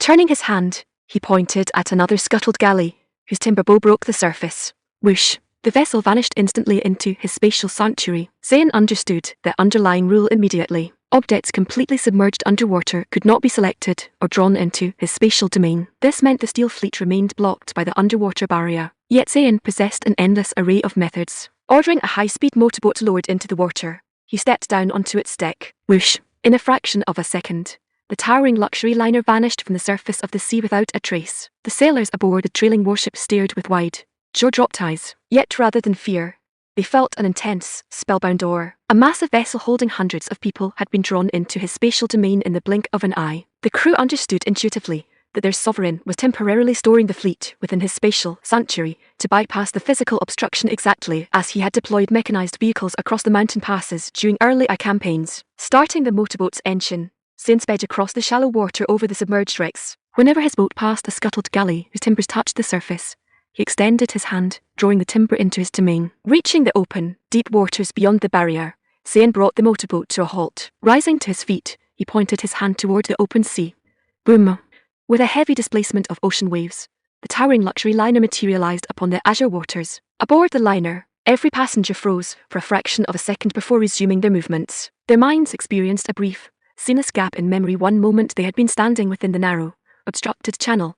The next, they found themselves floating upon the open, unrestricted waters beyond the barrier, with the scuttled wrecks left far behind. Exclamations of breathless excitement rippled through the decks. Empress Regent Janara, who knew Zayn better than anyone, looked out over the open sea with quiet, profound wonder. Her husband possessed supernatural powers vast as the starry sky. Next, Zayn deployed the remaining steel warships from his spatial domain onto the open sea, one after another. Whoosh, whoosh, whoosh. The seaboys aboard the warships cheered hysterically, their voices echoing across the waves. It was an effortless, miraculous victory over an impassable naval barrier. Your Imperial Majesty is mighty. Long live the Emperor. A seaboy roared from the deck of a nearby destroyer. The surrounding crews raised their weapons high into the air, joining the thunderous chant, Your Majesty is mighty. Long live the Emperor. The deafening roar of thousands of voices echoed across the sea, creating a grand, breathtaking naval display. Zayn smiled warmly. Reaching into his spatial domain, he drew out a heavy electric megaphone, switching it on and shouting into the microphone,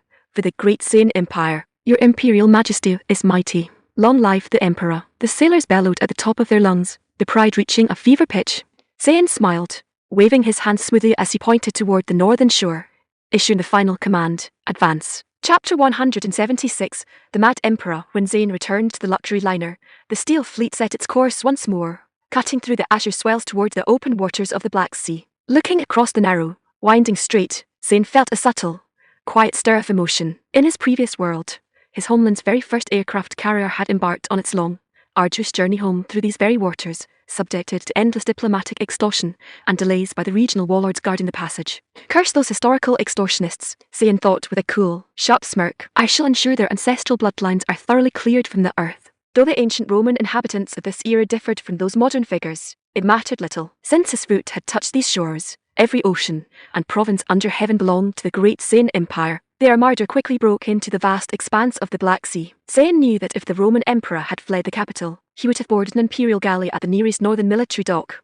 Therefore, Zayn's immediate objective was to sweep the coastal harbours, blocking every avenue of escape. To clear weeds properly, one must pull them out by the very roots lest the spring winds bring them back to life. Before long, the forward lookout spotted a sprawling military dock along the coast, yet the harbour lay completely deserted. Not a single heavy galley, supply vessel, or timber boat remained tied to the stone piers. The implication was unmistakable. The Roman court had already put out to sea. Zayn issued an immediate decree: all divisions, full steam ahead, pursue the fleeing fleet. With the modern diesel turbines of his iron warships operating at maximum capacity, the wooden Roman galleys stood zero chance of outrunning the vanguard. Within an hour, the dark silhouettes of a massive wooden fleet appeared along the horizon ahead. Aboard the Roman imperial flagship, when news reached the quarterdeck that the colossal, still-less iron beasts had appeared directly behind them, Emperor Caecilian the Invincible froze in absolute, speechless shock. How could such a thing be possible under heaven? Had those unnatural iron vessels sprouted wings and flown over the cliffs? Had the scuttled galleys blocking the narrow strait failed to halt their advance? How could any mortal force clear an underwater stone barrier in a single morning unless the passage had never been obstructed in the first place? What transpired? The Emperor bellowed, his face contorting in unbridled, furious rage as he glared at his ministers. Tell me this instant, what manner of madness is this?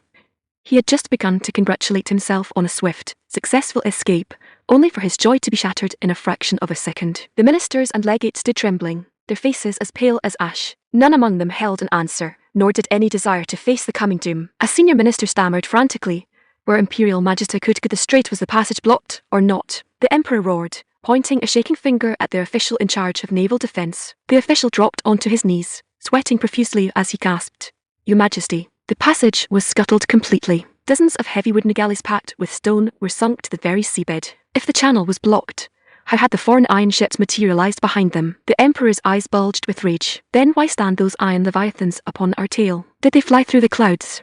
The official pressed his forehead against the deckboards, looking completely miserable and suffocating. Apocalyptic dread settled over the entire court. If the foreign conqueror caught up with their fleet upon the open sea, capture or death was absolute. The Roman Empire was finished. Emperor Caecilian felt the last vestiges of hope drain from his chest. Fleeing was no longer an option under heaven. There remained only one path to preserve his imperial dignity: death. Looking around at his trembling ministers, the Emperor spoke in a cold, unyielding tone: "To preserve the final glory of Rome, and to ensure my court suffers zero humiliation at the hands of foreign invaders, you shall all follow your sovereign, leaping into the sea to end your lives." The assembled court stood thoroughly speech-bound, stunned. A senior minister with a long white beard stepped forward frantically, bowing low. "Your Imperial Majesty, pray do not issue so absolute a decree." The Emperor's dark brows knitted in sharp suspicion. "Are you attempting to persuade your sovereign to surrender?" No, Your Majesty," Whitebeard pleaded, waving his hands in frantic denial. "Your humble servant meant zero such thing." The Emperor let out a loud, icy laugh, a bitter, mocking sound that chilled the air. "Then enlighten your sovereign, what is your meaning?" Whitebeard panicked completely, his mouth opening and closing as he stammered, "Your Majesty, what is this, and that? Are you afraid to die for your realm?" The Emperor barked. Whitebeard's heart skipped a beat, and he gestured frantically. "No, Your Majesty." "Truly, no, then speak." Whitebeard swallowed hard, his voice shaking with absolute terror. "Your servant meant the ocean waters far too cold." Emperor Caecilian's eyes flared with explosive, murderous fury. At a moment of absolute imperial ruin, this old fool dared utter such frivolous nonsense. Clang! Drawing his polished broadsword from its scabbard, the Emperor gripped the hilt with both hands and lunged forward like a mad bear. The surrounding ministers shrieked in terror, scattering blindly across the quarterdeck. Whitebeard's eyes nearly popped out of his sockets, his legs paralysed by sheer fright. Before he could take a single step, a cold steel glint flashed across his throat. Swish thud.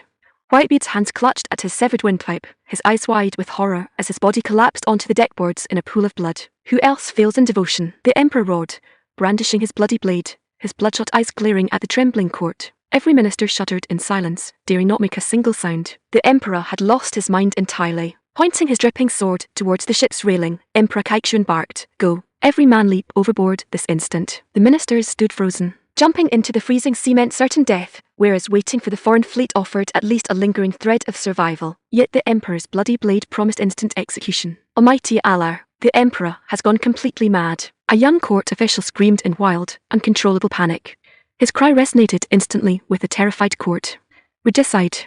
He has lost his reason. Subdue him. Prevent his foolishness. Grab him at once. Hearing their shouts, Emperor Kaikshuan let out a long, hysterical burst of laughter. Brandishing his sword, he charged into the crowd of ministers, swinging his blade wildly. The ministers, refusing to be slaughtered like cattle, drew their own court daggers to defend themselves. Hearing the commotion, a dozen palace guards burst onto the quarterdeck with drawn weapons. They are committing rebellion. Seize them all, the Emperor shrieked hysterically, pointing his bloody sword at his ministers. Yet a senior officer among the ministers turned to the guards, bellowing at the top of his lungs. He is a madman. He demands that we all die in the freezing sea. If you wish to preserve your lives, do not obey a lunatic. The guards froze, exchanging uncertain glances. They had overheard the Emperor's early-out demand that every man leap overboard. Seeing his guards hesitate, Emperor Kaikshuan lost all restraint, swinging his sword at everyone within reach like a rabid beast. Clang! Smash! A violent, chaotic brawl erupted upon the quarterdeck between the former sovereign and his court. Though the Emperor possessed fierce combat skill, he was vastly outnumbered. After cutting down a second minister, the remaining court officials swarmed him in a frenzy, pinning his arms and tackling him to the deckboards. Cowards! Rebellious swine who cling to mortal life. You are unworthy to be subjects of Rome. Emperor Kaikshuan roared, thrashing wildly against the floorboards as three ministers held his arms. Suddenly, a young, strikingly beautiful woman clad in lavish imperial silk emerged from the low cabin quarters. Her golden hair was dishevelled, her delicate hands lifting her heavy skirts as she ran onto the deck. What insolence is this? Release His Imperial Majesty this instant, she commanded, her fair face flushed with indignation, her striking blue eyes flashing with fury. A senior minister glanced at her extraordinarily full figure, a lewd, mocking smirk touching his lips. Empress, your sovereign has lost his senses entirely. He demands that you leap into the freezing ocean alongside him. The Empress's blue eyes widened in shock, staring in disbelief at her husband pinned to the bloody deckboards. Emperor Kaikshuan yelled through his teeth, Empress, leap overboard at once. Preserve your sacred purity before the foreign intruders dishonor your body. Before she could answer, heavy, deliberate footsteps sounded from the cabin corridor behind her. Step, step, step. The court turned toward the sound, catching sight of the Crown Prince, a high-born noble widely notorious across the capital for his unrestrained, decadent lifestyle. Adjusting his silk collar with a sleek, relaxed smile, the Crown Prince strolled casually onto the quarterdeck. Chapter 177. Sins of the Fallen Court. Every minister and guard upon the quarterdeck stood thoroughly, speech-bound stunned. A dark, unspoken secret clearly bound the Crown Prince and the young Empress together. Otherwise, how under heaven could both emerge from the very same private cabin at such a moment? One entered the deck with dishevelled golden hair and an unfastened gown, while the other followed behind, casually adjusting his silk robes. The assembled court stood speechless. The realm was crumbling into absolute ruin. Yet while the Emperor was losing his mind in a violent rage, these two had been indulging in scandalous betrayals behind locked doors. Suddenly, right before the eyes of the entire court, the Crown Prince stepped forward, casually sliding a broad arm around the Empress's tapered waist. A collective gasp of shock rippled through the onlookers. The Empress, however, recoiled instantly, slapping his hand away as her face flushed with furious embarrassment. Crown Prince, know your place. The Crown Prince let out a mocking, disdainful smirk, staring down at her with cold, insolent eyes.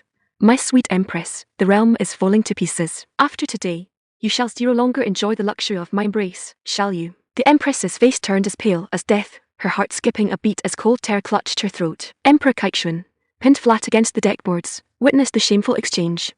His face contorted with explosive, green-hued rage as he bellowed, Rebellious swine, do you have zero shame for what you're doing? The Crown Prince threw his head back, letting out a rich, boisterous laugh. My old sovereign, you remain entirely in the dark, do you not? That young prince born to your current Empress. Hearing his words, the Empress shuddered violently, a horrified shriek bursting from her lips. You bastard.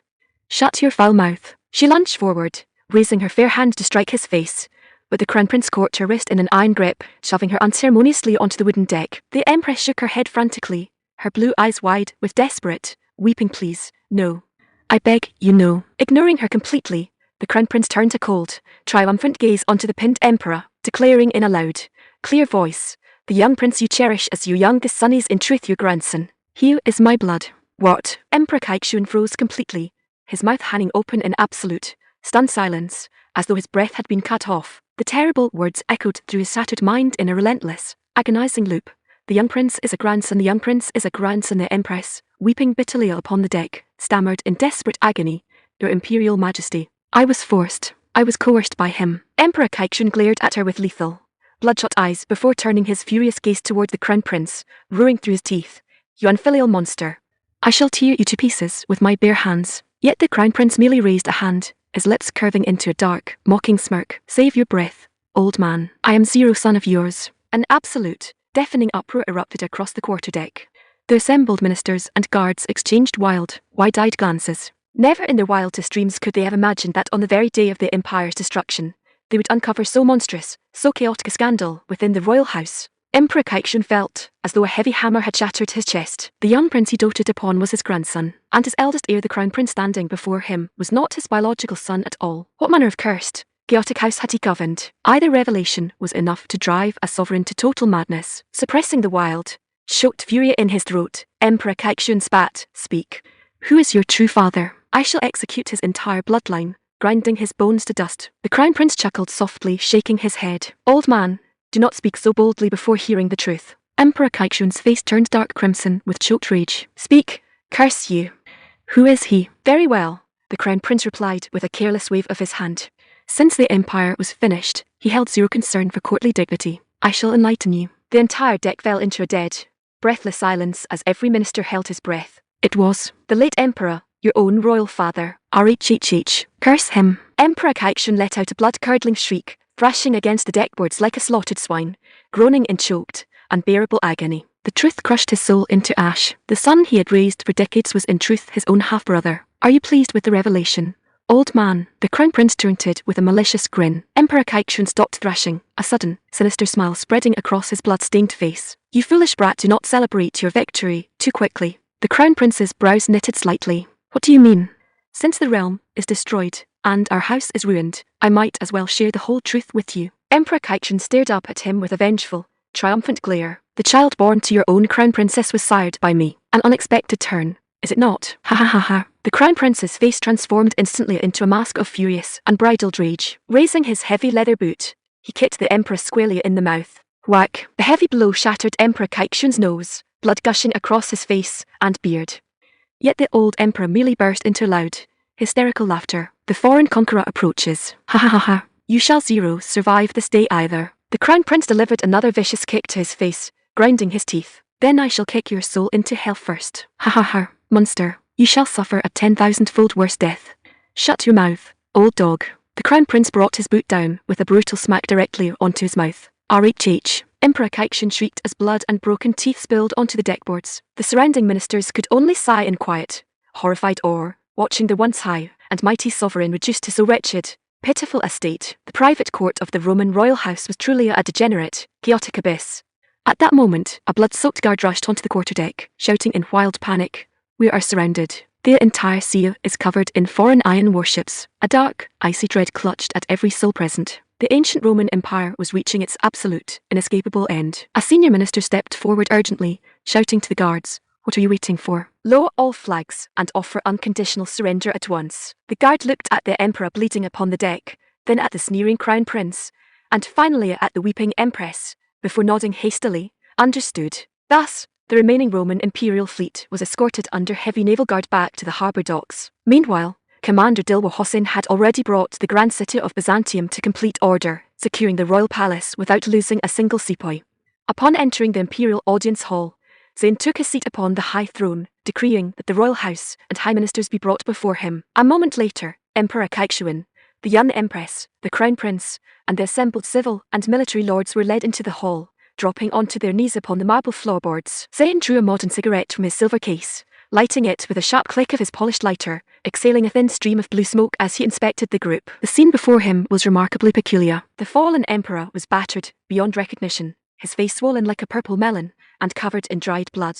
The young empress possessed a voluptuous, striking beauty, while the crown prince carried a sinister, sneering posture. Zayn felt mild, genuine confusion. He had issued explicit orders to capture the royal family alive, who under heaven had beaten the old monarch into a pulp. Looking down from the throne, Zayn asked smoothly, "Pray enlighten me what exactly transpired among you before my fleet arrived." Chapter 178. One Emperor under heaven. A heavy, breathless silence settled over the grand audience hall before Emperor Kaikshun could open his mouth to speak. The crown prince, however, spoke first, his face blooded yet his voice carrying a dark, insolent arrogance. I was the one who beat him into pulp. Had your sepoys delayed another minute, the old dog would already be a corpse. Rebellious monster. Emperor Kaikshuan's eyes flared with explosive, murderous rage. Clenching his swollen fist, he brought it down with a heavy thwack directly onto the Crown Prince's skull. The thick veins on his neck bulged like thick cords as he poured every ounce of his remaining strength into the blow. Caught off guard, the Crown Prince collapsed sideways onto the marble floor, stars dancing before his eyes as blood trickled from the corner of his mouth.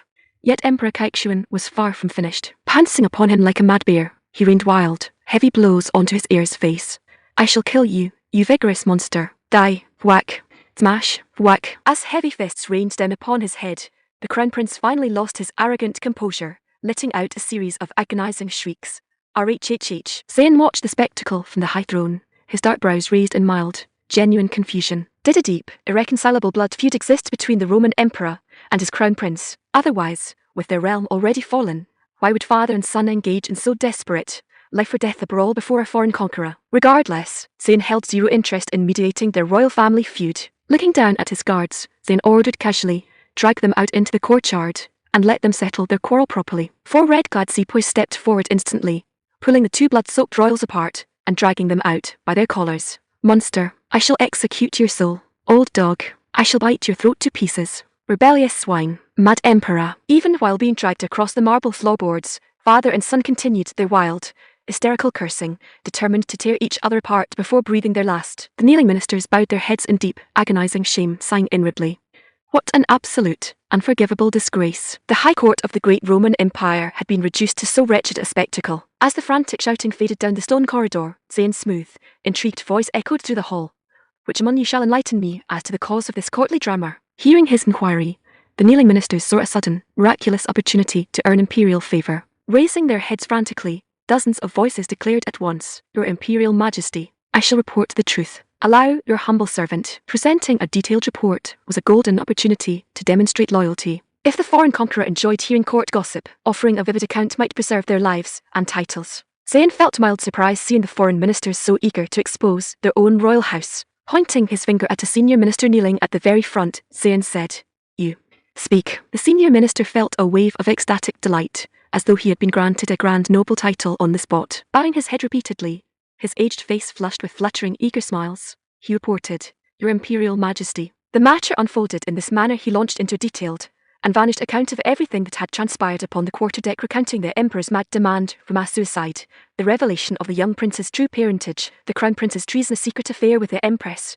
and how the court had bound the Emperor to prevent his madness. He delivered the story with vivid relish, completely oblivious to the Empress kneeling nearby. The young Empress felt as though 1,000 sharp needles were piercing her heart. She wished a crack would open beneath the marble floorboards so she could swallow herself whole. It was a degradation far worse than death itself. Zayn's lips curved into a broad, amused smile, a soft chuckle escaping his chest. The legendary, chaotic court scandals of ancient Western empires were indeed rooted in absolute truth. The royal house possessed an extraordinary appetite for dramatic, scandalous entanglements even while fleeing an invincible armada. They could not resist indulging in chaotic betrayals. Yet Zayn held a cold, unyielding view regarding ministers who bound their own sovereign to save their own skins. A court that betrayed its ruler so effortlessly held zero value for the great Zayn Empire. Zayn's voice dropped into a calm, absolute tone. Drag them all outside and execute them. Your servant executes the command. Bakal bowed sharply.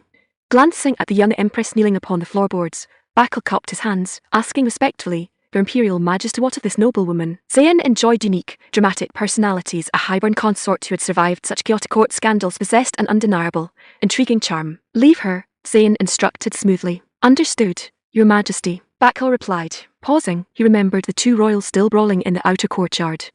Your Majesty, what of the 2 royals outside? Zayn gave a casual, dismissive wave. Execute them both.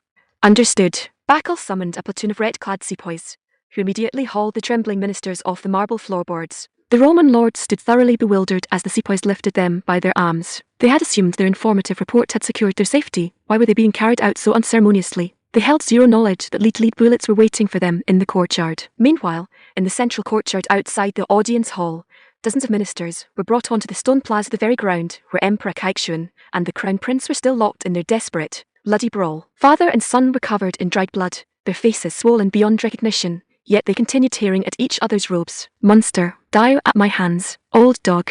You shall go to hell first. The arriving ministers sighed in grim despair at the sight, assuming they had been brought out merely to witness the royal house destroy itself. Yet their assumption was instantly shattered. The red-clad sepoys formed a disciplined line, raising their automatic rifles and light machine guns toward the group. The ministers' eyes bulged in sudden, terror-stricken realization. They recognized the dark, iron devices carried by the red-clad soldiers, the very weapons that had annihilated their garrisons. This was an execution. In that fraction of a second, cold, suffocating terror clutched at every heart, their knees buckling beneath them. Before a single plea could be uttered, Bakal raised his hand, his voice echoing across the courtyard. Fire. Wat-tat-tat-tat. Wat-tat-tat-tat. A violent, torrential hail of lead swept across the stone plaza. Within seconds, accompanied by agonized screams, the entire Roman ministry was wiped out, their bodies piling upon the blood-stained flags. Emperor Kaikshuan and the crown prince, still rolling across the stone, froze in sheer, paralyzed horror, their eyes widening as they looked upon the bloody scene. Suddenly, Emperor Kaikshuan shoved the crown prince away, throwing his head back to let out a long, hysterical burst of laughter. Ha ha ha, ha ha ha, all shall perish together. The crown prince, slumped upon the flagstones like a broken lump of mud, joined his father in a wild, frantic laughter. Bakal gave a subtle signal. A sepoy stepped forward, raising his rifle toward the two royal figures. Rat-tat-tat-tat. Inside the audience hall, the young empress heard the sudden, thunderous roar of automatic gunfire echoing from the courtyard, followed by brief screams and absolute silence. Her heart clutched so tightly she could scarcely breathe. She assumed the ministers had been severely punished, yet a cold, terrible dread whispered the truth into her soul. Her own fate remained completely unknown. Suddenly, her delicate, jade-like arms lost all strength, and her upper body collapsed onto the polished floorboards, her generous chest heaving with silent terror. Step, Zayn stepped down from the imperial throne, his hands folded behind his back as he walked slowly toward her. As his polished leather boots came to a halt before her vision, the tearful empress raised her fair face, her dark blue eyes meeting his gaze. Her breath caught in her throat. Before her stood a remarkably handsome young emperor possessing refined, commanding features, and an aura of supreme, absolute authority that eclipsed any ruler she had ever seen. Swallowing hard, she summoned her remaining courage, asking in a trembling whisper, What have you done with him? Zayn looked down at her, noting her exquisite features, fair skin, and extraordinarily bountiful silhouette. He chuckled coolly. They have all been executed. RHH. A horrified gasp burst from her lips, her delicate frame shuddering violently as cold terror seized her soul. Recovering her breath with difficulty, she stammered in a breathless whisper, then what of the Emperor? Zayn's lips curved into a calm, unassailable smile as he declared, Under heaven, there exists only one absolute emperor, and that is I. The Empress nearly choked on her breath at his supreme, unyielding words. He is dead. Zayn offered a smooth nod, before looking down at her with a cool, playful smirk. I have heard that your royal house enjoyed indulging in rather scandalous, thrilling entanglements. Is that true, my sweet? Chapter 179. The Empress of Rome. Julia, the former Empress of Rome, was rendered utterly speechless. What did he mean by heard? He had simply listened to the treacherous old minister spouting wild court gossip. Yet Julia had been completely coerced. The crown prince was a vile, despicable creature, a man so wretched that even a starving street dog would turn its head away in disgust. I have no idea what you're speaking of. Julia kept her eyes fixed firmly on the polished marble floor, her voice dropping into a soft, trembling whisper. Zayn offered a cool, mischievous smirk. What do you think of this grand hall? Does it feel quiet enough, or do you prefer a more dramatic setting for your final judgment? Julia's heart skipped a beat, her nerves tightening like drawn bowstrings. Was he planning a public execution right here upon the throne room floor? The prospect was infinitely more terrifying than anything she had imagined. A wave of bitter, hopeless regret washed over her soul. She ought to have listened to the old emperor and thrown herself into the freezing ocean waves. You should simply execute me, Julia declared through gritted teeth, her dark blue eyes flashing with desperate resolve. Zayn let out a rich, boisterous laugh. Whether you live or die, my sweet, is a matter decided solely by my imperial decree, not your own wishes. Julia tilted her head back, her generous and bound chest heaving with heavy, anxious breaths. Pouting her full, crimson lips, she looked up with a hopeless, pleading gaze. I beg of you, simply grant me a swift death. Zayn shook his head with a calm, easy smile. Not only shall I spare your mortal life, but I shall also bestow upon you the formal title of Empress. Executing her was as simple as giving a casual nod to his sepoys. Yet ending her life served zero strategic purpose. The Roman Empire was a vast, sprawling titan commanding extensive provinces, a massive population, and fertile agricultural lands. Managing so colossal a domain required a recognized local authority. All the senior ministers and royal princes lay dead in the outer courtyard. Zayn held zero desire to waste his personal time or energy administering civil affairs in a distant province. This high-born noblewoman was undeniably the ideal candidate to serve as a puppet ruler on his behalf. As for her personal loyalty, Zayn held zero concern. At worst, he would simply bestow a platter of his special redskin delicacies upon her. Julia, however,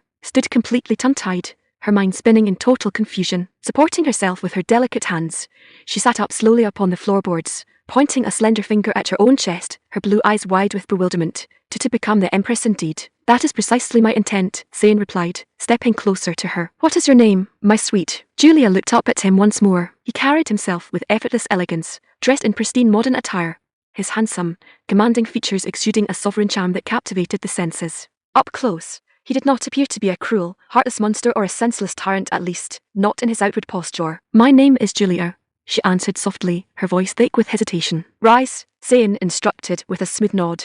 From this day forward, you shall govern these western provinces on my behalf. Julia's dark brows knitted slightly. He was entirely serious. Was she truly to become the reigning Empress of Rome? The title felt foreign, strange, and overwhelmingly heavy upon her shoulders. Her dark blue eyes remained dim with doubt, struggling to process the sudden shift in her destiny. After all, the ancient Roman Empire had fallen to pieces in a single morning. Taking a deep, trembling breath, Julia bowed her head respectfully. Your servant offers her deepest thanks to your Imperial Majesty. Rising to her feet with unsteady, hesitant steps, she looked at Zayn with a subtle, questioning gaze. Your Imperial Majesty, may your servant ask a single question? Speak, Zayn replied smoothly. Judging from your appearance and your army's attire, do you hail from the great Zayn Empire in the distant east? Zayn smiled warmly. He had assumed she would ask regarding her personal fate. Seeing his knowing smile, Julia recognized that her guess was absolute truth. Your Imperial Majesty, Julia asked, her voice filled with genuine, intense wonder, how under heaven was your empire able to construct those colossal, soulless iron warships? You have posed your question to the one person who holds the answer. Zayn smirked, a proud smile touching his lips. Because I, the Emperor, command the power to manifest all things under heaven. Julia stood thoroughly, speech-bound, stunned. His claim sounded absurdly exaggerated, yet looking at the reality before her eyes, it was the unassailable truth. Even if he had not forged every piece with his own hands, those steel leviathans were undeniably the products of his empire. Otherwise, how could the undefeated Roman Empire have been crushed into dust in a matter of hours? Deep curiosity flared within her heart. Parting her full lips, she offered a soft, pleading look.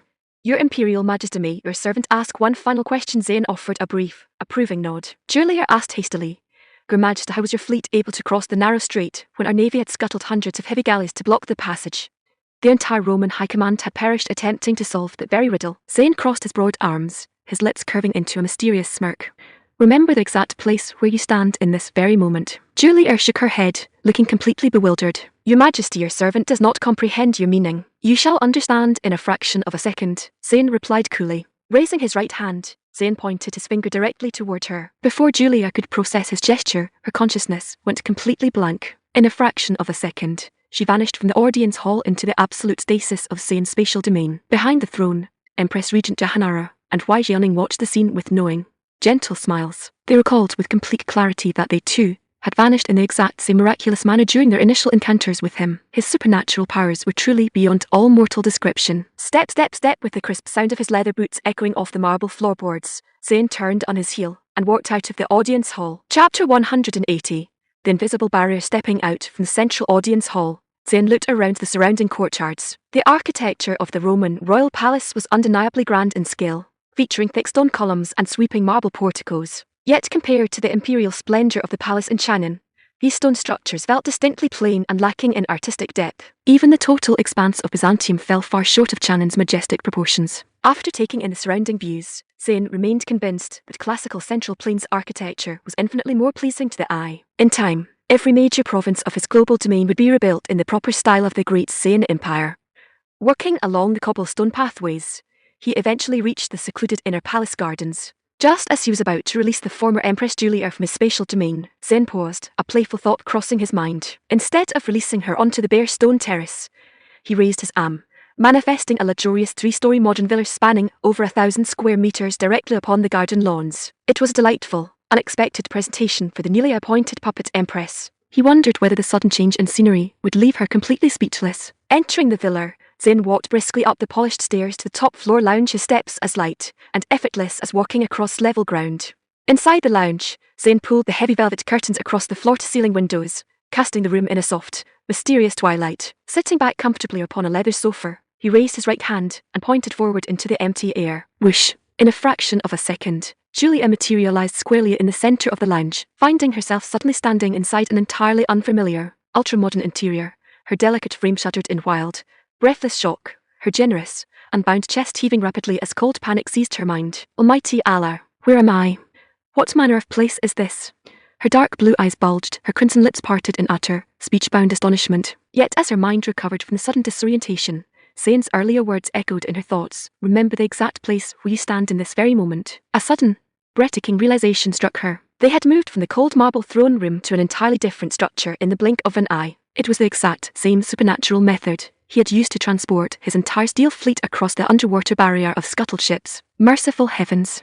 How could such power exist under heaven? It defied every law of nature, yet the brutal reality stood right before her eyes. Utilizing this divine authority, he had crushed the ancient Roman Empire in a single morning. Julia felt the last vestiges of strength drain from her knees, her blue eyes filled with absolute, spellbound dread. Furthermore, she realized that her memory of the transition remained a complete blank, as though she had suffered a brief, seamless fainting spell before waking up in this strange room. After several seconds of stunned silence, she swallowed hard, asking in a quiet, trembly voice, "Your Imperial Majesty, pray where under heaven are we?" Zayn gestured casually toward the floor-to-ceiling windows. "Go and pull the curtains aside." Julia nodded meekly, her step swift and hesitant as she walked across the plush carpet toward the glass wall. Raising her delicate hand, she drew back the heavy velvet fabric.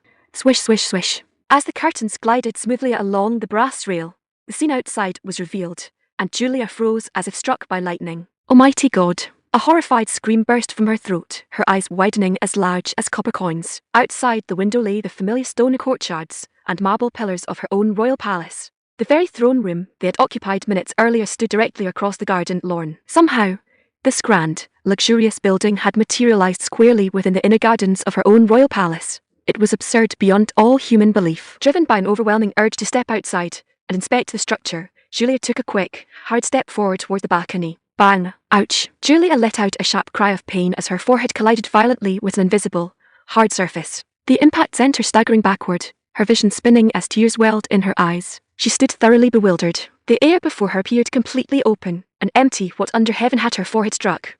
Zayn, watching from the leather sofa, let out a loud, amused laugh. Rubbing her aching forehead with her slender fingers, Julia turned around, looking at Zayn with a pained, utterly confused expression. "Your Imperial Majesty, is this an invisible spiritual barrier?" Zayn shook his head, a cool smirk playing on his lips. "There exist zero spiritual barriers in this world, my sweet. You simply lack knowledge of modern materials." Julia stood completely baffled. "Then why did my forehead strike an invisible wall?" Zayn chuckled softly. "Reach out your hand and feel it for yourself." Julia nodded, turning back toward the balcony. Exercising extreme caution, she extended her delicate fingers into the air before her. Sure enough, her fingertips encountered a smooth, ice-cold, firm surface. She stood spellbound. If this was not a divine spiritual barrier forged by magic, what else could it possibly be? Zayn rose from the sofa, walking over to her side. Reaching out, he grabbed the polished stainless steel handle, sliding the clear glass door open with a smooth, effortless glide. Julia stared in absolute, jaw-dropped wonder. It was merely a transparent glass door. No wonder he had scoffed at the idea of a spiritual barrier. It was simply a door made of crystal clear glass. Stepping out onto the third-floor balcony alongside him, Julia rested her hands upon the stainless steel railing, looking left and right across the palace grounds. She was 100% certain that they were standing within the inner courtyard of the royal palace. Furthermore, this three-story building was breathtakingly beautiful, its sleek lines and shimmering glass panels outshining every stone hall in the capital. She had to admit in her heart that the handsome conqueror possessed powers that defied mortal understanding.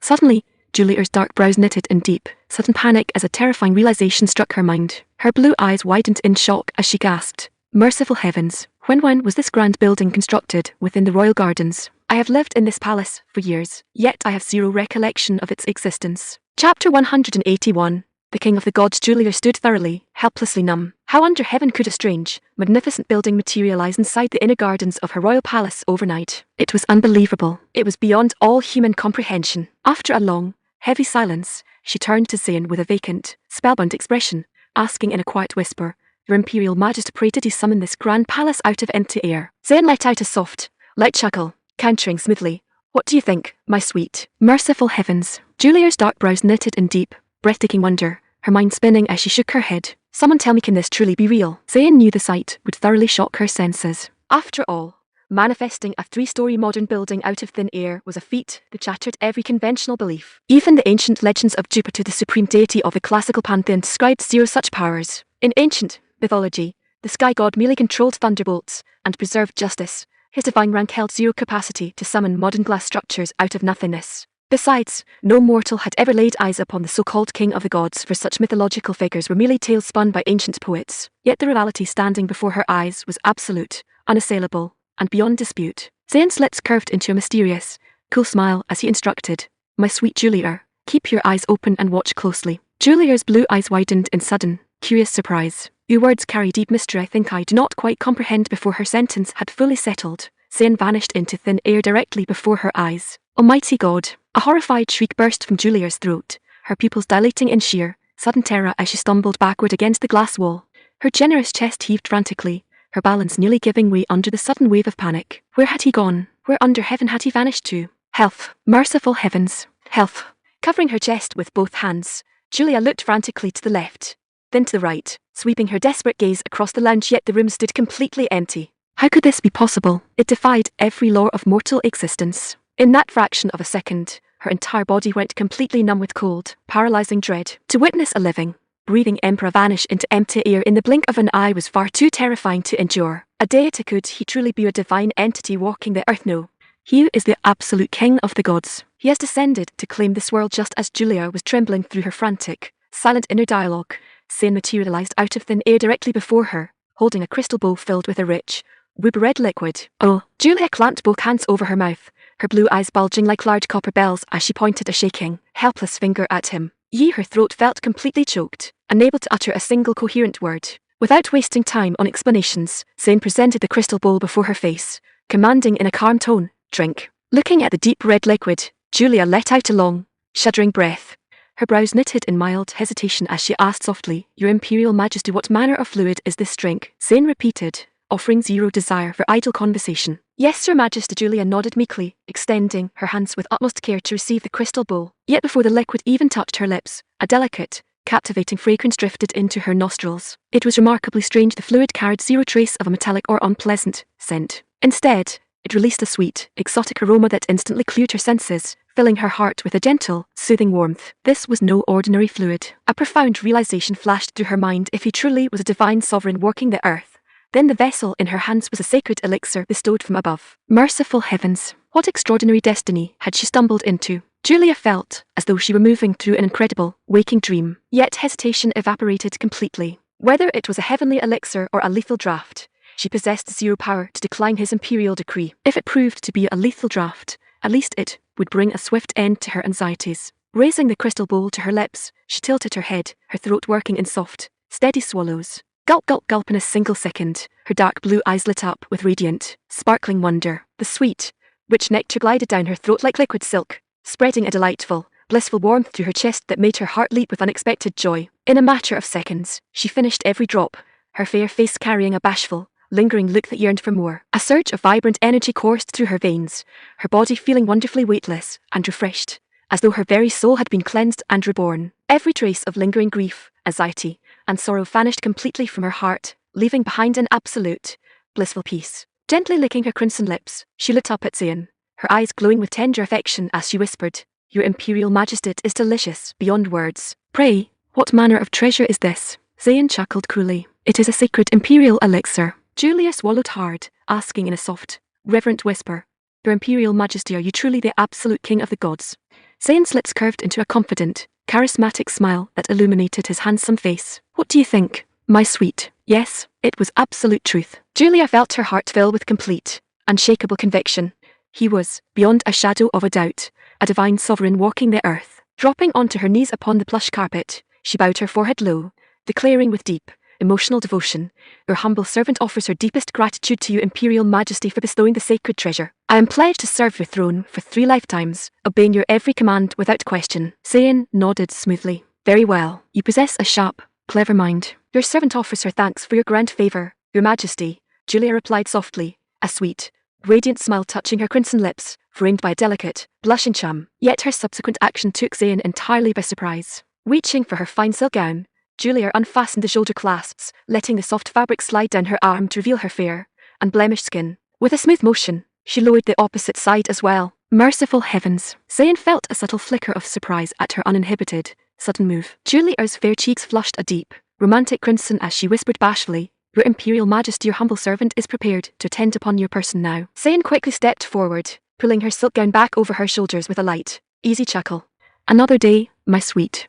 Another day." Chapter 182. The Crimson Garment. Following her formal appointment, Empress Julia assumed the civil administration of the Western provinces. What delighted her most was the grand, private suite Zayn had allocated to her within the modern villa. It featured a magnificent private bathing hall with a deep marble tub. Julia was filled with unadulterated joy, a radiant smile gracing her fair face daily. Whenever she submitted administrative reports to Zayn, he offered smooth, easy approval, granting her full discretion over regional affairs. Consequently, Julia felt deeply content, no longer viewing herself as a mere hollow puppet. Since partaking of the sacred imperial elixir, her physical vitality had reached extraordinary heights, her mind sharp and brimming with boundless energy. The miraculous effects of the heavenly draught were truly undeniable. Yet a subtle, lingering puzzle weighed upon her mind. Several days had passed, yet the Emperor had not summoned her to his private bedchamber for an intimate audience.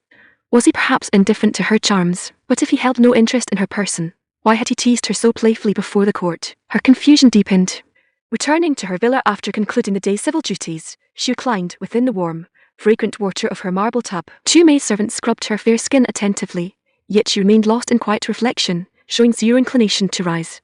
Suddenly, a series of light, crisp footsteps approached the entrance of the bathing hall. A maidservant stepped through the door, bowing low as she announced, "Your Majesty, Chief Attendant Phoebe has arrived." Julia's heart leaped with sudden, intense excitement, her mouth watering in anticipation. Had the Emperor finally issued an imperial summons for her attendance? Splashing out of the tub like a joyful bird, she began reaching for her silk robe just as Phoebe stepped into the hall. Clad in a sleek pencil skirt and high heels, Phoebe entered, with 4 handmaidens trailing behind her, carrying several covered silver trays. Seeing Julia standing completely unclad, dripping with water, Phoebe's dark eyes widened slightly in quiet appreciation. Though slender in stature, the foreign empress possessed a remarkably full, gravity-defying silhouette like heavy, ripe fruit hanging upon a delicate branch. Julia, too, looked at Phoebe with a trace of quiet wonder. The chief attendant's form-fitting attire framed her curves with breathtaking elegance, stirring a subtle envy in Julia's heart. Yet standing completely bare before the attendants brought a sudden, blushing embarrassment to her fair cheeks. She hurriedly gestured for her maids to bring her robe, but Phoebe raised a slender hand, signaling them to halt. Julia froze in total confusion, completely uncertain of the attendant's intent. Was this not an imperial summons? Phoebe waved her hand toward her 4 trailing handmaidens. Stepping forward with covered silver trays, they surrounded the dripping empress. Julia's heart skipped a beat. Was this strange ceremony a prelude to some obscure court execution? Yet looking closely at the items upon the trays, she noted they appeared to be garments of an unfamiliar, extraordinary design, featuring structured, cupped shapes of vibrant crimson silk. Before Julia could speak, a handmaid lifted a structured crimson silk piece, fitting it directly against Julia's chest. Julia inspected the garment with wide eyes, finding that it enveloped her full curves with absolute, flawless precision, leaving zero gap. Phoebe offered an approving nod. His Imperial Majesty's judgment of physical proportions was truly unassailable. An E-cup was precisely an E-cup. Julia stood thoroughly spellbound. Was this a piece of attire? It wrapped around her frame like a custom-molded silk sheath. As the maidservant secured the clasps behind her back, Julia felt an immediate, breathtaking transformation. The modern silk support was not only extraordinarily comfortable, but held her full curves with firm, gravity-defying perfection, creating a breathtaking, proud silhouette. Next, another handmaid drew out a minimal crimson silk thong, kneeling before Julia, and holding open the delicate leg loops. Julia looked down, her dark brows knitting in mild bewilderment. Was this minimal strip of silk intended to be worn as an undergarment? It possessed so little fabric. Setting her hesitation aside, Julia raised one fair, slender leg, stepping into the loop before stepping in with the other. The handmaid rose, sliding the crimson silk up her thighs until it rested snugly against her waist. Feeling the gentle, fitted embrace of the delicate fabric below, Julia froze in quiet, breathless wonder. Such a minimal piece of silk could cover her vital form so perfectly, offering absolute, weightless comfort. Chapter 183. The secret of the tower. After Julia had put on the new undergarments, one of the handmaidens stepped forward to help her into a crisp white shirt and a high-waisted black pencil skirt. They then assisted her with a pair of delicate black stockings and slid her feet into polished high heels. Julia stood rooted to the spot in absolute wonder. The outfit fit her like a second skin. It was a completely new experience for her. This was no execution at all. The Emperor was simply presenting her with an extraordinary set of clothes. She glided across the floor, her heels clicking smartly against the tiles as she made her way over to the full-length mirror. Click-clack when she caught her reflection. A soft gasp escaped her lips. Until you see yourself properly in a mirror, you never truly realize the difference a fine set of clothes can make. She had never known her figure could look so remarkably striking, her curves defined with such sharp perfection. The high-waisted skirt drew in her waist and framed her hips with breathtaking elegance, while the fine black stockings caught the light with a soft, subtle sheen. Her chest, supported by the new crimson garment beneath, held the white shirt taut, creating a truly magnificent silhouette. It was extraordinary. She knew full well that without these wonderful clothes, her figure would never have been showcased so brilliantly. A fine horse deserves a proper saddle, as the old saying goes. Looking at her reflection, she thought back to Phoebe, whom she had admired so much earlier. Now, surely, it was Phoebe's turn to admire her. Her own curves were fuller, her figure more pronounced, and her legs longer. Phoebe, standing nearby, naturally noticed the comparison, though she paid it little mind. Being the Emperor's personal attendant meant she enjoyed his favour regularly. To her, such grace was as natural as her daily meals. Phoebe walked over to the mirror, her high heels clicking softly against the floor. Julia turned around the moment she saw Phoebe's reflection, looking at her with quiet expectation. Phoebe crossed her arms and offered a subtle smile. His Majesty awaits you in the private quarters. Julia's eyes lit up with excitement. She knew instantly that the Emperor had summoned her. A moment later, Phoebe guided Julia to Zayn's room. Julia walked through the hallway with a light, graceful step, her heels tapping a steady rhythm as she entered the living room. Click, clack, click, clack, hearing the clear, light footsteps, Zayn sat back on the sofa, knowing Julia had arrived. A moment later, a striking woman in sleek attire stepped into the room. Her figure was truly exceptional, a vision of quiet, understated elegance. Your Majesty, I offer you my humblest respects, Julia said softly, bowing with grace. Sit, Zayn said, patting the cushion beside him. Thank you, Your Majesty, Julia replied, her voice sweet and gentle. She moved closer, sitting right beside him so he could feel her presence. As she sat down, the soft cushion gave way beneath her, her body resting right against Zayn's. She held herself with poise, her legs gleaming softly in her fine black stockings pressed neatly together. A sweet smile touched her lips, though behind her composed expression, her heart was racing with delight. Zayn offered a light chuckle. He reached out casually, his hand resting on her knee over the smooth fabric of her stockings. Julia's heart fluttered with excitement. Without another word, Zayn drew a fresh platter of his special delicacies from his spatial storage. Eat, he said softly, handing one to her. Julia recognized it at once. It was the same special treat she had enjoyed before, a rare and wonderful delicacy. Thank you, Your Majesty, she said without a moment's hesitation, taking a bite right away. Zayn was a little surprised. This time, she hadn't paused or questioned it at all. Then again, it made sense. She had already experienced the wonderful effects of the sacred elixir before. Julia finished 3 of them in quick succession. The treat was rich and delicious, and the more she ate, the more she wanted. She had never tasted anything quite so wonderful in her entire life. The special delicacies produced by the Emperor were truly unlike anything else. As she reached for a fourth, she suddenly realized it might seem a little impolite to eat them all by herself. She offered an awkward, bashful smile. Your Majesty, will you not have some as well? Zayn smiled, shaking his head. These were prepared especially for you. Eat as much as you like. Julia let out a soft giggle. Then I shall not refuse your kindness. But no sooner had she spoken than a sudden, gentle warmth began to spread through her body. Oh, she blinked her large blue eyes in mild confusion, looking up at Zayn. How strange, why has it suddenly grown so warm? Your Majesty, is this normal? Chapter 184, The 3-Year Covenant. Half an hour later, Zayn sat back comfortably in a single armchair, casually lighting a modern cigarette. Julia lay upon the plush cushions of the sofa, her breathing coming in soft, rhythmic gasps as her chest rose and fell. She wore only a pair of sleek black stockings that glimmered with an alluring sheen in the dim room. Her deep blue eyes sparkled with a profound sense of happiness and complete contentment, while a gentle, beautiful smile rested upon her flushed cheeks. Suddenly, a playful thought seemed to cross her mind. Sitting up, Julia parted her soft, crimson lips and spoke in a tender whisper. Your Imperial Majesty, may your humble servant request not to reign as Empress. Zayn paused with the cigarette midway to his lips. Looking at her in mild surprise, he asked, and what would you rather do, my sweet? Pouting her full lips, Julia stepped barefoot onto the soft carpet and squeezed onto the armchair beside Zayn, curling up against his chest like a gentle, affectionate kitten. Looking up, her dark blue eyes shining with quiet devotion, she whispered, Your Majesty, I wish only to remain at your side. Whithersoever your grand armage advances, I shall follow. Zayn's eyes widened slightly before he chuckled softly. And if you abandon the throne, who shall govern these western provinces on my behalf? This Julia froze, her mind going completely blank.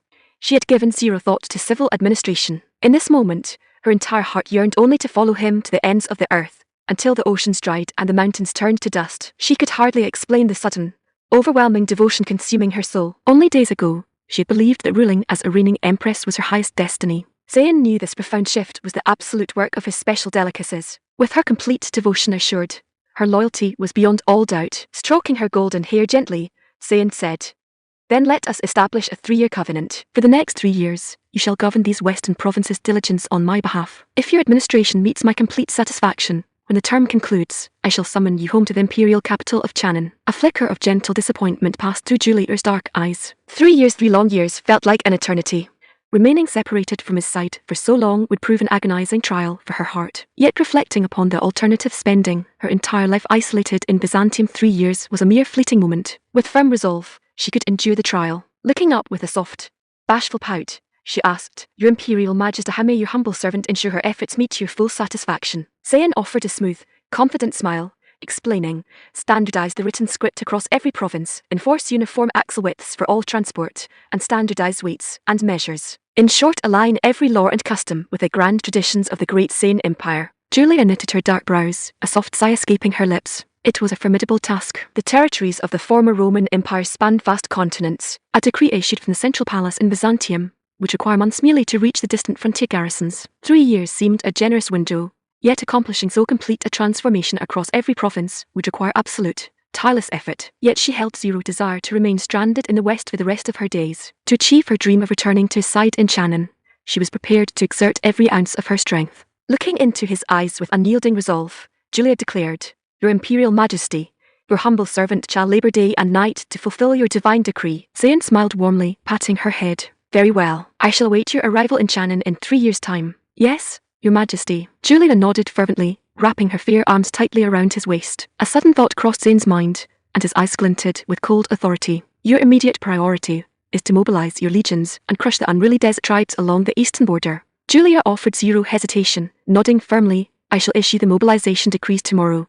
Regardless of the cost in men and treasure, I shall see those border tribes completely subjugated." Zayn nodded in quiet approval. The special imperial delicacy had indeed transformed her into an unshakable pillar of his global order. More than half a month passed in swift administrative preparation. Under Empress Julia's absolute command, a grand Roman host of 200,000 legionnaires assembled along the eastern frontier, embarking on a massive campaign to sweep the eastern territories clean.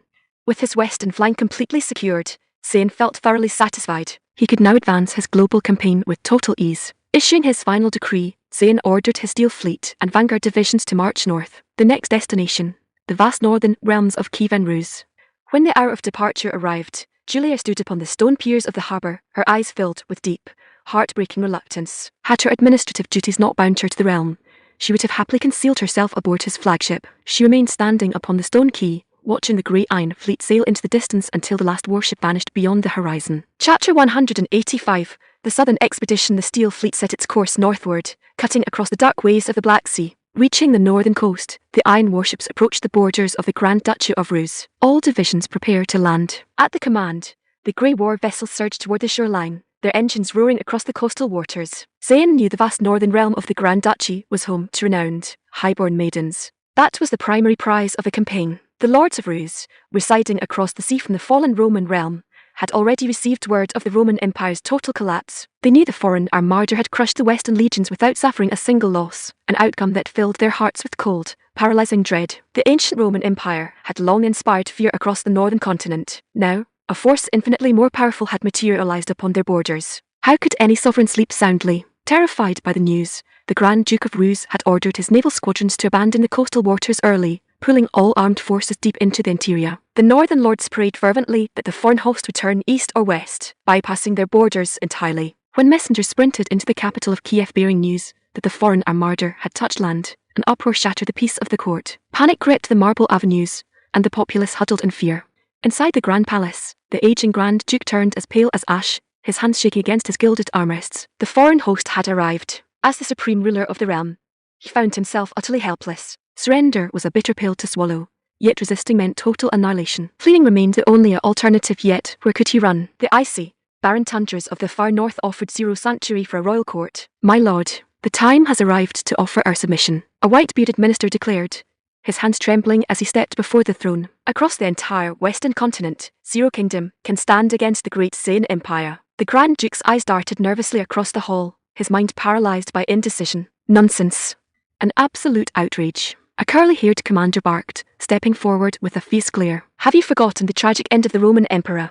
Turning to the assembled lords, he shouted, do you wish to see our Grand Duke executed upon his own dais? Do you wish to see the Grand Duchy erased from existence? The white-bearded minister let out a long, heavy sigh. Looking at the curly-haired commander, he asked softly, then tell us, my friend, what alternative path do you propose? The curly-haired commander opened his mouth, yet 0 words came forth. In truth, every lord in the hall recognized that apart from offering unconditional submission, 0 path to survival existed. The white-bearded minister looked around the silent hall, asking, does any man here believe our forces match the military power of the Roman Empire? The court fell into a dead, suffocating silence. One could hear a pin drop upon the floorboards. The minister shook his head. Even the mighty Roman Empire was crushed in a single morning. With what forces do we intend to offer resistance? His words struck the court like sharp thorns, laying bare the brutal reality. The sheer power of the Zayn murder was an undisputed fact. Looking back at the curly-haired commander, the minister asked, tell me, brother, do you dare lead our northern regiments to the front line to engage their iron chariots? The commander stood tongue-tied, unable to offer an answer.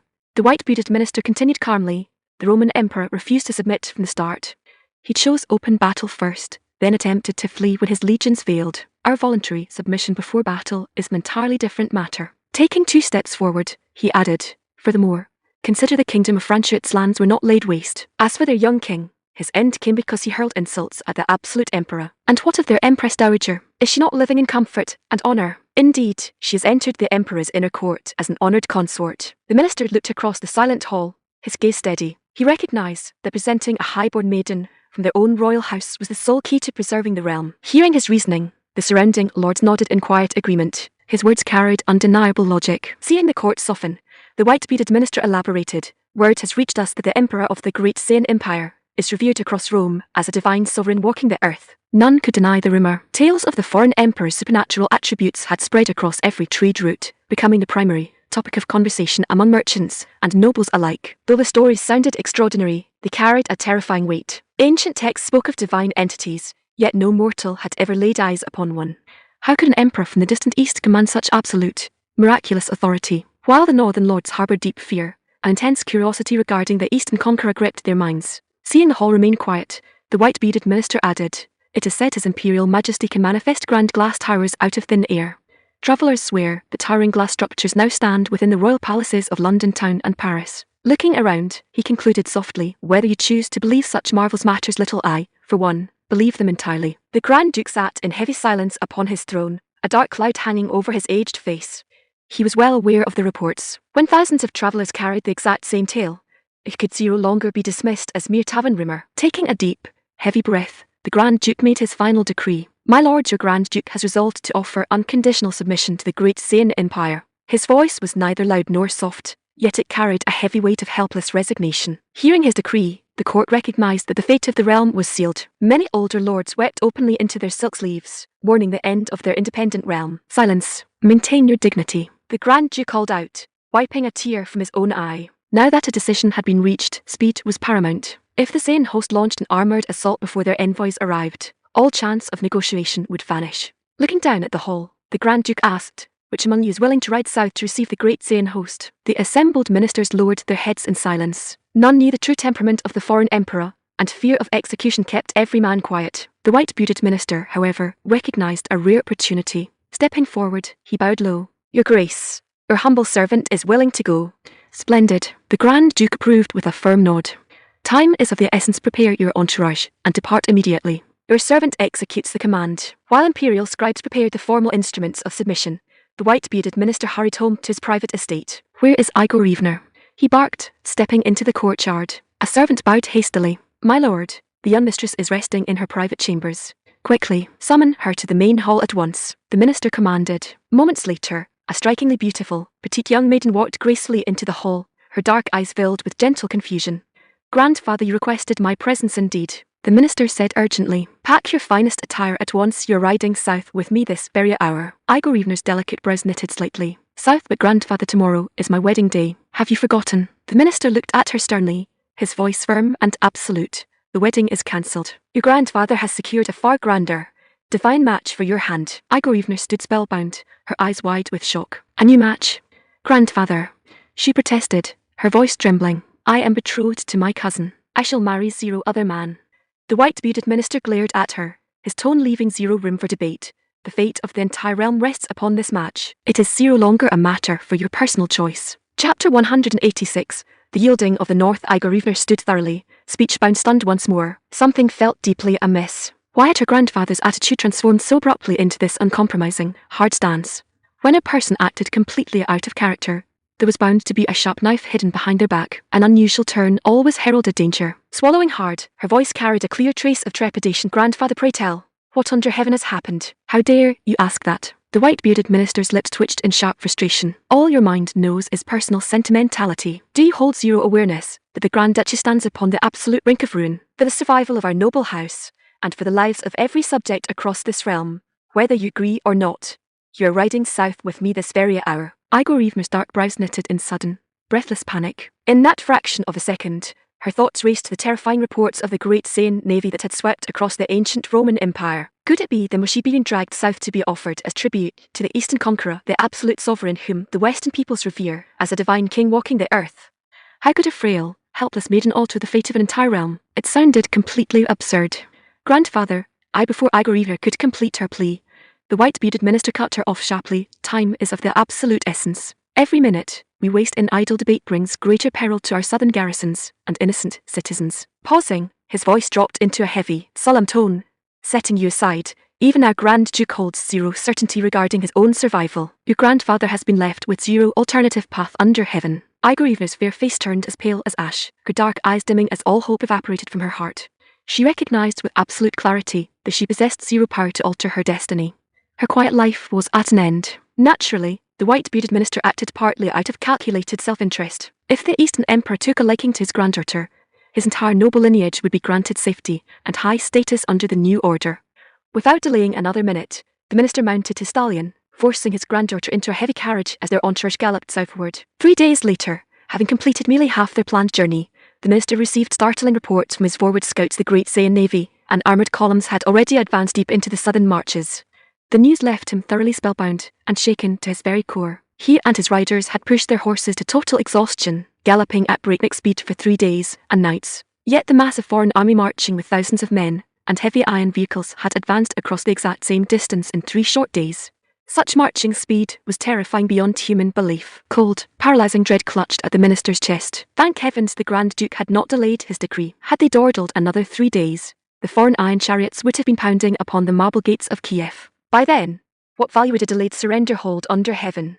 Inside the heavy carriage, Igor Evener felt as though her very bones had been shaken to pieces by the rough 3-day journey across uneven dirt roads. Her spirit was utterly crushed, leaving her questioning the very purpose of her existence. Everyone, prepare to receive the imperial host of the great Saiyan Empire. The white-bearded minister shouted to his entourage, his face grim with solemn tension. The decisive moment had arrived. A suffocating anxiety gripped every guard and servant in the entourage. Stories detailing the devastating power of Saiyan's thunderous weapons capable of turning men into red mist from miles away had reached every ear. Now, they were to face those very weapons face to face. None could foretell whether life or total destruction awaited them. Before long, the horizon trembled, and the foreign host came into view. The minister's eyes bulged as he stared at the advancing column. The convoy stretched across miles of the southern road, kicking up towering plumes of dust into the afternoon sky. The sheer, crushing weight of their presence was overwhelming. It was a breathtaking, terrifying spectacle. How could so advanced, so terrifying an army exist under heaven? The miraculous marching speed was instantly explained. Their heavy iron chariots moved across the earth with the swiftness of galloping war horses. From a distance, the minister led his granddaughter, guards, and servants to the centre of the dusty road, dropping onto their knees. Trembling in the dirt, they awaited the arrival of the imperial vanguard. Receiving word of the waiting party blocking the road, Saiyan ordered his command vehicle to halt, bringing the group forward. This time, the minister brought only his granddaughter, Igor Evener, before the emperor's carriage. Walking past the stationary column of iron vehicles, the minister felt a profound, quiet war. Though all were modern vehicles, their designs and sizes varied greatly, appearing entirely strange and alien to his eyes. He also observed the personal armament carried by the red-clad sepoys lining the road. Alongside polished steel broadswords, they carried sleek, black iron devices unlike anything he had ever seen. He knew instinctively that those black iron tubes were the legendary weapons that delivered instant death without leaving a trace. Igor Evener was equally spellbound. Having lived a sheltered, privileged life within a noble manor for over 16 years, her eyes were opened to the true scale of the world for the very first time. Stepping down from his command coach, Saiyan drew a comfortable leather sofa directly from his spatial sanctuary, placing it upon the dirt road before sitting back casually. He felt mild curiosity.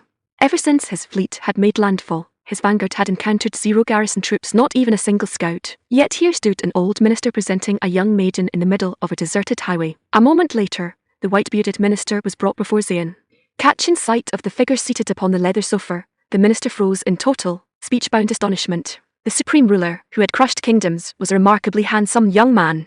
How could one so young command such absolute, divine authority? He was not merely hailed as a conqueror, but worshipped as a divine entity walking the earth. Did he truly possess absolute power over all creation? Halting a few paces away, the minister pulled his granddaughter down onto her knees beside him, bowing his forehead flat against the dirt road. Boyar Kaski, Minister of the Grand Duchy of Rus, pays humble respects to His Imperial Majesty, the Emperor of the Great Zayn Empire. Zayn's dark brows knitted slightly in mild amusement. What Boyar? What Kaski? The titles meant 0 to him. Yet the young maiden kneeling beside the old minister commanded a second glance. Her golden hair shimmered with a rich, honeyed luster in the afternoon sun. A few loose strands fell gracefully around her delicate, round face, highlighting her porcelain smooth, fair complexion, her arched brows framed eyes as clear and bright as spring waters, carrying a pure, innocent clarity. When her lips pressed together in quiet anxiety, the tip of her delicate nose twitched playfully, exuding a fresh, captivating charm. Shifting his gaze to the old minister, Zayn asked smoothly, "For what purpose have you brought this maiden to intercept my vanguard?" Pressing his palms flat into the dust, his eyes fixed firmly on the ground, the minister replied frantically, "Your Imperial Majesty, your humble servant has been dispatched by the Grand Duke to welcome your Imperial host." "To welcome me?" Zayn asked, raising an eyebrow. "Yes, your Imperial Majesty." The minister swallowed hard, explaining hastily, "We humble people of the north have long heard of your Imperial Majesty's supreme wisdom and military might, as well as the boundless prosperity of the Great Zayn Empire.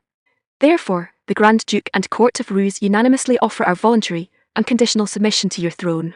Zayn offered a light, knowing chuckle. No wonder his vanguard had encountered 0 resistance along the highways. The northern garrisons had fled in absolute terror long before his arrival. Indeed, from the kingdom of Dedan to Francia, and across the vast Roman Empire, the invincible fame of the Great Zayn navy had spread across every corner of the world. Pointing a casual finger toward the kneeling maiden, Zayn asked, "And who is she?" The minister felt a surge of secret delight. The emperor's tone was calm and accessible.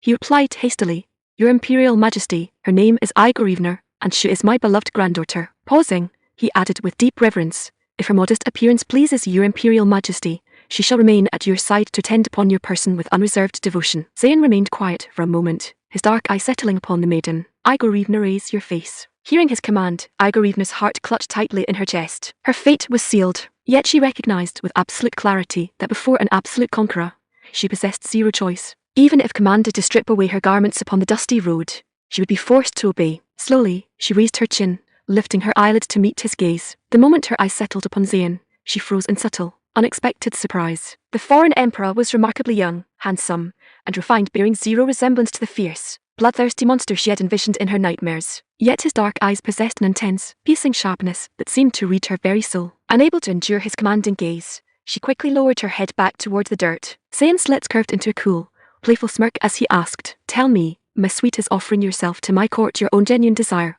or your grandfather's scheme?" Chapter 187. The journey south. Upon hearing Zayn's piercing question, the old minister's heart skipped a beat, a cold sweat breaking across his forehead. He prayed fervently that his granddaughter would not utter something foolish before the emperor. Yet protocol barred him from interrupting, leaving him to kneel in tense, silent supplication. Igorivna felt a suffocating pressure, her mind racing. After a long, agonizing pause, she gritted her teeth, whispering in a soft, steady voice, "Your Imperial Majesty, it was my own decision." She understood with absolute clarity that if she denied it now, her entire noble lineage might be dragged down into total ruin. Zayn smiled cruelly. Whether it was her personal wish or her family's scheme mattered little to him. A vast new province and a highborn maiden had been offered up without shedding a single drop of blood. Appreciating her tact, Zayn gestured smoothly. "Rise, both of you. Our deepest thanks to your Imperial Majesty." The two stood up slowly, dusting the road dirt from their knees. Boyar Kaski bowed low, offering a flattering smile. "It is the supreme honor of our entire house and the Grand Duchy that your Majesty bestows your favor upon my granddaughter." Zayn merely offered a subtle, knowing smile. Everyone present recognized the raw political calculation behind the gesture. Yet for the old minister, securing a bond with the supreme ruler of the world was a golden ticket to absolute survival. "Your Imperial Majesty," the old man offered eagerly, "allow your humble servant to ride ahead and guide your vanguard." Sayan nodded casually, turning to young Commander Hugh Chuchu. Arrange transport for them in the rear column. Keep the main force moving. Understood, Your Majesty, Hugh Chuchu replied. Turning to the Northern Minister, he gestured down the line. This way. Boyar Kasky held zero knowledge of the Central Plains tongue, yet the universal gesture was clear enough. Ah yes, of course. He bowed obsequiously, ushering his granddaughter along. Hugh Chuchu led them to a heavy, dark green military SUV, opening the rear door and pointing inside. Get in. The old minister's eyes bulged in absolute wonder. He had assumed they would be given horses or a timber wagon, never imagining he would be permitted to ride inside one of the legendary foreign iron carriages.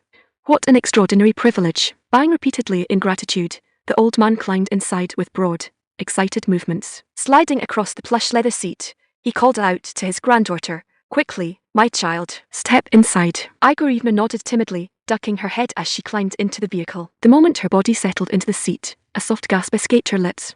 The cushion was delightfully soft, offering a weightless comfort that cradled her frame completely. It was infinitely more luxurious than the finest wooden carriage in Kiev. Glancing around the interior, her dark eyes widened in silent awe. The smooth glass, polished trim, and metallic fixtures were entirely alien to her experience. Grandfather and granddaughter sat upright, staring at the cabin in breathless wonder. When the heavy engine purred to life and the vehicle glided forward with effortless speed, their breath caught in their throats.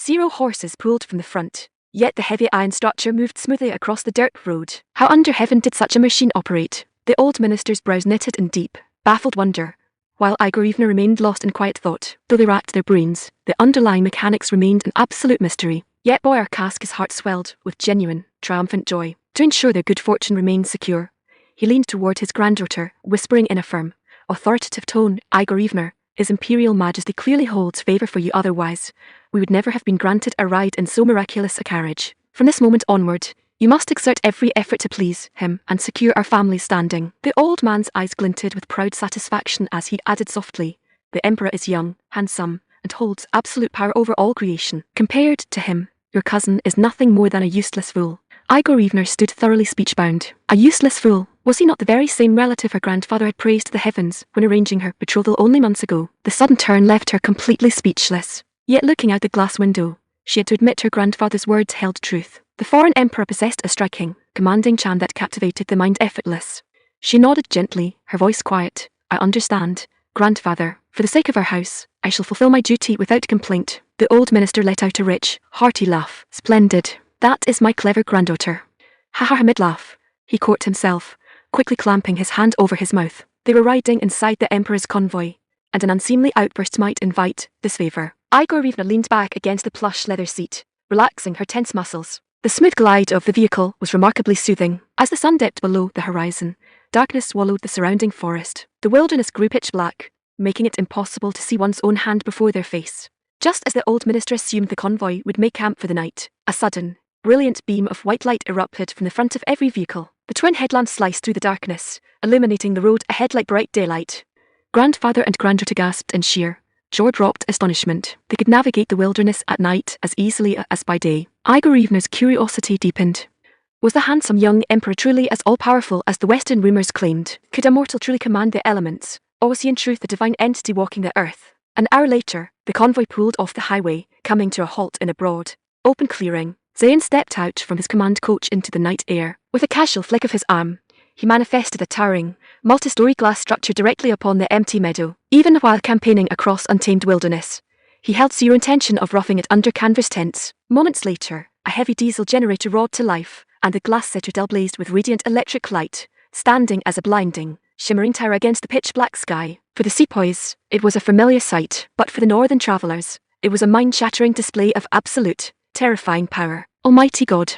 What is that? Boyar Kasky scrambled out of the SUV, his eyes bulging as he stared up at the blinding glass tower in sheer, paralysed horror. Igorevna stood rooted to the spot, her delicate, rose-petal mouth hanging open in absolute, speechless shock. The old minister rubbed his eyes frantically, looking at his granddaughter with a pale, trembling face. When we rode past this clearing earlier today, did you see any structure standing here? Igorevna swallowed hard, her voice shaking. Grandfather, I swear upon my soul, there was zero structure here. The ground was completely bare. Subhanallah, the old minister fell onto his knees right there in the grass. The terrifying rumours were true. The Eastern conqueror could indeed summon towering glass citadels directly out of empty air.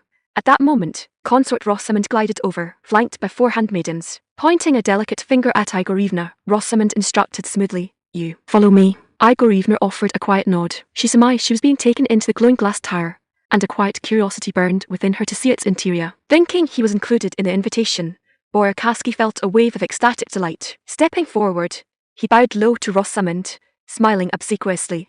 "Thank you, noble lady. I shall follow your lead." Rosamond raised a slender hand, checking his advance. "Not you."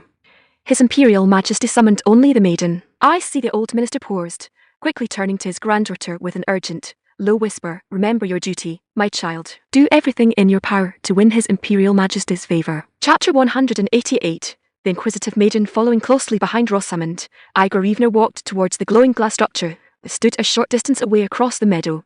A crisp evening breeze brushed against her porcelain cheeks, and her delicate fingers gripped the hem of her heavy wool skirt so tightly her knuckles turned slightly pale. Her heart hammered against her ribs like a frightened rabbit, torn between a cold dread of the unknown and an irresistible, burning curiosity. Most of that curiosity was sparked by the woman leading her across the dark grass. Rosamond's attire was unlike anything Igorevna had ever laid eyes upon. She wore delicate, dark high-heeled shoes, a crisp white blouse beneath her fitted coat that seemed stretched to its absolute limit, a short, form-fitting skirt, and beneath that, fine, dark stockings that clung to her long, slender legs. What astonished Igorevna most was the effortless grace with which the woman walked, her tapered waist swaying softly with every step, radiating a lively, striking confidence. Her whole ensemble looked remarkably neat, elegant, and modern. It stood in stark contrast to Igorevna's own traditional dress, which, despite its rich embroidery and heavy layers, completely concealed her natural figure. Yet that was not the detail that intrigued her most. At the very least, the noblewoman leading her possessed familiar Western features, meaning they shared a common tongue. Taking a deep breath to steady her nerves, Igorevna quickened her pace to catch up with Rosamond. Looking up at her with clear, bright eyes, she asked softly, "Noble lady, may I be so bold as to ask your name?" A subtle smile touched Rosamond's lips, a flicker of satisfaction flashing across her dark, almond-shaped eyes. Raising her chin slightly, she replied with a touch of quiet pride, "My name is Rosamond. I am His Imperial Majesty's Cairn." Cairn. Igorevna's brows knitted in mild confusion. "Pray, what does that title signify?" Rosamond let out a light chuckle, her pride swelling further as if displaying a rare, grand honour. "I expected as much. It is a title from the Central Plains. A Cairn is a talented lady, an imperial consort of the inner court. A consort of the Emperor." Igorevna's pupils contracted in shock, her confusion replaced by sudden terror as panic seized her chest. She quickly lowered her head, her voice thick with frantic apology. "Forgive me, noble lady. I beg your forgiveness. I had zero knowledge that you were a royal consort to His Imperial Majesty." "Set your mind at ease," Rosamond replied with a dismissive wave of her hand. "However, take this advice to heart. When you enter His Imperial Majesty's prisons shortly, watch your words and mind your posture. You must not invite his displeasure." "Yes, my lady."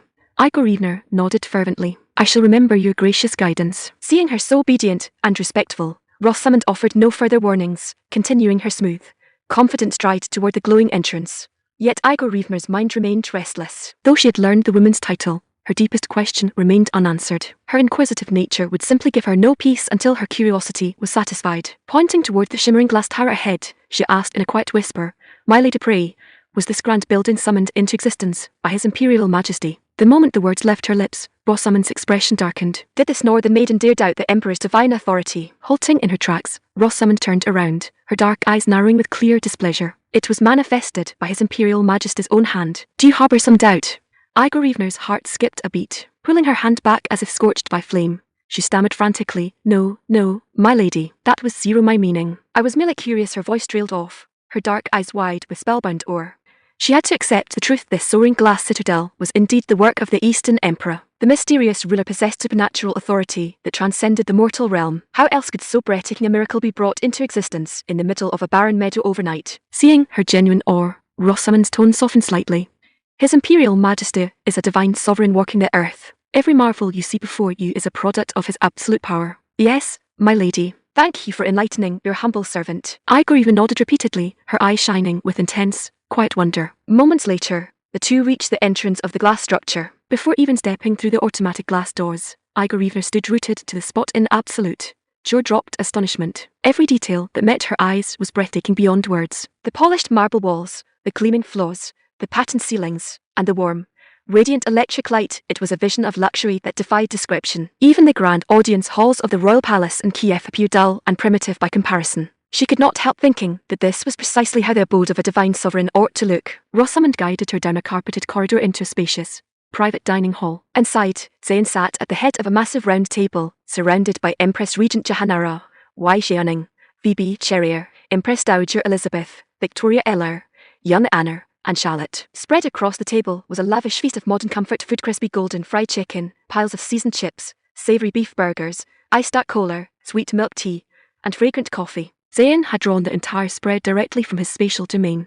While campaigning across untamed wilderness, standard field rations were fine for the troops, but his inner court deserved proper comfort. To the highborn consorts, these modern treats were exquisite delicacies, sacred foods bestowed by their sovereign. Every maiden was eating with pure enjoyment, their faces glowing with delight. Gliding beside Zayn's chair, Igorivna dropped onto her knees upon the soft carpet. Bowing her head low, Igorivna pays humble respect to your Imperial Majesty. Zayn set down a fried chicken drumstick, his voice calm and accessible. Rise, my sweet. Our deepest thanks to your Imperial Majesty, she whispered softly, rising to her feet with timid, hesitant grace. Zayn looked at her, his dark eyes glinting with a cool, playful charm. Have you eaten, my child? Parting her soft lips, Igorivna answered timidly, Your Majesty, your servant is quite well. Seeing her blushing, nervous posture, Zayn let out a light chuckle. Nonsense. Long travel always brings a sharp appetite. Find a seat and sample the food. Thank you, Your Majesty. As she spoke, her throat worked in a soft, involuntary swallow as the mouth-watering aromas drifting from the table reached her nose.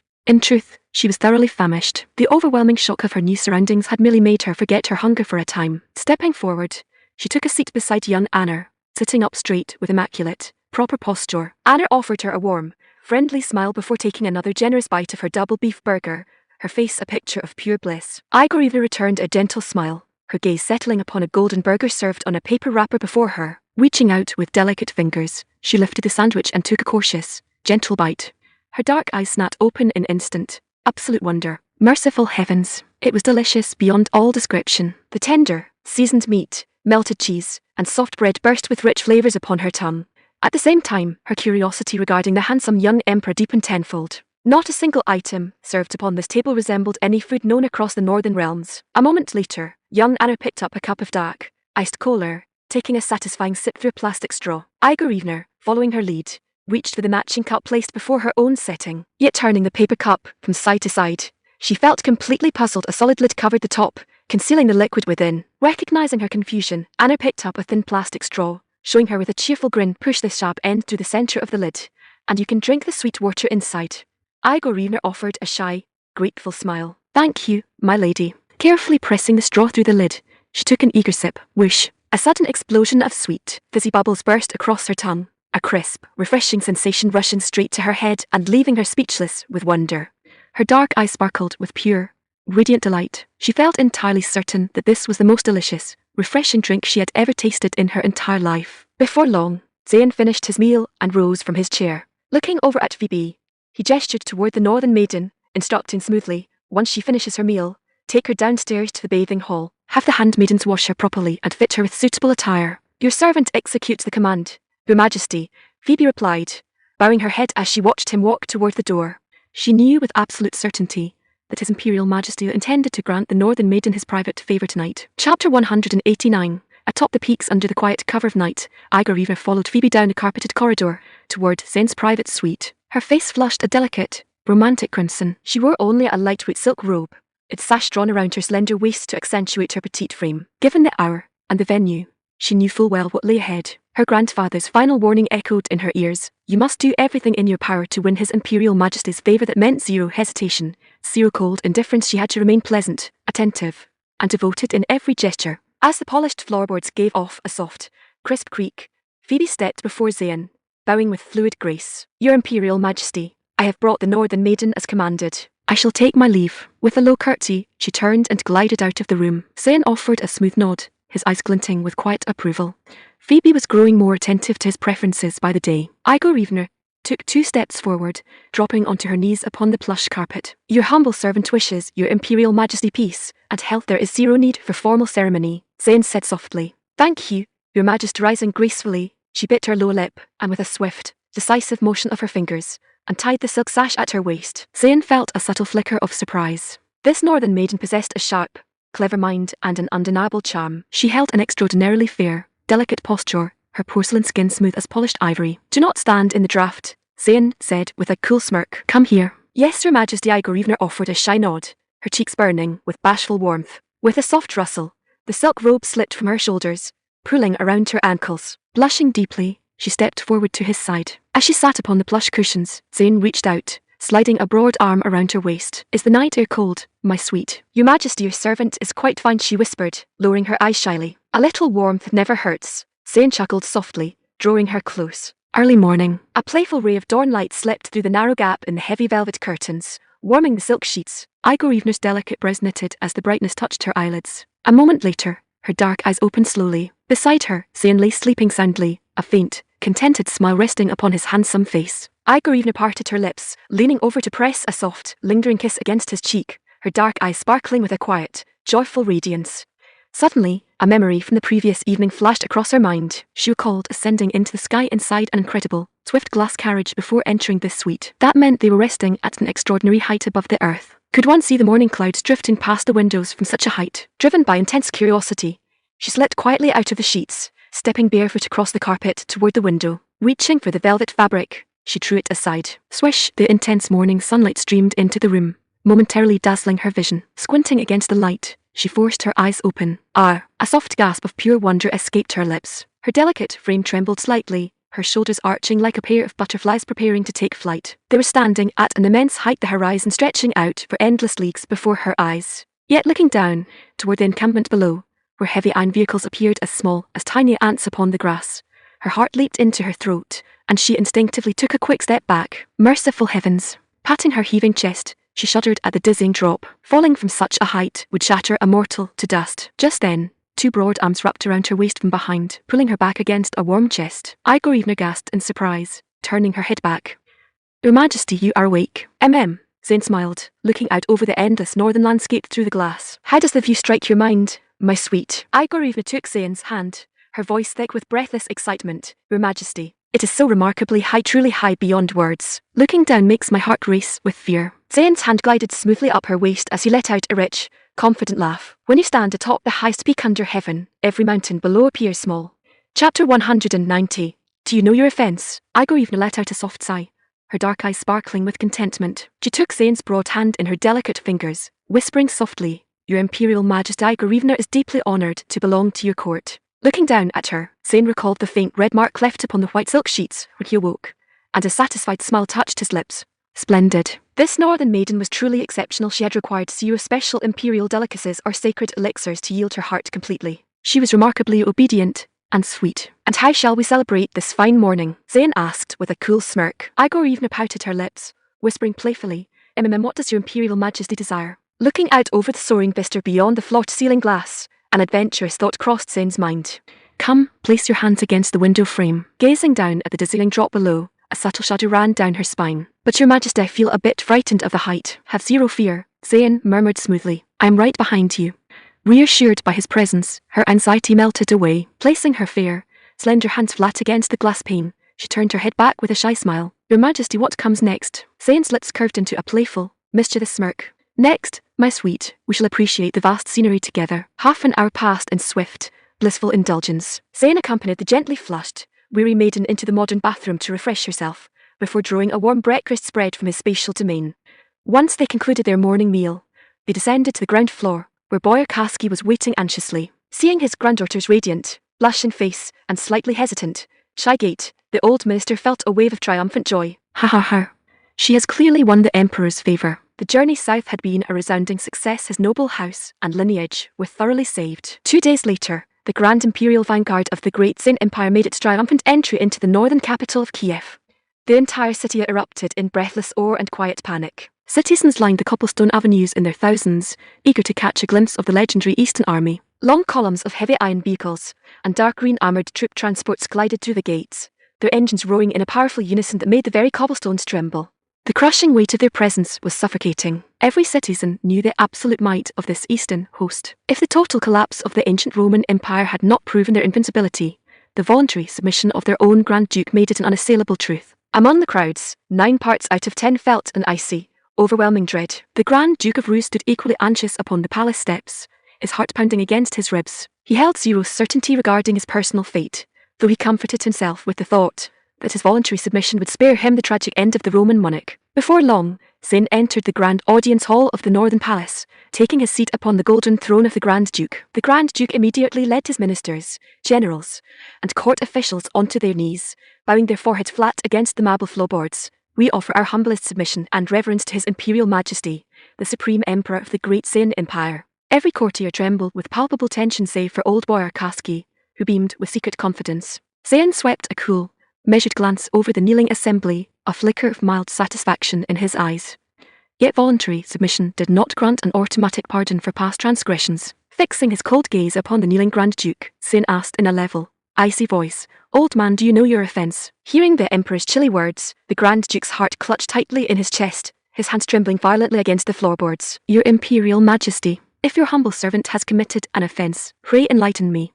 I shall make absolute amends at once." The assembled ministers stood frozen in terror. Was this the prelude to a royal purging of the court? Yet panic turned to confusion, for as far as they recalled, they had offered zero resistance to the imperial host. Chapter 191, The Great White North. Absolute deathly silence descended upon the grand audience hall, every noble heart pounding furiously against their ribs. Zayn shook his head with a cool, measured calm. "You failed to answer my question, old man. Thus, your transgression is doubled."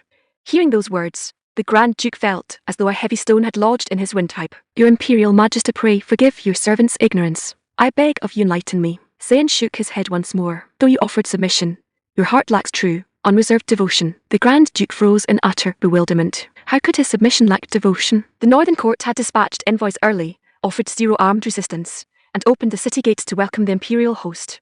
What further proof of devotion could a sovereign demand? Such were his frantic inner thoughts, yet he dared not utter a single word aloud. The eastern force was far too formidable. For a vanguard of tens of thousands to march into a foreign capital with such casual ease was like entering their own courtyard. Furthermore, his scouts had returned with a mind-shattering report. The colossal steel fleet that had crossed the Black Sea had vanished from the coastal waters entirely. Swallowing hard, the Grand Duke bowed his head low, pressing his palms flat against the marble floorboards. "Your Imperial Majesty, your humble servant acknowledges his guilt." Zayn chuckled coolly. "It is well that you recognize your offence. Naturally, a suitable penalty must be exacted." The Grand Duke let out a long, shuddering sigh of relief, a flattering, desperate grin spreading across his aged face. Yes, a penalty is entirely just. Your servant accepts it with complete willingness." Zayn offered a smooth nod, pointing a casual finger toward the throne room floor. "Very well. I sentence your entire royal bloodline to absolute execution." What? The Grand Duke's eyes bulged in horror, his face turning as pale as ash. "Your Imperial Majesty, mercy. I beg for your Imperial mercy." Never in his wildest nightmares had he imagined the Emperor would demand the total extermination of his royal house. The surrounding ministers shuddered in absolute terror, keeping their foreheads pressed tightly against the floor, praying desperately to remain unnoticed by the conqueror upon the high seat. Old Boyar Kaski stood thoroughly stunned as well. He felt the decree was terribly harsh, given that the Grand Duke and the entire Northern Court had offered zero resistance. Standing behind Zayn's chair, Igorivna felt a cold wave of shock wash over her soul. Yet a quiet, profound relief followed instantly. She was now the Emperor's woman. Out of consideration for her devotion, her sovereign would surely spare her own immediate family. Still, her breath caught in her throat as she waited nervously to see how the decree would unfold. Just as the suffocating tension in the hall reached its breaking point, Zayn's calm, authoritative voice echoed off the high rafters. "Save for Boyar Kaski, every minister and royal prince present, alongside their male lines, shall be executed. The noble women shall be spared." Standing near the double doors, Akel's eyes lit up with delight. Another round of rewards meant fine additions to the garrison quarters. "Your humble servant executes the decree." Akel bowed sharply, turning to summon the sepoys waiting outside. Moments later, red-clad sepoys marched into the hall,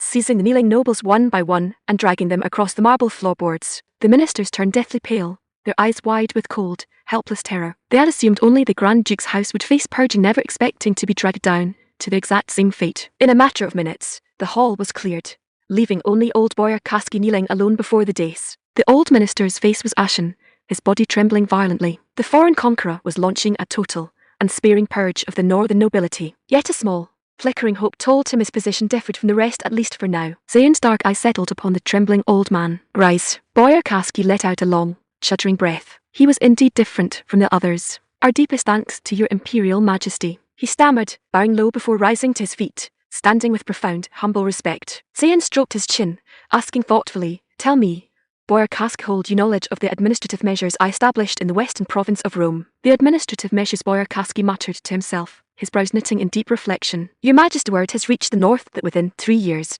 Rome shall be fully integrated under imperial governance, with the grand culture and language of the great Sane Empire flourishing across every city. Zane let out a light, approving chuckle.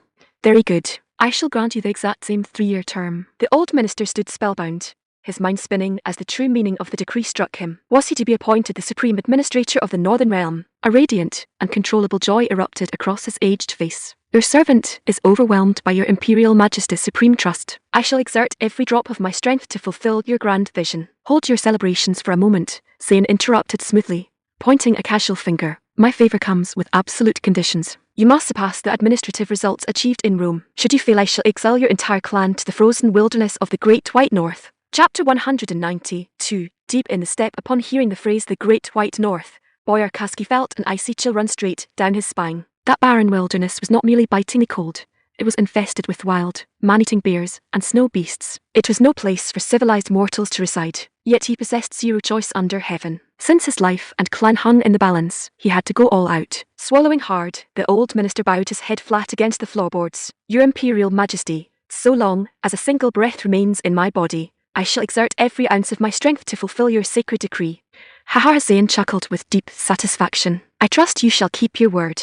When the 3 years conclude, I shall bestow grand honours upon your house. My deepest thanks to your Imperial Majesty. Boyar Kasky felt a surge of excitement, though a pressing question suddenly crossed his mind. Raising his hands in respect, he asked softly, Your Majesty, under what title shall your humble servant govern these northern lands? I hereby appoint you as Governor General, Zane replied smoothly, before pausing in thought. However, the regional titles must be renamed. After a brief moment, Zane continued, From this day forward, this realm shall no longer be known as the Grand Duchy of Rus, but as a vassal state of the Great Sane Empire, the province of Uttar Pradesh. As for the capital city of Kiev, let it be renamed Sylhet, the province of Uttar Pradesh, and who shall be its royal prince? Boyar Kasky muttered to himself, thoroughly puzzled, yet he dared not ask further. To be appointed Governor General was already an immense, unexpected favour from the Supreme Emperor. Your servant accepts the decree. I shall labour night and day to ensure Uttar Pradesh surpasses the western province of Rome. You may step back, Zane said with a faint smile, indifferent to whether the old man succeeded entirely. For the Great Sane Empire, any administrative progress in these distant lands was pure gain. With the empire's internal strength and population booming, large-scale migration would naturally follow in the coming years once the new generation grew up. Over time, complete linguistic and cultural integration was inevitable, and the local customs would become mere historical footnotes. Once Boyar Kasky departed, Zane turned to Empress Regent Jahanara beside him, asking with a warm smile, My dear, having been away from the capital for so long, do you miss home? Empress Regent Jahanara's dark eyes lit up with instant, joyful radiance. Does your Imperial Majesty intend to withdraw the army and return to Channan? She was indeed deeply homesick. That is precisely my intent, Zane chuckled, pausing thoughtfully. However, we shall not travel by sea this time. A spark of realization flashed across Jahanara's face. Your Majesty intends to travel by land. Zane nodded smoothly. With spring in full bloom, the vast grasslands are at their most breathtaking. Most importantly, we can use our modern wheels to survey the northern plains. Jahanara smiled brightly. Your Majesty's preference is my own. Rising from his seat, Zane turned to his generals and consorts, waving a broad hand. In 3 days' time, the grand host sets off eastward. We obey your Majesty's decree. The entire court erupted in breathless delight. After months of continuous campaigning, they were finally heading home to Channan. Bakal and young Hiochachi were practically leaping for joy. Returning to the capital meant endless tales of glory to share with their comrades. The long journey across foreign lands had been a grand, thrilling adventure, the kind of epic tale a warrior could boast about for a lifetime. 3 days later, the streets of Sylhet were packed with cheering crowds as thousands of residents lined the stone avenues to bid farewell to the great Sane navy and armoured host. Word had spread across every quarter that the Eastern Emperor was an all-powerful, divine sovereign walking the earth, capable of manifesting grand structures out of thin air and crushing entire armies with thunderous fire. The populace held firm belief that under his supreme rule, the new province of Uttar Pradesh would flourish like never before. Old Boyar Kasky was equally delighted. Over the past 3 days, he had carefully selected 300 exquisite northern maidens and added them to the imperial supply train. He felt confident that with hard work over the next 3 years, he could fulfill the emperor's expectations. After all, if a young woman could govern the western province of Rome, an experienced administrator like himself could certainly match her achievements. Your Imperial Majesty, just you wait and see. Boyar Kasky chuckled, stroking his long white beard as he stood atop the city ramparts, watching the dark green column of steel vehicles roll out into the distance. When the time comes, you shall surely bestow a noble title upon me. After all, we are bound by blood now. Several months later, The grand host of the great Zayn Empire advanced deep into the vast northern steppe, the ancient domain of the Outer Plains tribes. When the great Zayn Empire first rose to absolute power, the nomadic tribes residing near the southern borders had offered complete submission. Yet the fiercer, independent clans inhabiting the deep northern desert had held back. They neither submitted to Zayn's court nor dared launch raids southward, choosing instead to live quietly in the remote plains. Naturally, they kept a watchful, nervous eye on the 100,000-strong elite imperial garrison stationed in the southern border provinces. Fortunately, years of peace had passed without incident, lulling the tribal chieftains into a false sense of security. Yet the quiet equilibrium was about to be shattered. When the heavy iron wheels of Zayn's armoured host rolled across the grassy plains, the tribal herders grazing their cattle stood frozen in utter shock. Messengers galloped frantically toward the grand tent of the tribal supreme leader. Outrageous, the supreme leader, Channy Chingli, roared from his tiger-skin throne, his face contorted in fury. We have guarded against the southern border garrisons day and night, yet the eastern host advances upon us from the northwest. This is an absolute outrage. Standing nearby, Right-wise King Lankillian declared angrily, Supreme Leader, we can never tolerate foreign iron chariots trampling our ancestral grasslands. The left-wise king joined in with equal fury. We are the fierce wolves of the northern plains. Since the prey has marched directly to our doorstep, we must tear them to pieces. Precisely, the right-wise king smirked with supreme confidence. Setting other lands aside, upon these open grasslands, zero army under heaven can match our horsemen. Channy Chingli nodded in firm agreement. He shared the exact same sentiment. Since the foreign army had invaded their domain, battle was the only answer. Just then, a man standing quietly in the corner stepped forward. Unlike the leather-clad tribal warriors, he wore the refined robes and top-knot of a Central Plains scholar. Bowing deeply to the Supreme Leader, he spoke in a solemn, urgent voice. Supreme Leader, this is an absolute mistake. The army of the great Zayn Empire is matchless in combat, and their thunderous weapons defy mortal understanding. We must not engage them in open battle. Channy Chingli sneered disdainfully. Little scholar Shankyun, the mere mention of the great Zayn Empire makes your knees shake with fear, doesn't it? The scholar remained completely calm, his voice unyielding. Supreme Leader, I speak zero exaggeration. I harbour an irreconcilable, deadly hatred for Zayn, and my soul yearns for vengeance every waking hour. Yet I have personally witnessed the terrifying power of his host. Channy Chingli glares at him, a tone laced with impatience. Then what do you propose, scholar? Speak. Instead of facing his iron host in open battle, why not feign total submission? The scholar urged, a dark, venomous gleam flashing in his eyes. We can seize an opportunity during the submission feast to assassinate the tyrant. That tyrant harbours an insatiable weakness for highborn beauties, the scholar continued, clenching his pale fists until his knuckles turned white. We can deploy our finest maidens as a deadly trap. I refuse to believe we cannot slay him. Channy Chingli's dark brows knitted slightly. He was well aware of the terrifying reputation of Zayn's forces. After all, how else could a skull-turned-emperor have seized the throne from the ancient royal houses in such short order, wiping out half of the Skull's own powerful clan in the process? Since your loyalty to our cause is proven, I shall trust your scheme this once, Channy Chingli said, a wicked, sinister grin spreading across his face. Your young maiden is exceptionally fair and captivating, a vision of celestial beauty. She shall serve as our primary law. Chapter 193. The Iron Highway. Upon hearing the Channyyu's sudden decree, the man's expression shifted, a subtle flicker of cold shock passing through his dark eyes. Yet their emotion vanished in a fraction of a second. In his mind, a mere highborn maiden could never weigh against the sacred duty of avenging his clan, nor could any woman hold greater value than the throne of his ancestors. Had it not been for that lowborn scholar Zayn, he would still reign as the exalted crown prince of the realm, destined to rule as absolute sovereign under heaven. Your Highness, the exiled prince declared, his tone cold as ice, your servant shall spare zero effort to eliminate our common enemy. Channy Chingli felt a mild surge of surprise, though he quickly masked it beneath a booming laugh. Splendid. You possess the ruthless, unyielding spirit required of those who achieve supreme rule. The Channy admires your absolute resolve. Slapping his heavy hand against his knee, the Channy added, if that usurper Zayn dies by our scheme, the Channy shall personally marshal 30,000 horsemen to restore your royal house. Your servant shall never forget the Channy's boundless favour. The exiled prince bowed deeply, his right hand pressed firm against his chest. His posture was resolute, yet his eyes remained devoid of all warmth, filled only with endless, venomous malice. Rising from his tiger-skin throne, the Channy looked down at the disgraced royal, asking, in your judgment, how ought this honey trap to be staged? The exiled prince pondered for a moment before replying, Your Highness, time is of the absolute essence. Take my primary consort, and try to meet the usurper's vanguard immediately.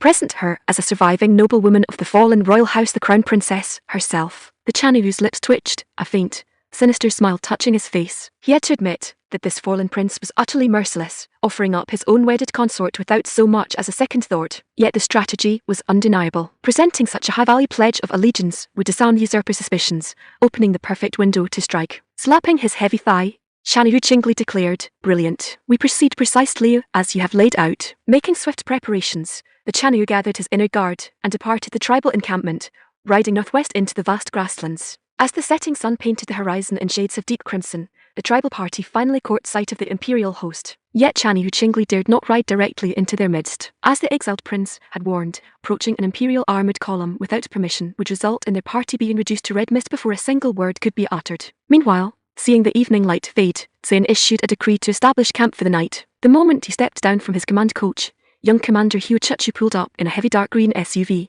stepping out to bow respectfully. "Your Imperial Majesty," an envoy claiming to represent the Chanyu of the Northern Steppe requests an immediate audience. Zayn felt a mild flicker of surprise. He had intended to sweep their encampments himself, yet they had come seeking him out. "Return and inform him," Zayn instructed smoothly. "If the Chanyu desires an audience, he must present himself before my carriage in person." "Understood, Your Majesty." Hugh Chuchu bowed, stepping back into the vehicle and accelerating across the grass. Empress Regent Jahanara, standing beside the command coach, adjusted her fine silk mantle, her dark brows knitting in gentle reflection. "Your Imperial Majesty, if my memory serves, among all the border realms surrounding our empire, only these northern steppe clans have failed to offer formal submission, correct?" "Indeed," Zayn nodded, looking out over the endless green horizon. "My choice to return by the land route was specifically aimed at settling this final frontier. As the old proverb goes, how can a sovereign permit wild dogs to sleep undisturbed beside his bed?" Jahanara offered a thoughtful smile. "Our southern border province has long maintained an elite garrison of 100,000 sepoys. Why did Your Majesty not simply order them to march north and sweep the plains?" "The northern grasslands are far too vast, my dear," Zayn explained, a cool, ambitious smile touching his lips. "If our garrisons advance, the nomadic clans simply scatter into the deep wilderness. When our columns withdraw, they return to harass the frontier. I intend to convert these vast steppes into the permanent garden of the great Zayn Empire. Once the imperial iron train lines are laid across these plains, our people from Chang'an and the southern cities can travel here with total ease, enjoying seasonal retreats, horseback riding, archery, and roasted lamb feasts at their leisure." "An iron train?" Jahanara asked, her dark eyes sparkling with intense, childlike curiosity. "Does Your Majesty mean an iron chariot that breathes fire as it glides?" "Ha, certainly not," Zayn chuckled, shaking his head gently. "An imperial train is a continuous, linked iron vessel of immense length, capable of transporting several thousand citizens across thousands of miles in a single day." "Transporting thousands of people at once?" Jahanara's breath caught in her throat, her fair face filled with quiet wonder. The largest public transport vehicle she'd witnessed, the modern imperial bus, could carry 50 passengers at most. A single iron vessel capable of carrying thousands sounded like a legend from the heavens. Before long, Chanyu Chingley arrived before Zayn's command coach, accompanied by several tribal elders and a veiled, highborn woman.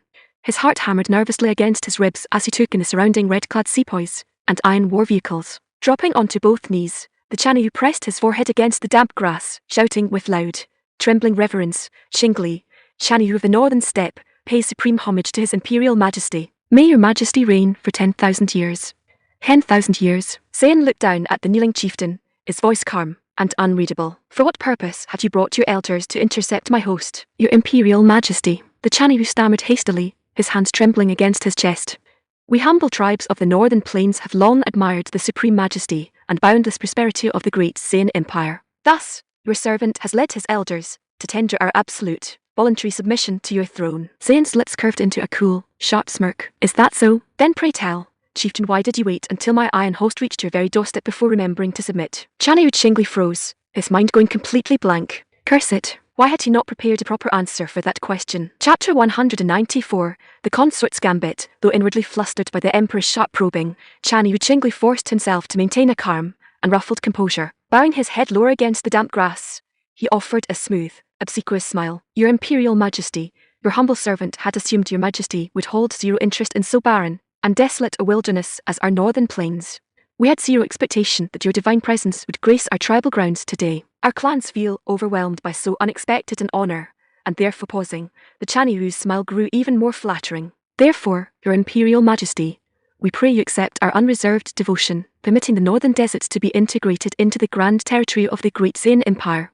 Honored. It was complete and utter nonsense. Had it not been for the invincible iron host standing behind the Emperor, this proud tribal leader would never have dropped onto his knees in the dirt. Zayn offered a faint, knowing smirk, clearly unimpressed by the performance. Seeing zero warm response, the Chanyu hastened to add, "Your Imperial Majesty, your humble servant has brought a rare and exquisite tribute today. I am certain she shall find favour in your Majesty's eyes." Zayn swept a cool glance over the small party. Apart from a veiled, slender maiden standing quietly near the back, there appeared to be 0 items of value. "What manner of tribute have you brought?" Zayn asked smoothly. The Chanyu replied eagerly, "Your Imperial Majesty, the maiden standing behind me is a surviving noblewoman of the fallen royal house, the primary consort of the exiled crown prince, Lady Murom Kingsue." Zayn's dark brows knitted slightly. Commander Wang Hutchin had submitted a formal report months ago confirming the complete eradication of the rebel royal clan. How could a highborn consort have escaped so tight an imperial dragnet? The claim sounded distinctly illogical. Beside the command coach, Empress Regent Jahanara's fair face registered subtle surprise. Could a survivor of the rebel clan truly have slipped through the net? Looking down at the kneeling maiden,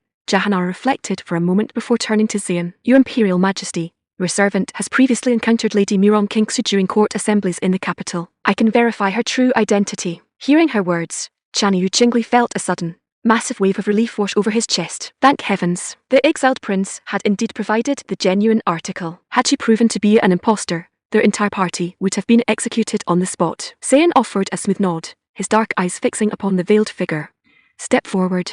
Murom Kingsue's heart clutched violently in her chest, her delicate frame shivering beneath her silk mantle. She understood with absolute clarity the deadly nature of this mission. Whether the assassination succeeded or failed, her own survival was entirely impossible. A bitter, inescapable end awaited her: either execution at the hands of the conqueror, total manipulation as a helpless pawn, or being cut down by the red-clad sepoys the moment the trap was sprung. Gliding forward with hesitant, trembling steps, she kept her head bowed low, stopping before the Chanyu and dropping onto her knees upon the grass once more. Biting her soft lip, she raised her face with quiet, nervous trepidation. Empress Regent Jahanara leaned in, examining her features closely before offering a firm nod. "Your Imperial Majesty, this maiden is indeed Lady Murom Kingsue." Zayn remained quietly thoughtful. When the rebel clan fell, hundreds of armed nobles were cut down. How could a helpless, highborn maiden have escaped the border encirclement entirely on her own? The circumstance was highly unnatural. Unless she was accompanied by powerful conspirators, a deeper, sinister plot was undoubtedly at play. Nevertheless, looking at the maiden kneeling before him, her striking beauty was undeniably extraordinary, possessing delicate features, fair skin, and an exquisite, captivating allure capable of captivating any sovereign. Zayn offered a light, unreadable smile. "You have done well, Chanyu. Yet I harbour a single question. Are there any other surviving members of the rebel house hiding within your borders?" "Your Imperial Majesty, she is the sole survivor," the Chanyu declared without a moment's hesitation, his face adopting a deeply loyal, flattering expression. "Had there been any other rebels, your humble servant would have bound them instantly and presented them to your Majesty. I would never dare conceal a single fugitive." Zayn let out a cool, effortless laugh. "For the sake of your declared loyalty, I shall accept your word this once." Naturally, his spoken words bore 0 relation to his actual intent. He possessed 100 distinct methods to uncover the truth, and he fully intended to use this opportunity to uproot every hidden threat across the northern steppe. The Chanyu, completely unaware of Zayn's thoughts, felt a surge of triumphant excitement. "Our deepest thanks for your Imperial Majesty's supreme trust." Zayn nodded smoothly, his tone remarkably calm. "The hour grows late. You and your entourage may rest within my camp tonight, and tomorrow we shall proceed to your tribal court. Your servant executes the command." Without the slightest hesitation, the Chanyu bowed low, declaring loudly, "Our entire tribe is blessed beyond measure that your Imperial Majesty's presence shall grace our humble encampment." Without further idle talk, Zayn turned and glided toward an open clearing a short distance away, raising his hand in a casual gesture. "Rise." As his voice echoed across the quiet meadow, a towering, multi-story glass structure materialized directly out of empty air, blazing with radiant electric light. "Almighty God, what manner of magic is this?" The Chanyu and his tribal elders froze as if struck by lightning, their eyes bulging in absolute, terror-stricken disbelief. Several elders rubbed their eyes frantically, convinced they were suffering from a wild hallucination. Yet no matter how hard they rubbed, the majestic glass citadel remained standing firmly upon the grass, its shimmering panels illuminating the night sky. Chanyu Qingli's dark brows knitted in deep, suffocating dread, his heart hammering wildly against his ribs. It was impossible. How could a mortal summon a towering palace out of thin air? Could this young Eastern emperor truly be an all-powerful deity walking the earth? Nonsense. He forced the terrifying thought from his mind. No matter what nature he possesses, he must be slain tonight. Otherwise, 0 survival exists for our northern clans. Meanwhile, Empress Regent Jahanara stepped beside Zayn as they walked toward their entrance, her dark eyes filled with gentle concern. Your Imperial Majesty, does it not strike your mind as deeply suspicious that Chan Yu Qingli offered up Murong Kingxi so readily? Zayn smiled calmly. Share your thoughts, my dear. Jahanara pouted her soft lips, explaining thoughtfully, Murong Kingxi is a frail, highborn woman. It would have been completely impossible for her to escape the heavily guarded southern border provinces entirely unaided. This entire surrender is clearly a dangerous, engineered trap. Your Majesty must exercise extreme caution. Zayn offered a reassuring nod. Set your heart at ease, my sweet. I am fully aware of the game. Turning around, he gestured to Phoebe, who was trailing respectfully behind them. Your Imperial Majesty, what are your commands? Phoebe stepped forward, bowing her head gracefully as she asked in her gentle, melodious voice. Take Murong Kingxi to the lower bathing hall, Zayn instructed smoothly. Have the handmaidens wash her properly and fit her with suitable attire. Your servant executes the command, Your Majesty, Phoebe replied. Empress Regent Jahanara stood thoroughly speech-bound, looking at Zayn with a mix of mild exasperation and playful disbelief. Your Imperial Majesty, you just declared you were fully aware of the danger, yet you still intend to summon her to your private quarters tonight. Zayn let out a rich, mischievous laugh, his eyes glinting with a cool, adventurous charm. Ha ha. You do not comprehend my strategy, my sweet. Tonight, I shall personally administer a rigorous interrogation to extract every secret she holds. Chapter 195. The sacred elixir. Later that evening, having ensured Murong Kingxi was bathed and properly presented, Phoebe went to submit her report to Zayn. Zayn offered a smooth, approving nod. With a casual flick of his wrist, a generous platter of vibrant red delicacies materialized from his spatial domain upon the desk, releasing a rich, fragrant aroma into the warm air. Phoebe's eyes widened slightly, her mouth watering in quiet anticipation as the sweet scent filled her senses. Yet she recognized instantly that these treasures were not destined for her own enjoyment. Ensure Murong Kingxi consumes every piece, Zayn instructed smoothly, gesturing toward the platter. A subtle, fleeting flicker of quiet envy passed through Phoebe's dark eyes. Your servant executes the command, Your Imperial Majesty. I shall attend to it immediately. Taking the silver platter into her hands, she bowed her head and glided out of the room. As she walked down the carpeted corridor, she looked down at the heavy heap of crimson delicacies, feeling a wave of intense, silent envy. There were at least 10 pieces upon the tray. To bestow so generous a portion upon a single maiden, would she not be completely overwhelmed by its power? Had protocol permitted, Phoebe would have gladly shared the burden, helping the foreign woman consume a portion of the imperial favour. Yet partaking of the emperor's special delicacy without receiving his direct audience afterward would leave one's blood burning with unmanageable heat. Desire was one thing, but crossing the boundary was a risk she dared not take. Before long, Phoebe led 4 handmaidens into the grand guest chambers. Having been bathed and cleared of suspicion, Murong Kingxi sat nervously upon the plush mattress of the massive bed. She wore a sleek, fitted burgundy dress that framed her fair curves, her smooth, slender legs exposed to the ambient warmth of the room. It was not merely her attire that left her breathless, she stood thoroughly spellbound by the room itself. Every polished fixture, radiant electric lamp, and seamless glass panel filled her with an overwhelming, alien sensation, as though she had been transported into an entirely different realm. When Phoebe stepped into the room, Murong Kingxi rose hastily, her fair face pale with intense anxiety. She understood with absolute clarity what this night portended. Lady Murong Kingxi, Phoebe announced, halting a few paces away and crossing her arms beneath her bust. You are blessed beyond measure tonight. Murong Kingxi's delicate brows knitted in quiet dread. Blessed? Pray, what is your meaning? Without wasting words on idle explanations, Phoebe gestured to the handmaidens behind her. Present the sacred imperial elixir. A handmaid stepped forward, presenting the covered silver tray. Phoebe took the platter, setting it firmly upon the small table beside the bed. His Imperial Majesty has bestowed this upon you. Consume it without delay. Looking down at the bright crimson, fragrant items, cold, suffocating terror clutched at Murong Kingxi's heart. Though she had mentally prepared herself for a tragic end, facing what she believed to be her execution brought an instinctive, trembling dread to her soul. These fruits, they were surely a lethal draught. The Emperor intended to force her to end her own life quietly within these private chambers. Had a choice existed, she held zero desire to perish. Yet if death was unavoidable, swallowing poison offered a far cleaner end than public execution. What are you waiting for? Eat. Phoebe urged impatiently. Do you hold any awareness of how many maidens across the court long for a single taste of this treasure, yet never receive the honour? Murong Kingxi stood thoroughly bewildered. Was being condemned to a quiet death considered a rare luxury in this palace? It sounded entirely mad. Yet standing before the Emperor's attendants, she possessed zero alternative. At worst, it was merely death. Setting the platter upon the bed, she gritted her teeth, breaking off a small portion of the crimson fruit.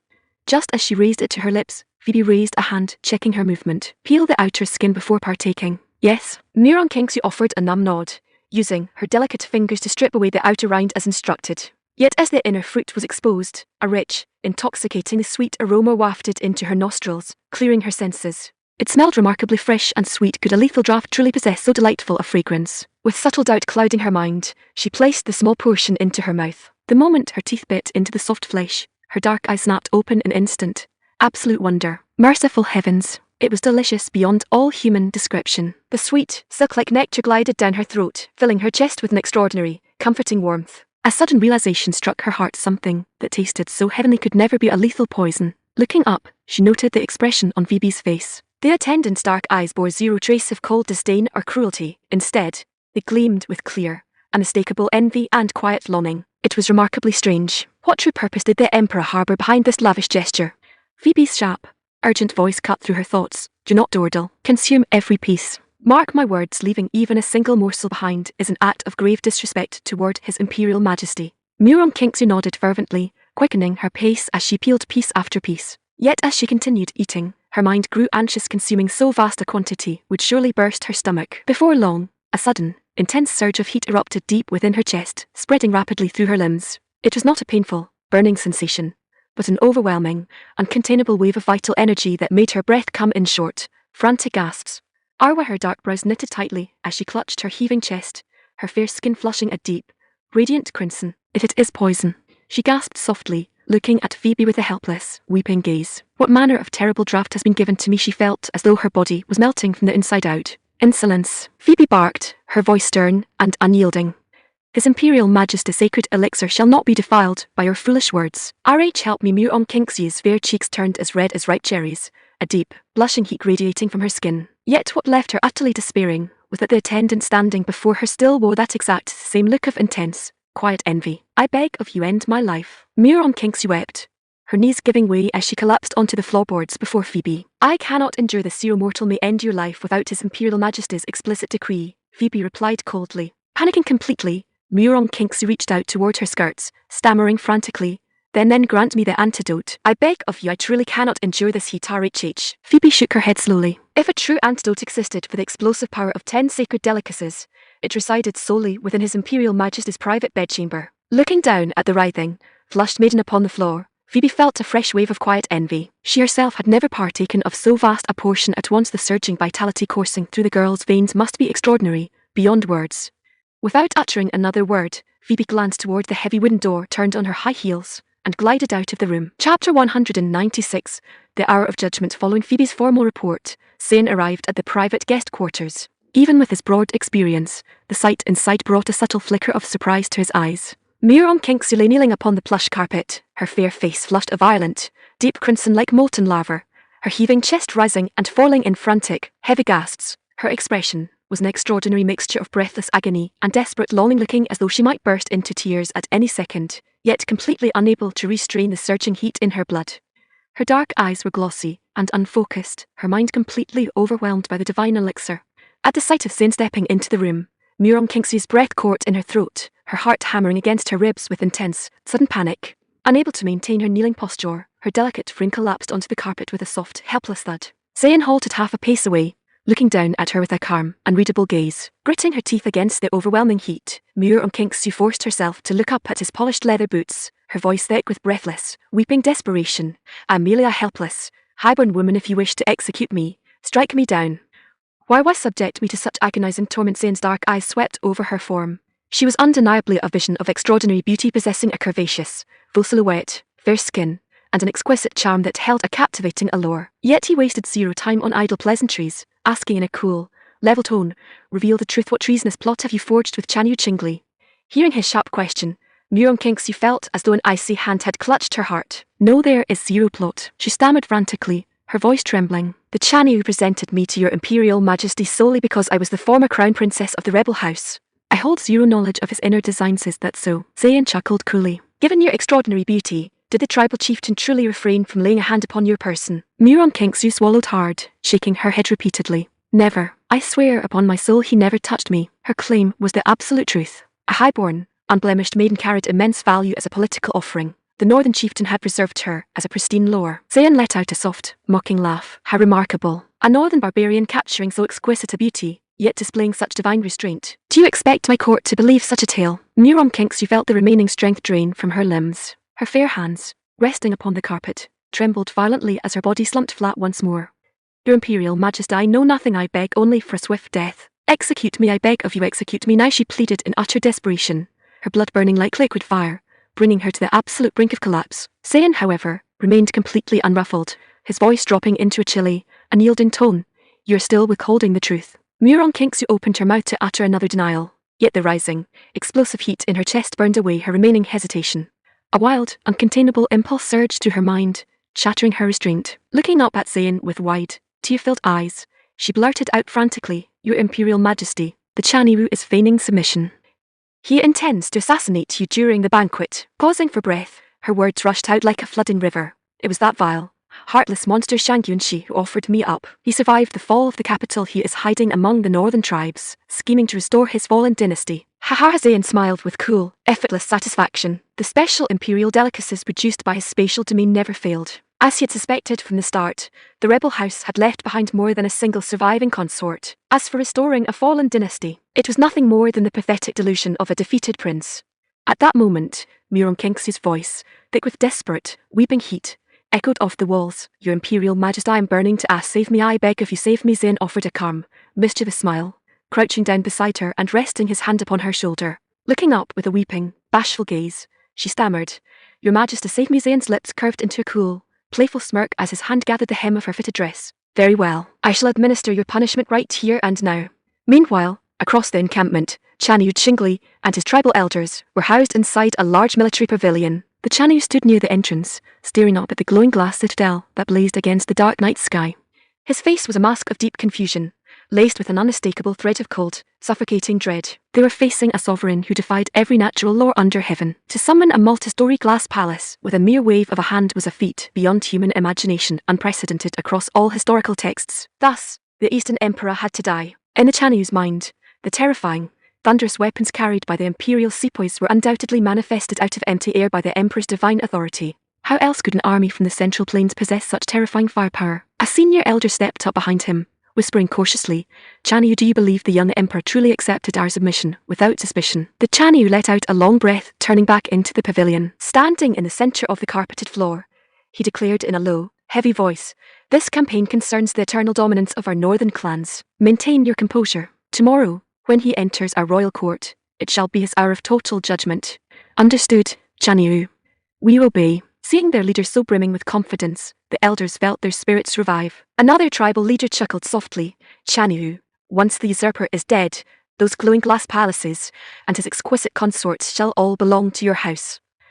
They had long eyed the shimmering glass citadel with greedy wonder, viewing it as a treasure beyond measure. Nonsense, the Chanyu sneered, raising his broad hand high. Not merely those glass towers, the entire great Zayn Empire shall belong to our northern clans. Precisely, the Chanyu possesses supreme, matchless vision.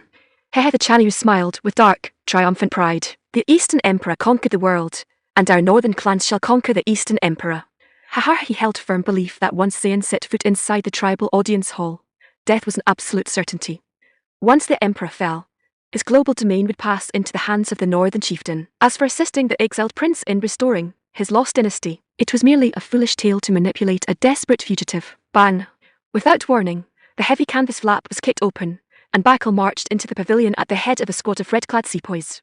Pointing an iron finger at the Chanyu, Bakal barked, Seize him. What? Chanyu Chingli froze in total, shock-bound astonishment, his heart clutching violently in his chest. Why were the imperial sepoys moving to arrest him? Had their plot been exposed? It was impossible. The highborn consort would never betray her wedded prince. Forcing himself to maintain a calm posture, he looked at Bakal, asking in a steady voice, General, what is the meaning of this sudden intrusion? Meaning? Bakal glared at him with icy disdain. You know full well what treasonous designs you harbored.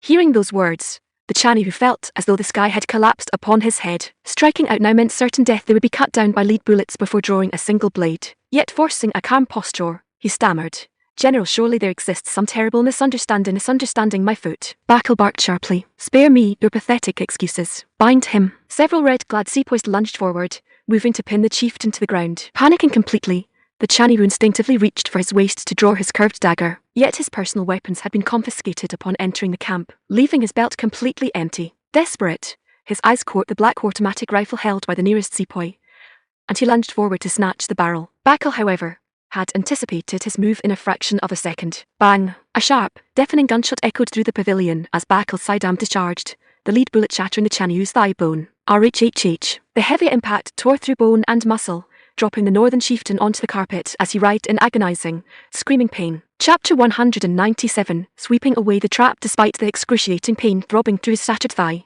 Chanyu Qingli forced himself to maintain a fraction of his composure.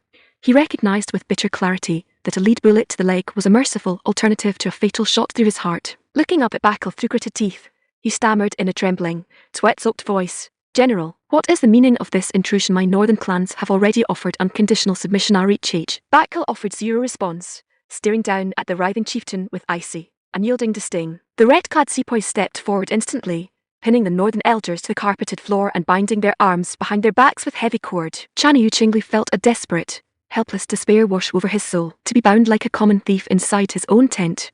Was his hour of judgment at hand? How under heaven had his grand strategy unraveled so completely in a single night? Gritting his teeth until his jaw ached, a wave of venomous, white-hot rage toward the exiled prince erupted within his chest. Had it not been for that disgraced royal's pathetic honey trap, the Chanyu would never have walked into the imperial camp so defenselessly. "You cursed Shankyun scum!" Chanyu Qingli screamed, his face contorting into a mask of pure, hideous fury. "You are a useless, blundering fool. Even in the afterlife, my spirit shall tear your soul to pieces." Bakkal let out a rich, booming laugh, clearly amused by the chieftain's frantic cursing. "Save your breath, old barbarian. You shall see your co-conspirator soon enough." Ha. The next morning, when Zen opened his dark eyes, he found the highborn maiden kneeling beside the bed. The moment he sat up, Muron Kingsu pressed her forehead flat against the carpet, her voice soft and trembling.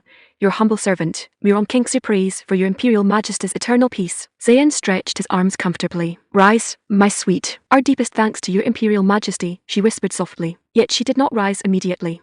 Remaining upon her knees, she gathered her courage to voice the decision that had crystallized within her mind overnight. If your Imperial Majesty does not despise my humble origin, your servant yearns to devote her entire life to attending upon your person. I know my standing is low, yet she had realized that remaining at the side of this majestic, divine emperor was infinitely superior to following a heartless, cowardly fugitive like the exiled prince. Most importantly, the emperor had bestowed upon her a profound sense of absolute peace, physical satisfaction, and unshakable security, feelings she had never experienced in her former life. Her wedded husband had been a man devoid of both virtue and physical capability. In all their years of marriage, the total time they had shared intimately amounted to less than a fraction of an hour.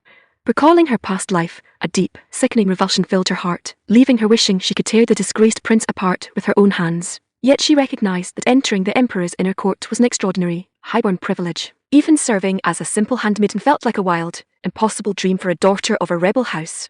Unable to find suitable words to express her deep longing, her voice trailed off in quiet, blushing hesitation. Seeing the pure devotion gleaming in her dark eyes, Zayn offered a warm, reassuring smile. "Rise, my sweet. My imperial court holds ample space for your grace."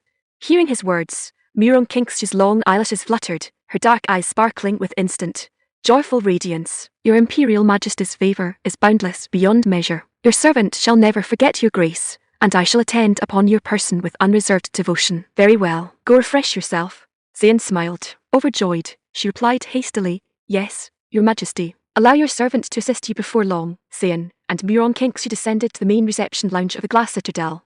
The Imperial generals and senior commanders had been waiting information for hours. Seeing Zayn approach, they bowed in unison, raising their clasped hands in formal salute. Muron Kingsu glided half a pace behind the emperor, her cheeks flushed a radiant crimson, resembling the bright morning sun rising over the plains. Every general present recognized precisely what had transpired in the private quarters overnight. Taking his seat upon the leather sofa, Zayn raised a hand. "Greetings, my commanders. We pray for your Imperial Majesty's supreme health and peace," the generals declared as one. "All is well. You may dispense with formality." Once the greetings concluded, Commander Ding Yi stepped forward, bowing respectfully. "Your Imperial Majesty, the three Imperial armies stand fully arrayed, awaiting your Majesty's supreme decree to sweep the northern tribal court into oblivion." "Splendid," Zayn nodded, his dark eyes glinting with cold authority. "Sweep the northern plains clean, seal the stronghold of the tribal chieftain, and claim your military honors. The spoils and glory belong to your divisions.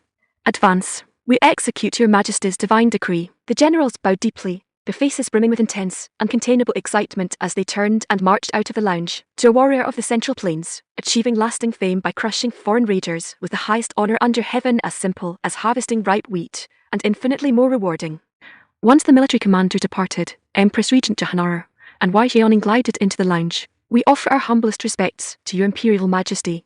The two consorts bowed gracefully. "There is zero need for formality.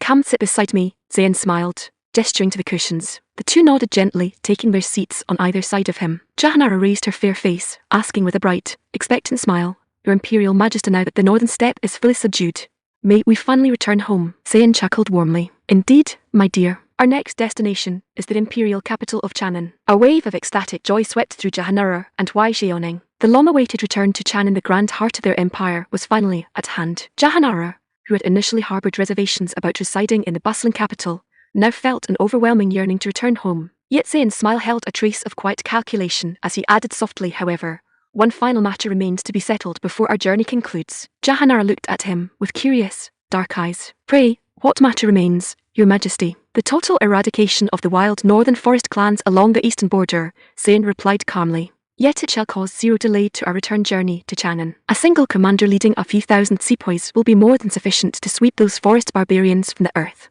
Chapter 198. The cackled Trath. Empress Regent Jahanara remained deeply curious, her dark eyes reflecting gentle wonder. "Your Imperial Majesty, are those uncivilized forest tribes truly worth such a massive military effort?" "It is precisely because they live in wild, uncivilized darkness that we must nip them in the bud," Zayn explained, his voice calm yet carrying an unshakable weight. "Once such wilderness clans grow strong, they inevitably bare their fangs, raiding our southern borders and bringing ruin to our central plain civilization." Jahanara pondered his words for a brief moment, her heart aligning completely with his reasoning. The northern nomadic tribes served as a glaring testament. For centuries, they had done nothing but raid the frontier towns or harbor bitter, predatory designs against the peaceful valleys. Now, under Zayn's absolute rule, that ancient threat had been eradicated once and for all. "Your Imperial Majesty possesses matchless, far-reaching vision," Jahanara murmured, her eyes shining with quiet adoration. "You consider every detail for the eternal peace of the realm. Your humble servant admires you with all her heart." Beside her, Wai Xiaoning nodded softly, her fair face glowing with equal reverence. "Your Imperial Majesty labors so tirelessly to build an enduring, golden dynasty. Our future generations are blessed beyond measure." Zayn let out a rich, warm chuckle, reaching out to pat their knees gently. "History is our endless cycle of conflict and bloodshed, constantly repeating its bitter lessons. I intend to break that iron law once, and for all so the world may enjoy eternal peace, the populace may labor in security, and our descendants shall never again face displacement or humiliation." The two consorts nodded fervently, their hearts filled with profound respect. Yet speaking of future generations, a tender blush suddenly crept onto Jahanara's porcelain cheeks. Leaning in close to Zayn's ear, she whispered in a voice barely louder than a breeze, "Your Majesty, your servant yearns to bear you an heir." Zayn raised an eyebrow, a mischievous smirk touching his lips. "A single heir is far from enough, my sweet. If we are to raise a new generation, we ought to fill the inner palace with them." Jahanara's cheeks flushed a deeper, exquisite crimson as she hid her face behind her silk sleeve. "Your Imperial Majesty," she felt far too shy to complete her sentence. Zayn, however, was far from finished. Rising to his feet, he took both consorts by their delicate hands, declaring with broad, charming confidence, "Come along then. Since the afternoon is free, let us attend to the future of our dynasty without delay." Jahanara and Wai Xiaoning were caught entirely by surprise. Yet their steps were anything but hesitant. If anything, they glided toward the private quarters even faster than Zayn himself. Standing nearby, Mirong Kinksu stood thoroughly, breathlessly spellbound. After a long, passionate night of intense interrogation, the Emperor still possessed such boundless, staggering vitality. His physical constitution was truly miraculous, beyond all human understanding. As the sun dipped below the western horizon, painting the sky in deep shades of gold and crimson, the imperial vanguard returned to camp laden with military spoils. They had not merely completed the total purge of the northern tribal court, they had also captured the exiled prince, Shang Yuanxi, alive. When the red-clad sepoys dragged him into the camp, Tang Yuanxi was practically bursting with white-hot fury, cursing Chanyu Qingli's ancestors down to the 18th generation. He stood thoroughly unable to comprehend how his flawless honey trap had collapsed overnight. It made zero sense under heaven. His primary consort had always been completely obedient, timid, and devoted. There was zero possibility of a betrayal on her part. Thus, the fault lay entirely with that crude, barbaric Chanyu. The northern chieftain must have slipped up during the initial meeting, dragging them both down into total ruin. Inside the spacious reception lounge of the Glass Citadel, Commander Dingy submitted his formal battle report to Zayn. "Your Imperial Majesty, the northern tribal court has been reduced to absolute ash. Save for herds of horses, cattle, and sheep, zero rebellious element remains alive upon the plains." Zayn offered an approving nod, thoroughly satisfied with the outcome. "Bring Shang Yuanxi and Chanyu Qingli into the hall." Moments later, Red-clad sepoys dragged the two bound prisoners into the lounge. The moment Shang Hyunshi caught sight of the northern chieftain, his nostrils flared in blind, furious rage, his eyes bulging as he screamed, "Qingli, you incompetent, blundering swine. Even as a vengeful ghost, you are the very first soul I shall tear to pieces." Chanirui Qingli was deathly pale from severe blood loss, barely clinging to a thread of life. Yet hearing the exiled prince's furious insult, a surge of white-hot anger revived his failing spirit. He had not even opened his mouth, yet this disgraced royal dared curse him first. "You useless, pathetic Shanghyun brat." Chanirui Qingli snarled back, his yellow teeth bared in vicious fury. "You green-headed cuckold. I ought to have slitted your throat the moment you entered my tent. Had I not listened to your foolish, treacherous scheme, I would never have suffered this fate." The phrase green-headed cuckold struck Shang Yunji like a thunderbolt, causing a sudden, cold wave of panic to seize his heart. What did he mean by that? Had his wedded consort secretly engaged in a disgraceful affair with this northern barbarian? No. That was completely impossible. How could a highborn maiden, raised on strict court etiquette and absolute loyalty, commit so vile, shameless a betrayal? "Qingli, what poisonous nonsense are you spewing?" "Poisonous nonsense." Chanirui Qingli let out a raspy, mocking laugh, pointing a blood-stained finger toward the figure standing behind Zain's sofa. "Open your blind eyes and see for yourself, you pathetic fool." Chapter 199. Buried alive at first, Shang Yunji's attention had been entirely consumed by his hatred for Chanirui Qingli. Bound in heavy chains, and forced to kneel in the presence of the supreme conqueror, he had not dared to look around carelessly. To anger Zain now would mean incurring an even more horrific fate. He held zero desire to be torn apart limb from limb. The mere thought of the agonizing pain brought a cold sweat to his brow. Consequently, he had failed to notice his wedded consort, Murong Kingsyu, standing quietly in the shadow of Zain's chair. Now, looking closely, her figure was unmistakable, her skin glowing with a radiant, healthy flush. Connecting her present posture with the barbarian chieftain's mocking insults, a sudden, terrible realization struck Shang Yunji's mind, and his face turned green with blind, suffocating rage. "Kingsyu, you betrayed me." He glared at her, his eyes wide with trembling shock. Yet Murong Kingsyu harbored zero guilt or hesitation. She looked back at him with an icy, contemptuous gaze, her voice sharp and unyielding. "Betrayed you? It was you, you pathetic, heartless coward, who sold me like cattle to save your own miserable skin." Murong Kingsyu. Shang Yunji gritted his teeth so hard his jaw throbbed, his eyes blazing with venomous fury. "I never imagined you could be so shameless a woman." At that moment, Zain rose smoothly from the sofa, extending his arm with casual elegance.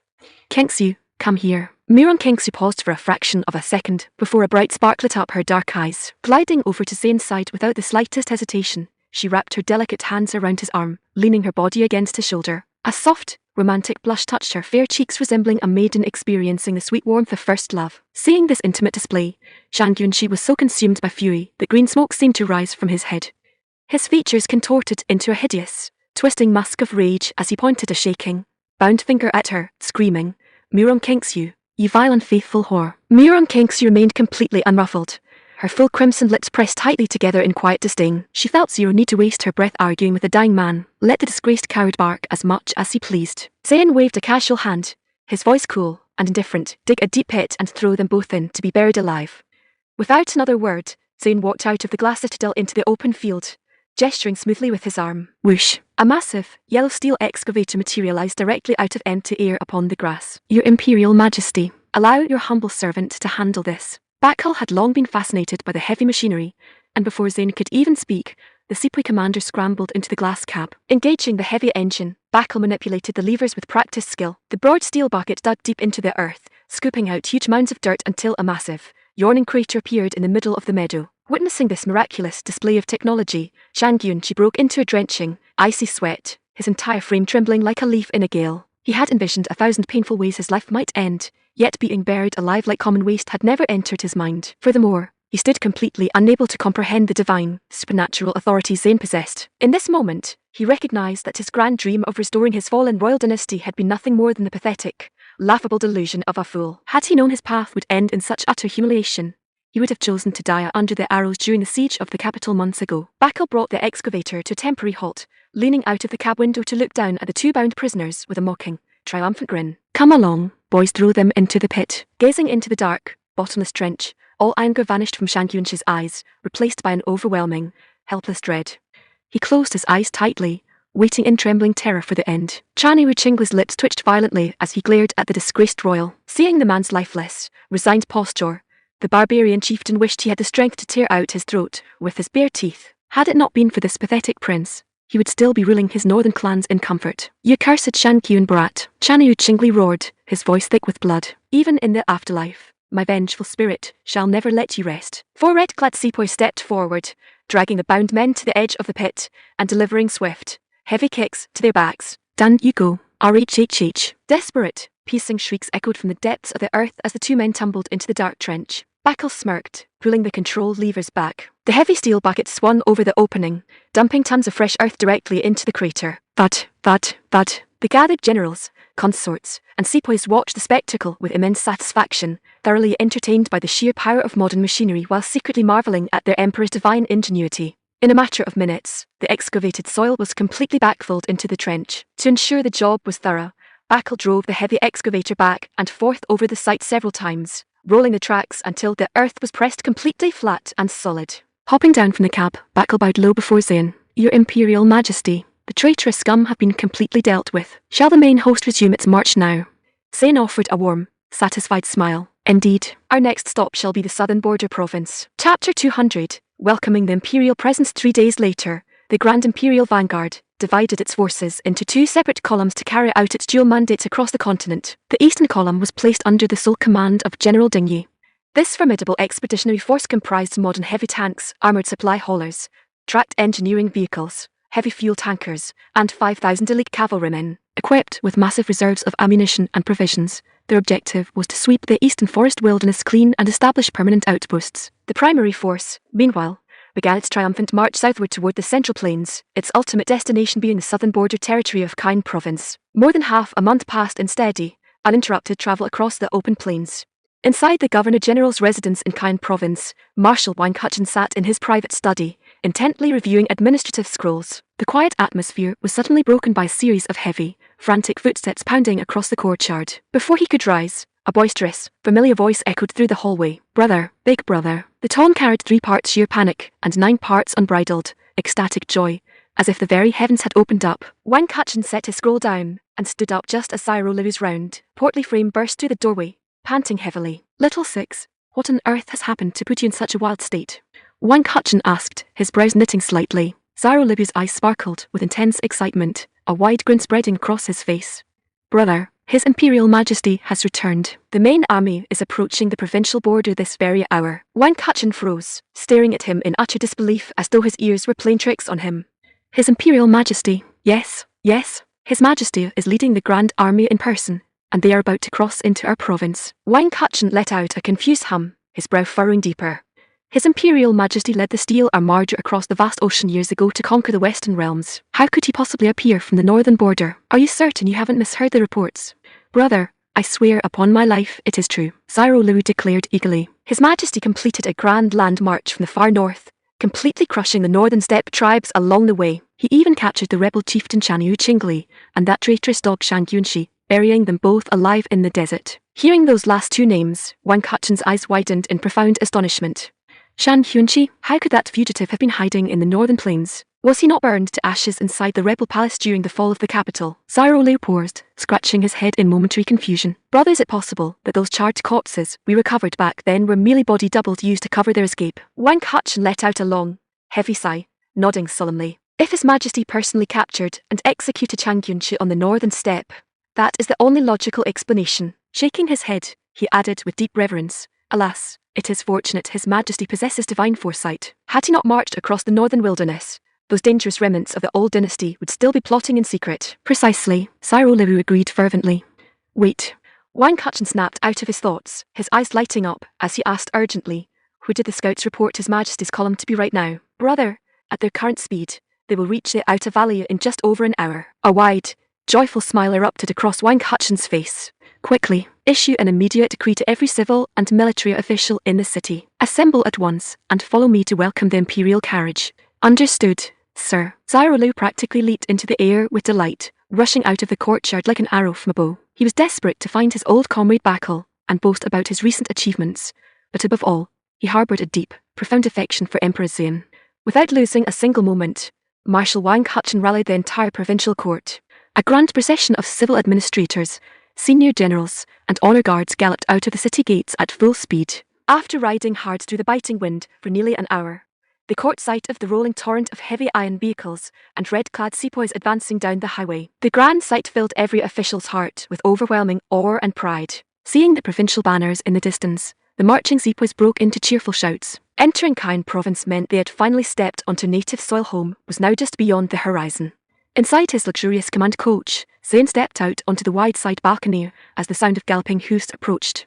A warm, satisfied feeling washed over him. After 2 long years of grand campaigns across foreign seas and distant continents, he had finally returned to his homeland. He could not help but wonder how his beloved consorts in Shannon were faring. Fortunately, his spatial sanctuary contained endless modern treasures and potent elixirs. Otherwise, returning after 2 full years of separation, to face an entire court of eager, longing consorts would prove a truly daunting trial. They must be thoroughly starved for his affection by now. Before long, Wang Hutchin reached the front of the Imperial vanguard. Reining in his warhorse more than 10 meters away, he leaped cleanly from the saddle while the steed was still moving, sprinting forward across the dusty road on foot. Yet as he drew near and caught a clear view of Zayn stepping down from the coach, Wang Hutchin stood thoroughly, speech-bound, stunned. More than 3 full years had elapsed since their last meeting. Yet the young emperor appeared completely unchanged. His handsome features remained as sharp and radiant as ever, his eyes glowing with boundless vitality and divine composure. It defied all natural logic. The grand expedition had endured years of brutal campaigning, marching across thousands of leagues of ocean and wilderness. By all rights, the emperor should have appeared weathered, exhausted, and worn by the elements. Yet Zayn looked as though he had merely stepped out for an afternoon stroll through the royal gardens. Setting aside his bewilderment, Wang Hutchin rushed forward, dropping heavily onto one knee and clasping his hands together with profound reverence. Your humble servant, Wang Hutchin, offers his absolute devotion and praise for your Imperial Majesty's eternal peace and glory. Behind him, Xiao Liu, the provincial ministers, and the senior generals dropped onto both knees, their voices echoing across the valley like thunder. We offer our humblest respects to your Imperial Majesty. May your Majesty reign for 10,000 years. 10,000 years. Zayn walked forward with a warm smile, gesturing casually toward the kneeling crowd. Rise, all of you. There is zero need for such heavy protocol. Our deepest thanks to your Imperial Majesty. The crowd shouted in unison before standing up. Wang Hutchin stepped forward with unexpressed excitement, his eyes shining with emotion. Your Majesty, your servant has missed your divine presence beyond measure. Nearby, Bakal and Xiao Li were making wild hand gestures at one another from across the road, both itching to pull each other aside and begin bragging about their respective exploits. Zayn looked at Wang Hutchin, then at Xiao Liu, letting out a rich, hearty laugh. If my memory serves me correctly, it has been more than 3 full years since we last stood together in person. Wang Hutchin grinned broadly.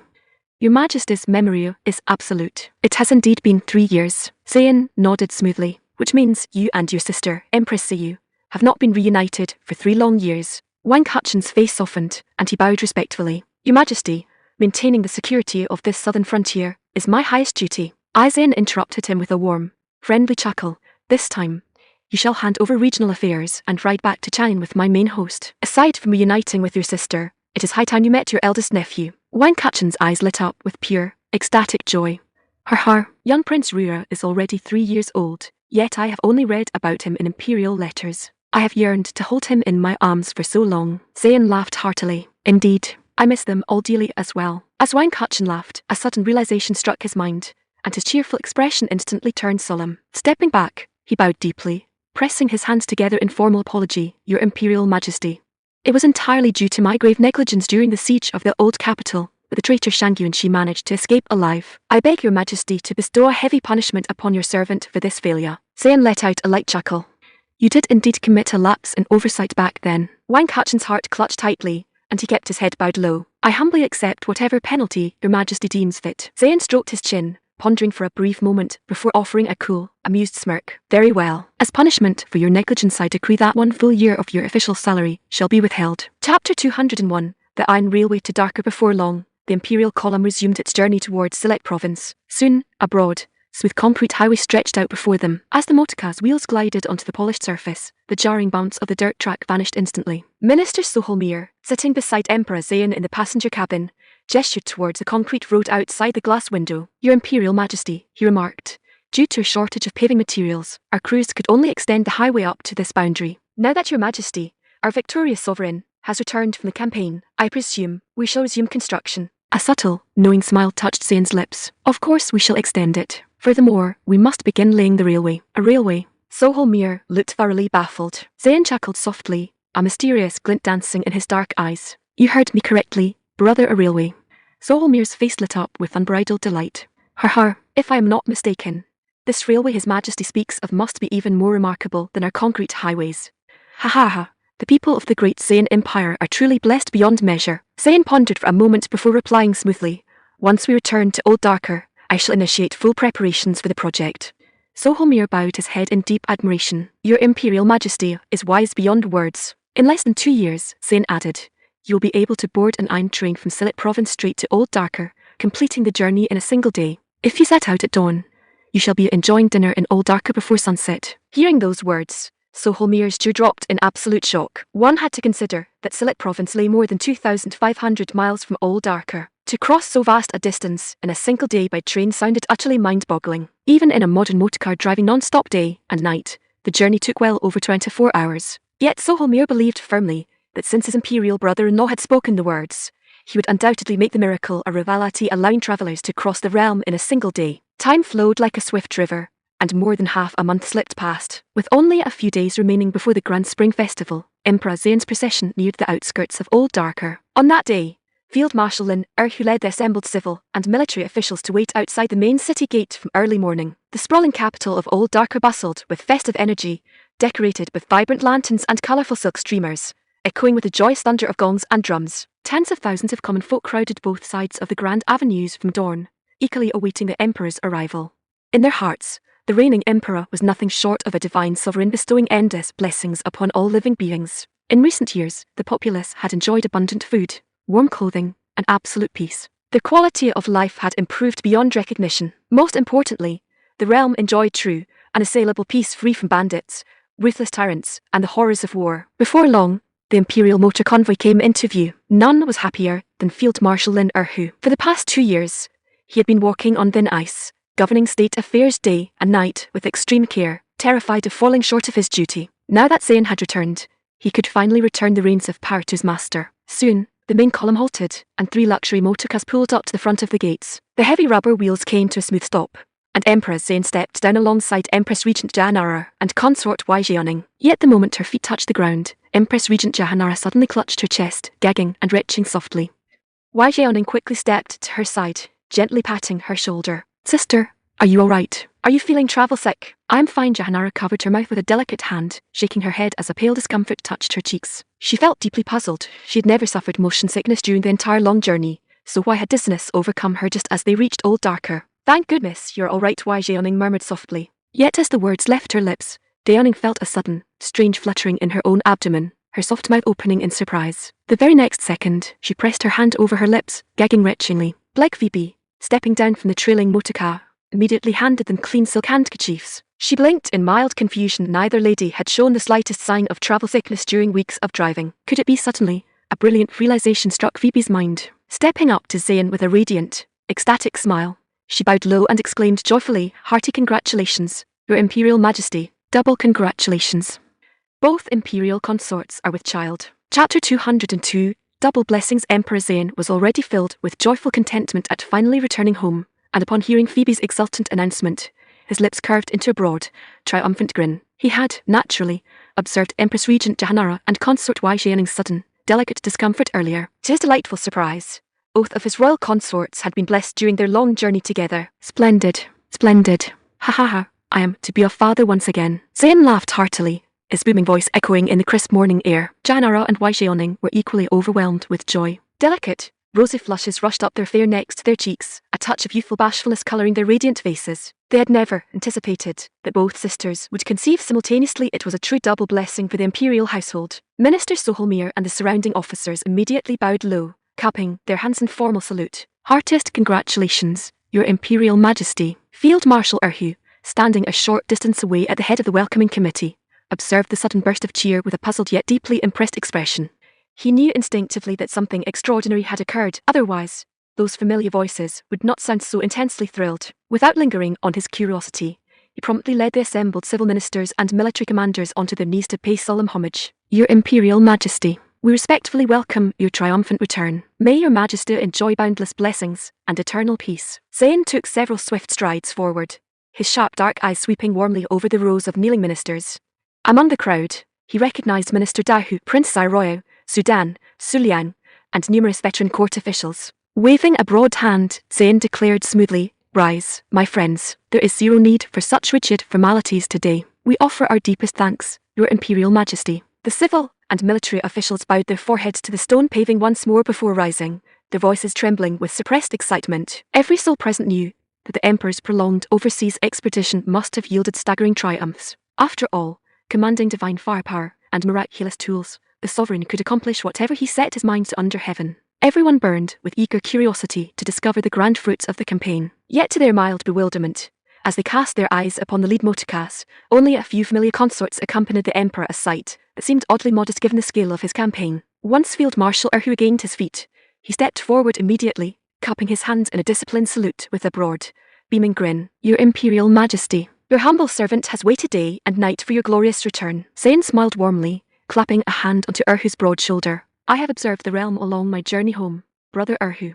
The administration moves with sharp efficiency, the common folk live in peace and harmony, and public order is absolute. You've governed our capital exceptionally well during my absence." Field Marshal Erhu felt a surge of genuine, overwhelming pride. Hearing his 2 years of tireless labour and constant vigilance recognised by his sovereign brought immense satisfaction to his heart. "It is entirely Your Imperial Majesty's divine benevolence that reaches every corner of the world and bestows blessings upon all living beings," Erhu replied earnestly. "Your humble servant merely fulfilled his basic duty." Zayn let out a rich, boisterous laugh. "I never fail to reward those who perform grand service for the realm. There is zero need for modesty, Brother Erhu." Erhu was caught off guard for a second, his heart swelling before bowing deeply. "Your humble servant offers his boundless gratitude, Your Majesty." Zayn approved with a firm nod, turning toward the Imperial convoy. "Prepare the carriages.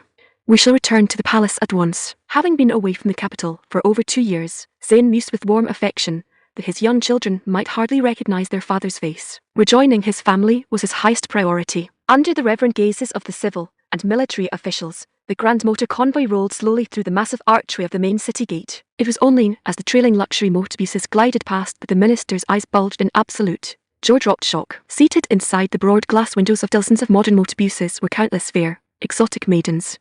Among them were striking, high-born beauties possessing simmering golden hair and radiant blue eyes, their delicate features illuminated by the morning sun. The assembled ministers stood thoroughly dumbfounded. It became instantly clear that the spoils of the Emperor's overseas campaign surpassed their wild assumptions beyond all measure. Along both sides of the broad concrete thoroughfare, tens of thousands of local citizens waved their hands and cheered frantically, their thunderous shouts echoing across the sky. "Long live His Imperial Majesty! Long live the great Saiyan Empire! Long live the Emperor!" Aboard the modern motorbuses, the foreign princesses and noblewomen were equally spellbound. The dark and blue eyes were glued to the transparent glass windows, continuous gasps of breathless wonder escaping their lips. Along the Grand Avenue, they looked upon a sprawling, magnificent metropolis towering stone fortifications, ingeniously designed brick edifices, straight, wide concrete thoroughfares spotlessly maintained, and joyous, vibrant crowds. The sheer scale and prosperity were unlike anything they had ever witnessed.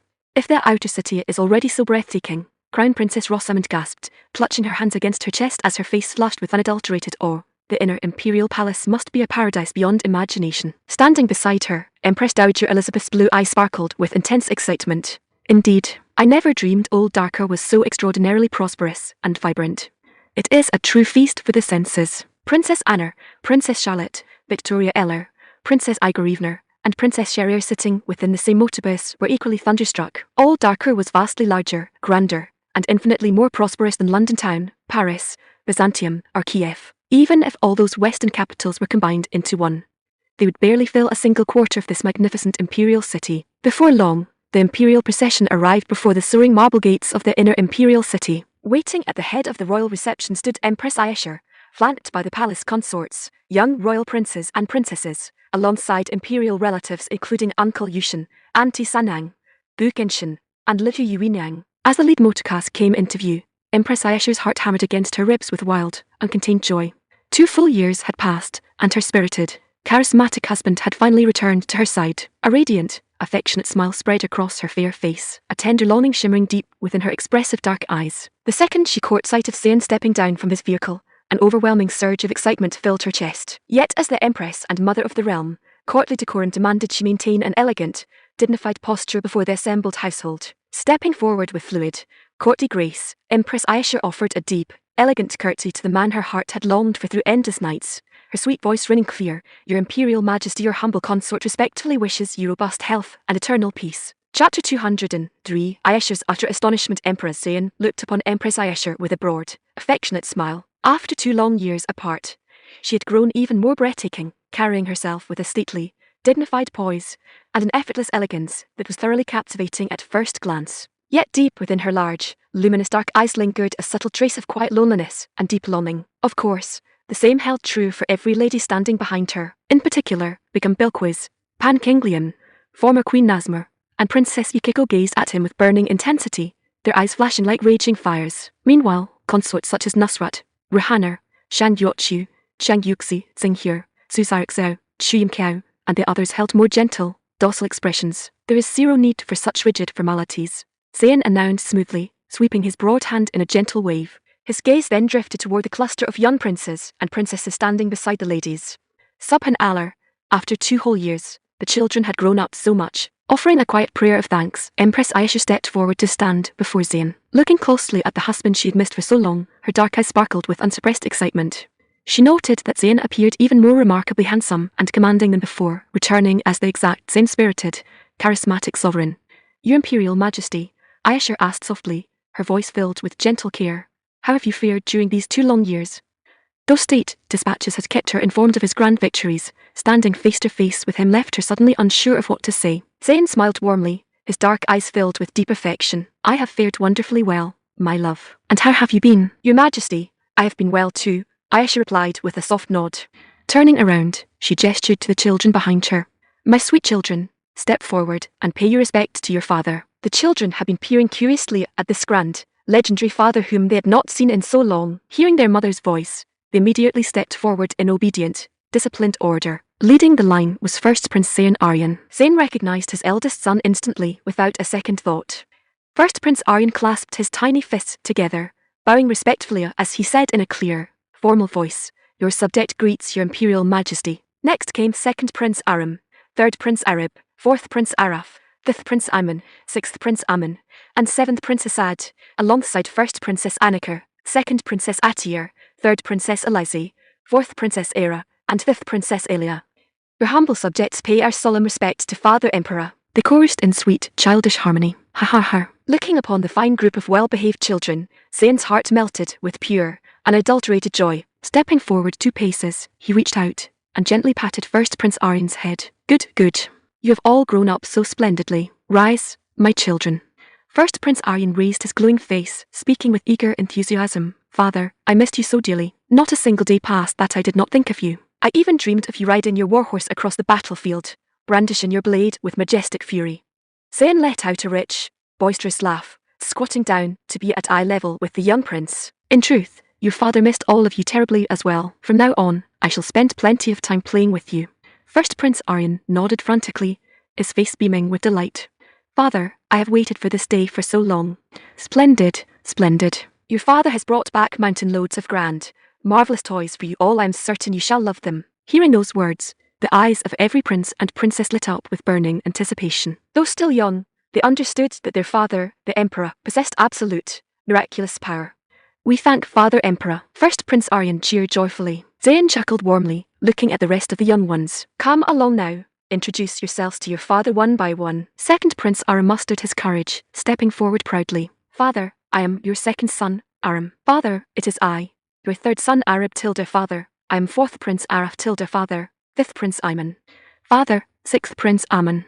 Father, seventh Prince Assad. As the young princes finished their sweet introductions, the long procession of maidens who had disembarked from the remote buses assembled, stepping through the gates into the palace courtyard. Empress Ayesha's dark eyes swept over the incoming crowd, and her jaw dropped in absolute, stunned disbelief. There were so many women. If not 2,000, there were at least 1,500. What was more, they came in every striking appearance imaginable: fair-skinned maidens with shimmering golden hair, bronze-skinned beauties with exotic eyes, and dark-toned maidens from distant shores, all wearing a colourful array of strange, tailored garments. I knew it, Ayesha thought, thoroughly dazed. This mischievous man was away for 2 full years, and it turns out he was truly having an absolute, unrestrained wild time across the seas. This is absurd. There won't be a single pavilion left in the inner palace to house them all. Naturally, the other consorts and court ladies stood equally dumbfounded. their mouths hanging open in total shock. With so many maidens, even if the emperor extended his favor to a different lady every single day, he could not possibly attend to them all in 5 years. Their husband was simply far too playful. Empress Ayesha stared at Zayn, her dark eyes wide with utter astonishment. Pointing a delicate, trembling finger toward the massive sea of foreign maidens, she asked in a breathless, bewildered whisper, "Your Imperial Majesty, are every last one of them yours?" Chapter 204, The Grandest Household in History. Emperor Zayn offered a non-committal nod, a smooth, confident smile touching his lips. "My love, I intend to establish the grandest imperial household in all history. Surely you harbour no objections." Empress Ayesha stood momentarily speechless, casting him a playful, reproving glare. Yet a sweet, tender smile lingered upon her fair face as she murmured softly, "Just wait until tonight, see how I deal with you." Zayn let out a rich, boisterous laugh. "Splendid. Then I shall await you at the Bali Mahal tonight." Ayesha flushed crimson in an instant, hurriedly shifting the subject to mask her bashfulness. "Your Imperial Majesty, though our inner palace is vast, it cannot possibly accommodate so many people." Zayn understood well enough that the old saying of an imperial household boasting 3,000 court maidens was usually a mere figure of speech. Yet where other monarchs faltered, he could effortlessly sustain them, blessed by the endless bounty of his spatial sanctuary, the blood-red bananas, and the glowing ruby spring. What harm was there if his household grew to 3,000, or even 30,000? Indeed, their numbers are considerable. Zayn smiled with absolute confidence. "Yet I command more than enough grand quarters to house them all." Ayesha looked at him in mild bewilderment. "Do you mean settling them beyond the palace gates, or perhaps expanding the boundaries of the imperial citadel?" Zayn shook his head with a warm chuckle. "Neither. Besides, how could women belonging to my household ever reside outside the imperial palace?" Ayesha offered a subtle nod, her confusion growing deeper. Then, before she could complete her thought, Zayn gently took her fair, delicate hand in his own. "Come along, my love, allow me to expand your horizons." Leading her through the high archways, they walked side by side into the lush, tranquil expanse of the imperial gardens.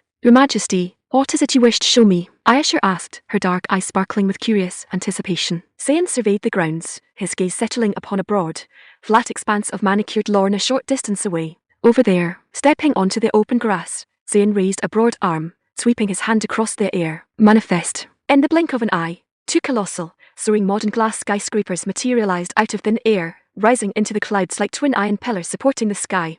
Subhan Allah. Ayesha let out a breathless gasp, her dark eyes widening in utter, spellbound wonder. "Husband, am I dreaming?" The consorts, court officials, and guards who had caught up behind them stood frozen in absolute, jaw-dropped shock, staring at the soaring structures as if witnessing the heavens themselves torn asunder. The young princes and princesses, in particular, cheered and gasped in wild excitement, their eyes gleaming with boundless, burning admiration for their miraculous father. It was not merely the inner palace that was shaken. The entire metropolis of old Darker erupted into wild astonishment. From every bazaar, rooftop, and alleyway across the city, citizens looked up to see two gleaming, colossal towers suddenly piercing the sky over the imperial citadel, resembling twin legendary blades standing proud against the clouds. Those who had witnessed his spatial miracles before were proud, knowing smirks, fully aware that their divine emperor had once again displayed his absolute, celestial authority. Surveying his masterpiece with deep satisfaction, Zayn chuckled softly. "My love, are you surprised? Are you taken aback?" Ayesha remained mesmerized, staring at the blue glass towers in disbelief. "Husband, is this truly real?" Of course it is real," Zayn laughed warmly. "You are not dreaming. In a few days, I shall take you up to the rooftop so you may reach out and pluck the stars from the night sky." Reaching for the stars, Ayesha looked up at the towering skyscrapers that seemed to touch the firmament, whispering thoughtfully, "Are these our star-reaching towers?" Zayn grinned warmly. "Indeed, you could call them that." Without wasting a second, Zayn summoned young Bakal and Commander Hyochachu, instructing them to organize engineering details. Reaching into his spatial sanctuary, he withdrew vast stores of modern building supplies, industrial piping, electrical generators, and utility fixtures. After all, as permanent residences for thousands of maidens, proper municipal plumbing, water filtration, and electrical power had to be established immediately. As night fell over Old Darker, Empress Ayesha could no longer contain her eager anticipation, stepping softly into the private chambers of the Bali Mahal. As the old saying went, absence makes the heart grow fonder, and her soul stirred with restless, passionate waves like the rolling tides of the sea. With no attendants or onlookers present, she shed all formal courtly decorum, throwing herself into Zayn's broad arms like an affectionate kitten in search of warmth, holding him in a tight, desperate embrace. "My love, I missed you so dearly," her sweet voice whimpered, filled with urgent, tender longing. Zayn felt a supple, soft pressure resting firmly against his chest. It was clear that over 2 years of graceful womanhood, her figure had matured and filled out beautifully. It is wonderful that you have grown so splendidly," Zayn murmured softly. Ayesha raised her glowing face, tilting her head in sweet confusion. What do you mean, husband? Zayn offered a slightly embarrassed, playful smirk. I mean, it is wonderful that you missed me so much. Aisha blinked her expressive dark eyes, a blush creeping up her cheeks as a shy yet eager longing glinted in her gaze. She whispered softly, husband, do you have any more of those sweet red spatial bananas? I wish to eat one. Hearing her request, Zayn's smile widened into a warm, triumphant grin. Yes, my love, Zayn chuckled softly, drawing her close. Plenty. Chapter 205. A battle of endurance. Empress Aisha savored the sweet red spatial bananas with sheer delight, feeling a wondrous, invigorating transformation take root deep within her body. Meanwhile, Emperor Zayn sat nearby, sipping the glowing ruby spring water from his spatial sanctuary. He was determined to be in absolute peak form, eager to make up for the lingering emptiness Aisha had endured during his 2 years away on campaign. Before long, Aisha finished all 3 bananas. In that very second, a surging, unquenchable warmth erupted deep within her abdomen, bringing a bright crimson flush to her fair, porcelain face. Gaze burning with playful fury, she glared at Zayn. You cheeky rogue, I shall teach you a proper lesson tonight. Zayn smirked mischievously. Hee hee, you're the one walking into the trap, my love. Aisha let out a soft, breathless moan as the sweet heat swept over her senses, her dark eyes flashing like a volcano on the precipice of eruption. Casting aside all formal courtly decorum, she unfastened her outer robes and threw herself into his broad arms, pressing him down onto the silk couch. After nearly an hour of intense, earth-shaking passion, Aisha finally collapsed onto the soft pillows, thoroughly spent and filled with an unprecedented sense of profound satisfaction. At the same time, she felt utterly awed by his supernatural stamina. Zayn's physical vigor was simply beyond mortal imagination, far surpassing even his formidable past. It turned out her playful husband truly possessed boundless, divine talent. Otherwise, indulging so freely with his vast household would have worn any ordinary man to the bone long ago. My lord, I have never felt so blissfully happy in all my life, Aisha murmured, gazing up at Zayn with dark, glowing eyes full of unreserved admiration. Zayn offered a mischievous grin. Is it happiness, my love, or pure exhilaration? A delicate, bashful smile touched Aisha's lips as she lowered her gaze timidly. It was absolutely heavenly. Zayn chuckled warmly. That is more like it. Why be shy around your own husband? Just do whatever brings you joy. As the old saying goes, there are no formal gentlemen or reserved ladies behind closed doors in the bedchamber. Aisha reflected on his words, finding them entirely true. In this private room, there was no emperor or empress, only a young, deeply affectionate couple. A playful smirk touched her lips as she leaned into his ear, whispering teasingly, my sweet husband, I want more till then I shall fight you to the bitter end, my love, Zayn declared with absolute certainty. The following evening, just as Zayn was preparing to select a consort to spend the night with, Empress Aisha marched into his private quarters once again. All of you, withdraw at once, she instructed the attending handmaidens the moment she crossed the threshold, chasing away the servants on either side. Unfastening her outer silk garments as she strode forward, she looked at Zayn sitting upon the plush leather sofa, a playful, victorious smile gracing her face. My lord, are you surprised? Are you taken aback? Zayn looked up, reiterating his firm vow with a laugh. I shall fight you to the bitter end. He mused inwardly that if his empress was going to be this relentless, he would have to labour day and night without rest in the weeks ahead. More than half a month slipped past, during which Zayn worked tirelessly, ensuring every single consort in his imperial household was attended to and fed to her heart's content. With his private court settled, it was time to turn his attention back to grand statecraft. After all, the empire's long-term economy could not rely solely on the modern goods drawn from his spatial sanctuary. Building self-sustaining industry, manufacturing, and commerce across the provinces remained essential. However, just as Zayn prepared to step out to inspect the municipal workshops, a female court secretary entered his audience chamber to deliver an urgent dispatch. Reporting to your Imperial Majesty, a new cohort of island maidens dispatched from Waniyu Island has arrived in the capital.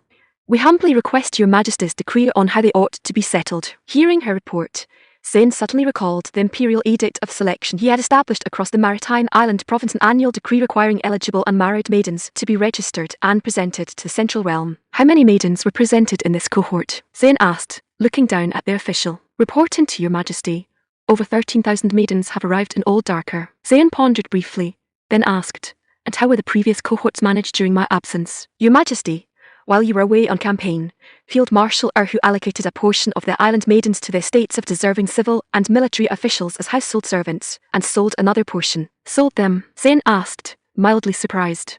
To where were they sold? The female court secretary replied respectfully, Your Majesty, to the regional pleasure houses and brothels across the capital. Chapter 206. The Great Chimney's a brothel. Well, so be it. Though unexpected, Emperor Zayn felt it made practical sense given the circumstances. The female court secretary bowed slightly, asking, Your Imperial Majesty, How shall we proceed with this current cohort? 13,000 Zane pondered for a moment. In that case, reserve 3,000 for my private selection, and distribute the remainder among our deserving officers according to their military merit. The female secretary's dark brows knitted slightly, a look of profound shock flickering across her features. 3,000. Even if the sovereign extended his favour to a different maiden every single day, attending to 3,000 would take nearly 8 full years. With so many women, even a man forged of solid iron could hardly endure the strain, surely. She genuinely could not comprehend what the emperor was planning. Besides, the inner palace was already overflowing with high-born beauties brought back from every corner of the known world. Your servant obeys your imperial majesty's decree. Just as she turned to take her leave, Zane called out to her once more. You shall personally oversee the registration and selection of these island maidens. Understood, your majesty.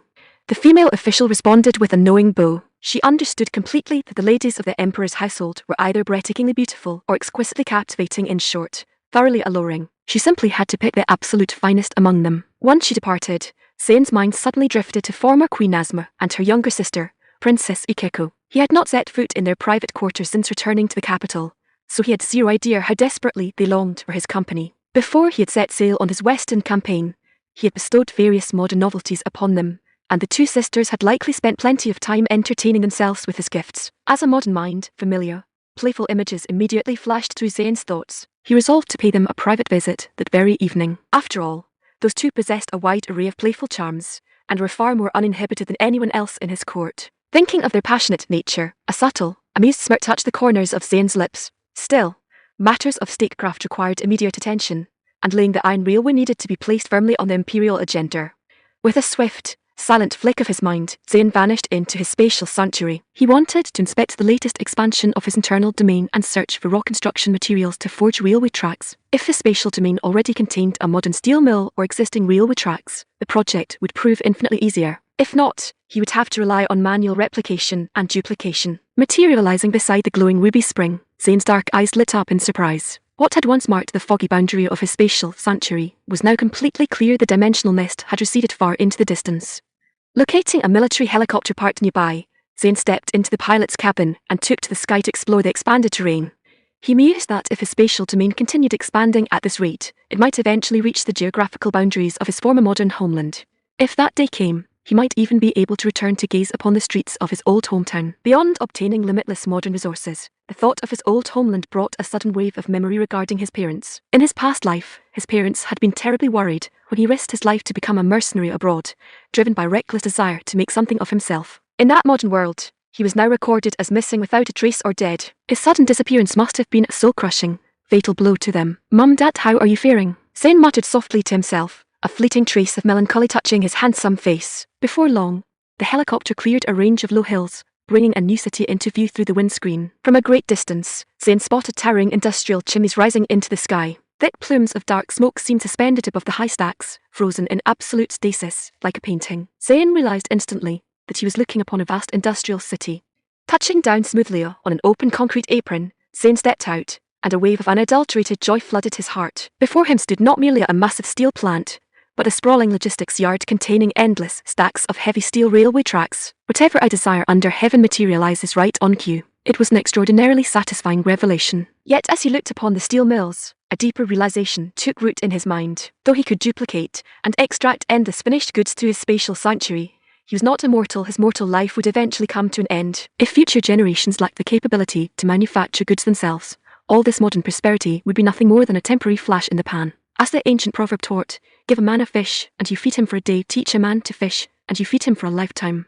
Therefore, even if it required decades of tireless effort, the great Zane Empire had to master true industrial manufacturing. Chapter 207. A step closer to science. After leaving the steel mill, Zane explored further, discovering a vast array of other industrial plants within his spatial sanctuary. There were cement plants, steel rebar factories, thermal power stations, glassworks, food processing facilities, textile mills, water treatment works, and oil refineries. Every sector was fully equipped. Though these represented foundational basic industries, physically manifesting these factories into the real world would allow his realm to gradually achieve total industrial self-sufficiency. Once a solid foundation was laid, the next phase of modern development could commence. As the old adage went, one must chew a meal one bite at a time. Returning to the physical world, Zain led a delegation of court ministers and senior engineers from the Ministry of Works out beyond the city gates. He has come to select the precise site for Old Darker Station. If an iron railway was to be constructed, a central terminus was an absolute necessity. In time, Old Darker Station would serve as the grand transportation hub for the entire Great Zain Empire. Thus, selecting a site blessed with favourable terrain and auspicious positioning was essential. As for the station platform itself, while he could easily replicate a modern design from his spatial sanctuary, Zain favoured classical, central architecture. Only traditional grand pavilions and carved archways could truly project the royal majesty and dignity of his empire. "My lords," Zain announced, gesturing smoothly across the broad, open plain before them, "this shall be the location of Old Darker Station. In the years ahead, this terminus will connect every province of our realm. Setting out from Old Darker, a traveller shall be able to reach every corner of the Great Zain Empire. Your Imperial Majesty is wise beyond measure." The ministers bowed in unanimous agreement. They understood that the iron railway network, much like the concrete highway system, would radiate outward from the capital. Yet what intrigued them most was how the emperor intended to produce the colossal quantities of material required to lay the tracks. To their mind, such an undertaking presented monumental difficulties. Setting aside the distant frontiers, even a single line running to Sylhet province required carving through rugged mountain ranges and wide river valleys. Zain turned, looking at Minister Darhumir with a warm, encouraging smile. "Do you command the confidence for this, Darhu? Your Imperial Majesty, I am fully confident," Darhumir declared firmly. Having studied diligence over the years, Darhumir was no longer merely a simple-minded, broad-shouldered warrior. Literate and well-versed in engineering and public works, he had risen to serve as the Minister of Works. Cupping his hands in a sharp salute, Darhumir added, "Your Majesty, over the past few years, our ministry has recruited and trained thousands of skilled artisans and scholars, all in preparation for making grand strides today." "Splendid," Zain nodded in deep satisfaction. "Starting today, you shall oversee the architectural planning for the Iron Railway and Old Darker Station. Your humble servant obeys your Imperial Majesty's decree," Darhumir replied, his booming voice echoing clearly across the field. Yet, truth be told, he held zero true understanding of what a railway actually entailed. Knitting his dark brow slightly, Darhumir asked timidly, "Your Majesty, what precisely does an iron railway look like?" Zain chuckled softly. He had long anticipated the question. While exploring his spatial sanctuary earlier, he had used a modern digital tablet to record high-definition footage of railway lines and track structures. With a subtle flick of his wrist, the sleek glass tablet materialized directly in his palm. Tapping the screen twice to play the video, Zain handed the glowing device to Darhumir. Darhumir accepted the miraculous glass tablet, inspecting the moving images with rapt attention. Seeing that an iron railway appeared to be little more than heavy timber sleepers laid across ballast with parallel steel rails fixed atop them, the project suddenly seemed far less daunting than he had imagined. Puffing out his chest with a touch of misguided confidence, Darhumir remarked, "Your Majesty, is that truly all there is to it? Do you genuinely believe you understand it?" Zain shot him a thoroughly exasperated look. Darhumir scratched his head, offering a sheepish, awkward grin. "Your servant is ignorant regarding the technical nuances of railway engineering. I humbly beg your Majesty for your divine guidance. Set your heart at ease. I shall instruct your engineers in every detail." Zain smiled. "Your humble servant offers his deepest thanks, Your Majesty." Darhumir bowed deeply to the ground. "If our ministry fails to complete this railway, I shall resign my post and retire to the rural hills." Zain merely chuckled, turning to walk back toward his luxury motorcar. 15 minutes later, the motor convoy pulled up at a vast, vacant plain outside the city. Stepping down onto the grass, Zain gave a casual sweep of his broad arm. "Manifest." Boom. In the blink of an eye, a colossal industrial complex featuring towering steel mills and high chimneys materialized directly upon the plain. Subhan Allah. The assembled ministers gasped in total, jaw-dropped shock, their eyes bulging as they stared at the towering chimneys rising into the clouds. His Imperial Majesty's power is truly divine. Indeed, our sovereign commands absolute, celestial authority. Your Majesty's wisdom and strength are bound as a true blessing for our empire and a boon for all our people. Ripples of breathless praise and awe erupted across the crowd, every face contorted in unadulterated astonishment. Gazing upon the grand gates of the steel plant, Zain chuckled softly, gesturing toward the entrance. "Come along, my friends, allow me to bring you a step closer to modern science." Chapter 208. The greatest wealth. The assembled ministers were struck with utter, speech-bound awe the moment they crossed the threshold into the steel mill. For almost every official present, it was their very first time stepping inside a modern industrial facility and witnessing the imposing grandeur of modern architecture. Although the soaring glass skyscrapers known as the star-reaching towers stood tall within the inner imperial city, those were situated inside the sovereign's private grounds, a sacred sanctuary, where no ordinary subject possessed the standing to wonder. Consequently, Everyone's reverence for Emperor Zane deepened to a profound degree. They felt that the Emperor's unfathomable, miraculous nature grew truly terrifying the closer one examined it. Yet to be governed by so wise and formidable a sovereign was an unassailable blessing for every soul across the realm. Reaching the central logistics warehouse, where stacks of steel rails were stored, Zane came to a halt, pointing toward the materials. "Gentlemen," Zane announced, "these are the steel railway tracks required to construct our iron line." The ministers gazed in silent, reverent wonder at the neatly arranged rows of steel. One had to admit that the Emperor's capabilities reached far beyond mortal imagination. A celestial being could call forth whatever they desired out of thin air. That was the hallmark of an all-powerful deity. No, their Emperor was greater even than the legendary immortals of ancient lore. Zane turned on his heel, his dark eye sweeping over the gathered courtiers. "I command the power to call forth anything under heaven. Yet our empire must possess the capability to manufacture these goods independently and pass the knowledge down from generation to generation. In the long run, this self-reliance is the greatest wealth we can leave to our descendants. Your Imperial Majesty is wise beyond words." The ministers bowed in unison, cupping their hands in deep homage. They understood his meaning completely. Even if their divine sovereign possessed limitless, miraculous abilities, a mortal frame would eventually return to dust. Therefore, only knowledge, craftsmanship, and technology could endure through the centuries, serving as the true foundation to benefit 10,000 generations. Zane offered an approving nod. "Thus, there is a vast mountain of knowledge for you all to master, especially for the officials of the Ministry of Works. Your responsibilities are heavy, and the road ahead is long." The officials of the Ministry of Works clasped their fists firmly, declaring in unison, "Your humble servants shall devote themselves to the cause until our dying breath." Zane smiled, waving a casual hand. For a steel plant to operate smoothly, beyond skilled minds, it requires electrical power, clean water, and a continuous supply of raw mineral ores. Therefore, we shall simultaneously construct thermal power stations, waterworks, and expand our mining operations. Hearing those unfamiliar terms, the ministers stood thoroughly baffled. A wave of immense pressure weighed upon their shoulders. Concepts such as electrical power and refined industrial water were so alien to them that listening to the Emperor was like a duck attempting to comprehend the thunder. Truth be told, even Zane felt a subtle touch of pressure. After all, these were medieval minds. Instilling modern industrial concepts was no easy feat. Furthermore, he did not possess absolute technical knowledge on every subject himself, and had to figure out the implementation step by step. A warm, reassuring smile touched Zane's lips. "Set your hearts at ease, my friends. I shall not force you to swallow more than you can chew. I shall guide you through every process step by step. Your Imperial Majesty's grace is boundless." Hearing his reassurance, the ministers let out a collective, audible sigh of relief. Had they been ordered to master the entire field of modern industry overnight, their minds would have likely shattered under the strain. Zane continued smoothly. "What we must focus on immediately is the layout and construction of Old Darker Station alongside a model railway line. In this manner, everyone can adapt to the work and experience the true marvel of modern technology firsthand. Your Imperial Majesty is wise beyond measure." The ministers genuinely possessed zero technical understanding of such advanced matters, holding no private opinions of their own, let alone offering suggestions. Thus, the response boiled down to those same 4 words of absolute praise. Therefore Zane paused in thought for a brief moment before declaring, "Our model railway line shall be constructed from the capital extending eastward straight to Purbapur." Purbapur, as the name implied, was a prominent regional city situated on the eastern approach to Old Darker. The distance was neither too short to be trivial nor too long to be impractical, making it the ideal trial route for their initial construction. Your Imperial Majesty is wise beyond measure.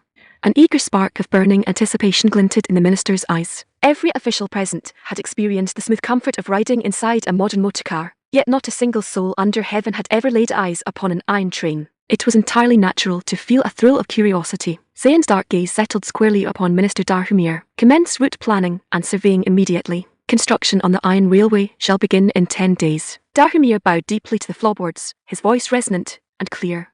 "Your humble servant obeys the sacred decree." Seeing that the afternoon was drawing late, Zane decided to return to the inner palace. That evening, as twilight gave way to night, Phoebe arrived at the secluded private quarters assigned to former Queen Nazma and her younger sister, Princess Ikeko. The 2 royal sisters were caught completely by surprise upon seeing the Emperor's chief handmaiden step across their threshold. Under ordinary circumstances, virtually no one visited their quiet wing. Although their quarters were not formally designated as a punishment hall, the secluded pavilion felt even quieter and colder than one. Had Zane not bestowed various modern novelties upon them before embarking on his campaign, the 2 sisters would have likely been driven mad by sheer boredom long ago. Phoebe looked at them with a cool, disciplined expression, announcing in a level tone, "Both of you are summoned to attend upon His Imperial Majesty tonight. Bathe and change into your fine silks at once." The moment the words left Phoebe's lips, the eyes of both former Queen Nazma and Princess Ikeko lit up with wild, unadulterated delight. The sudden surge of excitement was so overwhelming that eager moisture nearly soaked through their delicate silk veils.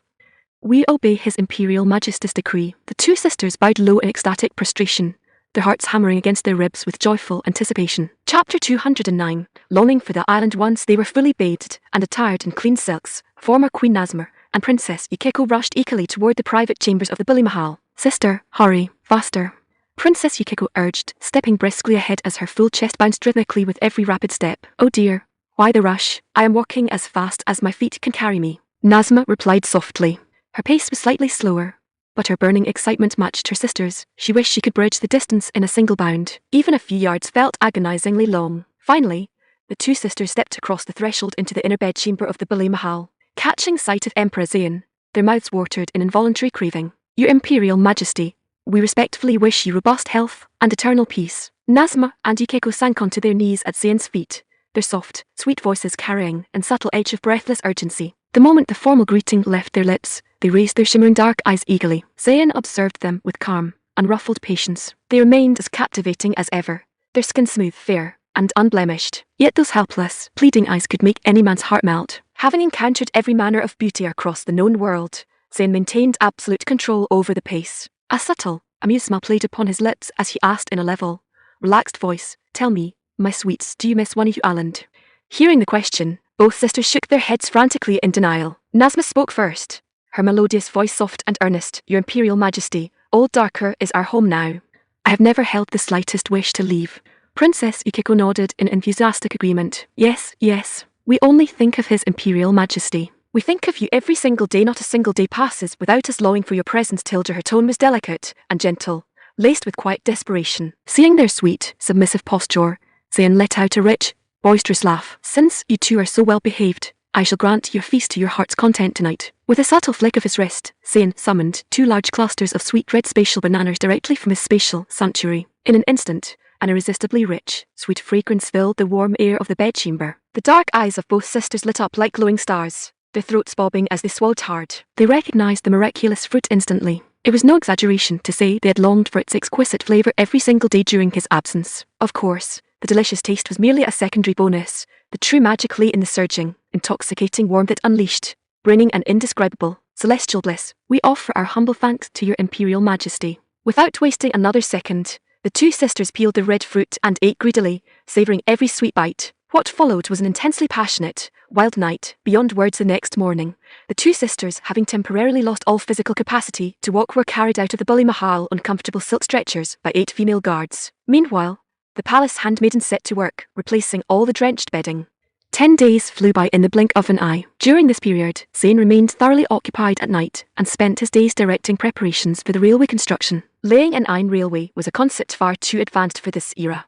Countless technical details, logistical arrangements, and material allocations needed to be organized, requiring considerable time and effort. On this day, construction officially commenced on the Great Zayn Empire's very first railway line.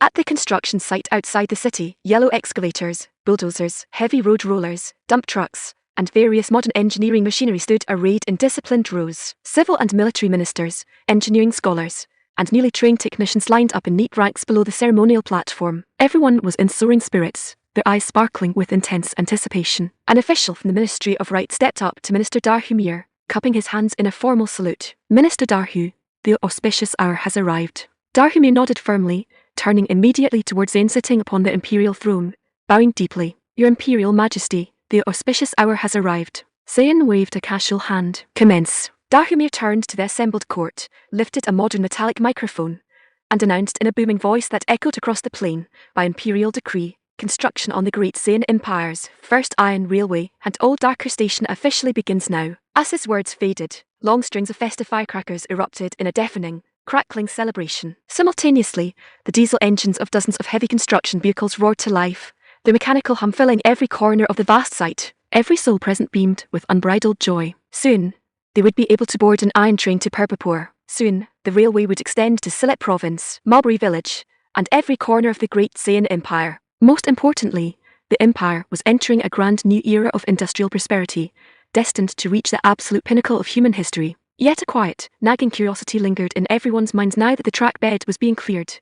What on earth would the actual train look like? Chapter 210, a private tour. As the construction of the Iron Railway settled into a steady, organised routine, Emperor Zain turned his attention towards broader industrial projects. On that day, he drove his motor convoy out towards the outskirts of Old Darker Station, accompanied by senior ministers and engineering staff from the Ministry of Works. Though standing some distance from the main site, the rhythmic clatter and deep rumble of heavy diesel machinery still caught everyone's attention. Every now and then, the ministers would glance towards the rising clouds of dust, their eyes full of eager anticipation. Now that the realm enjoyed absolute peace and stability, the ministers harboured a remarkably simple dream, that one day they might travel across the world aboard an iron train. Zain offered a warm smile, sensing their quiet thoughts. My lords, beyond being exceptionally fast, an iron train allows passengers to dine, drink, use the lavatory, and sleep in complete comfort. Whatever you do in daily life, you can do aboard a train carriage. Hearing this, the minister's eager gazes grew even more intense. Zain added with a light chuckle, in truth, standard trains are far from the pinnacle of modern technology. The ministers stood thoroughly dazed. You could eat, drink, sleep, and relieve yourself on a moving train. Was that not advanced enough?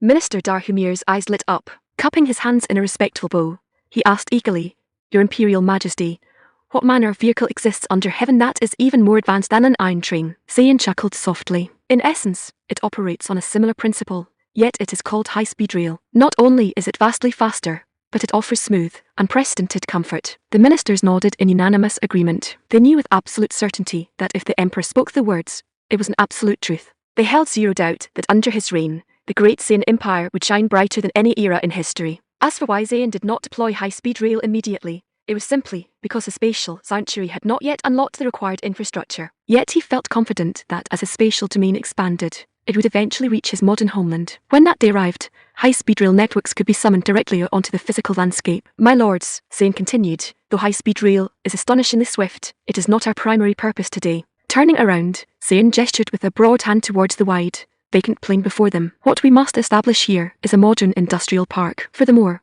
we must construct a power station and supporting utilities to prepare for the operation of the railway line and the central station. Having spoken, he gave a casual sweep of his broad sleeve. Manifest. Clouds of dust billowed into the air, and in an instant, a multi-story, rectangular office building materialized upon the dirt. Immediately after, a massive modern residential apartment block rose beside it.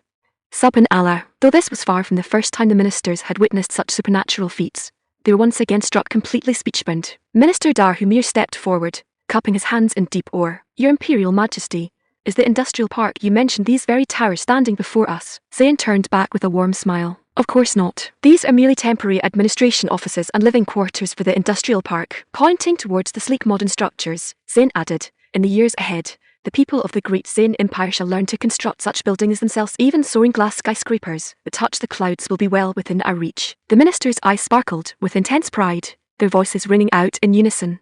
Your Imperial Majesty is wise beyond measure. Without wasting another moment, Zain summoned over 10 complete modern factories directly from his spatial sanctuary: food processing plants, textile mills, garment factories, paper mills, and light manufacturing workshops. Yet setting up physical structures was merely the first step. To operate these facilities, the most critical hurdle to overcome was electrical power. Thus Zain led his entourage onward, driving further eastward along the highway. Before setting off, however, he summoned a tall, lattice steel pylon frame from his spatial sanctuary onto the roadside. Then, every few hundred yards along the route, he gestured out the car window, summoning another identical steel pylon frame. The ministers watched the steel towers appear along the highway in total bewilderment, yet daring not interrupt his focus. They kept their questions to themselves. After all, Zain did not even disembark from his motor car. He simply sat back in his leather seat and waved his hand out the window. Most officials assumed the tall steel structures were a new design of military watchtower. Yet with the great Zain Empire enjoying absolute, unassailable peace, building so many watchtowers along a peaceful highway seemed completely unnecessary, leaving everyone thoroughly baffled. More than an hour later, the motor convoy arrived in the regional territory of Purpapur. After surveying the local geography, Zain resolved to site the central power station deep within a quiet mountain valley. With a series of fluid movements, he summoned massive quantities of heavy electrical equipment, power generation machinery, and structural materials from his spatial domain, stacking them neatly across the valley floor. Looking at the ministers, who stood staring at the mountains of machinery with dazed, spellbound eyes, Zain chuckled softly. His dark eyes settled upon Minister Darhumir. Minister Darhu. Darhumir stepped forward instantly, bowing low. Your humble servant is present, Your Imperial Majesty. I grant you 7 days, Zain commanded smoothly. You must ensure that paved access roads and a clean water supply are established across this valley. I shall return in 7 days to direct the technical installation. Your subject obeys the sacred decree, Darhumir replied in a booming voice. Yet internally, an immense wave of pressure weighed upon his chest. This was a remote, rugged mountain valley. Clearing roads and laying water pipes through solid rock in 7 days was a monumental task. Fortunately, Zain had provided vast fleets of modern heavy engineering machinery, without which even 100,000 labourers could not have met the deadline. Just then, young Bakal stepped forward, cupping his hands towards Zain. Your Imperial Majesty, the afternoon grows late. Shall we return to the Imperial Palace? Zain was about to nod in agreement, but a sudden thought crossed his mind, and he changed his intention. I shall take a walk through Purpapur by myself, Zain announced smoothly. You may all make your own arrangements and return to the capital. Bakal hesitated, asking anxiously, Your Majesty, perhaps I ought to lead a guard detail to Zain smiled, waving a casual hand to dismiss his concern. Set your heart at ease. It is the perfect opportunity for me to conduct an incognito inspection, to see with my own eyes whether a realm truly enjoys peace and prosperity. Understood, Your Imperial Majesty. Chapter 211. Under the sovereign's eyes, Zain arrived at the gates of Purpapur city just before the heavy oak doors swung shut for the night. To maintain a low profile and observe the true state of his realm firsthand, he changed out of his formal imperial robes and stowed his motorcar inside his spatial sanctuary before entering the city alone on foot. Not long after stepping onto the main thoroughfare, Zain passed a lavish pleasure house known as the Lalbagh Pavilion. The madam standing by the entrance soliciting wealthy patrons spotted his fine silk attire and commanding, handsome presence. Assuming he was a playboy from some prominent aristocratic family, she greeted him with a flattering, painted smile. Young master, step inside and enjoy yourself. Zain did not slow his pace, casting only a cool, passing glance in her direction. Seeing him walk past, the madam hurried forward a few paces, calling out eagerly, Pray do not leave, young master. We have just received a fresh cohort of charming maidens from Waniu Island. I guarantee you shall have an unforgettable evening. Just then, a horse-drawn carriage rolled slowly down the cobblestone street. A young woman inside gently pulled back the silk window curtain, peering out at the evening crowd with quiet curiosity. Unluckily, a group of local wealthy youths roaming the district in search of amusement caught sight of her face through the window gap. Her expressive dark eyes sparkled with sharp intelligence, framing a delicate, oval face that radiated an innate, high-born grace. Her skin was fair, smooth, and soft, giving her captivating, irresistible charm. The leader of the group, dressed in the most lavish silk tunic and carrying himself with arrogant poise, halted in his tracks. A wicked smirk touched his lips as he glanced at his companions. Now that is a rare beauty. Does anyone know which noble house she belongs to? One of his lackeys frowned, thinking for a moment before replying. Young Master Juan, there isn't a single daughter of a prominent family in Purpapur city whom we do not recognize. This maiden must be an outsider from another province. The youth known as Young Master Juan let out an amused gasp, pointing a finger at his servant. I knew her face looked unfamiliar. Excellent. Go inform her that I, Young Master Juan, have taken a fancy to her and intend to take her into my estate as a secondary consort. Hearing the command, the lackey offered a fawning, obsequious grin. Hee. At once, young master. I shall fetch her right away. With that, the group set off, hurrying down the street to intercept the carriage. Standing near the curb, Zain watched the scene unfold in mild disbelief. In this era of peace and prosperity, right here in a strategic gateway city so close to the capital, local ruffians dare to abduct women in broad daylight. This was nothing short of absolute, blatant disrespect for his imperial lore. A cold, dangerous smirk touched Zain's lips, a razor-thin flash of lethal intent gleaming in his dark eyes. Ahead, the lackeys caught up with the carriage, grabbing the reins and hauling the driver off his wooden seat without a word of warning. Ouch! The driver hit the cobblestones hard, shouting in panic, What are you doing? Shut your mouth, you old fool. Get out of here if you value your life. Catching the ruthless glint in the lackey's eyes, the driver cowered in terror, daring not utter another word. Inside the cabin, the young lady felt the abrupt halt, her heart fluttering with sudden apprehension. Miss, I think we have run into local thugs. The maidservant held the young lady's hand tightly, her eyes wide with frantic panic. They had experienced nothing but safety and harmony throughout their journey across the provinces, never dreaming they would encounter lawless ruffians in Purpapur city, the very gateway to Old Darker, right under the shadow of the imperial court. Yet despite the rising fear in her chest, the young lady maintained a composed, regal posture on the surface. Set your heart at ease, she reassured her maid softly. It is broad daylight, the world is governed by law, and we stand right under the emperor's nose. Let us see who dares commit an outrage here. Before the words fully left her lips, the silk window curtain was yanked open, revealing two lewd, sneering faces. One of the lackeys grinned improperly. Miss, our young Master Juan has taken a liking to your fine looks. Step down, and the young lady trembled slightly, her fair fingers clenching into tight fists within her silk sleeves. Shameless scoundrels.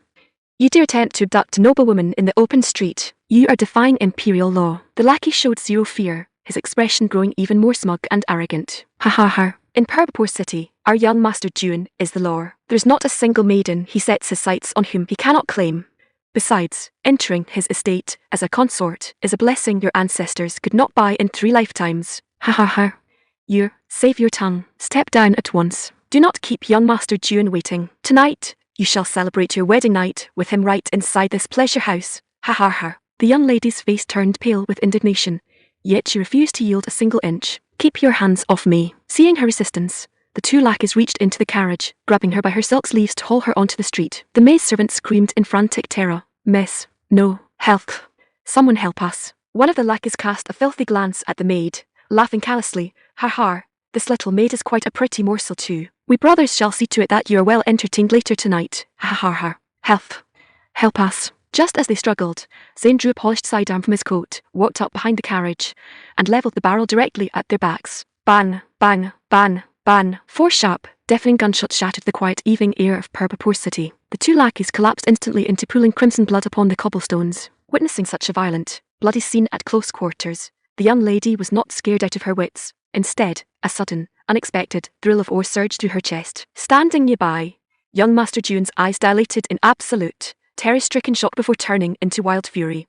Where did this brat come from, daring to touch my men? You're courting absolute destruction. Pointing a trembling, furious finger at Zane, young Master June marched over in a towering rage. Chapter 212. The Prefect of Purpur. However, this was not what angered young Master June the most. Seeing his 2 companions lying dead in pools of blood, he was so enraged that his features contorted in fury, his blazing eyes looking ready to slay anyone in sight 10 times over. Yet to his dismay, the wild youth standing before him actually held a gun. One had to keep in mind that apart from the Imperial Army, hardly a soul in the entire Great Saiyan Empire possessed firearms, unless they were highborn figures favoured directly by the Emperor. Furthermore, gun control was extraordinarily strict. If a registered owner lost a firearm, their head would answer for it. So who on earth was the person standing before him? Yet in his blind rage, June could not care less about such details. Pointing a shaking finger at Zane, he roared, "Who gave you the nerve to execute my men in the middle of the street?" Thick veins bulged along his neck like chopsticks, his feral glare causing surrounding passers-by to back away in terror. Zane said nothing, raising his sidearm and levelling the dark barrel dead center against the youth's forehead. Young Master June felt an icy chill run down his spine at the sight. He knew with absolute clarity what a gun was capable of. Yet as a highborn sign accustomed to absolute privilege, how could he allow himself to be intimidated so easily? Stealing his posture, June barked sternly, "If you know what's good for you, lower that weapon this instant, or I shall see to it that you suffer a violent, gruesome death." Zane merely smirked, casually tilting the barrel downward, aiming directly at the fellow's crotch. Are you staring at the dark muzzle pointed between his legs? Young Master June's pupils dilated sharply, an overwhelming, suffocating dread clutching his heart. You don't do anything reckless. My father is the Prefect of Purpur." Hearing those words, Zane's lips curled into a cold, lethal smirk, the murderous glint in his dark eyes intensifying. What a fine Prefect of Purpur. Before the words fully left his lips, another sharp report shattered the evening calm of Purpur City. Ban! The very next second, young Master June let out a pig-like, ear-splitting shriek as crimson blood pooled rapidly through his silk trousers. "Ah, you are HH. June gritted his teeth, his hands frantically clutching his crotch as if attempting to catch something that had just been severed. Seeing the bloody spectacle, every bystander along the streets scattered in terror, while the madam rushed behind the timber doors of the pleasure house to hide. Young Master June's remaining companions broke into a panicked rout, sprinting down the avenue as fast as their legs could carry them. "Ah, you useless dogs, go fetch my father. Arrah." Watching their fleeing backs, June howled in agony, his face twisted in excruciating, unbearable pain. At that moment, the beautiful lady stepped gracefully down from the carriage. Inspecting her up close, Zane realised that this woman was truly extraordinary. To be precise, she was not merely breathtakingly beautiful, but held a tall, supple, and strikingly voluptuous silhouette with breathtaking curves. Zane estimated her height to be well over 5 feet 7 inches, her generous bust swaying with every graceful step she took. Most strikingly, she carried a commanding, highborn poise, bearing a subtle resemblance to a celebrated screen actress from his former modern life. "Dan Master, your grand kindness is beyond my humble power to repay." The highborn lady walked up to Zane, curtsying with fluid, courtly elegance. Zane smiled, waving a casual hand. "It was nothing at all, hardly worth mentioning. How are you two faring?" "We are unhurt," the young lady replied, pursing her soft lips as she shook her head. "Yet, young master, you ought to leave this place without delay." Pointing towards young Master June, who lay howling and squirming upon the cobblestones, she added in anxious concern, He claimed his father is the prefect of Purpapur. I fear his household will never let this matter rest. This disaster was brought about because of me, so you had best flee immediately. Zayn let out a rich, boisterous laugh, though a subtle, lethal glint flickered deep within his dark eyes. Flee? In truth, I should like to see just how formidable this prefect of Purpapur truly is. Young Master Zayn interrupted her with a warm smile. Are you heading to your estate, or merely passing through? To tell the truth, young master, my handmaiden and I are merely passing through. We intended to spend the night in Purpapur city before travelling onward to Old Darker tomorrow to attend to private business. At this point, the highborn lady let out a soft, helpless sigh, shaking her head. I never anticipated encountering such lawless ruffians today. Now I know not where we ought to turn. Har, as chance would have it, I am passing through as well. Zayn chuckled smoothly. Why do we not find a fine inn and lodge together? The young lady knitted her dark brows slightly. She thought to herself, the fire is practically burning at his heels. So how can he act as though nothing has happened at all? Having caused so colossal a bloody incident in the open street, was he entirely without fear? Or could he be a highborn scion belonging to an influential noble clan in the capital? Otherwise, how could he command a sidearm? And how could he dare execute men in broad daylight? If that were the case, perhaps his presence might prove beneficial to her own affairs. Reaching her decision, her soft, crimson lips parted as she murmured, if that is the case then, young master, I shall humbly accept your kind offer. And so, Zayn led the two women strolling down the avenue with nonchalant swagger, leaving behind the agonizing shrieks of young Master June and two cold, lifeless corpses upon the cobblestones. Before long, the group arrived at an upscale traveller's inn, where Zayn booked 2 executive suites. Yet before they could even ascend the central staircase, an enraged, booming roar echoed from outside the entrance. Quickly, surround the inn. Let not even a fly escape. If the murderer gets away, every single one of your heads shall answer for it. Understood. Immediately after, a dense, thunderous clatter of heavy boots rushed towards the entrance. The highborn lady felt her heart leap into her throat, terror washing over her. Not only had she dragged a complete stranger into a deadly mess, but he was now on the verge of being dragged off to a dark dungeon himself. She stared blankly at Zayn, waiting anxiously to see how he would step forward to resolve the crisis. Chapter 213, The Secret Code. As the heavy footsteps echoed down the timber corridor, a middle-aged man in formal official robes barged into the inn, leading dozens of armed local guards alongside the young aristocrats who had fled the street earlier. The man in official robes was none other than young Master June's father, the prefect of Purpapur. Having seen his son's crotch shattered and bloody upon the cobblestones, the prefect was consumed by such wild, unbridled rage that his face was twisted in a furious scowl.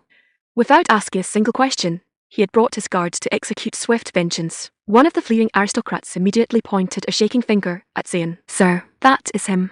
He is the murderer. Prefect June's lips twitched violently. Pointing at Zayn, he roared at the top of his lungs. Seize him. Pin the murderer down at once. The armed guards drew their blades and surged forward.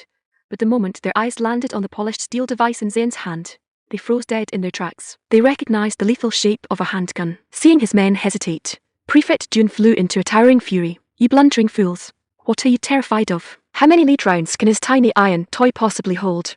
Charge, all of you. Charge. Capture this brazen lunatic, and I shall reward your households handsomely.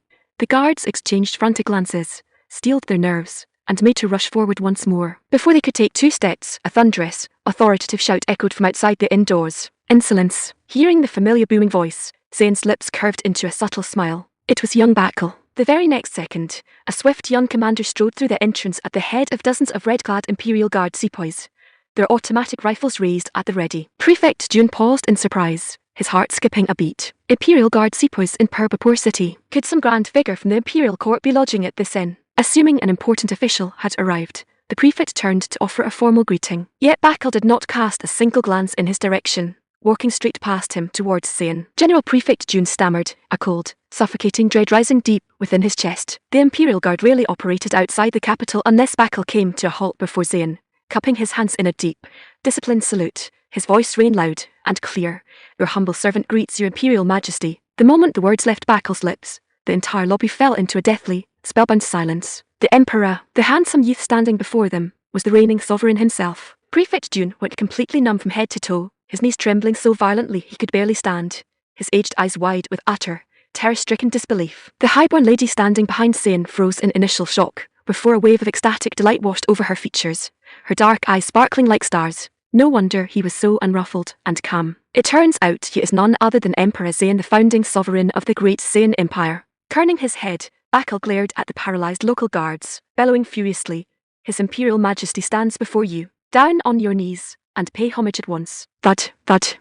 Every guard in the room dropped to their knees instantly, pressing their foreheads flat against the floorboards. Prefect June scrambled forward, throwing himself down into total prostration. Your humble servant June Surge pays solemn homage to your Imperial Majesty. Long live the Emperor. Zayn looked down at him with cool, unadulterated disdain. Prefect June, is this how you govern as a senior official of my realm? Prefect June swallowed hard, his throat dry, stammering frantically. Your Imperial Majesty, forgive me. Pray forgive your humble servant.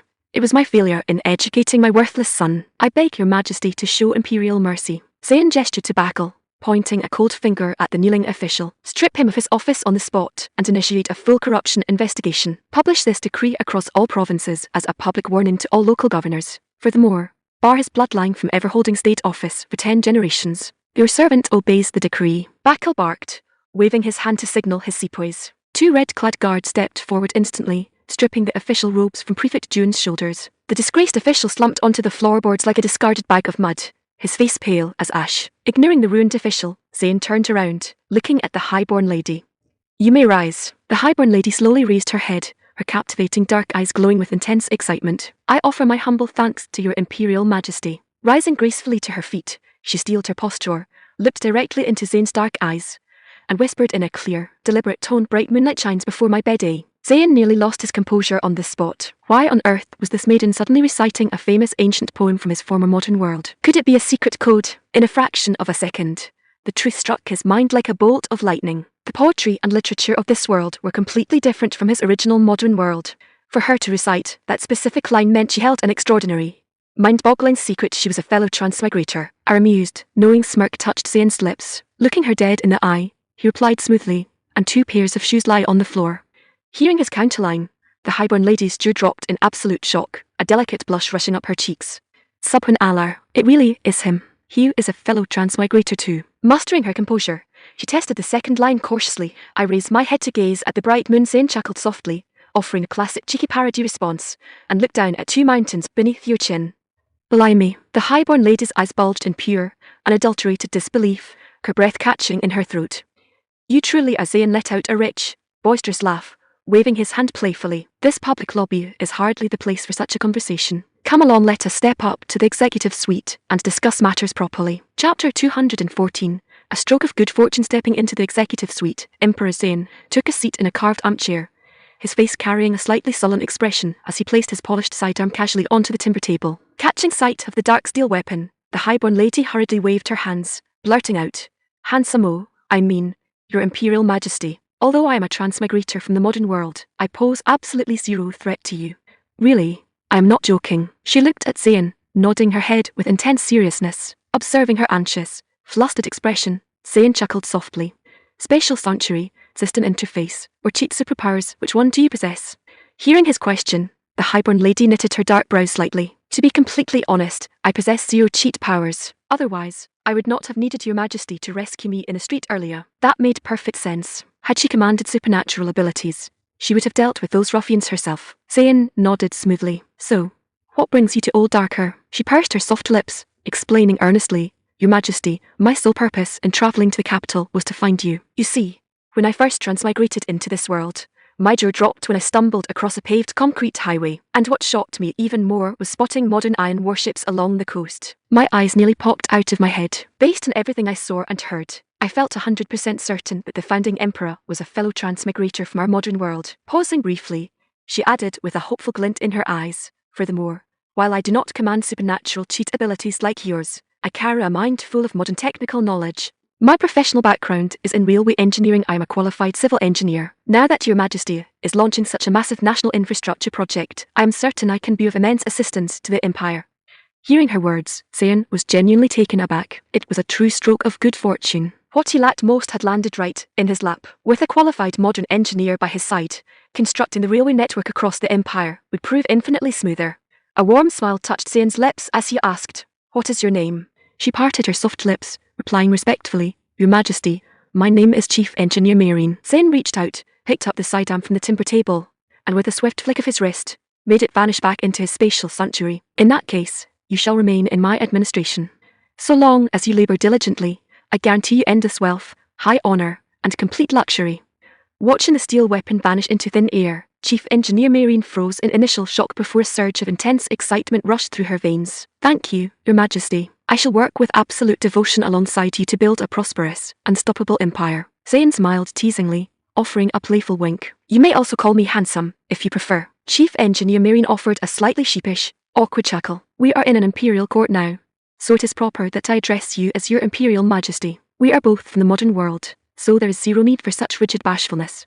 Sit down. Let us talk. Zayn gestured for her to take a seat, asking with genuine curiosity, I'm intrigued, how did you transmigrate into this era? Chief Engineer Maureen sat down slowly, a touch of humorous melancholy flickering in her dark eyes. Honestly, speaking of it leaves me completely speechless. Why on earth did a fine young woman like me choose civil engineering in the first place? And then, to make matters worse, I was inspecting a mountain tunnel site when a structural cave-in occurred. Just imagine how utterly rotten my luck was. She pouted her lips with a helpless, aggrieved sigh, looking remarkably endearing. Zayn chuckled softly. Then your end was vastly gentler than mine. I was caught in a military blast and torn to pieces. Chief Engineer Maureen nodded, offering a gentle smile. Yet Your Majesty was blessed with an extraordinary spatial domain. Cheat, to be completely honest, I'm green with envy. Zayn found it mildly amusing as a fellow transmigrator. Apart from her striking, voluptuous figure, and engineering degree, she commanded zero supernatural powers. Yet the encounter stirred a sobering thought in Zayn's mind. If a second transmigrator had arrived in this world, there could well be a third, a fourth, or even more. Should another transmigrator arrive possessing an offensive cheat power, it could present a genuine threat to his rule. After all, a prosperous, sprawling empire was bound to attract ambitious eyes. Therefore, strict precautions were essential. In that sense, Chief Engineer Maureen's arrival was a blessing. It served as a vital wake-up call to maintain constant vigilance. After chatting for a while longer, Chief Engineer Maureen rose to take her leave. Yet upon reaching the doorway, she suddenly paused in her tracks. Turning around slowly, she looked at Zayn, lowering her expressive dark eyes bashfully as she whispered, Your Imperial Majesty, you saved my life today. From this day forward, my life belongs entirely to you. Zayn felt a subtle flicker of surprise, a cool, amused smirk touching the corners of his lips. Shall you repay your savior with your devotion then? Emma Matilda Maureen murmured softly in agreement, a radiant, sunset blush spreading rapidly across her fair, delicate face. Zayn smiled, nodding warmly. Very well. Go bathe and freshen up first, and I shall treat you to a grand feast later. In his view, binding a fellow transmigrator to his household with absolute, unreserved loyalty was the surest way to secure complete trust. Yet a quiet, playful curiosity crossed Zayn's mind. He wondered whether his sweet red spatial bananas produced the exact same miraculous, supernatural heat in a fellow soul from the modern world. Chapter 215, a touch of modern romance. Leaving the executive suite, Chief Engineer Maureen could hardly contain her eager excitement as she returned to her private quarters. Spotting her radiant face, the maidservant beamed with unadulterated delight. Miss, we have truly hit the grand jackpot. Who could have guessed we would run straight into His Imperial Majesty, and that he would rescue us himself? Oh my goodness, the Emperor is so extraordinarily handsome. As she spoke, the maid pressed both hands over her heart, her face glowing with breathless admiration. Off with you. What does a little girl like you know? Maureen teased with a coy, playful huff. Then, forcing a slightly aggrieved pout, she sighed. Size 0 gold jewellery, 0 dowry, 0 formal wedding, and not a single blessing from family or friends, and I am just married off like this. But the very next second, her tone shifted completely into wild, unbridled triumph. Ha ha ha. Never in my wild dreams did I think I would end up married to the Emperor himself. What mind-boggling good luck. Ha ha ha ha. She laughed so hard her frame shuddered, her full chest heaving rapidly beneath her silk tunic. The maidservant stood completely baffled by her mistress's sudden mood swing. Mrs. Majesty wishes to take you into his private court. Are you happy about it, or not? Maureen giggled, then suddenly remembered her immediate task. Oh, goodness me, yes. Hurry. Go make the preparations. This young lady needs a hot bath and a fresh change of fine silks. The maidservant's eyes widened in sudden, knowing realization. Oh, I see. I shall go right away. A short while later, Chief Engineer Maureen bathed, scented, and dressed in her finest silk attire hurried back to Zayn's suite with eager steps. Your Imperial Majesty, I pay my humble respects, she murmured, curtsying before Zayn.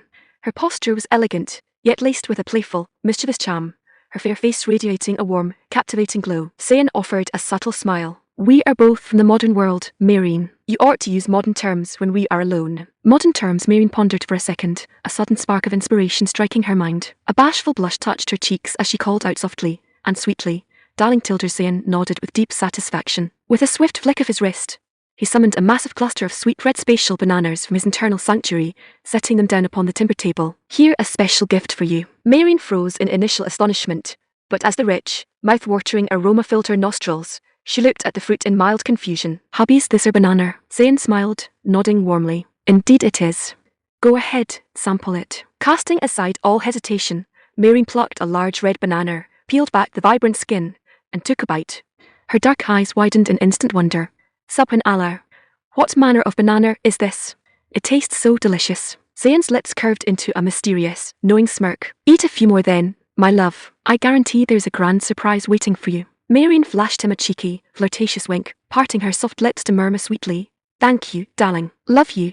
Memoir tilde. Zayn's smile broadened into a beaming grin. It had to be said that having a fellow modern soul around made a world of difference. It brought an immediate, authentic modern atmosphere. That long-lost feeling of familiar romance was finally restored. Before long, Maureen had devoured 3 whole spatial bananas. Yet very quickly, she noticed something was terribly wrong. A deep, burning flush rushed up her neck, spreading across her cheeks, while an intense, scorching heat surged through her veins. Deep within her heart, long-dormant desires felt as though they had been pried wide open. She felt thoroughly panicked. What had happened to the promised surprise? This felt utterly terrifying. Looking up at Zayn with a piteous, fearful expression, she whimpered, Hub, I suddenly feel really unwell. This red banana, could it be laced with poison? An involuntary, soft moan escaped her lips. Terrified, she stammered, just because I am a fellow transmigrator, you're going to poison me. Zayn sat back with deep satisfaction. Seeing her supernatural reaction confirmed everything the blood-red spatial fruit worked on transmigrators with the exact same potent efficiency. He smiled warmly, beckoning to her smoothly. You are overthinking things, love. Come here, step into my arms. Maureen, seeing his calm, harmless expression, and feeling the intense heat consuming her logic, cast all hesitation to the wind. Quickly unfastening her silk dress, she did not throw herself directly into his chest. Instead, she slipped onto the soft couch, half reclining against the velvet cushions, gently biting her crimson lip as her slender hand made an exquisitely alluring, flirtatious gesture. Darling, come over here, tilde blimey. Zayn was mildly surprised, yet thoroughly delighted. There may be thousands of highborn beauties across the known world, but we modern folk truly understand the art of romance best. Chapter 216. The Chief Technical Engineer. 7 days later, Emperor Zayn arrived at the mountain construction site alongside Chief Engineer Maureen. Subhanallah. Seeing a fully equipped modern construction site and a complete thermal power station before her eyes, Chief Engineer Maureen was so stunned her jaw nearly hit the ground. Zayn chuckled heartily. Remarkable, is it not, my love? Darling, you are truly incredible. Maureen stole a subtle, flirtatious glance down towards Zayn's waist, whispering in a low, teasing voice, in fact, every single thing about you is incredible. Tilde. Zayn offered a mischievous smirk. You're quite extraordinary yourself, love, like an ancient, bottomless well that never ceases to thrive. Hearing his cheeky banter, Maureen's fair face flushed dark crimson, glowing like a ripe pomegranate. The attending maidservant, however, blinked in utter confusion. What does young master mean by a bottomless well? Maureen's cheeks burned even hotter as she whispered hastily, Mind your own business, little girl. Children shouldn't pry into adult matters. Just then, Minister Darhumir arrived at the head of a delegation of engineering officials to greet the sovereign. Seeing another breathtaking maiden standing beside the emperor, the ministers felt a brief flicker of surprise, yet simultaneously felt zero surprise at all. After all, who was their master? The reigning sovereign with the grandest, most formidable imperial household in all of history. The inner court was already overflowing, and there was zero sign of him stopping. The ministers came to a halt, bowing low in formal homage. Your Imperial Majesty, we respectfully wish you robust health and eternal peace. I am well. All of you may rise. Expressing his gratitude, Minister Darhumir stood straight, cupping his hands in a sharp salute. Reporting to your Imperial Majesty. After several days of round-the-clock labour, paved access roads and water supply pipes have been successfully connected to the power station site. Zayn nodded smoothly. Allow me to introduce someone. Gesturing towards Maureen beside him, Zayn announced, This is Chief Engineer Maureen, who shall serve as the Chief Technical Authority for our Iron Railway project.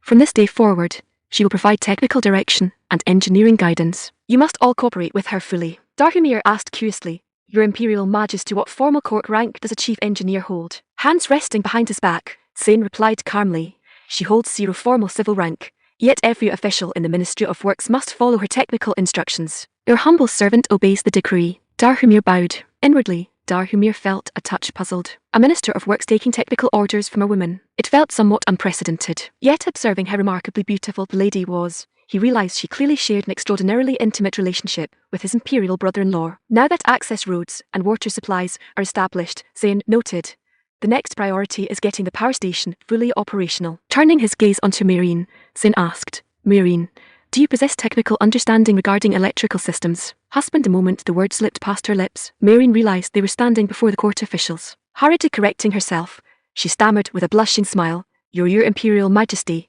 I know a fair bit regarding electrical engineering. Zayn nodded with deep satisfaction. You have a modern technical background, so your expertise certainly exceeds mine. In that case, you shall also direct the technical setup of the power station. Marion bowed softly. Your humble servant obeys, Your Majesty. Then it is settled. Whatever equipment or resources you require, simply ask, and I shall grant them without fail. Thank you, Your Imperial Majesty. Marion offered a delicate curtsy, her dark eyes sparkling with intense delight. She reflected that while she lacked supernatural cheap powers, she had arrived in a splendid era and met an extraordinary sovereign. Most importantly, they had become intimate partners.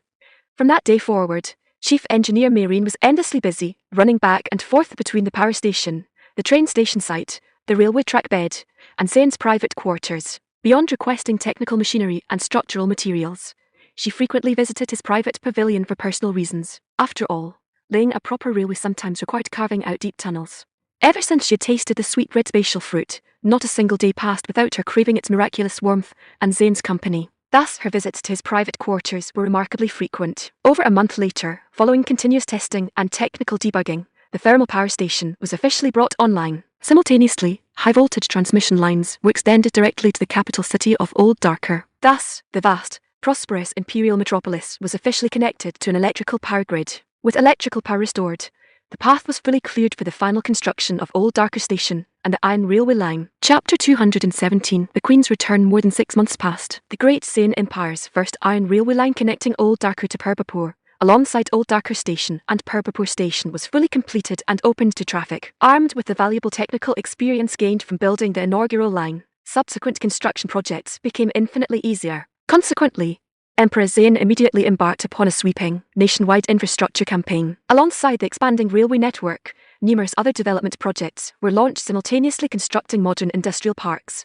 civil utilities, and diverse manufacturing facilities across the provinces. It is also worth noting that during this period, Empress Regent Jahanara gave birth to the 8th Prince, Zayn Farhan, while consort Wai Jianing delivered the 9th Prince, Zayn Danish. Furthermore, numerous other consorts within the imperial household became expecting with royal infants. Furthermore, to guard against potential threats from rogue transmigrators who might stir up trouble, Zayn secretly established an elite intelligence network, the Imperial Secret Guard, appointing Commander Hyo Chachu as its supreme head. Their sole mandate was to track down and neutralize any unauthorized modern transmigrators across the realm. In addition, Zayn continued his routine of supplying vast quantities of livestock blood into his spatial sanctuary. His single-minded purpose was to accelerate the expansion of his spatial domain until it eventually reached his ancestral modern homeland. Thus, in his quiet leisure hours, Zayn frequently monitored the steady evolution of his internal domain. Although his current spatial sanctuary already supplied endless modern resources, more than enough to make him an invincible, absolute sovereign in this world, a deep, nostalgic longing to connect with his old homeland remained in his heart, even if only within the boundaries of his spatial realm. Time flew by like a swift river, and 3 full years slipped past. On a bright afternoon, a group of unusual passengers arrived at Old Darker Station. Leading the delegation was a striking, high-born woman possessing golden hair and radiant blue eyes. Gazing out at the endless stream of travellers, the immaculate, sprawling concrete plaza, and the soaring, majestic architecture of the central terminal, her blue eyes sparkled with unadulterated awe. She looked up at the 3 large golden calligraphy characters carved above the entrance, Old Darker Station. Years ago, she had been unable to read the script of the Central Plains, but now she knew the characters by heart. Subhanallah, the Great Zayn Empire is infinitely more prosperous and formidable than I ever imagined, Queen Julia marvelled softly, her breath catching. From the moment she had boarded the iron train at Purpapur, the sheer scale of modern engineering had left her, and her high-born attendants thoroughly thunderstruck. In truth, the Great Zayn Empire seemed governed not by a mortal monarch, but by a divine force. Across the station plaza, young Bakul recognized the former ruler of the Roman realm instantly. Walking up to Queen Julia with a broad, welcoming smile, he offered a respectful bow. Your Majesty, how have you fared over these years? Yet what astonished Bakul most was that Queen Julia appeared virtually unchanged by time. The passing years had left zero trace of age upon her fair skin. If anything, she had grown even more breathtaking, radiating a mature, captivating allure. Julia felt a brief flicker of surprise, but quickly recognized Bakul. Curtsying gracefully, her delicate crimson lips parted as she spoke in clear, fluent central speech. Greetings, Commander. I have fared well. Bakul stood momentarily dazed, his dark eyes wide with surprise. In just a few short years, she had mastered fluent, Central Plain speech. Noticing his amazement, Julia offered a sweet, bashful smile. Command, is my pronunciation acceptable? Exquisite. Absolutely exquisite. Bakal nodded firmly, then cleared his throat, announcing in a formal tone, by decree of His Imperial Majesty, we are dispatched to escort Your Majesty to the Imperial Palace. Julia's heart thrummed with intense, burning excitement, her blue eyes sparkling brightly. Almost 4 full years had passed since they last parted. During those long years, every single day and night had been filled with thoughts of the charismatic emperor who had made a 3-year promise to her. At long last, the day of their reunion had arrived. Passing through the towering city gatehouses and rolling down wide, vibrant thoroughfares, the motor convoy finally entered the soaring gates of the inner imperial city. The architecture of the royal citadel was vastly more majestic, radiating supreme imperial authority from every marble pillar and golden dome. For Julia, every sight before her eyes was utterly breathtaking.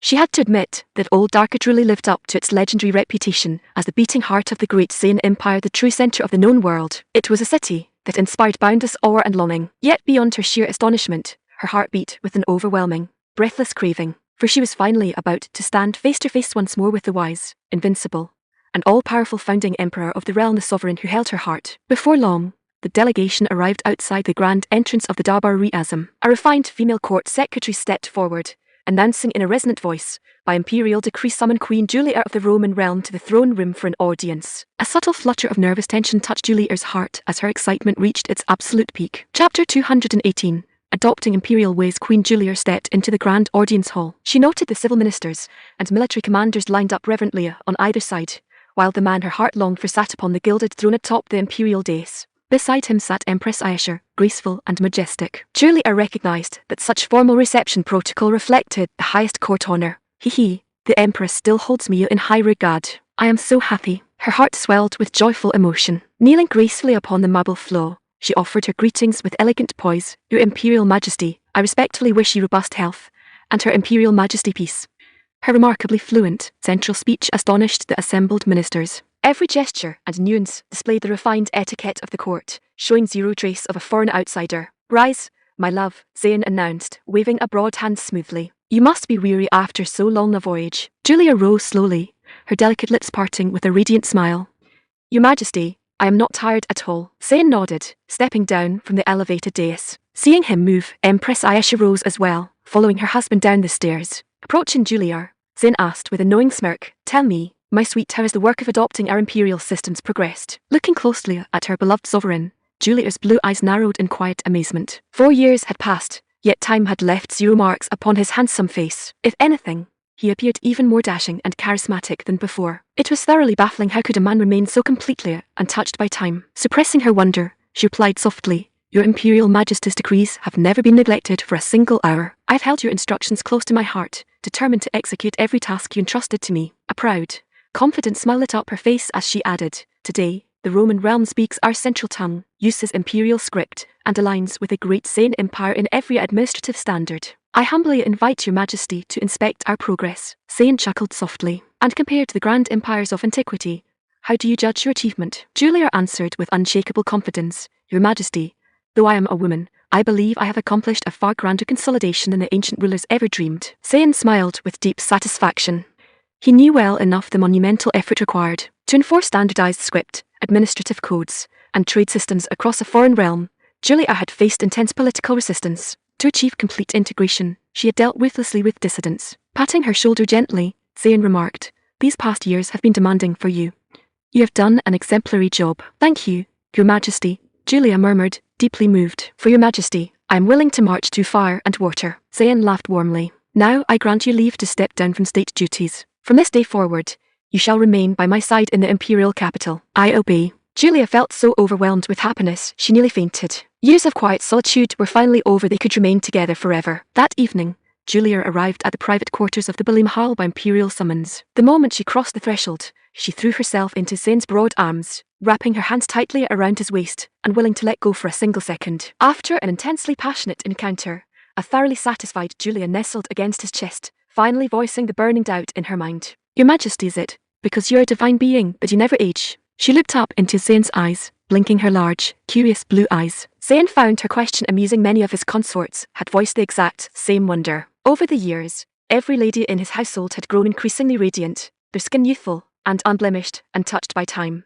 He knew the sweet red spatial bananas and the glowing ruby spring carried potent restorative and age-defying properties. Smiling softly, Zayn stroked her golden hair. My sweet Julia, are you not still as youthful, breathtaking, and enchanting as the day we met? A surge of pure delight flooded Julia's heart. Darling, do you truly mean that? Of course, Zayn replied warmly. Oh, thank you, my love. Julia leaned in, giving him a passionate kiss. Zayn chuckled softly. Tell me what reward you desire, and I shall grant it to you. Julia pursed her soft lips, a playful yet bashful smirk gracing her face. Your Majesty, I want more Tilder. Zayn raised an eyebrow in mild shock. What? Have you truly not had your fill?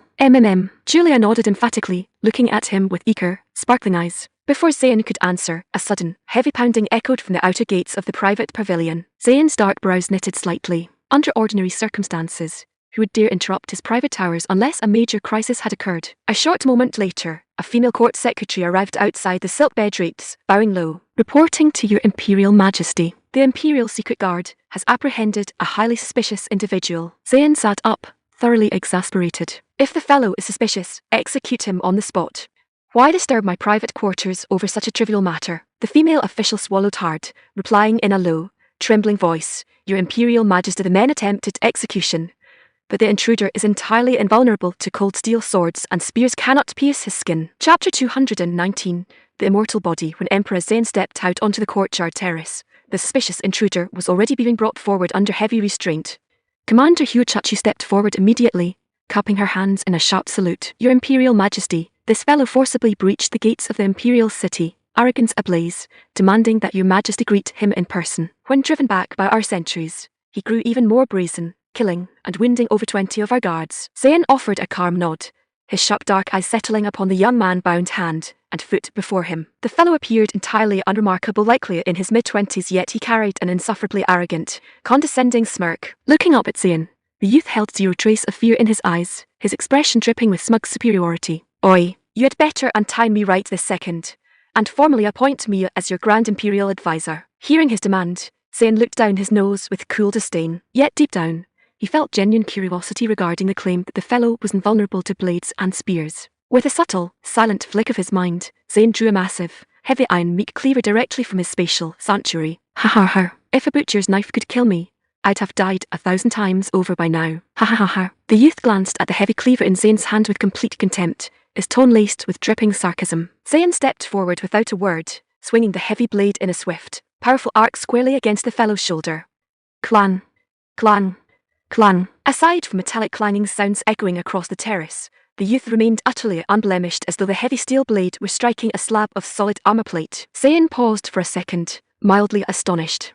Blimey, have I actually run into a living deity? Yet this was no mythical realm of immortal cultivation. There was zero possibility of actual cultivators existing here. Refusing to believe the illusion, Zayn stowed the heavy cleaver back into his spatial sanctuary with a flick of his wrist, drawing a polished semi-automatic sidearm instead. Bang, bang, bang, bang. Zayn unloaded 4 direct rounds straight into the fellow's forehead. Yet, as if witnessing a ghost, the lead rounds flattened and bounced off, failing to break even a single layer of skin. The youth grew vastly more smug, throwing his head back in wild laughter. Ha ha ha. Let me tell you, mate, even if you strap me to a bloody missile, it wouldn't kill me. I'm simply that invincible, and there is sod all you can do about it. Ha ha ha ha. Hearing the word missile, Zayn felt 100% certain that this arrogant fool was indeed a fellow transmigrator. Waving a calm hand to his guards on either side, Zayn commanded smoothly, all of you, step back. Your servant obeys.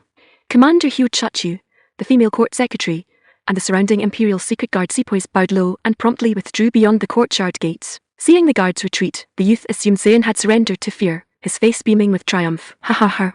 I told you not to waste your breath. You cannot kill me. Zayn smirked. Not bad, lad.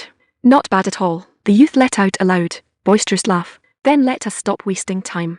Proclaim my appointment as the Grand Imperial Advisor of the Great Zayn Empire this instant.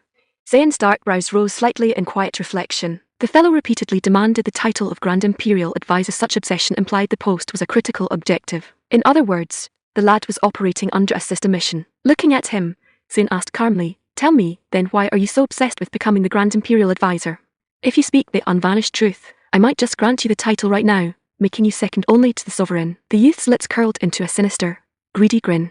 Since we are both transmigrators, I might as well spill the beans. I command an immortality system, meaning I cannot be killed by strikes, slashes, explosions, starvation, or old age. In short, I am completely immortal. As for why I want to be Grand Imperial Advisor, Because I feel like it. Ahahaha. Zayn smiled subtly. And what if I refuse to grant the title? The youth replied with complete nonchalance.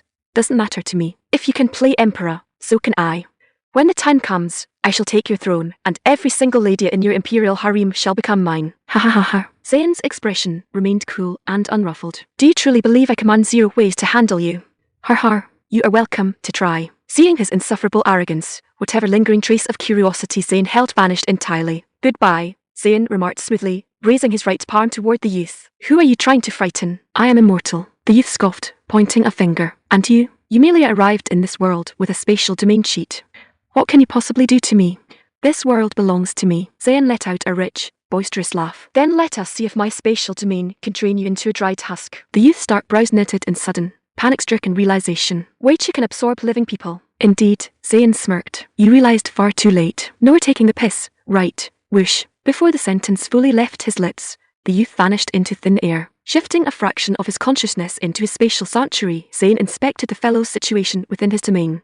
Just like every living subject absorbed before him, the youth stood suspended in absolute stasis, frozen in time like a stone sculpture, unable to move or age. Zayn scratched his chin, a thoughtful smirk touching his lips as he muttered to himself, an immortal body of my spatial sanctuary slowly absorbs his blood and vital essence. Does that mean I shall gain true eternal life? Chapter 220. A test of steel. Emperor Zayn did not linger upon his lingering thoughts, turning on his heel to return directly to the private chambers of the Bully Mahal. Your Imperial Majesty. Why did you take so long? Was the matter terribly difficult? The moment Zayn stepped into the main hall, Queen Julia hurried forward, catching him firmly by the wrist as though terrified he might slip away again. Though only a short while had passed since his departure, to her anxious heart, the brief absence had felt like half a century. Zayn wrapped a broad arm around her shoulders, smiling smoothly. When I step forward to handle a matter personally, there is nothing under heaven I cannot resolve. Julia looked up into his eyes, asking in a soft, tender whisper, Your Majesty, you will not break your promise to me tonight, will you? Ha ha ha. How could I ever go back on my word? Zayn laughed heartily. In recognition of your exceptional service over the past years, I shall engage in a fierce duel with you until the first light of dawn. A wave of ecstatic joy flooded Julia's heart. Oh, thank you, my love. What followed was an earth-shaking, wild encounter. It was no exaggeration to say that the heavy, silk-draped dragon couch creaked, and groaned so violently it seemed on the very verge of collapsing into splinters. Had the intense storm continued for another second, the frame would have undoubtedly shattered. Hours later, Julia lay sprawled across the silk quilt, her breath ragged, her body completely motionless. She felt as weak and thoroughly drained as though she had just delivered a dozen infants in a single afternoon. In stark contrast, Zayn sat up casually, looking as fresh and unbothered as if nothing at all had transpired. Julia found it thoroughly puzzling. How had his physical vigor reached so monstrous a level in so short a time? Back during his campaign across the Roman realm, formidable as he was, he had never possessed such terrifying, boundless endurance, and he had been years younger back then. Summoning the last remnant of her strength, she dragged her supple frame across the mattress, resting her head against Zayn's broad chest. Your Imperial Majesty, she murmured breathlessly, her dark blue eyes wide with awe. Did you realize how fierce you were just now? It felt as though you had transformed into an entirely different being. I was almost completely overwhelmed. Hearing her words, Zayn's dark brows knitted slightly in quiet reflection. She was entirely right. Compared to his strength prior to stepping out to deal with the immortal transmigrator, his physical vigor had clearly surged to a whole new threshold. Yet having long enjoyed the restorative effects of his sweet red bananas and the glowing ruby spring, he did not dwell heavily on the shift at first. Chuckling softly, he gently stroked her golden hair. My sweet consort, have you finally had your fill? Julia nodded frantically against his chest. The following morning, having no pressing state dispatches requiring his immediate zeal, Zayn took Julia for a leisurely stroll through the imperial gardens. Autumn had arrived across Old Darker, a gentle, cool breeze rustling the golden leaves and manicured lawns of the palace grounds. As they strolled along a paved stone pathway, a series of sharp, disciplined war cries echoed from a clearing ahead. Heh, ho, heh, har. Walking a few paces further, Zayn and Julia discovered a group of young royal princes practicing swordplay upon the grass. Standing before the young boys as instructors were Consort Rohana, Zhang Yuoqiu, Zhang Yuxi, Su Sarixao, and Chu Yinqiao. Smiling warmly, Zayn stepped forward toward the training ground. We pay our humble respects to your Imperial Majesty. Your subjects pay our solemn respects to Father Emperor. The consorts and young princes immediately halted their practice, stepping forward to bow low in formal homage. Rise, my children, Zayn gestured smoothly. Gazing upon his young sons brandishing their steel blades with crisp, disciplined movements, Zayn's heart swelled with deep pride. A true sovereign must possess the strength to conquer the world on horseback, and the wisdom to govern it in court, Zayn declared, his voice carrying warm authority. As my sons, you must master both literature and martial arts. In the years ahead, the defense and glory of our empire shall rest upon your shoulders. First Prince Zayn Aryan held his steel sword firmly, bowing his head as he replied in a clear, confident voice, Father Emperor is wise, brave, and possesses unmatched strategic genius. You've always been the supreme role model for your children, my brothers, and I shall study both scholarship and warcraft with absolute devotion, ensuring we never fail your majesty's expectations. Splendid, splendid. You're all fine sons of my bloodline. Zayn beamed with delight. You may resume your practice, but mind your steel. We obey. The young princes bowed once more, returning to the open grass to resume their drills, their small blades flashing in the autumn sun as their energetic cries filled the air. Watching them move with such natural, fluid grace, Zayn felt thoroughly pleased. Just then, Consort Rohanna walked up to his side, a proud, playful smirk gracing her fair face. Husband, have we sisters not instructed your sons exceptionally well? Not bad at all, love, Zayn chuckled, admiring her athletic posture. You remain as sharp and spirited as the day you rode into battle by my side. Rohanna glanced over at Juliet, whose cheek still carried a delicate, flushed warmth from the previous evening. A subtle, mischievous glint of playful rivalry touched Rohanna's eyes as she remarked, in that case, husband, you ought to step out and stretch your muscles as well, rather than spending every hour indulging in fine wine and private court company. Zayn let out a rich, boisterous laugh. You speak the absolute truth. Love life requires movement. An idea suddenly struck Rohanna's mind, her dark eyes lighting up with intense, eager interest. Husband, we have been married for years, yet we have never engaged in a proper one-on-one duel, have we?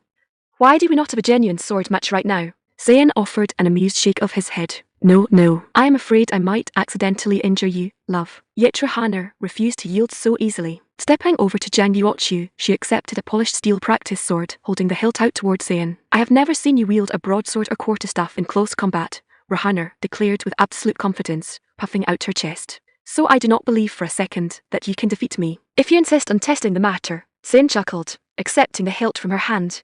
Then let us have a go. The surrounding consorts and young princes immediately backed away, clearing a wide circle upon the grass, watching the match with eager, breathless eyes. Take this, Rohanna called out playfully. Raising her steel blade, she lunged forward, executing a swift, practiced thrust straight toward him. Zayn stood completely relaxed upon the grass, holding his sword casually with a confident smirk playing upon his lips. Seeing his nonchalant posture, Rohanna steeled her grip, determined to catch him off guard. Accelerating her footwork, her steel blade shot forward like a striking viper. Whoosh! Zayn caught the timing effortlessly, flicking his wrist to casually deflect her incoming blade.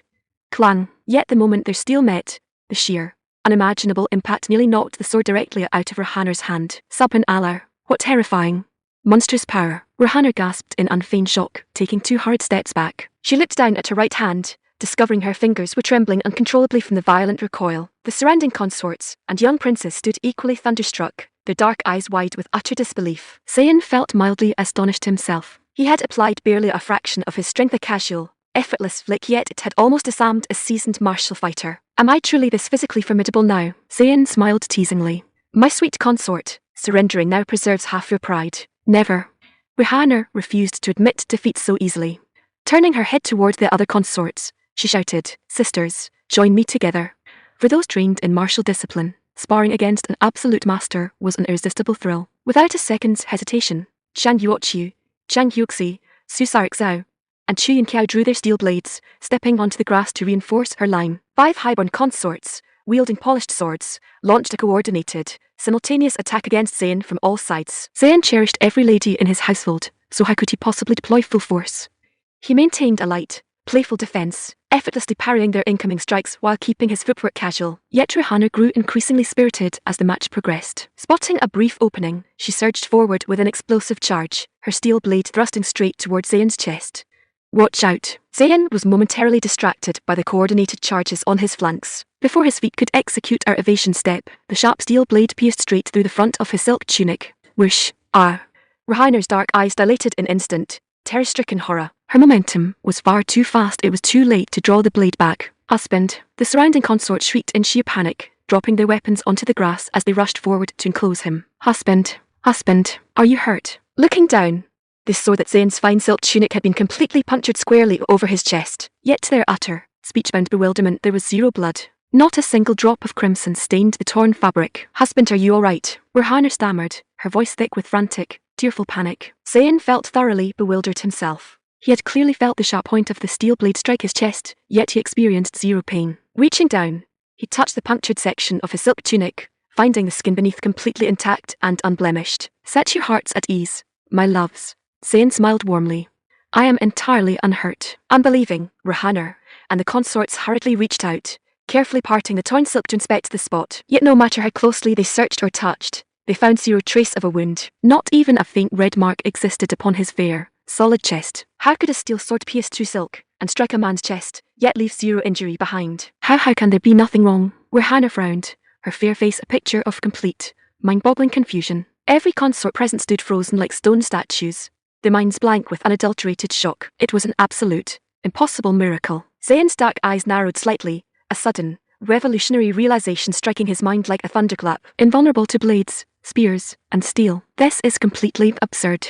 Suddenly, his eyes snapped wide open as the ultimate truth clicked into place. If my instincts hold true, it is the immortality physique. When my spatial sanctuary absorbed that arrogant transmigrator who possessed the immortality system, my internal domain slowly extracted his immortal essence, transferring his absolute invulnerability directly into my own physical body. Chapter 221 Testing Invulnerability. Zayn stood frozen in quiet shock. Invulnerable to blades, spears, and steel, an immortal body. Unkillable, indestructible, immune to decay and death. Was this truly the path to eternal life? Pondering this, Zayn looked around at the breathtaking ladies gathered before him on the grass. If he was truly immortal, it meant that in the long years ahead, he would watch them age, fade, and pass away one by one. Was such a fate a blessing or a curse? After all, immortality brought absolute loneliness, and eternal loneliness meant endless, suffocating boredom. Sigh, this world is getting more absurd by the day, Zayn mused inwardly.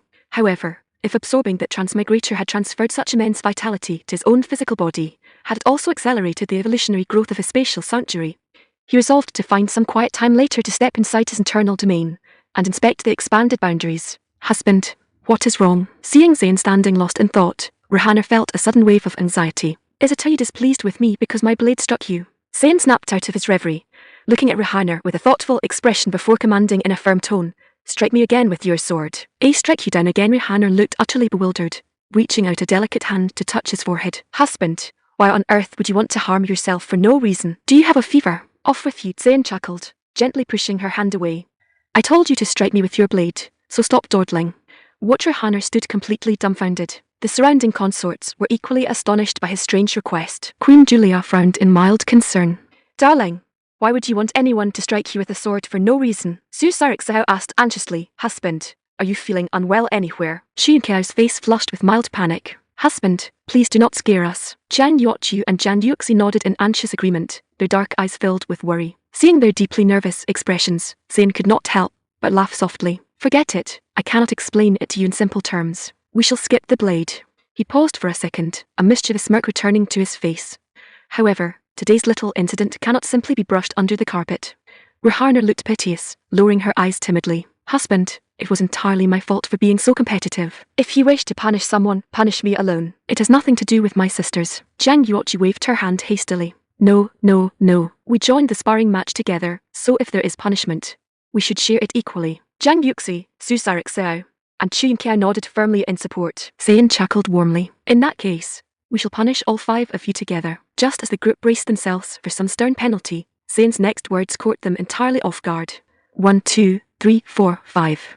Zayn pointed a finger at Rohanna, Jiang Yuochu, Jiang Yuxi, Su Sarixao, and Xu Yunqiao in turn, a playful, charismatic grin spreading across his face. All 5 of you shall report to the Billy Mahal tonight. We shall continue our private sparring match until dawn. Hearing his words, a fiery, crimson flush rushed up their fair necks, spreading across their cheeks until they turned as red as ripe pomegranates. Yet for a martial spirit, being invited to spar with a master was an immense, exhilarating honor. The next second, Su Sarixao lowered her head with a shy curtsy, her soft voice chiming. Your humble consort obeys your imperial majesty's decree. Zayn smiled, looking at the remaining 4. And what of you ladies? The 4 consorts had zero choice, but to curtsy bashfully, murmuring in soft unison, your humble consorts respectfully obey your majesty's decree. Splendid. I shall await you all at the Billy Mahal tonight. With a satisfied laugh, Zayn turned on his heel and strolled casually down the stone path. The 5 women exchanged glances, their blushing faces filled with awkward, playful shyness. At that moment, Su Sarixao let out a soft, dramatic sigh. Alas, his imperial majesty is truly insatiable in his pleasures. Yet before her words fully settled, her tone shifted into a sweet, teasing murmur, however, I absolutely love it. Wahaner, Jangyuochu, Jangyuxi, and Chuyinkao immediately rounded on her, casting playful, disdainful glares at their shameless companion as their delighted laughter echoed across the imperial gardens. Chapter 222, A monumental discovery. Emperor Zane returned to the private quarters of the Bali Mahal, and, with a swift, silent flick of his mind, vanished into his spatial sanctuary. Over years of quiet expansion, his spatial sanctuary had grown immensely, spreading outward like ripples across a quiet pond. As a result, Zane commanded absolute freedom, able to call forth whatever he wished whenever he pleased. The sole horizon he still longed to reach was his ancestral modern homeland. Reaching the outer perimeter of his domain, he boarded a military helicopter and flew eastward at top speed. Soaring over vast deserts and rolling grasslands, he noticed that the dense dimensional mist that usually blocked the horizon was nowhere to be seen. Does this mean the mist has cleared completely? Zane's dark eyes lit up with excitement. He pushed the throttle forward, flying further into the open sky. After flying for some time, a small modern town emerged on the horizon below. Seeing the buildings, Zane immediately brought the helicopter down for a low-altitude pass. Before even making his landing, he caught sight of the shopfront signs below, all written in familiar, modern script. This is it. This is my homeland. I have finally made it back. A triumphant, ecstatic smile touched Zane's lips, a joy even greater than the day he had ascended the golden throne. Flying a little further ahead, a sleek, stationary high-speed bullet train came into view upon an elevated track. The great Zane Empire is about to leap straight into the era of high-speed rail. Meanwhile, as night fell over the imperial capital, Ruhaner, Jangyuochu, Jangyuxi, Suzaraxao, and Chuyinkao arrived at the Bali Mahal, having stepped out together following their agreement from the morning. Yet stepping into the main hall, they found the room completely empty. Zane was nowhere to be found.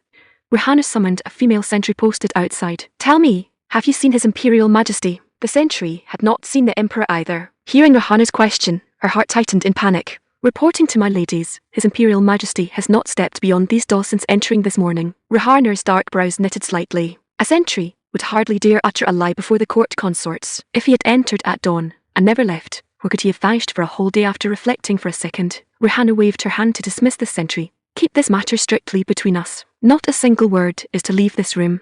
Understood, my lady. The sentry bowed low and stepped outside. Once the door closed, Chuyinkao looked at Ruhaner with anxious eyes. Husband has been gone for hours. Ought we to inform Empress Ayesha? No, Ruhaner stopped her firmly. If Her Majesty learns that the 5 of us gathered at the Bali Mahal together tonight, how embarrassing would that be? The consorts exchanged awkward, blushing glances. If word spread across the inner court that 5 consorts had turned up together for a private audience, palace gossip would never end. Yet Chuyinkao still harboured a faint worry. Yet Ruhaner offered a reassuring smile. Set your heart at ease. Our husband has always moved with divine mystery. Nothing under heaven can harm him. We shall simply wait for him here. Hearing her calm reasoning, the group nodded in agreement. After all, they were well aware of Zane's legendary campaign across the western seas and had witnessed countless supernatural miracles by his side. In their eyes, their husband possessed the power of a living deity. There was nothing he could not accomplish, only wonders that ordinary minds failed to imagine. An hour or two trickled past. The 5 ladies grew tired, sitting upon the velvet couches with soft, sleepy sighs. Suddenly, with a soft rush of air, Zane materialized out of thin air right in the middle of the hall, looking like a divine sovereign descending to earth. Seeing him appear out of nowhere, the 5 consorts gasped in delight, their faces lighting up with radiant excitement. Husband, you have returned. They swarmed around him at once, some catching his hands, others clutching his silk sleeves, overflowing with unbridled joy. Ruhaner blinked her expressive dark eyes, asking curiously, Husband, did you visit that mysterious realm again? Zane wrapped a broad arm around Suzaraxao's waist on his left, and drew Chuyinkao close on his right, laughing warmly. Which mysterious realm, my love? In my memory, Ruhaner pursed her crimson lips. You know that realm filled with giant iron warships, armoured war chariots, flying vessels, and glass skyscrapers. My clever Ruhaner, Zane chuckled. Hearing his confirmation, Ruhaner grew even more intrigued. What did you do over there? And how do you travel back and forth? Zane's lips curled into a mysterious, teasing smirk. Divine secrets cannot be carelessly revealed to mortal ears. A fleeting flicker of gentle disappointment crossed their faces. Yet Zane's very next words ignited their curiosity once more. However, Ruhaner pressed eagerly. However what? Zane let out a rich, boisterous laugh. Let me tell you, I made a monumental discovery in my domain today, one that will make every single one of you scream with joy. Chapter 223. The rooftop summit. The consorts were buzzing with intense, burning excitement upon hearing his words. After all, what had they not witnessed by his side over the years? Motor cars, iron trains, flying vessels, heavy artillery, armored war chariots, and soaring glass skyscrapers were all everyday sights across the empire now. If there was anything remaining under heaven that could truly make them scream in surprise, it had to be something mind-bogglingly extraordinary. Husband, what on earth have you discovered?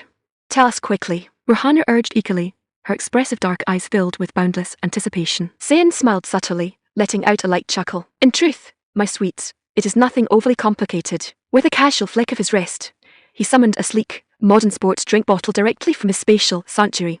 Here, look at this. Scream Rohana accepted the smooth plastic bottle, turning it over in her hands. She noted the strange, stylized characters printed across the label spelling out the word scream, yet holding the bottle in her hands certainly did not cause anyone to let out a shriek. Jiang Yuochi, Jiang Yuxi, and Chu Yunke gathered around her, leaning in to inspect the object. Yet try as they might, they could see nothing inherently supernatural about it. It appeared to be merely a bottled beverage they had never encountered before. However, Su Zaraxiao's dark eyes flickered, a sudden, playful realization striking her mind. A delicate, fiery blush instantly rushed up her neck, spreading across her cheeks like a radiant sunset. Lowering her eyelids bashfully, Su Zaraxiao whispered in a sweet, timid murmur, Your Imperial Majesty, is this bottle like those sweet red bananas? The sort of drink that, once consumed, makes a lady, as she spoke, vivid. Outrageously wild images from their private evenings flashed through her mind. Zayn paused for a second, then threw his head back in a rich, boisterous laugh. Ha, spot on, my clever Zaraxiao. That is precisely why it is named Scream. Reaching into his spatial sanctuary once more, Zayn produced several more bottles, handing them out to the group. Come along, everyone gets one. I command a limitless supply. Rohana and the others immediately caught the playful, intimate implication, their fair faces flushing crimson with sweet embarrassment. Yet deep within their hearts, a wave of eager anticipation rippled through their blood. Zayn saw right through their thoughts, yet keeping a straight face. He refrained from spoiling their playful mood. Regardless of whether drinking the bottled beverage caused them to scream, he would certainly ensure their voices echoed through the private pavilion later tonight. As for his true monumental discovery, within the spatial sanctuary, it was his triumphant return to his beloved modern homeland. Although the living souls of his past life were no longer present within that frozen dimension, the familiar streets, buildings, and landmarks of his old hometown remained perfectly preserved, untouched by time. Another crucial revelation Zayn had confirmed was that transmigrators possessed an extraordinary utility value. Their blood and vital essence acted as a potent catalyst, accelerating the expansion of his spatial sanctuary at a mind-boggling pace, while simultaneously channeling immense, immortal vitality directly into his own physical frame. Therefore, the more transmigrators that arrived in this world, the better. Now that he possessed an absolute immortality physique rendering him completely unkillable, indestructible, and immune to all physical harm, dealing with any rogue transmigrator, no matter how powerful their system cheat, was as effortless as plucking a leaf from a branch. As for what higher mysteries or cosmic capabilities his evolving spatial domain might unlock in the distant future, Zayn held no immediate answers. After all, it was a living, expanding universe of its own. Furthermore, he had yet to discover whether his absolute invulnerability was truly identical to eternal, boundless life. Only the long passage of centuries would eventually reveal the ultimate truth to the world. Whoosh whoosh whoosh 20 years slipped past in the blink of an eye. The great Zayn empire of today bore zero resemblance to the realm of 2 decades prior. Across every province, modern industry, heavy manufacturing, and technological enterprises had sprung up like lush bamboo shoots after a spring rain, entering an era of standardized, self-sustaining production.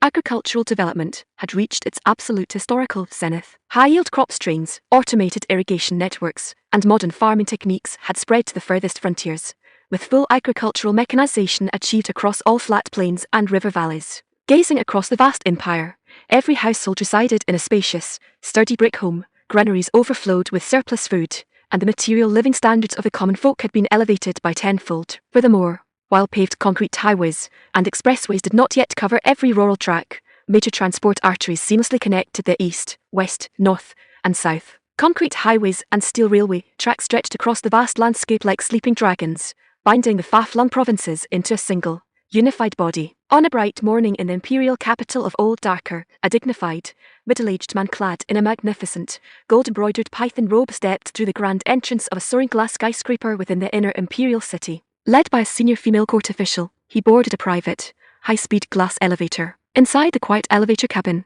the middle-aged prince pondered for a moment before turning to the official beside him. Chief Steward Phoebe, he asked in a calm, respectful voice.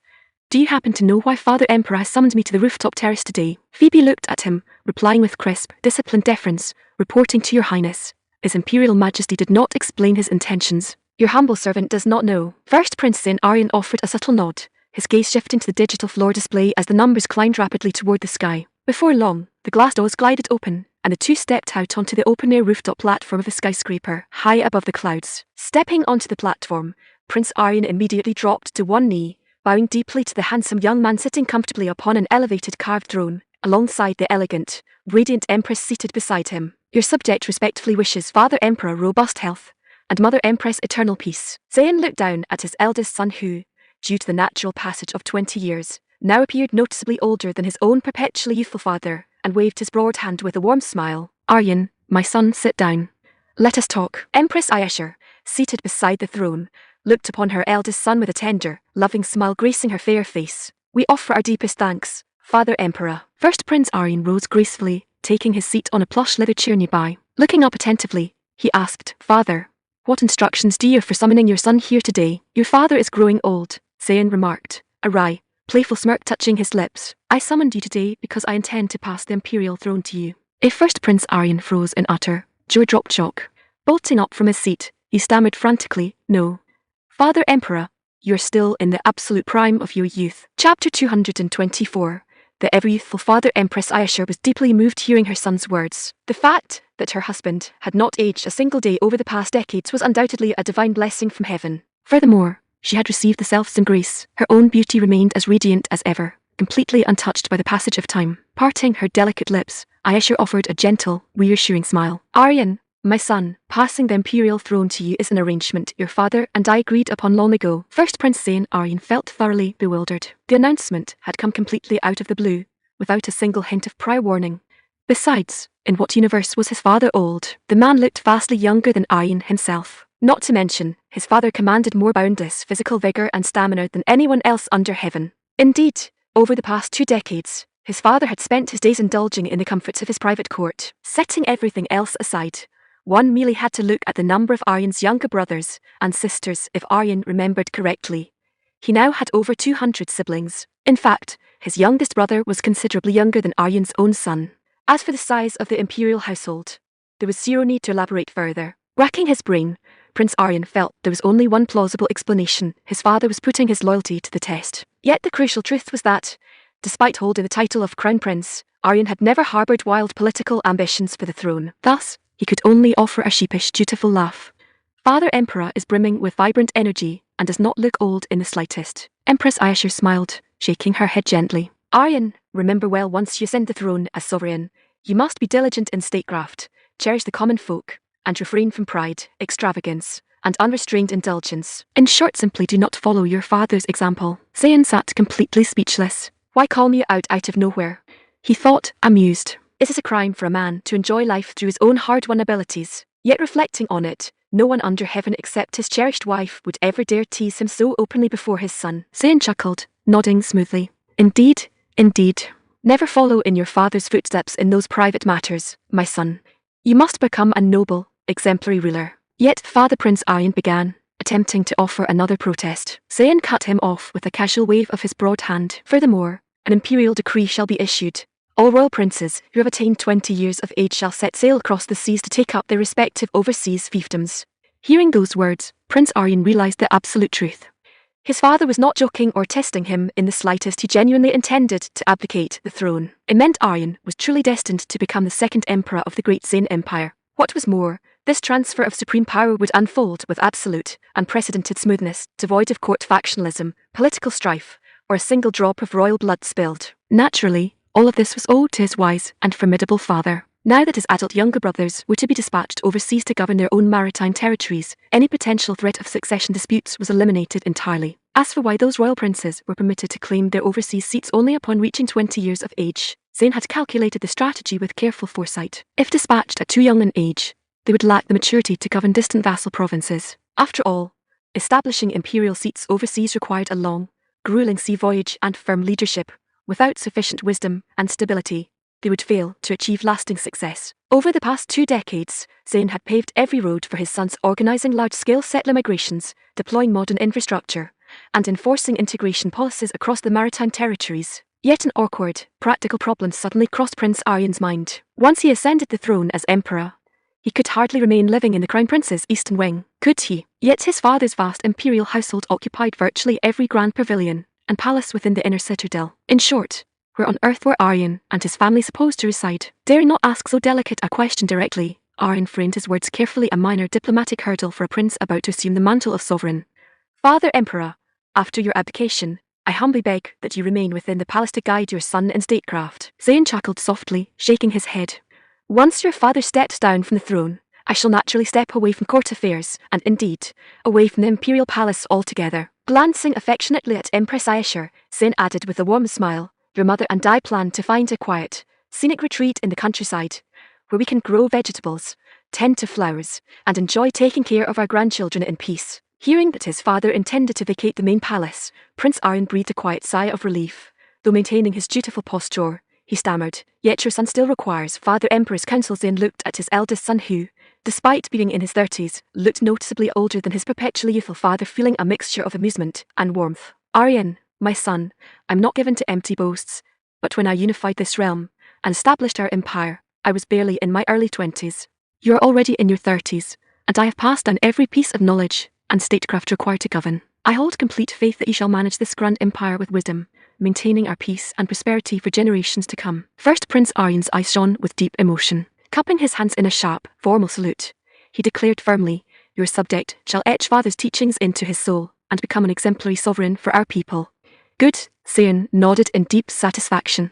Return to your quarters and initiate full preparations. Have the Ministry of Right select an auspicious date for your grand coronation. Chapter 225, The Bestowal of Royal Fiefs. The moment first Prince Zayn Aryan took his leave, Empress Ayesha looked at Zayn, asking softly, my lord, if we do not remain in the capital, where shall we go? Precisely as I mentioned earlier, I wish to find a quiet, secluded retreat to enjoy our remaining years in peace. Zayn looked at her with a warm smile. When the time comes, I shall manifest the most grand, luxurious modern estate imaginable. Living there will prove infinitely more comfortable than staying inside a drafty palace. Is that so? Ayesha's dark brows raised slightly, a soft smile gracing her lips. In any case, wherever my husband goes, I shall follow. Splendid. I shall not leave a single one of my consorts behind. I shall grow old alongside all of you. Hearing those words, a sudden wave of inexplicable sadness touched Ayesha's heart. Husband, will you truly never grow old? Indeed, Zayn nodded smoothly, before breaking into a broad, mischievous grin. I suspect your husband has turned into a legendary entity, or rather, an absolute immortal. After all, more than 20 full years had passed. It was not merely that time had touched him gently, rather, his physical form had not altered in the slightest. What that portended was obvious to anyone with eyes to see. Ayesha clasped his broad hand tightly, a trace of melancholy flickering deep within her expressive dark eyes. Husband, if a day comes when I am no longer by your side, you must take good care of our children and grandchildren. Zayn offered a gentle, wry smile. Come now. Why speak of such gloomy matters? You are far from old, my love. Who is to say you will not enjoy eternal life alongside me? Wrapping his broad arm around her supple, delicate waist, he drew her close. Though they were an old married couple of decades, Ayesha's fair face instantly flushed crimson. Oh dear. You're a grandfather now, you ought to behave with more courtly gravity. Zayn smirked cheekily. What does being a grandfather have to do with anything? If you're so refined, my love, then do not step into my bed tonight. Ayesha stood completely speechbound, casting him a playful, exasperated look. What manner of logic is that? I could skip my daily meals, but I could never skip stepping into your bed. On a magnificent morning, inside the Darbar-e-Azam, the royal princes knelt in disciplined formation upon the central carpet to receive their imperial titles, while rows of civil ministers and military generals stood reverently on either side. A female court secretary unrolled an imperial yellow silk scroll, raising her clear, resonant voice to proclaim the edict. By the mandate of heaven, the emperor decrees, our royal sons stand now in the absolute prime of youth, well versed in scholarship and history, possessing strategic intellect, benevolent virtue, and martial prowess.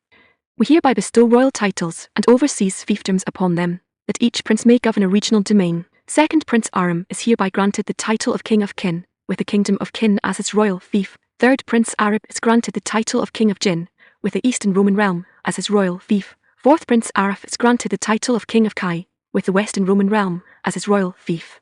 Fifth Prince Ayman is granted the title of King of Chu, with the Kingdom of Francher as his royal fief. Sixth Prince Arman is granted the title of King of Yan, with the western subcontinent of Chanshu as his royal fief. Seventh Prince Assad is granted the title of King of Liang, with Wonyu Island as his royal fief. Eighth Prince Zayn Farhan is granted the title of King of Song, with Yong Island as his royal fief. Ninth Prince Zayn Danish is granted the title of King of Shu, with the continent of Australia as his royal fief. 10th Prince is granted the title of King of Britain, with the British realm as his royal fief, and so forth for all remaining princes. As the bestowal concluded, The female secretary read the closing mandate with solemn gravity. We hereby command you and your descendants, though your maritime fiefdoms be vast and the generations pass, you shall forever honor the great Zayan Empire as your supreme patriarch, faithfully fulfill your duty as vassal states, and never disobey our ancestral teachings. Respect this. The moment the proclamation concluded, the royal princes pressed their foreheads to the marble floor in prostration. Your humble subjects shall etch Father's sacred teachings into our very souls. Rising to their feet, the young faces shone with unsuppressed excitement. As the ancient proverb went, the sea is vast enough for fish to leap, and the sky is high enough for falcons to soar. Although those maritime territories could not match the ancient wealth and grandeur of the Central Realm, once they crossed the ocean to establish their own royal courts, they would hold absolute authority over their lands, free from imperial restraint. Furthermore, their formidable father had already paved every road for them, deploying modern defences, establishing infrastructure, and securing peaceful submission. They were simply inheriting grand, red-made kingdoms, so long as they governed wisely and refrained from foolish tyranny. They were assured lives of boundless comfort and prestige. Then, Emperor Zain's resonant voice echoed through the grand chamber. Today is not merely the day we bestow titles upon you all, but also the auspicious hour for your eldest brother to ascend the throne as sovereign. Rising slowly from the gilded throne, Zayn looked out across the assembly. Therefore, from this day forward, the supreme throne of the great Zayn Empire shall be occupied by your eldest brother, Aryan. Although the civil and military ministers had been informed of the abdication, hearing the proclamation still filled them with profound, sorrowful reluctance. After all, serving a founding emperor who commanded celestial miracles and established an unprecedented golden age was a once-in-a-millennium grace and the highest honor of their lives. At that moment, the female court secretary bowed low before Zayn, her voice clear. Your Imperial Majesty, the auspicious hour has arrived. Zayn offered a calm, composed smile, nodding gently. Commenced the ceremony. Receiving the sacred decree, the female secretary turned toward the grand archway of the Dabar-e-Azam, proclaiming at the top of her lungs, by imperial decree the grand abdication ceremony begins. Welcome the new sovereign into the hall. Chapter 226, Retiring the Warhorses to the Southern Hills. The grand finale following the grand coronation ceremony, Emperor Zayn and Empress Ayesha stepped out of the Dabar-e-Azam together. They departed under the reluctant, tearful gazes of the newly crowned emperor, the royal princes, and the assembled civil and military officials. Thus Zayn stepped down to become the retired emperor, and Ayesha became the Empress Dowager. Reaching the top of the sweeping marble steps, Ayesha turned to him with a soft, radiant smile. My lord, where shall we go now? Zayn smiled warmly, his dark eyes gazing out over the sprawling capital. We are going back to where it all began. Ayesha paused, her delicate brows rising in mild surprise. Do you mean we are returning to Nanshan? Exactly, Zayn replied. Now that the realm enjoys absolute peace and every province thrives with modern industry, it is time to put away our weapons and let our warhorses graze freely on the southern hills. Looking out at the magnificent, gilded palace complex stretching before them, he waved a casual hand. Now, surely no one will dare bother us, will they? Ayesha offered a gentle nod. Her beautiful dark eyes grew deep and thoughtful, shimmering with profound emotion. Indeed, the past 2 decades had flown by like a brilliant, fleeting dream. Back in those early days, she had been nothing but a timid village girl from a rural hamlet, and he was merely a destitute, down-on-his-luck scholar who had repeatedly failed his civil service examinations. Now, having forged an unprecedented, vast empire with iron and fire, he was taking her away from the bustling heart of the capital, bringing her back to the quiet, remote village she so often longed for in her dreams. It all felt like a heavenly fantasy, yet the solid marble beneath her feet proved it could not be more real. In short, she felt her life had been blessed beyond measure. 2 weeks later, at the bustling platforms of Nanshan Station, a luxurious, special iron train from old Darker Hiss to a smooth, grinding halt. As Zayn and Ayesha stepped down from the carriage, the second Marquis of Nanshan, Sunimir, alongside the newly appointed governor of Nanshu province, Minister Babel Sardar, stood waiting upon the concrete platform to welcome the imperial procession. Governor Babel Sardar's dark eyes widened in absolute shock for a passing second. The man stepping off the train looked exactly like the founding emperor. Yet the old emperor could not possibly look that young unless this was the newly crowned sovereign. Marquis Sunimir stood equally bewildered. Was this the young new emperor or the retired founding sovereign? However, there was zero time to ponder the mystery. The 2 men hurried forward, dropping to one knee in a deep, formal bow. Your humble subject, Sunimir, Marquis and Magistrate of Nanshan. Your humble subject, Governor Babel Sardar of Nanshu province. Then, in perfect unison, their voices boomed across the platform. We respectfully wish His Imperial Majesty robust health, and Her Majesty the Empress Dowager eternal peace. Zayn smiled warmly, shaking his head. I have already abdicated the throne, my friends. You ought to address me as the retired emperor. Hearing those words, Marquis Sunimir was left utterly dumbfounded. That calm, authoritative voice, it sounded exactly like the founding emperor.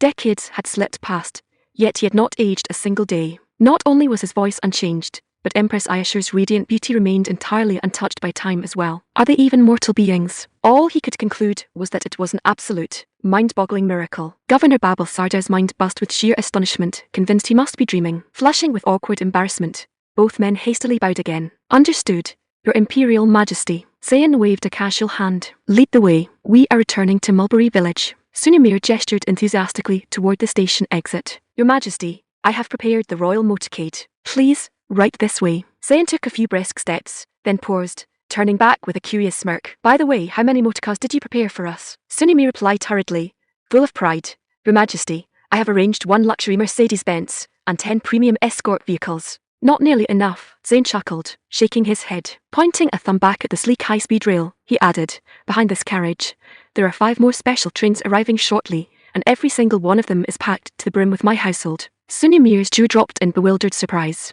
Your Imperial Majesty, have so many members of the royal household returned to your ancestral home? Indeed, Zayn let out a rich, boisterous laugh. Now that I have returned to my rural home, I'm never leaving again. Meanwhile, across the globe, the royal princes arrived at their respective overseas fiefdoms one after another, opening a grand, unprecedented chapter in the expansion of the great Zayn Empire.